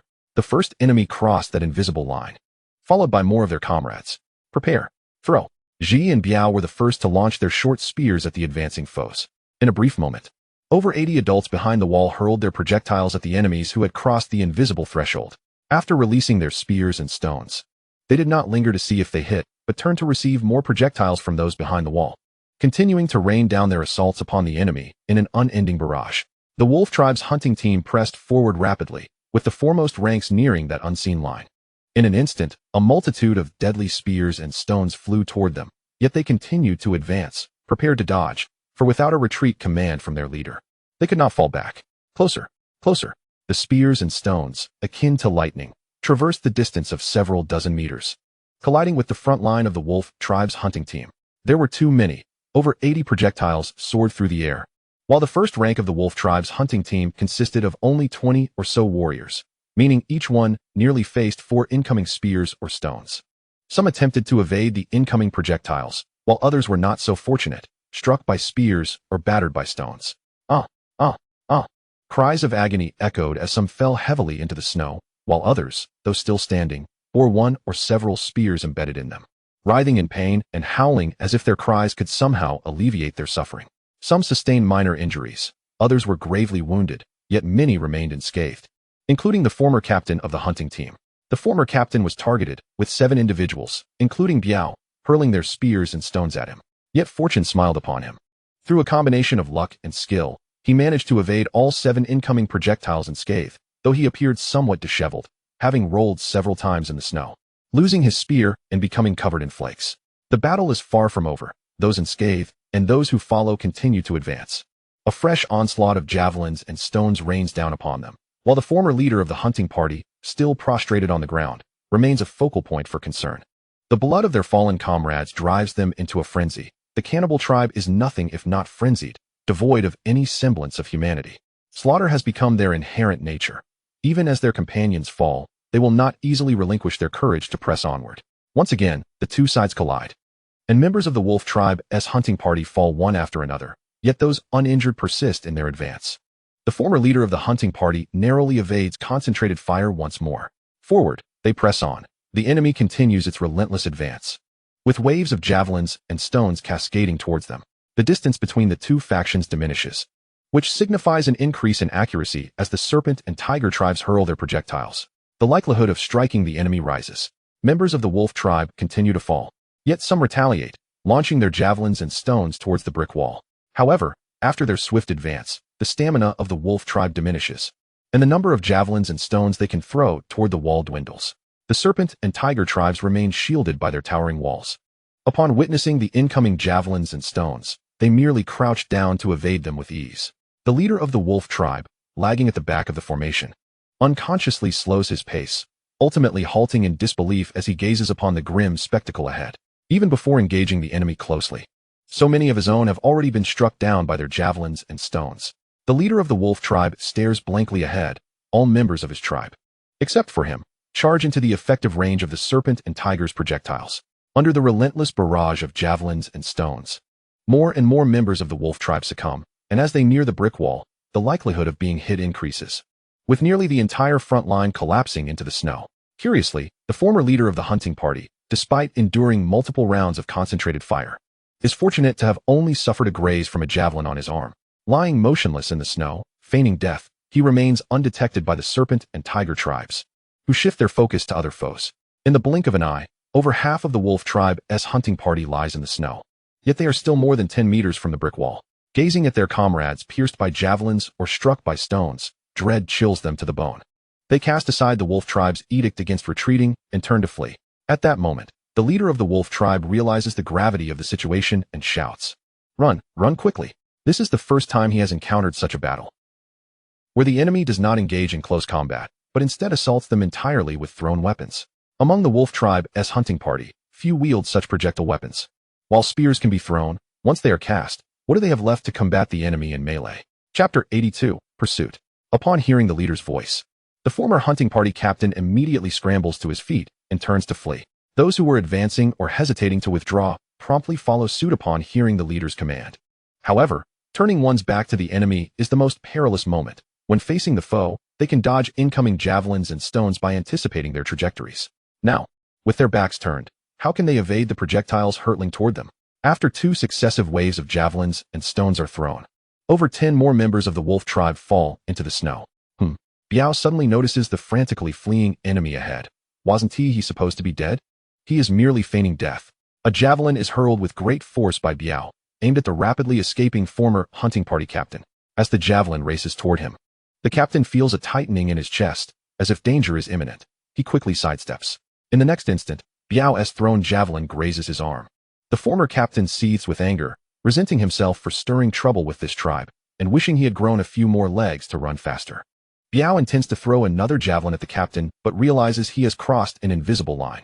Infuriated, Biao seizes a nearby stone axe, braces himself against the wall, and leaps down, pursuing the retreating enemy. Witnessing their leader leap from the brick wall, the members of the tiger tribe follow suit, arming themselves and chasing after Biao. "This guy, let us all go together." Observing Biao's pursuit of the enemy, Ji commands the serpent tribe to follow. In the next moment, the serpent tribe members leap down the wall alongside the tiger tribe and pursue the fleeing foes. At the cave entrance, Su Yin watches as tribesmen vault over the brick wall, feeling the urge to curse vehemently. Given the limited adult workforce of the serpent and tiger tribes, they cannot afford heavy casualties. Thus, Su Yin and the leaders of both tribes had preemptively devised a battle plan to only attack the enemy from behind the brick wall, using javelins and stones when the enemy approached. Now that the enemy is fleeing, they cannot pursue. Venturing away from the wall could lead to ambushes, and even without ambushes, engaging in close combat could result in casualties for the Serpent-Tiger Alliance, which, being weaker, cannot afford to lose any adult laborers. Now, they have completely disregarded their pre-established battle plan to chase the enemy. Su Yin resolves that, regardless of the outcome, those who defy the battle plan must be punished. Back on the battlefield, Biao leads over 80 adults from the Serpent-Tiger Alliance in pursuit of the fleeing enemy, whose numbers have dwindled to less than 40, many of whom are injured, with some still bearing javelins. The wolf tribe, unaccustomed to the lack of salt, finds their stamina greatly inferior to that of the Serpent-Tiger Alliance, who have remained behind the brick wall, launching javelins and stones. Although this expends some energy, it is minimal compared to the wolf tribe, who have traversed a considerable distance to reach the serpent tribe's territory and expended significant stamina in their advance. Biao, leading the charge, easily catches up to one fleeing enemy who, injured, lags behind the others. With a vicious swing of his axe, Biao brings it down upon the enemy's head, instantly causing his skull to burst open as he collapses into the snow. Kill. Observing the Serpent-Tiger Alliance members pursuing from behind, the wolf tribe members, now panicking, run for their lives. However, their stamina has been nearly depleted, making it impossible to outrun their pursuers. One by one, the wolf tribe members are hunted down, succumbing to javelin strikes or the blows of stone axes, ultimately collapsing weakly in the snow. Some members of the wolf tribe, realizing their escape is futile, turn and launch a desperate counterattack against the advancing Serpent-Tiger Alliance. In the ensuing chaos, a few Serpent-Tiger Alliance members sustain injuries due to the enemy's frantic retaliation. Everyone be cautious. Pair up to confront the enemy. Ji commands coolly. Upon hearing Ji's order, the pursuers from the Serpent-Tiger Alliance quickly form pairs to confront the enemy, while Biao, leading the charge, remains unable to team up. One enemy after another was overtaken and slain by the warriors of the Snake-Tiger Tribe Alliance. Only a scant 20 foes remained ahead, their stamina rapidly dwindling, causing their pace to slow. If this continued, they would inevitably be caught and dispatched. The leader of the wolf tribe, running at the forefront, sensed his waning strength and understood that escape was no longer feasible. Survival necessitated drastic measures. While sprinting, he called out loudly to his kin behind him, "We cannot flee any longer. You must halt and confront the enemy." Upon hearing their leader's command, a few of his tribesmen hesitated but ultimately turned to face the adversaries, resolutely choosing to sacrifice their lives for the hope of survival for their people. At that moment, Fewer than 20 remained in the wolf tribe's hunting party. Following their leader's order, only 12 chose to stand their ground, while the others, including the former captain of the hunting team, continued their desperate flight. Die! Biao charged forward, delivering a fatal blow to an enemy with his axe. Those who had been running more swiftly behind him finally caught up, joining forces to attack the enemy. One side was nearly exhausted, while the other still had more than a third of their strength remaining. This was a one-sided massacre. Yet, unexpected misfortune struck, as some from the Snake-Tiger Tribe Alliance inadvertently found themselves struck by the enemy. In less than 10 breaths, the rear guard of enemies was completely annihilated, and the Snake-Tiger Tribe Alliance resumed its pursuit of the remaining foes, now numbering fewer than 10.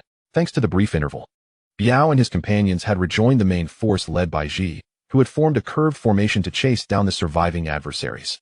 In less than 20 breaths, the last enemy fell to a spear thrust by Li.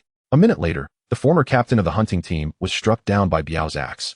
2 minutes later, the final enemy, the leader of the wolf tribe, was beaten to death. The battle concluded. It was a near-perfect victory, with the enemy completely obliterated and minimal losses for the Snake-Tiger Tribe Alliance. The victorious warriors returned with the severed heads of their foes, erecting a grim monument at the southern gate of the Snake Tribe's dwelling, adorned with over 80 heads, originally intended to be placed before the totem pole. This was dismissed by Su Yan, who ordered it to be situated at the gate, anticipating that it would serve as a formidable deterrent when inviting other tribes for the upcoming grand festival. Chapter 83, Retribution. The Snake-Tiger Alliance had vanquished 87 enemies, suffering the loss of 2 of their own, with 1 severely wounded. The deceased were a man and a woman, both from the Tiger Tribe, and among the first to follow Biao into battle. One was mortally wounded by an enemy's strike, while the other succumbed to excessive blood loss. The injured individual was a male from the Snake Tribe. Even after healing, he would be left disabled, unable to perform strenuous work again. Upon returning to the tribe, he was promptly carried into a dwelling to receive rudimentary treatment from the snake and tiger shamans. Such severe injuries, with 2 broken bones, would be exceedingly difficult to mend given the current medical conditions, ultimately relying on his own resilience and fortune. As for the lightly wounded, nearly 10 individuals, including Biao, bore such minor injuries. The assailants were entirely wiped out, and the Snake-Tiger Tribe Alliance sustained negligible losses. This should have been a flawless victory. However, upon returning to the tribe, Su Yan unleashed his fury upon Ji and Biao. What did I tell you before? Do not pursue the enemy. Have you disregarded my words? They should not have perished. Turning his gaze to the snowy ground, Su Yan's eyes fell upon the bodies of the 2 fallen Tiger Tribe members, surrounded by grieving family members. Tears fell onto the snow, and a sorrowful atmosphere enveloped the Snake Tribe's dwelling. Death was a common occurrence. Each loss elicited grief and tears, but this time, the casualties were unnecessary. No one should have died, and no one should have mourned. Observing the dead and the weeping kin, Biao, who had initially felt joy in avenging their fallen, fell silent. Indeed, they should not have perished. His impulsiveness had cost them their lives. Divine Messenger, it is my fault. I failed to reign in Biao, Ji confessed, bowing before Su Yan. Hearing Ji's words, Biao, with reddened eyes, interjected, No, it is not Ji's fault. It is entirely mine. I should not have acted rashly. I am to blame for their demise. Ji replied, No, it is my fault. Biao insisted, It is my fault. Su Yan commanded, Enough. You both share the blame and must accept punishment. Biao bears the greater fault. 10 strikes. Ji 5. Both lowered their heads in profound silence, offering no objections. Su Yan ordered several tribesmen to bring forth the 3 totem poles of the Snake-Tiger Tribe Alliance and summoned all the tribe members to gather. Under the gaze of the assembled crowd, Ji and Biao knelt before the totem poles, their animal skins removed. Su Yan surveyed the gathering, finally resting his gaze upon Ji and Biao, and spoke slowly.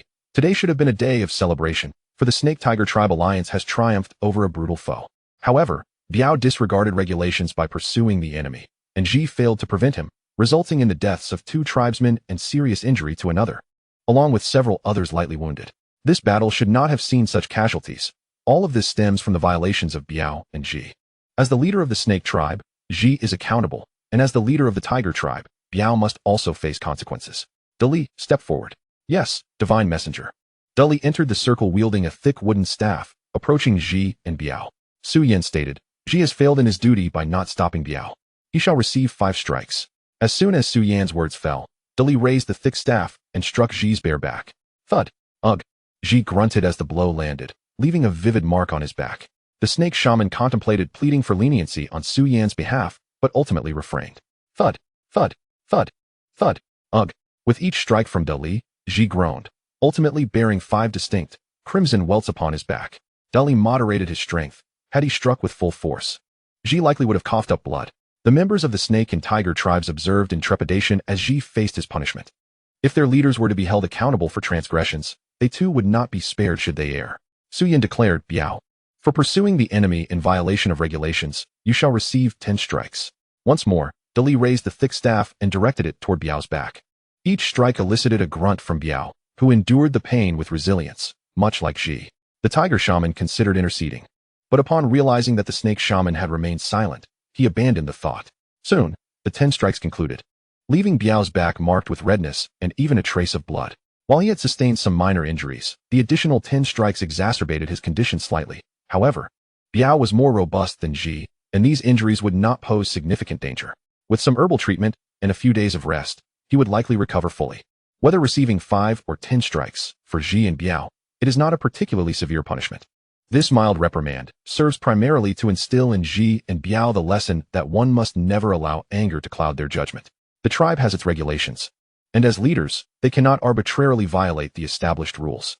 Su Yan spoke once more, urging all tribesmen to remember this lesson.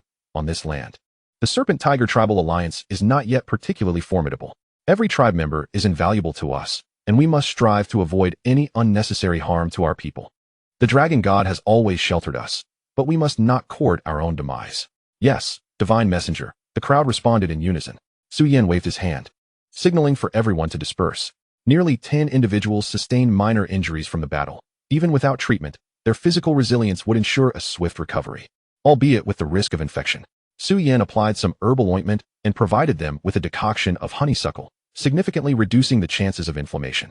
Since discovering honeysuckle, Su Yan has also identified several medicinal herbs among the plants brought back by adult tribesmen from the outside world, primarily dried for crafting ropes or for flooring, including herbs capable of treating wounds and alleviating inflammation. However, the variety of herbs at Su Yan's disposal is currently limited. He is unable to treat more serious ailments among the tribesmen and must personally venture into the woods to gather various herbs. Relying on the tribesmen to search for herbs is a daunting task, as most plants are not suitable for medicinal use. At all times, human life is paramount, followed by food and weapons. With food, people will not starve. With weapons, they can protect themselves. In Su Yan's view, medical knowledge ranks fourth. Only through healing can the mortality rate among the primitive people decrease, preventing disabilities and deaths caused by illness. Su Yan possesses medical skills, yet he alone is insufficient. He has imparted some basic treatment methods to the serpent and tiger shamans, their disciples, and the sisters Xiaohua and Xiaoya, with plans to teach more individuals in the future. Chapter 84, Defensive Strategy. The battle concluded, marking the second victory of the serpent tribe over this ruthless foe, even annihilating the second wave of enemies. In the midst of this frigid winter, the Serpent-Tiger Tribal Alliance did not harbor intentions of completely exterminating this savage tribe. Last winter, the Serpent Tribe had slain over 20 enemies. This winter, the Serpent-Tiger Tribal Alliance eliminated a total of 87 foes, surpassing 110 in total. It is worth noting that all these 110 were adult males. Despite the differing demographic compositions of this ferocious tribe from the serpent and tiger tribes, their total population exceeds 300. This is a conservative estimate from Su Yan. No one can ascertain the exact numbers of this barbaric tribe, nor their precise whereabouts. Su Yan understands the principle of uprooting the enemy. However, the specifics of this adversary remain unknown, particularly in the harsh and perilous winter.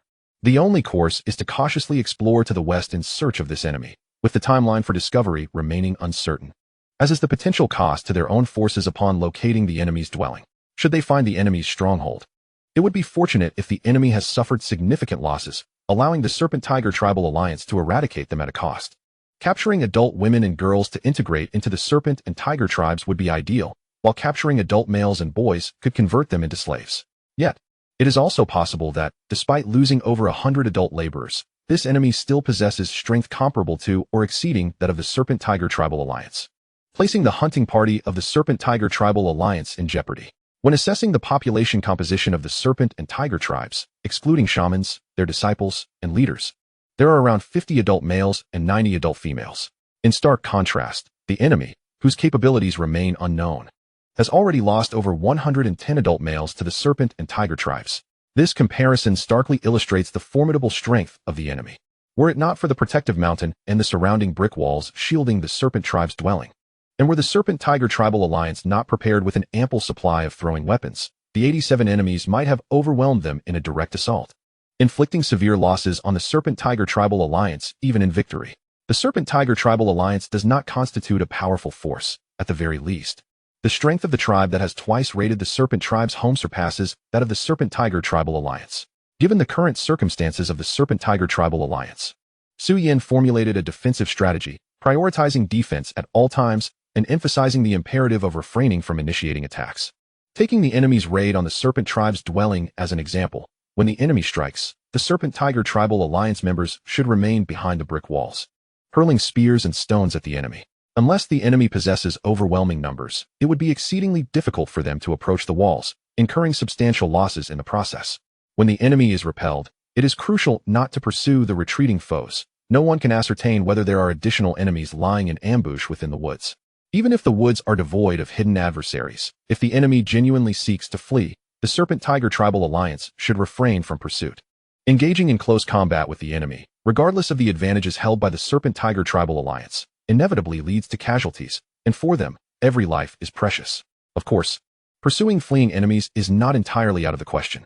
First, it must be confirmed that the enemy is indeed retreating. Second, the Serpent-Tiger Tribal Alliance must possess an overwhelming superiority. Third, when chasing the enemy, all members must be fully armed, ensuring that shields are included.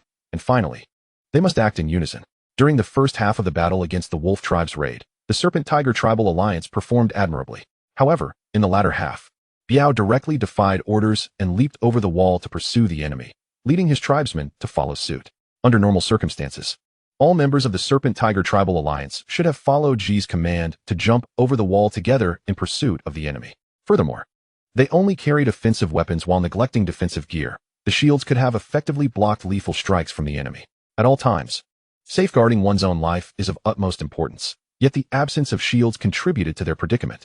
Several mistakes were made during the pursuit of the enemy by the Serpent-Tiger Tribal Alliance, resulting in 2 fatalities and 1 serious injury. Had they strictly adhered to Su Yan's combat regulations, sustaining even 1 serious injury in this encounter with the Wolf Tribe would have been considered excessive. Learning from their mistakes, the Serpent-Tiger Tribal Alliance will undoubtedly perform better in the event of future attacks. The narrative returns to the day when the Wolf Tribe's leader departed with the hunting party from their dwelling. Observing the retreating hunting party, the wolf shaman felt a twinge of unease, uncertain of its origin, and silently prayed to the gods for the safe return of the hunting party with provisions. The wolf shaman etched a mark on a blank stone slab in the cave, signifying the first day since the hunting party's departure. On the following day, a second hunting party comprising 10 adult males, 10 adult females, and 5 near-adult children departed from the residence of the wolf tribe to hunt beasts in the surrounding areas. The food supplies of the wolf tribe had dwindled significantly, and the return of the leader and the hunting party remained uncertain. Before the leader's return, they were also tasked with addressing the food needs of those left behind. On the night of the 3rd day, an unexpected heavy snowfall arrived, and the shaman of the wolves realized that the return of the hunting party would be delayed by several more days. It was not until the shaman etched the 10th mark upon the stone tablet that the hunting party still had not returned, intensifying the unease in the shaman's heart. On the 11th day, another heavy snowfall occurred. With each additional mark inscribed upon the tablet, the shaman's apprehension grew more acute. As the marks reached 15 and then 20, the hunting party remained absent. The shaman was now convinced that the leader and the hunting party would not return. Their target had likely been an exceptionally formidable enemy. None of the hunting party had escaped, and while some may have fled, the likelihood of being devoured by beasts was high.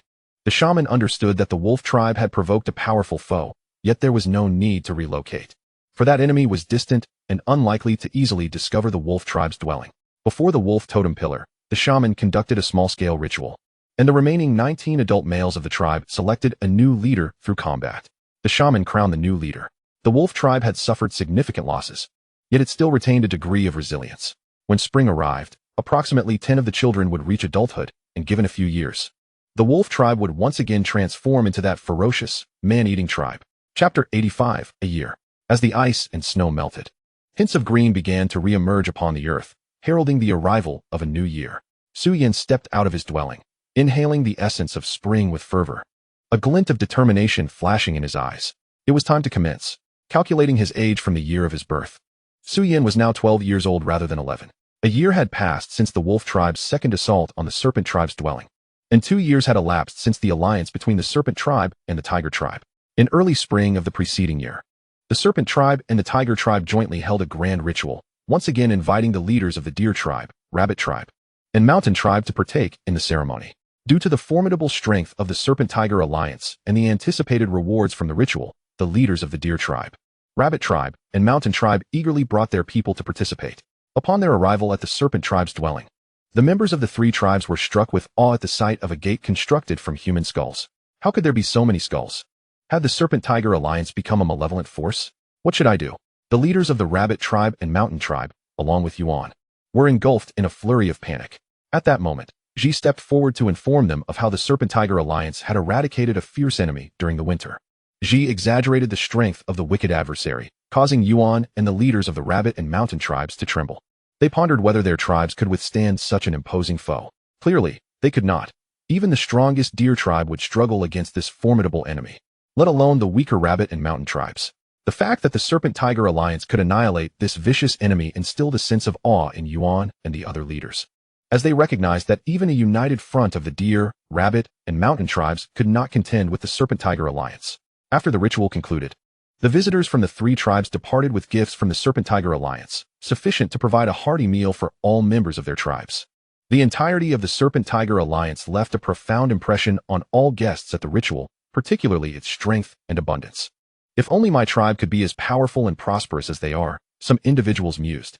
Once the ceremony was over, the serpent-tiger alliance returned to their normal lives, with few tasks for the year, the primary focus being the construction of housing.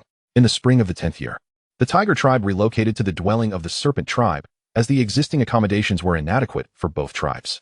Ultimately, the serpent tribe vacated 2 houses, allowing all members of the tiger tribe to settle in.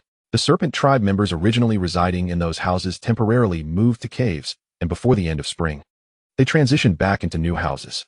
By the spring of the 11th year, the total number of houses in the serpent tribe's dwelling had reached 26, including 5 special structures, sufficiently accommodating all members of the serpent and tiger tribes.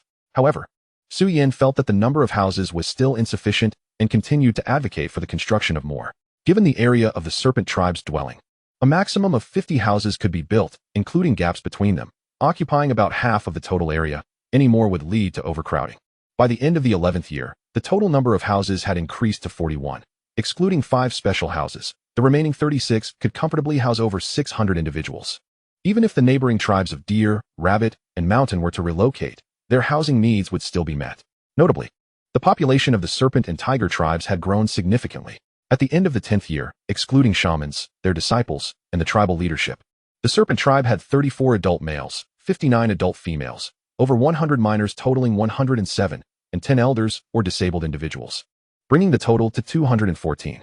The tiger tribe had 17 adult males, 33 adult females, 54 minors, and 3 elders or disabled individuals, totaling 107. The combined population of the Serpent-Tiger Alliance reached 321. By the conclusion of the 11th year, the Serpent Tribe's adult males had increased to 38, adult females to 61, minors to 123, and elders or disabled individuals to 9, totaling 235. The Tiger Tribe's adult males had risen to 20, adult females to 35, minors to 63, and elders or disabled individuals to 2, totaling 120. The overall population of the Serpent-Tiger Alliance reached 355. The annual population growth rate of the Serpent-Tiger Alliance hovered around 10%, with minors contributing most to the increase, now comprising more than half of the total population. While minors contribute little to the tribe's labor, with near-adult children counted as half or a third of a labor force, the responsibility of providing sustenance rests predominantly on the adults. An excess of minors can impose a significant burden on a tribe, yet they represent the tribe's potential. Provided that the tribe can prevent starvation among its members, each tribe endeavors to produce offspring as much as possible. The Serpent-Tiger Alliance, not lacking in food, naturally desires to bear more progeny, believing that as they mature, the alliance will grow even stronger. Speaking of reproduction, an event that transpired in the autumn of the 11th year further solidified the relationship between the Serpent and Tiger tribes. In the autumn, members of 2 tribes, having reached adulthood yet remaining unwed, began to choose their mates. Adult males from the Serpent tribe selected adult females from the Tiger tribe as their partners, while adult males from the Tiger tribe chose adult females from the Serpent tribe. This unprecedented occurrence left the Serpent shaman, the Tiger shaman, and the wise ones, Ji and Biao, at a loss regarding how to address the situation. Ultimately, Su Yin made the decision that the women would follow the men. For instance, If an adult male from the serpent tribe selected an adult female from the tiger tribe as a mate, she would thereafter be considered a member of the serpent tribe. And any offspring would also belong to the serpent tribe, bearing the serpent surname. Furthermore, identification tokens would require modification. A tiger woman marrying a serpent man would have a serpent prefix added to her surname, thus becoming serpent tiger upon the transition to clan names, resulting in serpent tiger clan and tiger serpent clan. Following Su Yan's decree, some women from the tiger tribe became members of the serpent tribe, while some women from the serpent tribe joined the tiger tribe. The two tribes cohabited harmoniously in the same locale, and their living standards were comparable. Embracing a new tribal identity did not engender significant discomfort. Life proceeded as usual, as if everything had fallen into place effortlessly. Observing this situation, Su Yan felt that the time had come for the two tribes to merge into one. Chapter 86. The Dragon Tribe, Clan, King. In a cave before three totemic pillars, Su Yan, the serpent shaman, the tiger shaman, Ji, and Biao gathered. Su Yan stood at the forefront, facing the other four and the totem pillars. After a moment's contemplation of the serpent shaman, the tiger shaman, Ji, and Biao, Su Yan solemnly announced, "I have received a divine oracle. The dragon god commands that the serpent tribe and the tiger tribe unite to form a new tribe, the dragon tribe. Henceforth, there shall be no more serpent tribe. Only the serpent clan of the dragon tribe, and no more tiger tribe, only the tiger clan of the dragon tribe. What are your thoughts?" The serpent shaman and Ji paused briefly before bowing towards Su Yan and the totem pillars, declaring, "We shall obey the divine oracle." Initially, the serpent tribe and the tiger tribe harbored intentions of merging. Thus, the serpent shaman and Ji were somewhat aware of this matter. Although the current oracle was somewhat unclear to them, they did not dwell on it, and simply expressed their compliance. The tiger shaman and Biao hesitated. This matter was of great significance to the tiger tribe. The merger of the serpent tribe and the tiger tribe into a new tribe would mean the end of the tiger tribe, even if it was a divine command. They felt the need to ponder it before responding. Observing the indecision of the tiger shaman and Biao, Su Yan continued, "Tiger shaman, Biao, there is no need for concern. After forming the new tribe, the designation of the tiger tribe will cease, but it is merely a change in name. The tiger clan will still represent the tiger tribe, inheriting its surnames and bloodlines. The tiger clan will likewise carry on these legacies, and with the merger of the two tribes into a new entity, they will work together as one, striving to make the dragon tribe the most powerful tribe in this world." As the tiger shaman reflected on the past 2 years of life for the tiger tribe, he recalled how its people had abandoned their native tongue in favor of the dragon language. The members of both tribes cohabited in the same area, engaging in fishing, hunting, and labor side by side, appearing as one tribe. The transition from an alliance of the serpent and tiger tribes to a single tribe would not significantly alter their daily lives. The tiger tribe would simply become the tiger clan, and the essence of the tiger would endure. With numerous thoughts swirling in his mind, the tiger shaman ultimately resolved to bow to Su Yan and the totem pillars, declaring, "We shall obey the divine oracle." Biao, witnessing the tiger shaman's gesture, hurriedly followed suit, stating, "We shall obey the divine oracle." Seeing that both the tiger shaman and Biao agreed to the merger of the two tribes, a faint smile graced Su Yan's lips. The alliance between the serpent and tiger tribes was, after all, merely an alliance, and alliances are destined to dissolve. The optimal outcome would be a fusion into one tribe. Given the daily lives of the people from both tribes residing in the serpent tribe's territory, as long as the leadership of both tribes did not oppose the merger, the people would not resist it either. They had grown accustomed to their shared existence of fishing, hunting, and labor.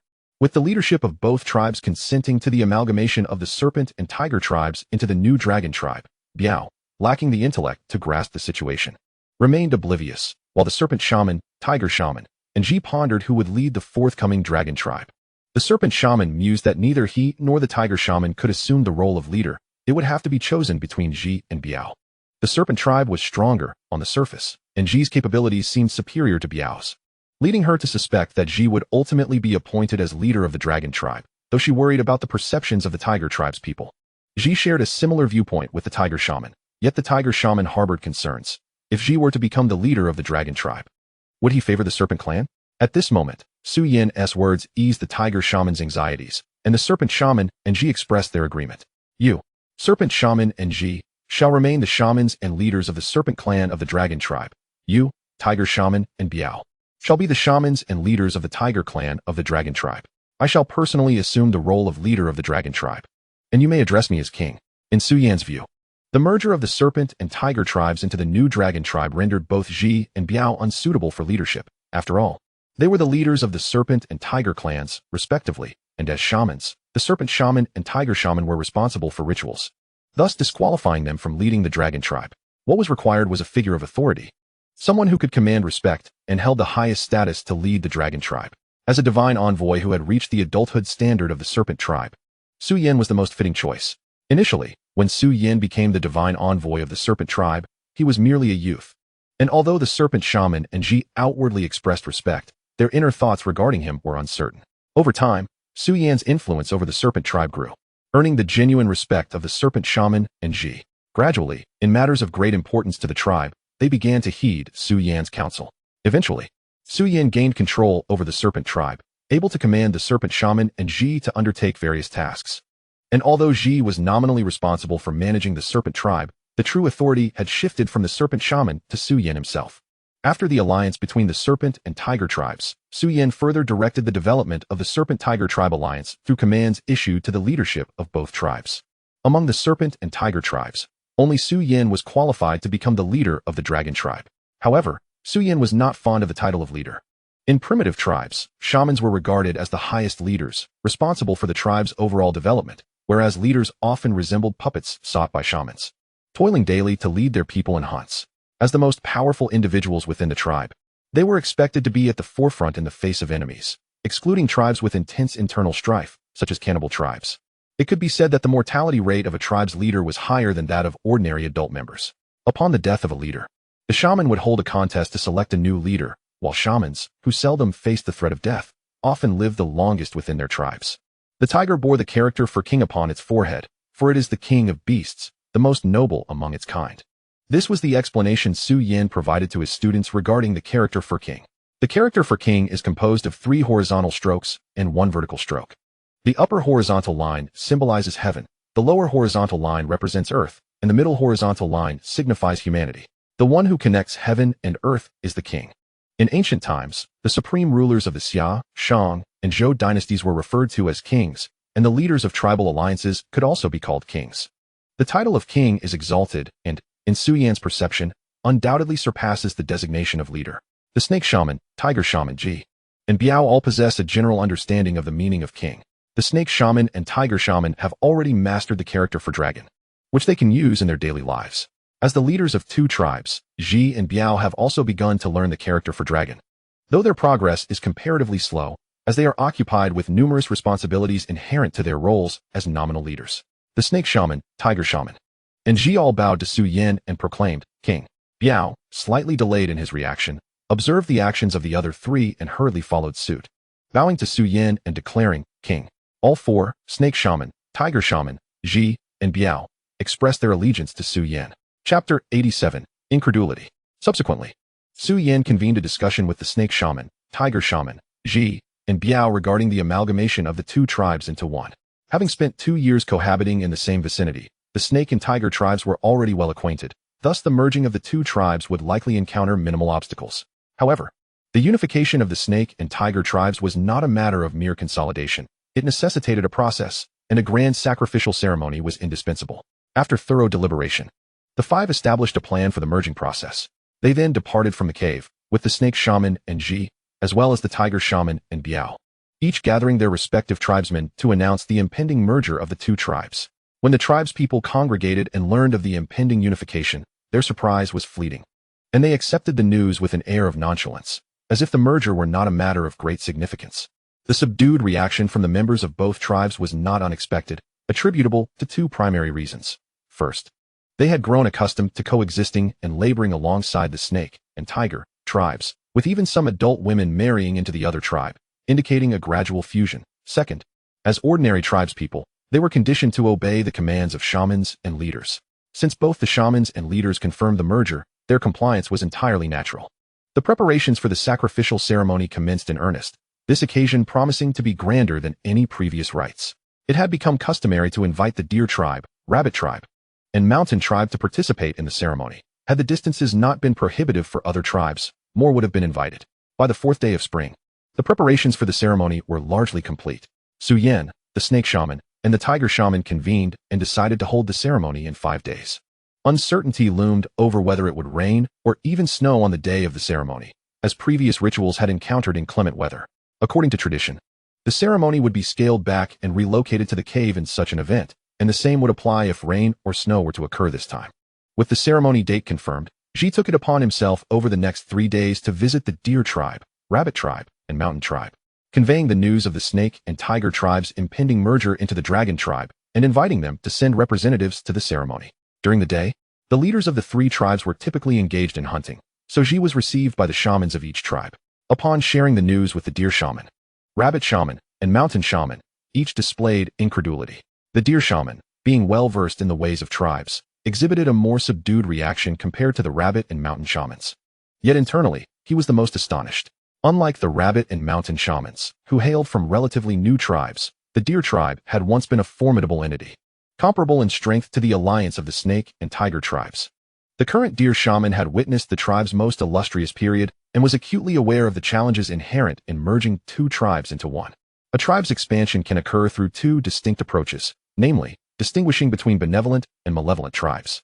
Benevolent tribes refrain from attacking other primitive tribes and may even extend assistance to those in distress.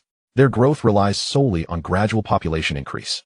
Conversely, malevolent tribes often expand by preying on other tribes, seizing population through attacks, slaughtering males regardless of age, and capturing females for servitude and procreation.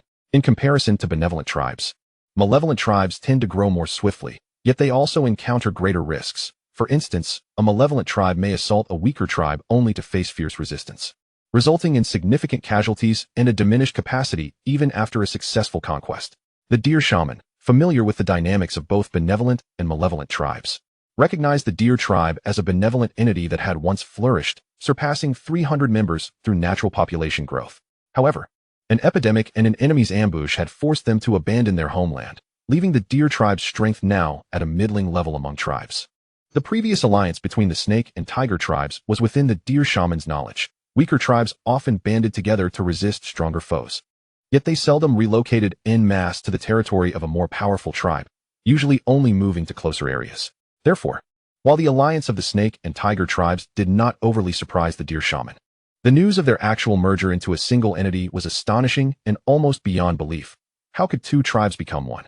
After Ji departed from the Deer Tribe, the Deer Shaman sat in contemplation, suddenly realizing a crucial insight.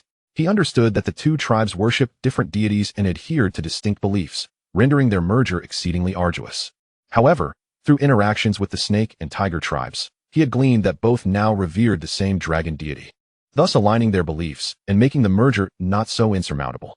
Yet, the prospect of the Snake and Tiger Tribes merging into one instilled a sense of unease within the Deer Shaman. Tribal alliances were primarily defensive, rarely initiating attacks against others.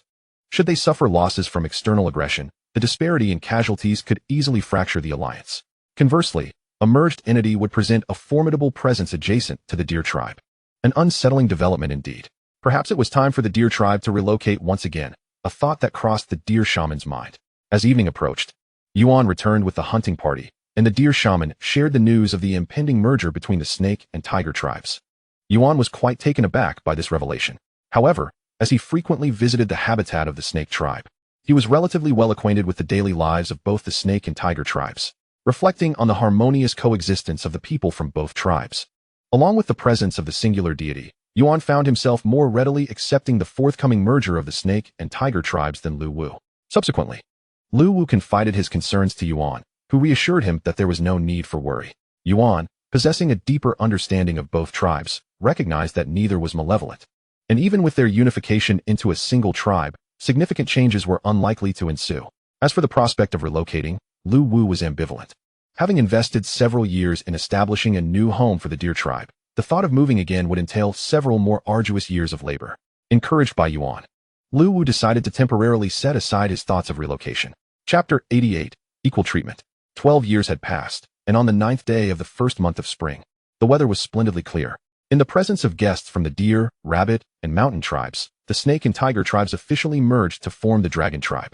Henceforth, there would no longer be a Snake Tribe, only the Snake Clan of the Dragon Tribe. There would no longer be a Tiger Tribe, only the Tiger Clan of the Dragon Tribe. Ji was appointed as the leader of the Snake Clan, and Biao as the leader of the Tiger Clan, while Su Yan personally assumed the role of the Dragon Tribe's chief, hailed as the king. The title of king was distinct from that of chief, as above the chief lay the shaman, and the king stood supreme. In tribal alliances, the leader is regarded as the king. The dragon tribe had transcended mere alliance. And although still small in scale, the title of king was fitting. To signify his status, Suyin chose not to adorn himself with feathers and trinkets like the shamans Ji and Biao. Instead, several female tribeswomen crafted a complete set of garments from animal hides. In the dragon tribe, clothing consisted of two materials, animal hides and plant leaves. During warm weather, garments made from plant leaves were worn, while in colder conditions, animal hides were preferred. The latter involved wrapping oneself in a single hide, covering the body from armpits to ankles and even the heels, leaving arms and shoulders bare. To facilitate movement, individuals would trim the hides slightly. Presently, Suyan's attire had evolved towards what one might consider modern clothing: a long-sleeved shirt, trousers, a pair of shorts, animal hide shoes, and a hide hat. Although the five-piece ensemble appeared rather rudimentary, the achievement of creating such a set was no small feat. The needle was fashioned from bone, the thread from hair, and the knife for cutting the hides was made of stone, requiring 3 large animal hides to complete the 5 garments. While wasting such resources would typically invite admonition, in Suyan's case, it was different.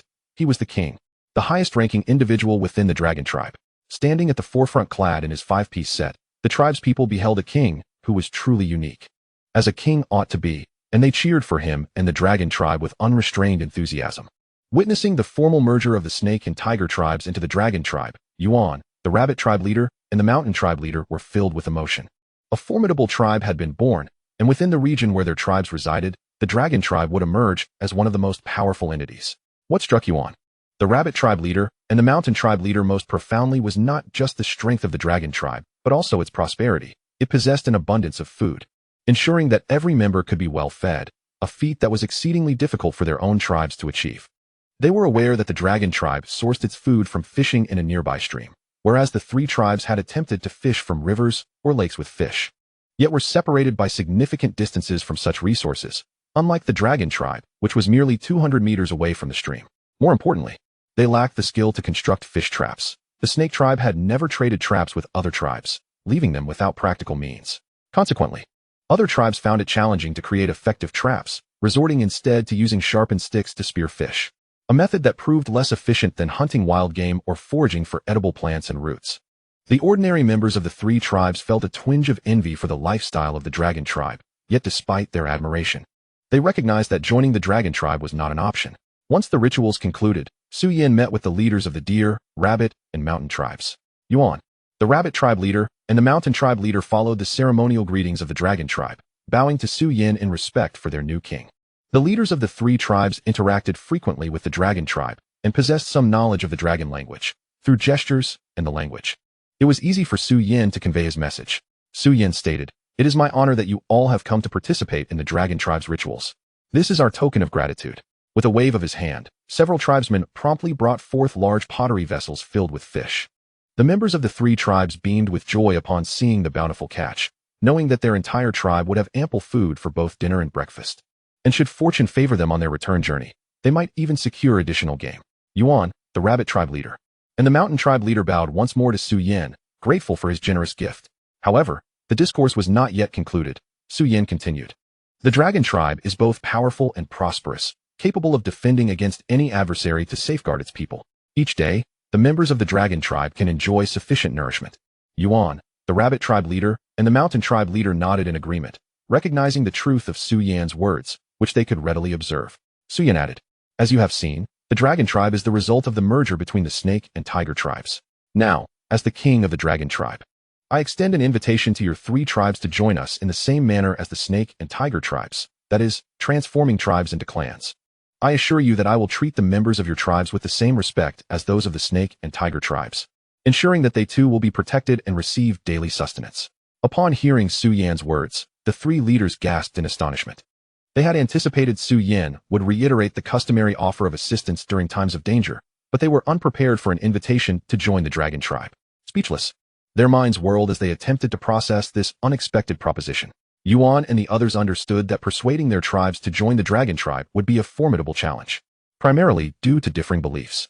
Although they were leaders of their respective tribes, the true decision-makers were the shamans of the 3 tribes, and they lacked the authority to represent their tribes in such a significant matter.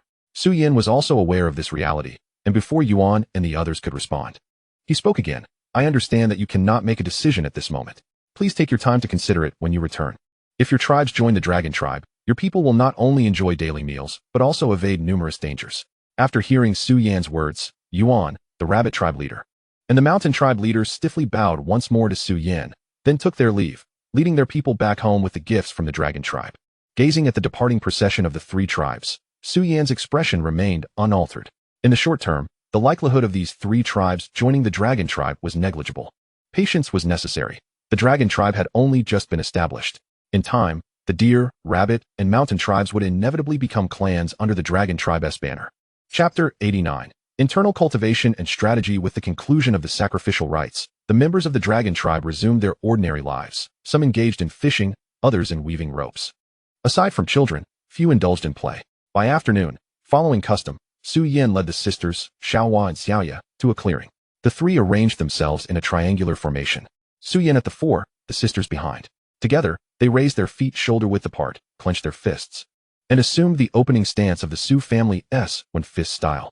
Then, a sequence of one-fist movements unfolded from slow to swift, executed in unison, rendering a scene both harmonious and aesthetically pleasing. Su Yan had been imparting the one-fist form of the Su family's martial arts to Xiaohua and Xiaoya for 2 years. Under his meticulous tutelage, the sisters had gained a preliminary understanding of the form. After completing one round, the sisters continued practicing one-fist, while Su Yan shifted to the wu-fist style. Internal energy coursed from his dantian to his limbs and sinews, each sharp martial strike manifesting with precision. Compared to the health-preserving one-fist, the wu-fist emphasized exertion and technique. When combined with internal energy, its power amplified considerably. The more abundant the internal energy, the greater the force behind each strike. Last year, as Su Yan's physique reached the threshold for internal cultivation, he began practicing it. When the first trace of internal energy appeared in his dantian, he was so elated he yearned to roar aloud. Indeed, the current world allowed for internal cultivation, and his prior speculations about it had proven true. Though capable of internal cultivation, Su Yan did not devote all his time to it. Internal cultivation was beneficial but required gradual progress. Moreover, his body was still rapidly developing. Excessive focus on internal cultivation could impede physical growth. Additionally, internal cultivation demanded copious meat consumption and abundant medicinal herbs for decoctions and medicinal baths. Meat provided substantial energy, while medicinal decoctions and baths repaired latent injuries sustained during martial training and accelerated the cultivation of internal energy. While the dragon tribe was abundant in meat, it lacked diverse medicinal herbs. Without sufficient herbs, Su Yan refrained from teaching the wu-fist to Xiaohua and Xiaoya, as novices practicing it risked internal injuries that, if untreated, could severely harm their bodies. A year had passed. Even if internal cultivation progressed slowly, it had enhanced Su Yan's strength to some degree. In combat, Su Yan could contend with 3 or more peers simultaneously. Among adult males in the dragon tribe, he believed he could surpass at least 1/3. The trio known as Ji, Biao, and Dali, the tribe's most formidable warriors, had never practiced internal cultivation. Yet, years of hunting and battling beasts while consuming meat effectively constituted external cultivation. Internal cultivation refines breath and energy, while external cultivation strengthens muscles, bones, and skin. Both augment one's power without superiority of one over the other. Take the strongest, Dali. For instance, his full-force punch could snap a tree trunk as thick as his wrist. He could fight an adult wild wolf barehanded, and though he might be injured, he could slay it. Su Yan practiced internal cultivation, but to surpass Ji, Biao, and Dali, he estimated he needed at least 5 years, primarily because his body had yet to reach full maturity. Daily martial practice for the trio lasted about 1.5 to 2 hours. Afterward, each attended to their respective duties. Sister Xiaohua had reached adult height, and Xiaoya was expected to do so by next year. Although their elevated status in the dragon tribe, owing to Su Yan, exempted them from reproach even if idle, both sisters conscientiously contributed to the tribe. During mornings, the sisters taught dragon script and language to minors, a responsibility that had shifted from Su Yan to them. Besides the serpent and tiger shamans and their disciples, Xiaohua and Xiaoya were among the few deeply versed in dragon script, thus qualified to instruct others. Excluding the afternoon martial practice, the sisters spent remaining daylight hours alongside adult women weaving grass ropes, fish traps, and wrought tin shoes. Su Yan had ceased personally training them. After 2 years of guidance, they had matured along the lines he envisioned. Their development was ongoing. Should they err, Su Yan would discipline them, forbidding a return to the typical path of ordinary adult women in the tribe. While the sisters labored, Su Yan returned to his dwelling and sat before 3 stone slabs outdoors, lost in contemplation. Now an adult with considerable strength, certain matters demanded his attention. In Su Yan's mind, 4 key priorities emerged: crops, animal domestication, metal smelting, and medicinal herbs. Crops, specifically grains, were essential. Suyin was uncertain whether this world was Earth or another realm. Perhaps high-yield crops like sweet potatoes or potatoes existed. Regardless, discovering even a single crop could usher the dragon tribe into an agrarian era, enabling large-scale cultivation. Even without fishing, the tribe would no longer face food scarcity. Moreover, properly stored grains could last years, surpassing preserved foods as ideal reserves. Domestication involved taming beasts into livestock, wolves into dogs for guarding, oxen for plowing and meat, and pigs and sheep for sustenance. Currently, the dragon tribe's diet centered on fish. Hunting parties ventured out daily. Prey was welcomed, but not essential. Upon entering the agrarian age, grains would become staple foods. With population growth outpacing meat supply, domesticating cattle, pigs, and sheep would become the simplest means of securing ample meat. Metal smelting, extracting copper and iron to forge weapons and tools, was even more critical than crops or animal husbandry. Stone tools were cumbersome and prone to wear. The difference between iron and stone axes vividly illustrated this. Lastly, medicinal herbs were vital. While essential for martial training, their primary importance lay in Su Yin's medical expertise. With sufficient herbs, he could treat all but the most complex ailments. Chapter 90, Su Yin's Debut, Part 1. Su Yin had identified the dragon tribe's 4 immediate priorities: crops, animal husbandry, metal smelting, and medicinal herbs. In previous years, he had labored to improve the snake tribe's food, shelter, weaponry, and survival odds, introducing innovations like fish traps, dwellings, and wrought-tan shields, and mandated that tribe members only consume boiled water. Now, the 4 projects that Su Yin is preparing to undertake are focused on sustenance, weaponry, and reducing mortality rates. The issue of housing will not see significant changes for the time being, unless the population of the dragon tribe swells to a considerable number, at which point Su Yin might contemplate addressing the housing situation. The endeavors of searching for crops to cultivate, taming wild beasts, locating mineral veins for metal smelting, and sourcing medicinal herbs can, in fact, proceed concurrently. However, a crucial aspect remains. All 4 projects necessitate Su Yin's personal involvement, requiring him to venture from the dragon tribe's settlement into the surrounding wilderness. Remaining within the confines of the dragon tribe, Su Yin can at most strategize the taming of beasts. Should the task of locating crops, mineral veins, and medicinal herbs be left to the members of the dragon tribe, they would likely discover only a handful of herbs, and the chances of finding crops or mineral veins would be utterly impossible. This is a task that can only be undertaken by Su Yin himself. However, allowing Su Yin to leave the dragon tribe's settlement presents a significant dilemma. Previously, as the de facto leader of the tribe, the shaman rarely ventured from the settlement. Only the tribe's chief would frequently lead expeditions, whether confronting enemies or leading the charge. The chief consistently took the forefront. Had it not been for his unparalleled strength within the tribe might have had to frequently elect a new leader. The shaman, being a sage, possesses limited martial prowess and has never participated in hunts. His combat skills are inferior to even those of ordinary tribesmen. Should such a shaman venture outside, he would easily find himself in peril. Su Yin, as the king of the dragon tribe, embodies a synthesis of the shaman and the chief. He is both the nominal and the actual ruler of the tribe, as there is no shaman above him. Su Yin stands as the ultimate leader of the dragon tribe.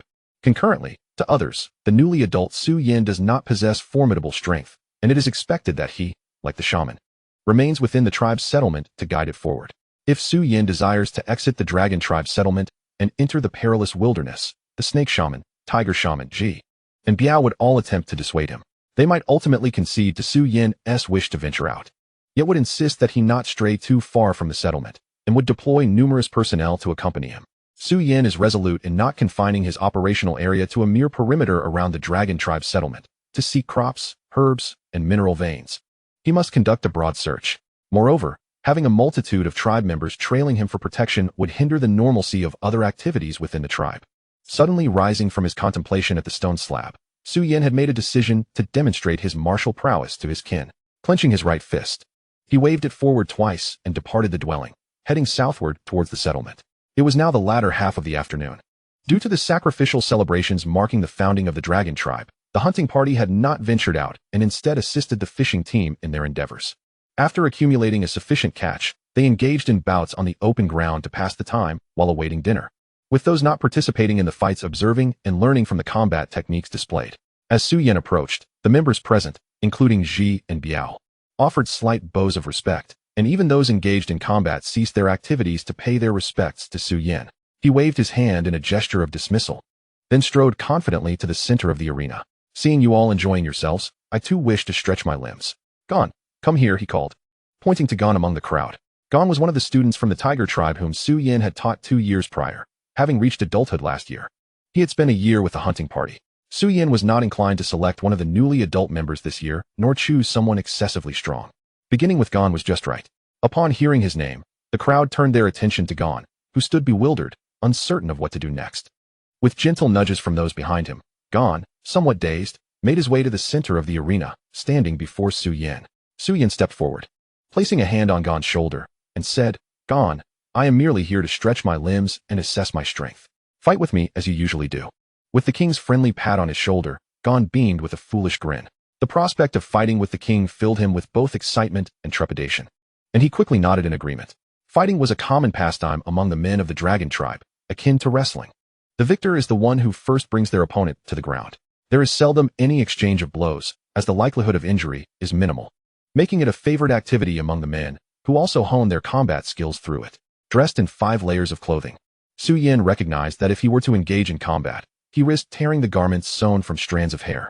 Thus, he removed 3 of the layers, revealing his bronze-hued skin and robust physique, leaving only his beast-hide shorts and shoes. Come, Su Yin and Gon took their positions, slightly bending forward, eyes locked. Gon, do not harm the king, Ji called out from the sidelines, a reminder that should have come from Biao. Though Biao's mind clearly did not grasp the need for such caution, leaving it to Ji to alert Gon.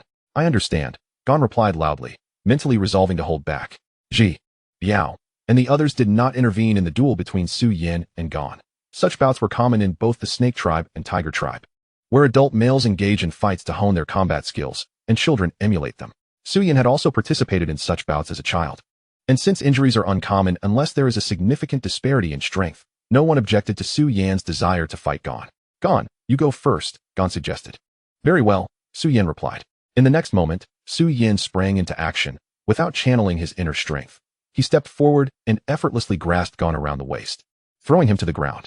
The onlookers gasped in astonishment, initially believing that the king would be the one to fall, as Gon had reached adulthood a year earlier and had honed his combat skills while hunting in the jungle. How could Gon be so easily thrown down by the king? Perhaps Gon had held back too much. Ji watched the scene in silence, equally astonished. In the eyes of those gathered, regardless of the outcome, the king's engagement in combat would not diminish their respect for him, much like their acknowledgement of the shaman's limited capabilities does not undermine their reverence for him. The two situations are almost synonymous. However, should the king possess formidable strength, their admiration would only deepen. As Su Yin swiftly brought Gon to the ground, the spectators were left in shock.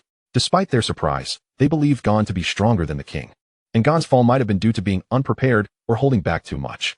Gon, now on the ground, likely shared similar thoughts. As Su Yin extended his hand to help Gon up, he said, Get up, let's go again. My strength is not as weak as you might think. This time, do not hold back. I understand, my king, Gon replied. Once more, Su Yin and Gon squared off, locking eyes for a moment. Su Yin feigned some movements, prompting Gon's body to respond, as he endeavored to conceal his vulnerabilities. Swift as the wind and rapid as lightning, in the blink of an eye, Su Yin sprang into action. He stepped forward with his left foot, while his right foot kicked back behind Gon's left leg. With a forceful push of both hands, he sent Gon crashing to the ground. Dazed from the impact, Gon was certain that he had engaged in a serious duel with Wang this time. However, Wang's speed was overwhelming. His body could not keep pace with the rapid responses of his mind. Within mere moments, he had failed to mount any form of resistance before being thrown down again. The onlookers, witnessing Gon's fall yet again, displayed a lack of surprise. After all, Gon had already been bested by Wang once before. This time, it was conceivable that Gon had held back, or perhaps Wang's strength surpassed his own. Regardless of their thoughts, the crowd's astonishment at Gon's defeat was not as pronounced as during the first encounter. As more spectators gathered, drawn by the news of Wang's impending bouts, those with nothing else to occupy them flocked to witness Wang's prowess. Primarily adult males attended, accompanied by a few adult females and children not engaged in labor. Get up. This time, you shall take the initiative, Su Yin remarked, helping Gon rise from the ground. All right. Recognizing Wang's formidable strength, Gon agreed to take the first move. After a brief exchange of blows, Gon was swiftly defeated once more, crashing heavily to the ground. As Su Yin assisted him back to his feet, Gon shook his head and admitted, Wang, your strength surpasses mine, I concede. A gasp rippled through the crowd at Gon's unexpected surrender, astonished that Wang's prowess was indeed greater than Gon's. Shou, come here, Su Yin beckoned to Shou, who had matured a year earlier than Gon and had significantly strengthened in that time. With Gon stepping out, Shou entered the arena, and the gathered tribesmen fell silent, intently observing the impending clash. Please, you go first, Su Yan suggested. Very well. Shou, having witnessed Wang's victory over Gon, understood that Wang's capabilities were not to be underestimated. The duel commenced, and after a brief skirmish, Su Yan intentionally displayed a flaw, allowing Shou to capitalize on the moment. In a swift counter, Su Yan brought Shou down to the ground. As he helped Shou back up, the second round began. Boom. Moments later, Shou found himself sprawling on the ground once more. Wang, I concede, he declared as Su Yan assisted him to his feet. Gasps of astonishment echoed around the ring as Shou fell twice to Su Yan's prowess. The adult males, having previously ventured into the wild together with Gon and Shou, were particularly taken aback, realizing that Su Yan had decisively defeated both of their peers. Despite having only recently reached adulthood, Wang, an enthusiastic shout erupted from a newly matured youth, quickly joined by others, until the entire gathering was chanting Wang's name, their reverence deepening for a leader of such remarkable strength. After several rounds of cheers, Su Yan waved his hand for silence and chose a slightly older and stronger opponent than Shou to step into the arena for the next bout. With the precedent set by Gon and Shou's defeats, the next challenger approached Su Yan with utmost seriousness, fully committed to the battle. However, Su Yan's strength exceeded their expectations, and one by one, opponents fell before him, eliciting cheers from the crowd that only grew louder with each victory. Even the snake and tiger shamans were drawn in by the fervent applause. Wang. The fervor among the tribespeople surged as they witnessed Su Yan, a newly adult warrior, continuously triumphing over older adversaries. His ability to commune with the dragon god further solidified his status and garnered admiration from all. During his encounter with the third opponent, Su Yan began to employ a measure of inner strength. As the challenges escalated, he found it necessary to draw upon even more of this power. By the time he vanquished his seventh opponent, his internal energy was nearly depleted. With a wave of his hand, he signaled the crowd to disperse, declaring the end of the day's contests. Having defeated 7 opponents in succession, he had sufficiently demonstrated his strength and further solidified his standing. As humanity tends to revere the mighty, Wang. The chants reverberated once again, resonating even with Ji and Biao, who were no exceptions. Ji, ostensibly the strongest in the dragon tribe, reflected on his own past as a newly adult warrior. Realizing that his abilities, both martial and intellectual, had only been marginally superior to his contemporaries and had merely equaled the weakest of the previous year's graduates. Yet here was Su Yan, barely an adult, triumphing over every older challenger. The final opponent he faced ranked among the lower tiers of adult strength, and Ji could hardly fathom how Su Yan had managed to defeat him. It seemed nothing short of a miracle, leaving him utterly astonished. If the king's power had already reached such heights, what might he achieve in the future? Ji hesitated to contemplate further, speculating that perhaps in a few years, Su Yan could become the most formidable warrior in the dragon tribe.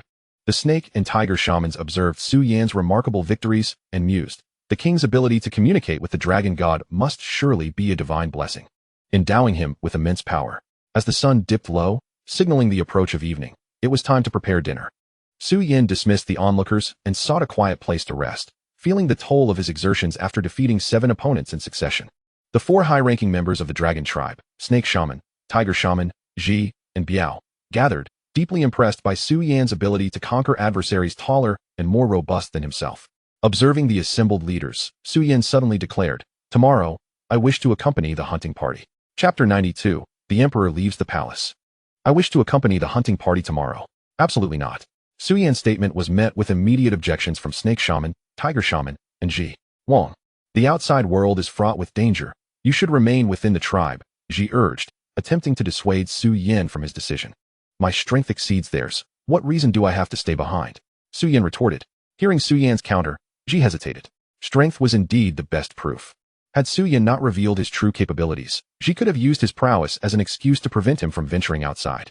However, after Su Yan's consecutive victories over 7 adult males, it was clear that he ranked at least among the middle or even higher in terms of strength within the dragon tribe.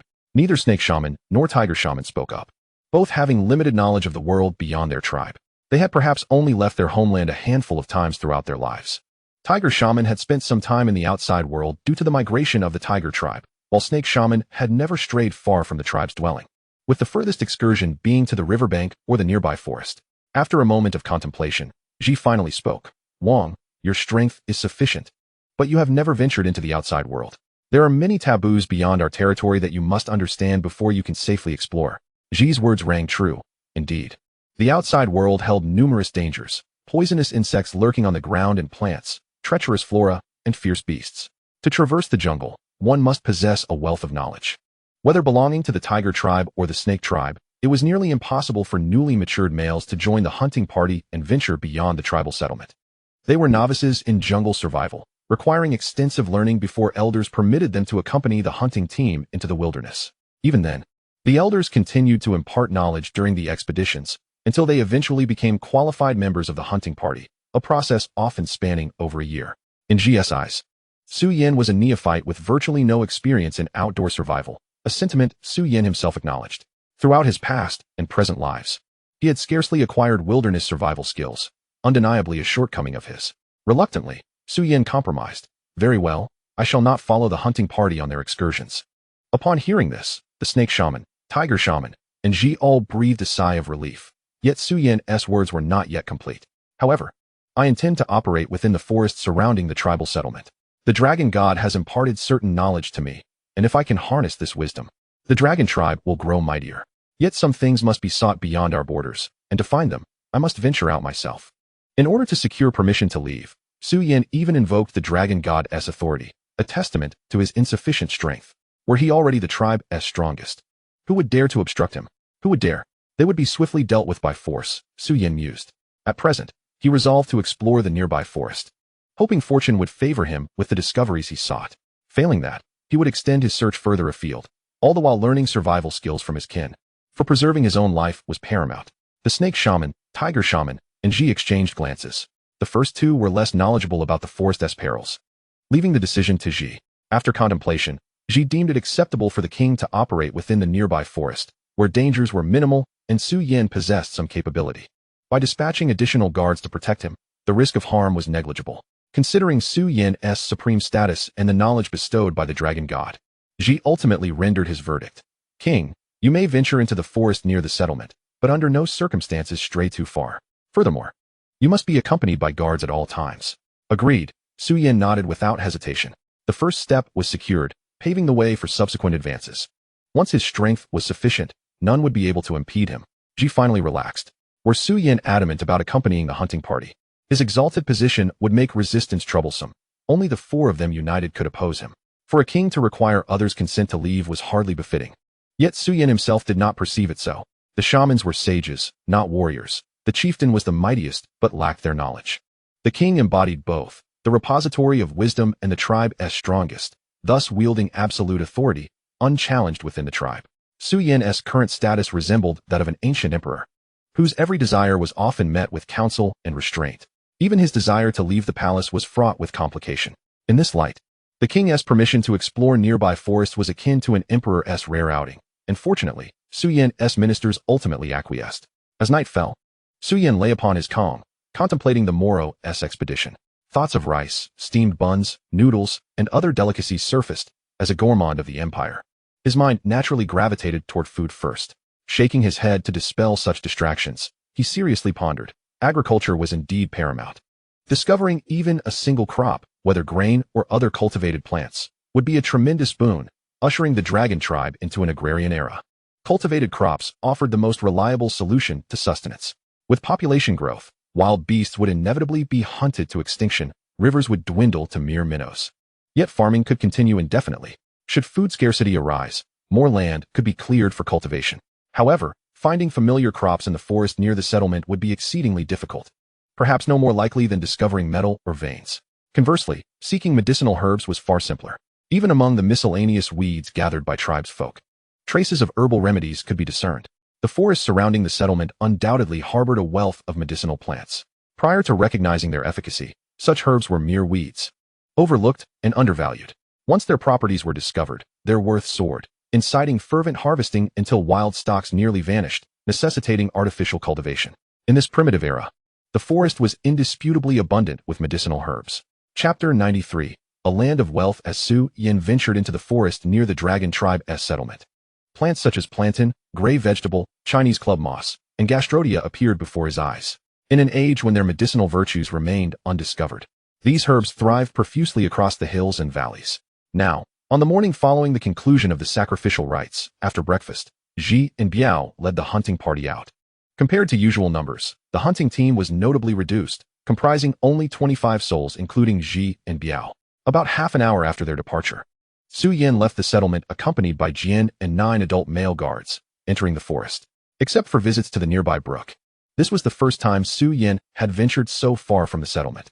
Whereas others newly come of age might gaze about with wonder, Su Yin remained focused, diligently searching for his objectives. Lacking extensive forest experience and wary of danger, Su Yin was fully armored. Wearing a non-combat outfit, but securing his sleeves and pant legs with cords to prevent venomous insects from infiltrating his clothing. Fortunately, the proximity to the settlement meant few wild beasts ventured this close except in winter. With Jian and 9 tribesmen guarding him, combat was highly unlikely. On this initial foray into the wilderness, Su Yin did not forget his priorities, chiefly to find cultivable crops, secondly to seek metal or veins, and lastly to gather medicinal herbs. The first two depended largely on luck, making herb collection the simplest task, surveying the hills blanketed with diverse herbs. Su Yin's lips curled slightly. Ample medicinal plants could render most diseases powerless against his tribe. Plantain, belonging to the plantain family, with species such as Plantago major and Platago asiatica, was wholly utilized. Sweet in flavor and cold in nature, it possessed diuretic, heat-clearing, vision-enhancing, and phlegm-expelling properties. It treated ailments including urinary obstruction, turbid urine, leukorrhea, hematuria, jaundice, edema, dysentery, diarrhea, nosebleeds, red swollen eyes, sore throat, cough, and skin ulcers. Its young shoots were edible, harvested from April to May, and could be boiled briefly, then served cold with sauce, stir-fried, used as stuffing, in soups, or steamed with dough. Gray vegetable's young shoots served as vegetables, while its stems and leaves provided fodder for livestock. The entire herb can also be utilized for medicinal purposes, capable of alleviating diarrhea and dysentery, as well as treating itchy skin and dysentery-related abdominal distress. When combined with wild chrysanthemum for an external wash, it can effectively address skin dampness and widespread itching. Besides Platago, other common herbs such as purslane, dandelion, and motherwort also possess varying degrees of medicinal efficacy. However, it is still early spring, and many herbs have only just begun to sprout, necessitating a wait of several months before they can be harvested. Su Yin was in no hurry. This was merely his first foray into the jungle, primarily aimed at familiarizing himself with the surroundings. The task of harvesting herbs could be undertaken at a later time. After walking another few dozen meters, Su Yin inadvertently noticed a plant growing beneath a large tree to his right. He approached it with a few quick steps, crouching down to examine it closely, and soon determined that it was a ginseng. The king of herbs, ginseng is a perennial herb with a fleshy main root that is cylindrical or spindle-shaped, featuring long, slender fibrous roots that grow upright, tapering to a point. Its edges are lined with fine, sharp serrations, and its berry-like drupe is either globular or kidney-shaped, turning bright red when mature, renowned for its ability to replenish vital energy, fortify the body, nourish the spleen and lungs, quench thirst, and calm the mind while enhancing intelligence. In modern society, cultivated ginseng from farms holds little value, yet wild ginseng, even just a decade old, can command prices in the thousands. While a century-old specimen may fetch well over $1 million, primarily due to the disparity in medicinal potency. The extraordinary price of wild ginseng underscores its preciousness. For Su Yin, ginseng serves not only as a remedy for ailments, but also as an aid in martial arts training, enhancing the efficiency of internal cultivation. Of course, the notion that consuming a century-old ginseng could yield decades of martial prowess is utterly implausible. Su Yin circled the ginseng with his finger and instructed the guardians accompanying him.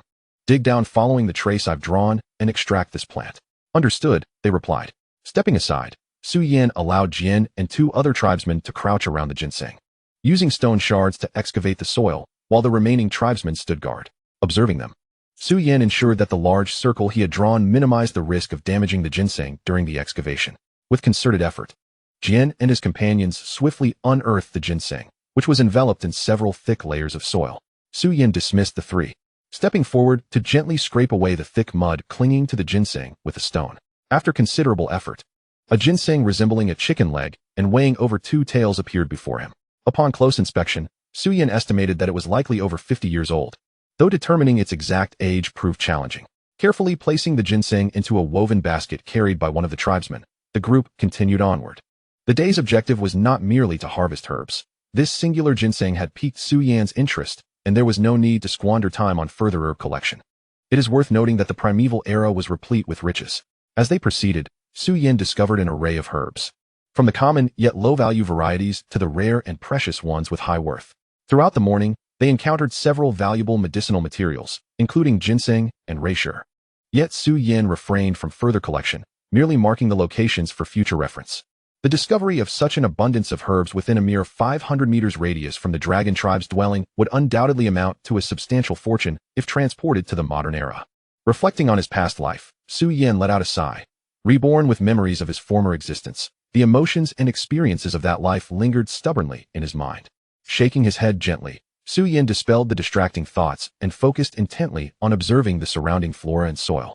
By studying plants, he could identify potential herbs and crops, while examining the soil might reveal metallic veins. The ancients had outlined 6 principles. First, where there is ochre on the mountain, iron lies beneath. Second, where there is magnetite, copper resides below. Third, where there is lead, silver can be found. Fourth, where there is cinnabar, gold is beneath. Fifth, where there are limestone formations, lead, tin, and red copper lie below. Sixth, where silver is found, cinnabar dwells beneath. Lacking modern instruments and chemical reagents, Su Yin had no choice but to rely on these ancient methods to seek out metallic deposits through soil observation. As afternoon approached, Su Yin and his companions returned to the tribe. Their lengthy excursion in the jungle had yielded no dangers, with only a few tribesmen suffering bites from non-venomous or mildly venomous insects. This expedition was marked by both gains and regrets. The treasures included the decades-old ginseng nestled in their basket and the precious herbs, such as reishi, discovered but not harvested in the jungle, along with the abundance of common herbs thriving in the wild. Some of these herbs could even serve as edible vegetables, yet the dragon tribe, situated near a small river, relied on fish for sustenance, resulting in a lack of wild vegetables or plant roots in their diet. Many plants in the jungle were toxic, and for a tribe seeking non-toxic edible wild vegetables and plant roots, the cost could be the lives of numerous tribesmen, as was the case with the deer tribe. However, mastering a few edible wild vegetables and plant roots could significantly alleviate the tribe's food pressure. Since the dragon tribe faced no food scarcity, there was little incentive to take risks in searching for these edible options. Su Yin, however, could incorporate some edible vegetables into the dragon tribe's diet, enhancing the flavor of meat broth with the addition of vegetables. As for the regrets of this outing, they stem from the failure to locate crops suitable for large-scale cultivation or metallic veins. Yet Su Yin understood that finding crops and metal deposits was no simple task. After all, he had only ventured about 500 meters from the dragon tribe's dwelling, and the jungle was vast. What eluded him today might be discovered in the future. Upon returning to the tribe, Su Yin briefly processed the ginseng before turning his attention to an idea that had sparked during their exploration in the jungle. He marked 4 key areas of focus: agriculture, metal smelting, herbal medicine, and the domestication of wild beasts.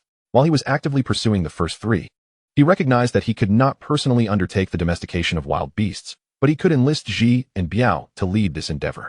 The first step in domestication was naturally capturing wild beasts. The hunting team excelled at killing, yet capturing a beast unharmed posed a significant challenge. To facilitate the hunting team in capturing wild animals, Su Yin resolved to provide them with a specialized weapon, a net. By weaving a large net from grass ropes, they could ensnare wild beasts without harm. Only by capturing these animals and bringing them back to the tribe could the process of domestication commence. Su Yin gathered 6 women who were pregnant and unable to perform heavy labor, along with some grass ropes and a fish trap, and together they arrived at a clearing. "Can you all weave fish traps?" Su Yin inquired, pointing to the fish trap. "Yes," came the varied responses from the 6. Nodding in acknowledgement, Su Yin set to work. The first step involved enclosing a 3-meter square area with thicker rope. The second step required weaving several mesh grids using slightly thinner rope according to the square frame. The third step involved delegating the task of weaving the grids to the 6 tribespeople. Very well, Su Yin is a leader and would not exert effort on such tasks. It is indeed the correct choice to delegate these responsibilities to the tribe members. Pointing to several grids he had woven, Su Yin addressed the 6 tribespeople, saying, "You shall weave this net according to the size of these grids. Can you accomplish this?" "Yes," came 6 uneven voices in response. "Good, then you may begin." Upon hearing Su Yin's words, the 6 adult female tribespeople started their labor, pulling ropes within the 3-meter square. After observing them for a while and noting their satisfactory progress without error, Su Yin took his leave. The nets used for capturing beasts differ significantly from those designed for catching fish, as the size and strength of the two are vastly dissimilar. Consequently, the mesh size of the fish nets can be smaller, with the twine being finer. Should one attempt to use the fish net to capture a beast, the most likely outcome would be that the net would be torn apart. Therefore, nets for capturing beasts require thicker ropes, and given the larger size of the beasts, the mesh can be larger, which makes the weaving process considerably easier. As evening approached, The hunting party returned, albeit with little fortune. They had managed to capture only a single large feline, weighing perhaps several dozen pounds, the specific name of which eluded Su Yan. In his previous life, Su Yan had studied traditional Chinese medicine rather than veterinary science, thus his knowledge of animal nomenclature was rather limited. At that moment, the net was nearly finished, and Su Yan led Ji and Biao over to inspect it. Upon seeing the large net on the ground, Ji was puzzled about its purpose. This is a weapon. You can use it to ensnare your prey during hunts, Su Yan elucidated, noting the confused expressions of Ji and Biao. It was Biao who first spoke up, saying, "My lord, it is sufficient to simply kill the prey during the hunt. Why must we capture it?" Su Yan replied, "Consider this. Biao, the hunting party ventures out each day, sometimes returning with an abundance of game, other times with little. If we did not have the tribe's fishing capabilities to provide sustenance, our people would likely endure a feast or famine existence." Though Biao was not the sharpest, he understood Su Yan's reasoning, nodding in agreement. However, bringing back live prey is a different matter altogether. We can raise these beasts within the tribe, allowing them to give birth to young, which in turn will grow and reproduce, leading to an increasing number of beasts. They can be consumed as food whenever needed, alleviating the burden of hunting. As Su Yan spoke, he began to sketch in the dirt. 1 sheep becomes 2, 2 sheep become 4, and 4 sheep become 8. Without needing to continue his illustrations, Biao envisioned the exponential growth of sheep in his mind. Both Biao and Ji grasped Su Yan's intention. "My lord, I understand. Henceforth, we shall capture prey and raise them within the tribe, ensuring an endless supply of meat," Biao exclaimed joyfully, dancing with excitement. Though, given Biao's robust physique, this display appeared somewhat comical. Su Yan nodded, satisfied. "Well, it is good that you comprehend. Tomorrow, you shall venture forth to hunt, utilizing this net to capture game. However, do not bring back any carnivorous beasts such as tigers, wolves, or leopards, only those that graze, like cattle, sheep, or pigs." Biao affirmed, "My lord, I understand. The hunting party will strive to bring back live prey. The function of the net is quite simple. It can be draped directly over the prey. If several nets are available, the hunting party can work in pairs to ensnare their quarry, thereby enhancing their hunting efficiency," Su Yan succinctly explained. And both Ji and Biao understood how to wield this unique weapon.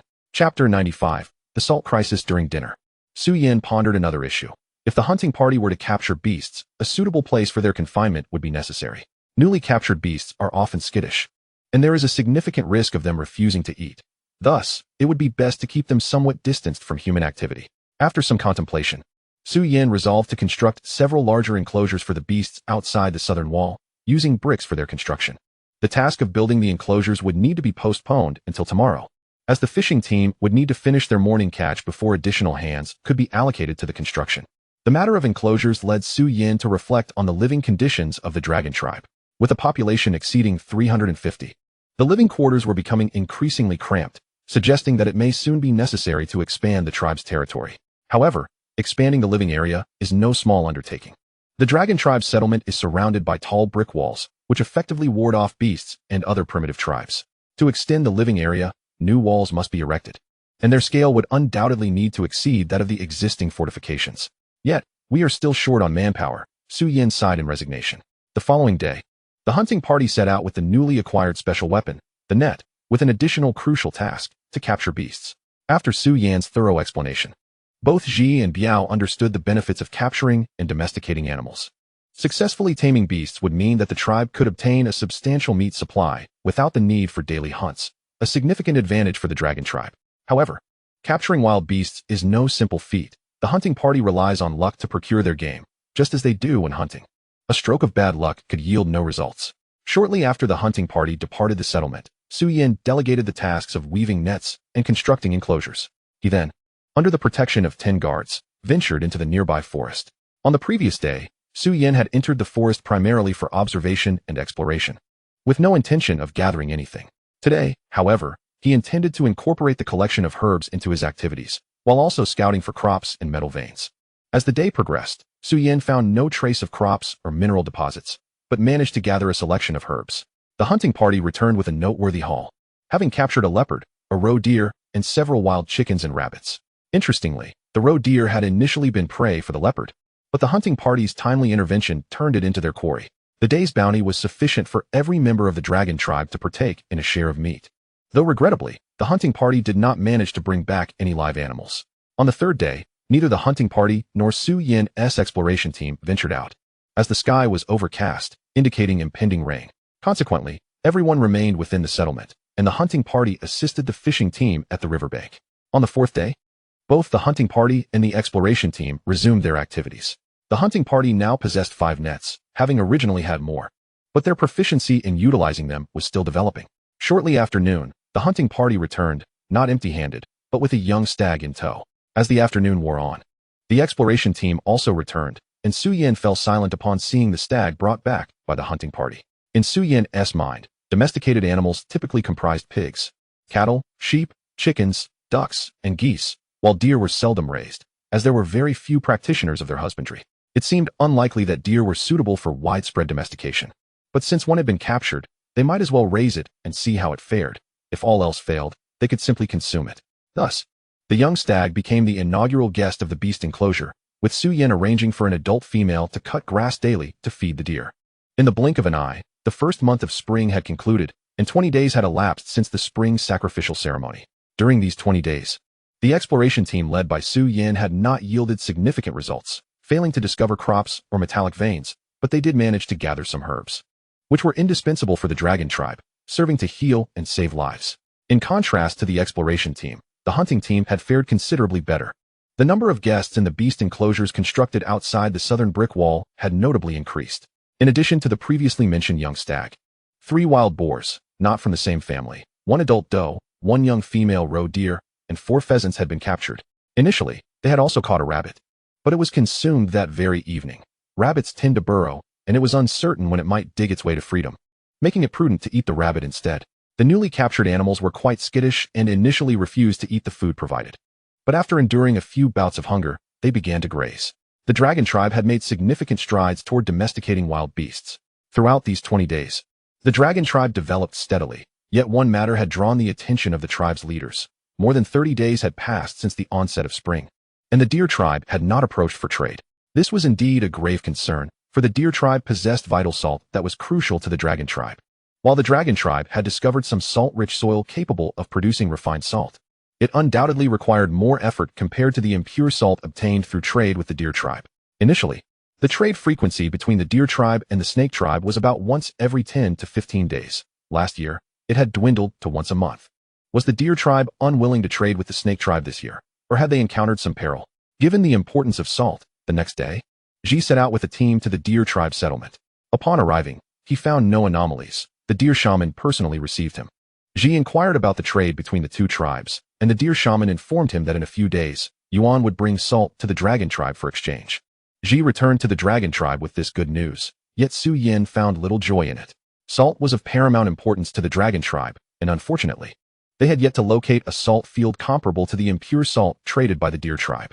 The words salt and deer tribe were etched into Su Yin's mind with great significance. Life is fleeting, and Su Yin did not wish to see the dragon tribe rely solely on its slow population growth for advancement. Such a pace was far too languid. By the time Su Yin passed away, it was unlikely that the total population of the dragon tribe would reach even 10,000. In its infancy, the snake tribe was too weak, relying on gradual integration for rapid development, but now the dragon tribe had amassed a certain strength. With over 50 adult males and weapons having been fortified to a degree, the dragon tribe could undoubtedly expand swiftly by conquering other weaker tribes. Due to the salt predicament, Su Yin had resolved to regard the deer tribe as the first tribe to be conquered and absorbed by the dragon tribe. 3 days later, the deer tribe's hunting team arrived at the dragon tribe settlement, bringing a quantity of impure salt akin to previous transactions.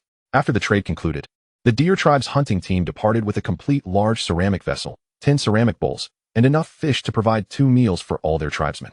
The trade of food had commenced the previous year, and after numerous exchanges, the deer tribe was no longer lacking in flawed large ceramic vessels and various bowls and dishes. What they lacked was complete large ceramic vessels, and given that the dragon tribe also possessed few intact large ceramic vessels, it was unlikely that the deer tribe would receive a complete vessel with every trade. Items made of rattan had once served as trading goods, and now fish had also become part of the exchange. With a legacy of knowledge, the deer tribe gathered various wild vegetables and plant roots as sustenance. Yet some of their tribesmen still experienced hunger sporadically. It was impossible to ensure that all tribesmen had sufficient food daily, especially on the days when the deer tribe traded with the dragon tribe, as the likelihood of the deer tribe's hunting team obtaining prey significantly decreased. Trading for fish as food from the dragon tribe was a favorable option. as approximately 1/10 of the impure salt could be exchanged for enough fish to feed all the deer tribe's members for 2 meals. Yuan had even contemplated trading salt with the dragon tribe daily in exchange for food. Su Yin stood behind the brick wall, observing the deer tribe's hunting team depart, and his desire to conquer the deer tribe intensified. However, he knew it was not yet time to act. The dragon tribe had only been established for less than a month, and at least a spring season was necessary for both clans to acclimate to their new identities as members of the dragon tribe. Perhaps a day in the midst of summer would mark the time for the dragon tribe to march against the deer tribe.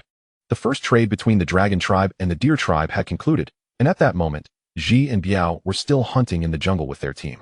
Equipped with the specialized net weapon, the hunting team had gradually discovered various methods of use, significantly enhancing their hunting efficiency, as they were now able to secure at least one medium-sized prey almost every day. When they first utilized the net, the hunting team followed Su Yan's instructions to simply throw the net over the beasts, provided they could catch up to them. This approach did not markedly improve their hunting efficiency. Subsequently, Ji made some modifications to the net hunting method. 2 individuals would hold a net and spread it wide, encircling the prey, which indeed improved their hunting efficiency considerably. Now, Ji instructed his tribesmen to weave nets measuring 2 meters in width and over 4 meters in length. The hunting team would spread these nets, tying each into 2 large trees, creating a semicircular trap with several nets, leaving only a few tribesmen to guard it while the others circled away. Upon spotting prey, the hunting team would drive the animals toward the trap, and in their panic, the prey would easily stumble into the trap. This newly adopted hunting method had further enhanced their efficiency, even without fishing in the small river. The dragon tribe could procure sufficient food through hunting. In this primitive era, various wild beasts inhabited the land, their density far surpassing that of modern times. After all, once humanity ascended, and with the increase in human numbers, many beasts were hunted to extinction. In contemporary times, wild animals could only survive under human protection, and should humanity desire, they could eradicate all beasts and humans alike at any moment. Perhaps it was the unique composition of the air that allowed Su Yin to cultivate inner strength, rendering primitive individuals significantly stronger than modern humans. Likewise, the beasts of the primitive era were far larger, stronger, and swifter than those of the modern world. The strength of both primitive humans and beasts had been augmented by that unique composition. However, the number of primitive humans was far too limited. Armed with rudimentary weapons, it was nearly impossible for them to acquire sufficient food through hunting. One could crush a beast with a stone the size of their fist, provided they struck the creature's head, yet even then, it might only result in severe injury. In contrast, a male tribesman from the dragon tribe would find it challenging to hit a beast with a thrown stone, and striking its head would be even more difficult. Even if he succeeded, the force would likely be insufficient, leaving the beast with only a minor wound, allowing it to escape. Traps constitute a relatively effective method of hunting. However, most individuals envision traps merely as pits dug into the ground, filled with sharpened stakes. Given the current circumstances of the dragon tribe, such traps are impractical. Excavating a pit capable of ensnaring a beast with primitive stone tools could take an inordinate amount of time. Conversely, traps fashioned from nets are far simpler to deploy than those involving excavation. Presently, the hunting activities of the dragon tribe's hunting team resemble more of a surround and capture approach, which typically necessitates a considerable number of participants. Nevertheless, by strategically placing traps, the reliance on manpower diminishes significantly, allowing for a single hunting expedition to potentially capture multiple prey at once. Previously, fish constituted the primary staple. However, with the increase in the availability of game meat, the tribe has shifted its focus to consuming beast meat, resulting in a substantial reduction in daily fish consumption. The fishing team now devotes considerably less time to their endeavors, while the hunting team returns earlier each day due to improved efficiency. The practice of surrounding game has enabled the dragon tribe to procure abundant quantities of beast meat daily, simultaneously leading to a rise in the population of wild animals within their enclosures. Currently, the tribe engages in rudimentary husbandry of wild boars, deer, roe deer, and pheasants. Transforming wild beasts into domesticated poultry is, however, an endeavor that cannot be accomplished in a short time frame. The stark contrast between the appearance of wild boars and domestic pigs highlights this challenge. Nonetheless, the path of domestication must be traversed. Furthermore, the expansion of the dragon tribe's living quarters has been firmly established by Su Yin. The brick walls on the east, west, and south sides of the settlement will each extend approximately 50 meters, thereby quadrupling the area of habitation. The construction of the new walls is estimated to be equivalent to the workload of the old walls. The new brick walls will commence from the southern side, with the fishing and hunting teams experiencing a reduction in their daily toil for sustenance, allowing them to dedicate the remaining daylight hours to the construction of these walls. The fabrication of earthen bricks necessitates a substantial amount of clay, prompting the dragon tribe to journey upstream and downstream along the small river to excavate clay from its northern bank, leaving numerous pits in their wake. At times, Su Yin contemplates dispatching individuals to explore the conditions of the rivers upstream or downstream, ideally locating its source. As the population of the dragon tribe grows, this small river may prove insufficient to meet their needs. The prospect of drought years is particularly alarming. Should the river dry up, it would spell catastrophe for the dragon tribe. Regrettably, the current population is too sparse, with adult laborers fully occupied throughout the day, rendering it impossible to send personnel to investigate the river's source. Furthermore, a diminished number of explorers may pose significant risks, leading to the temporary abandonment of this initiative.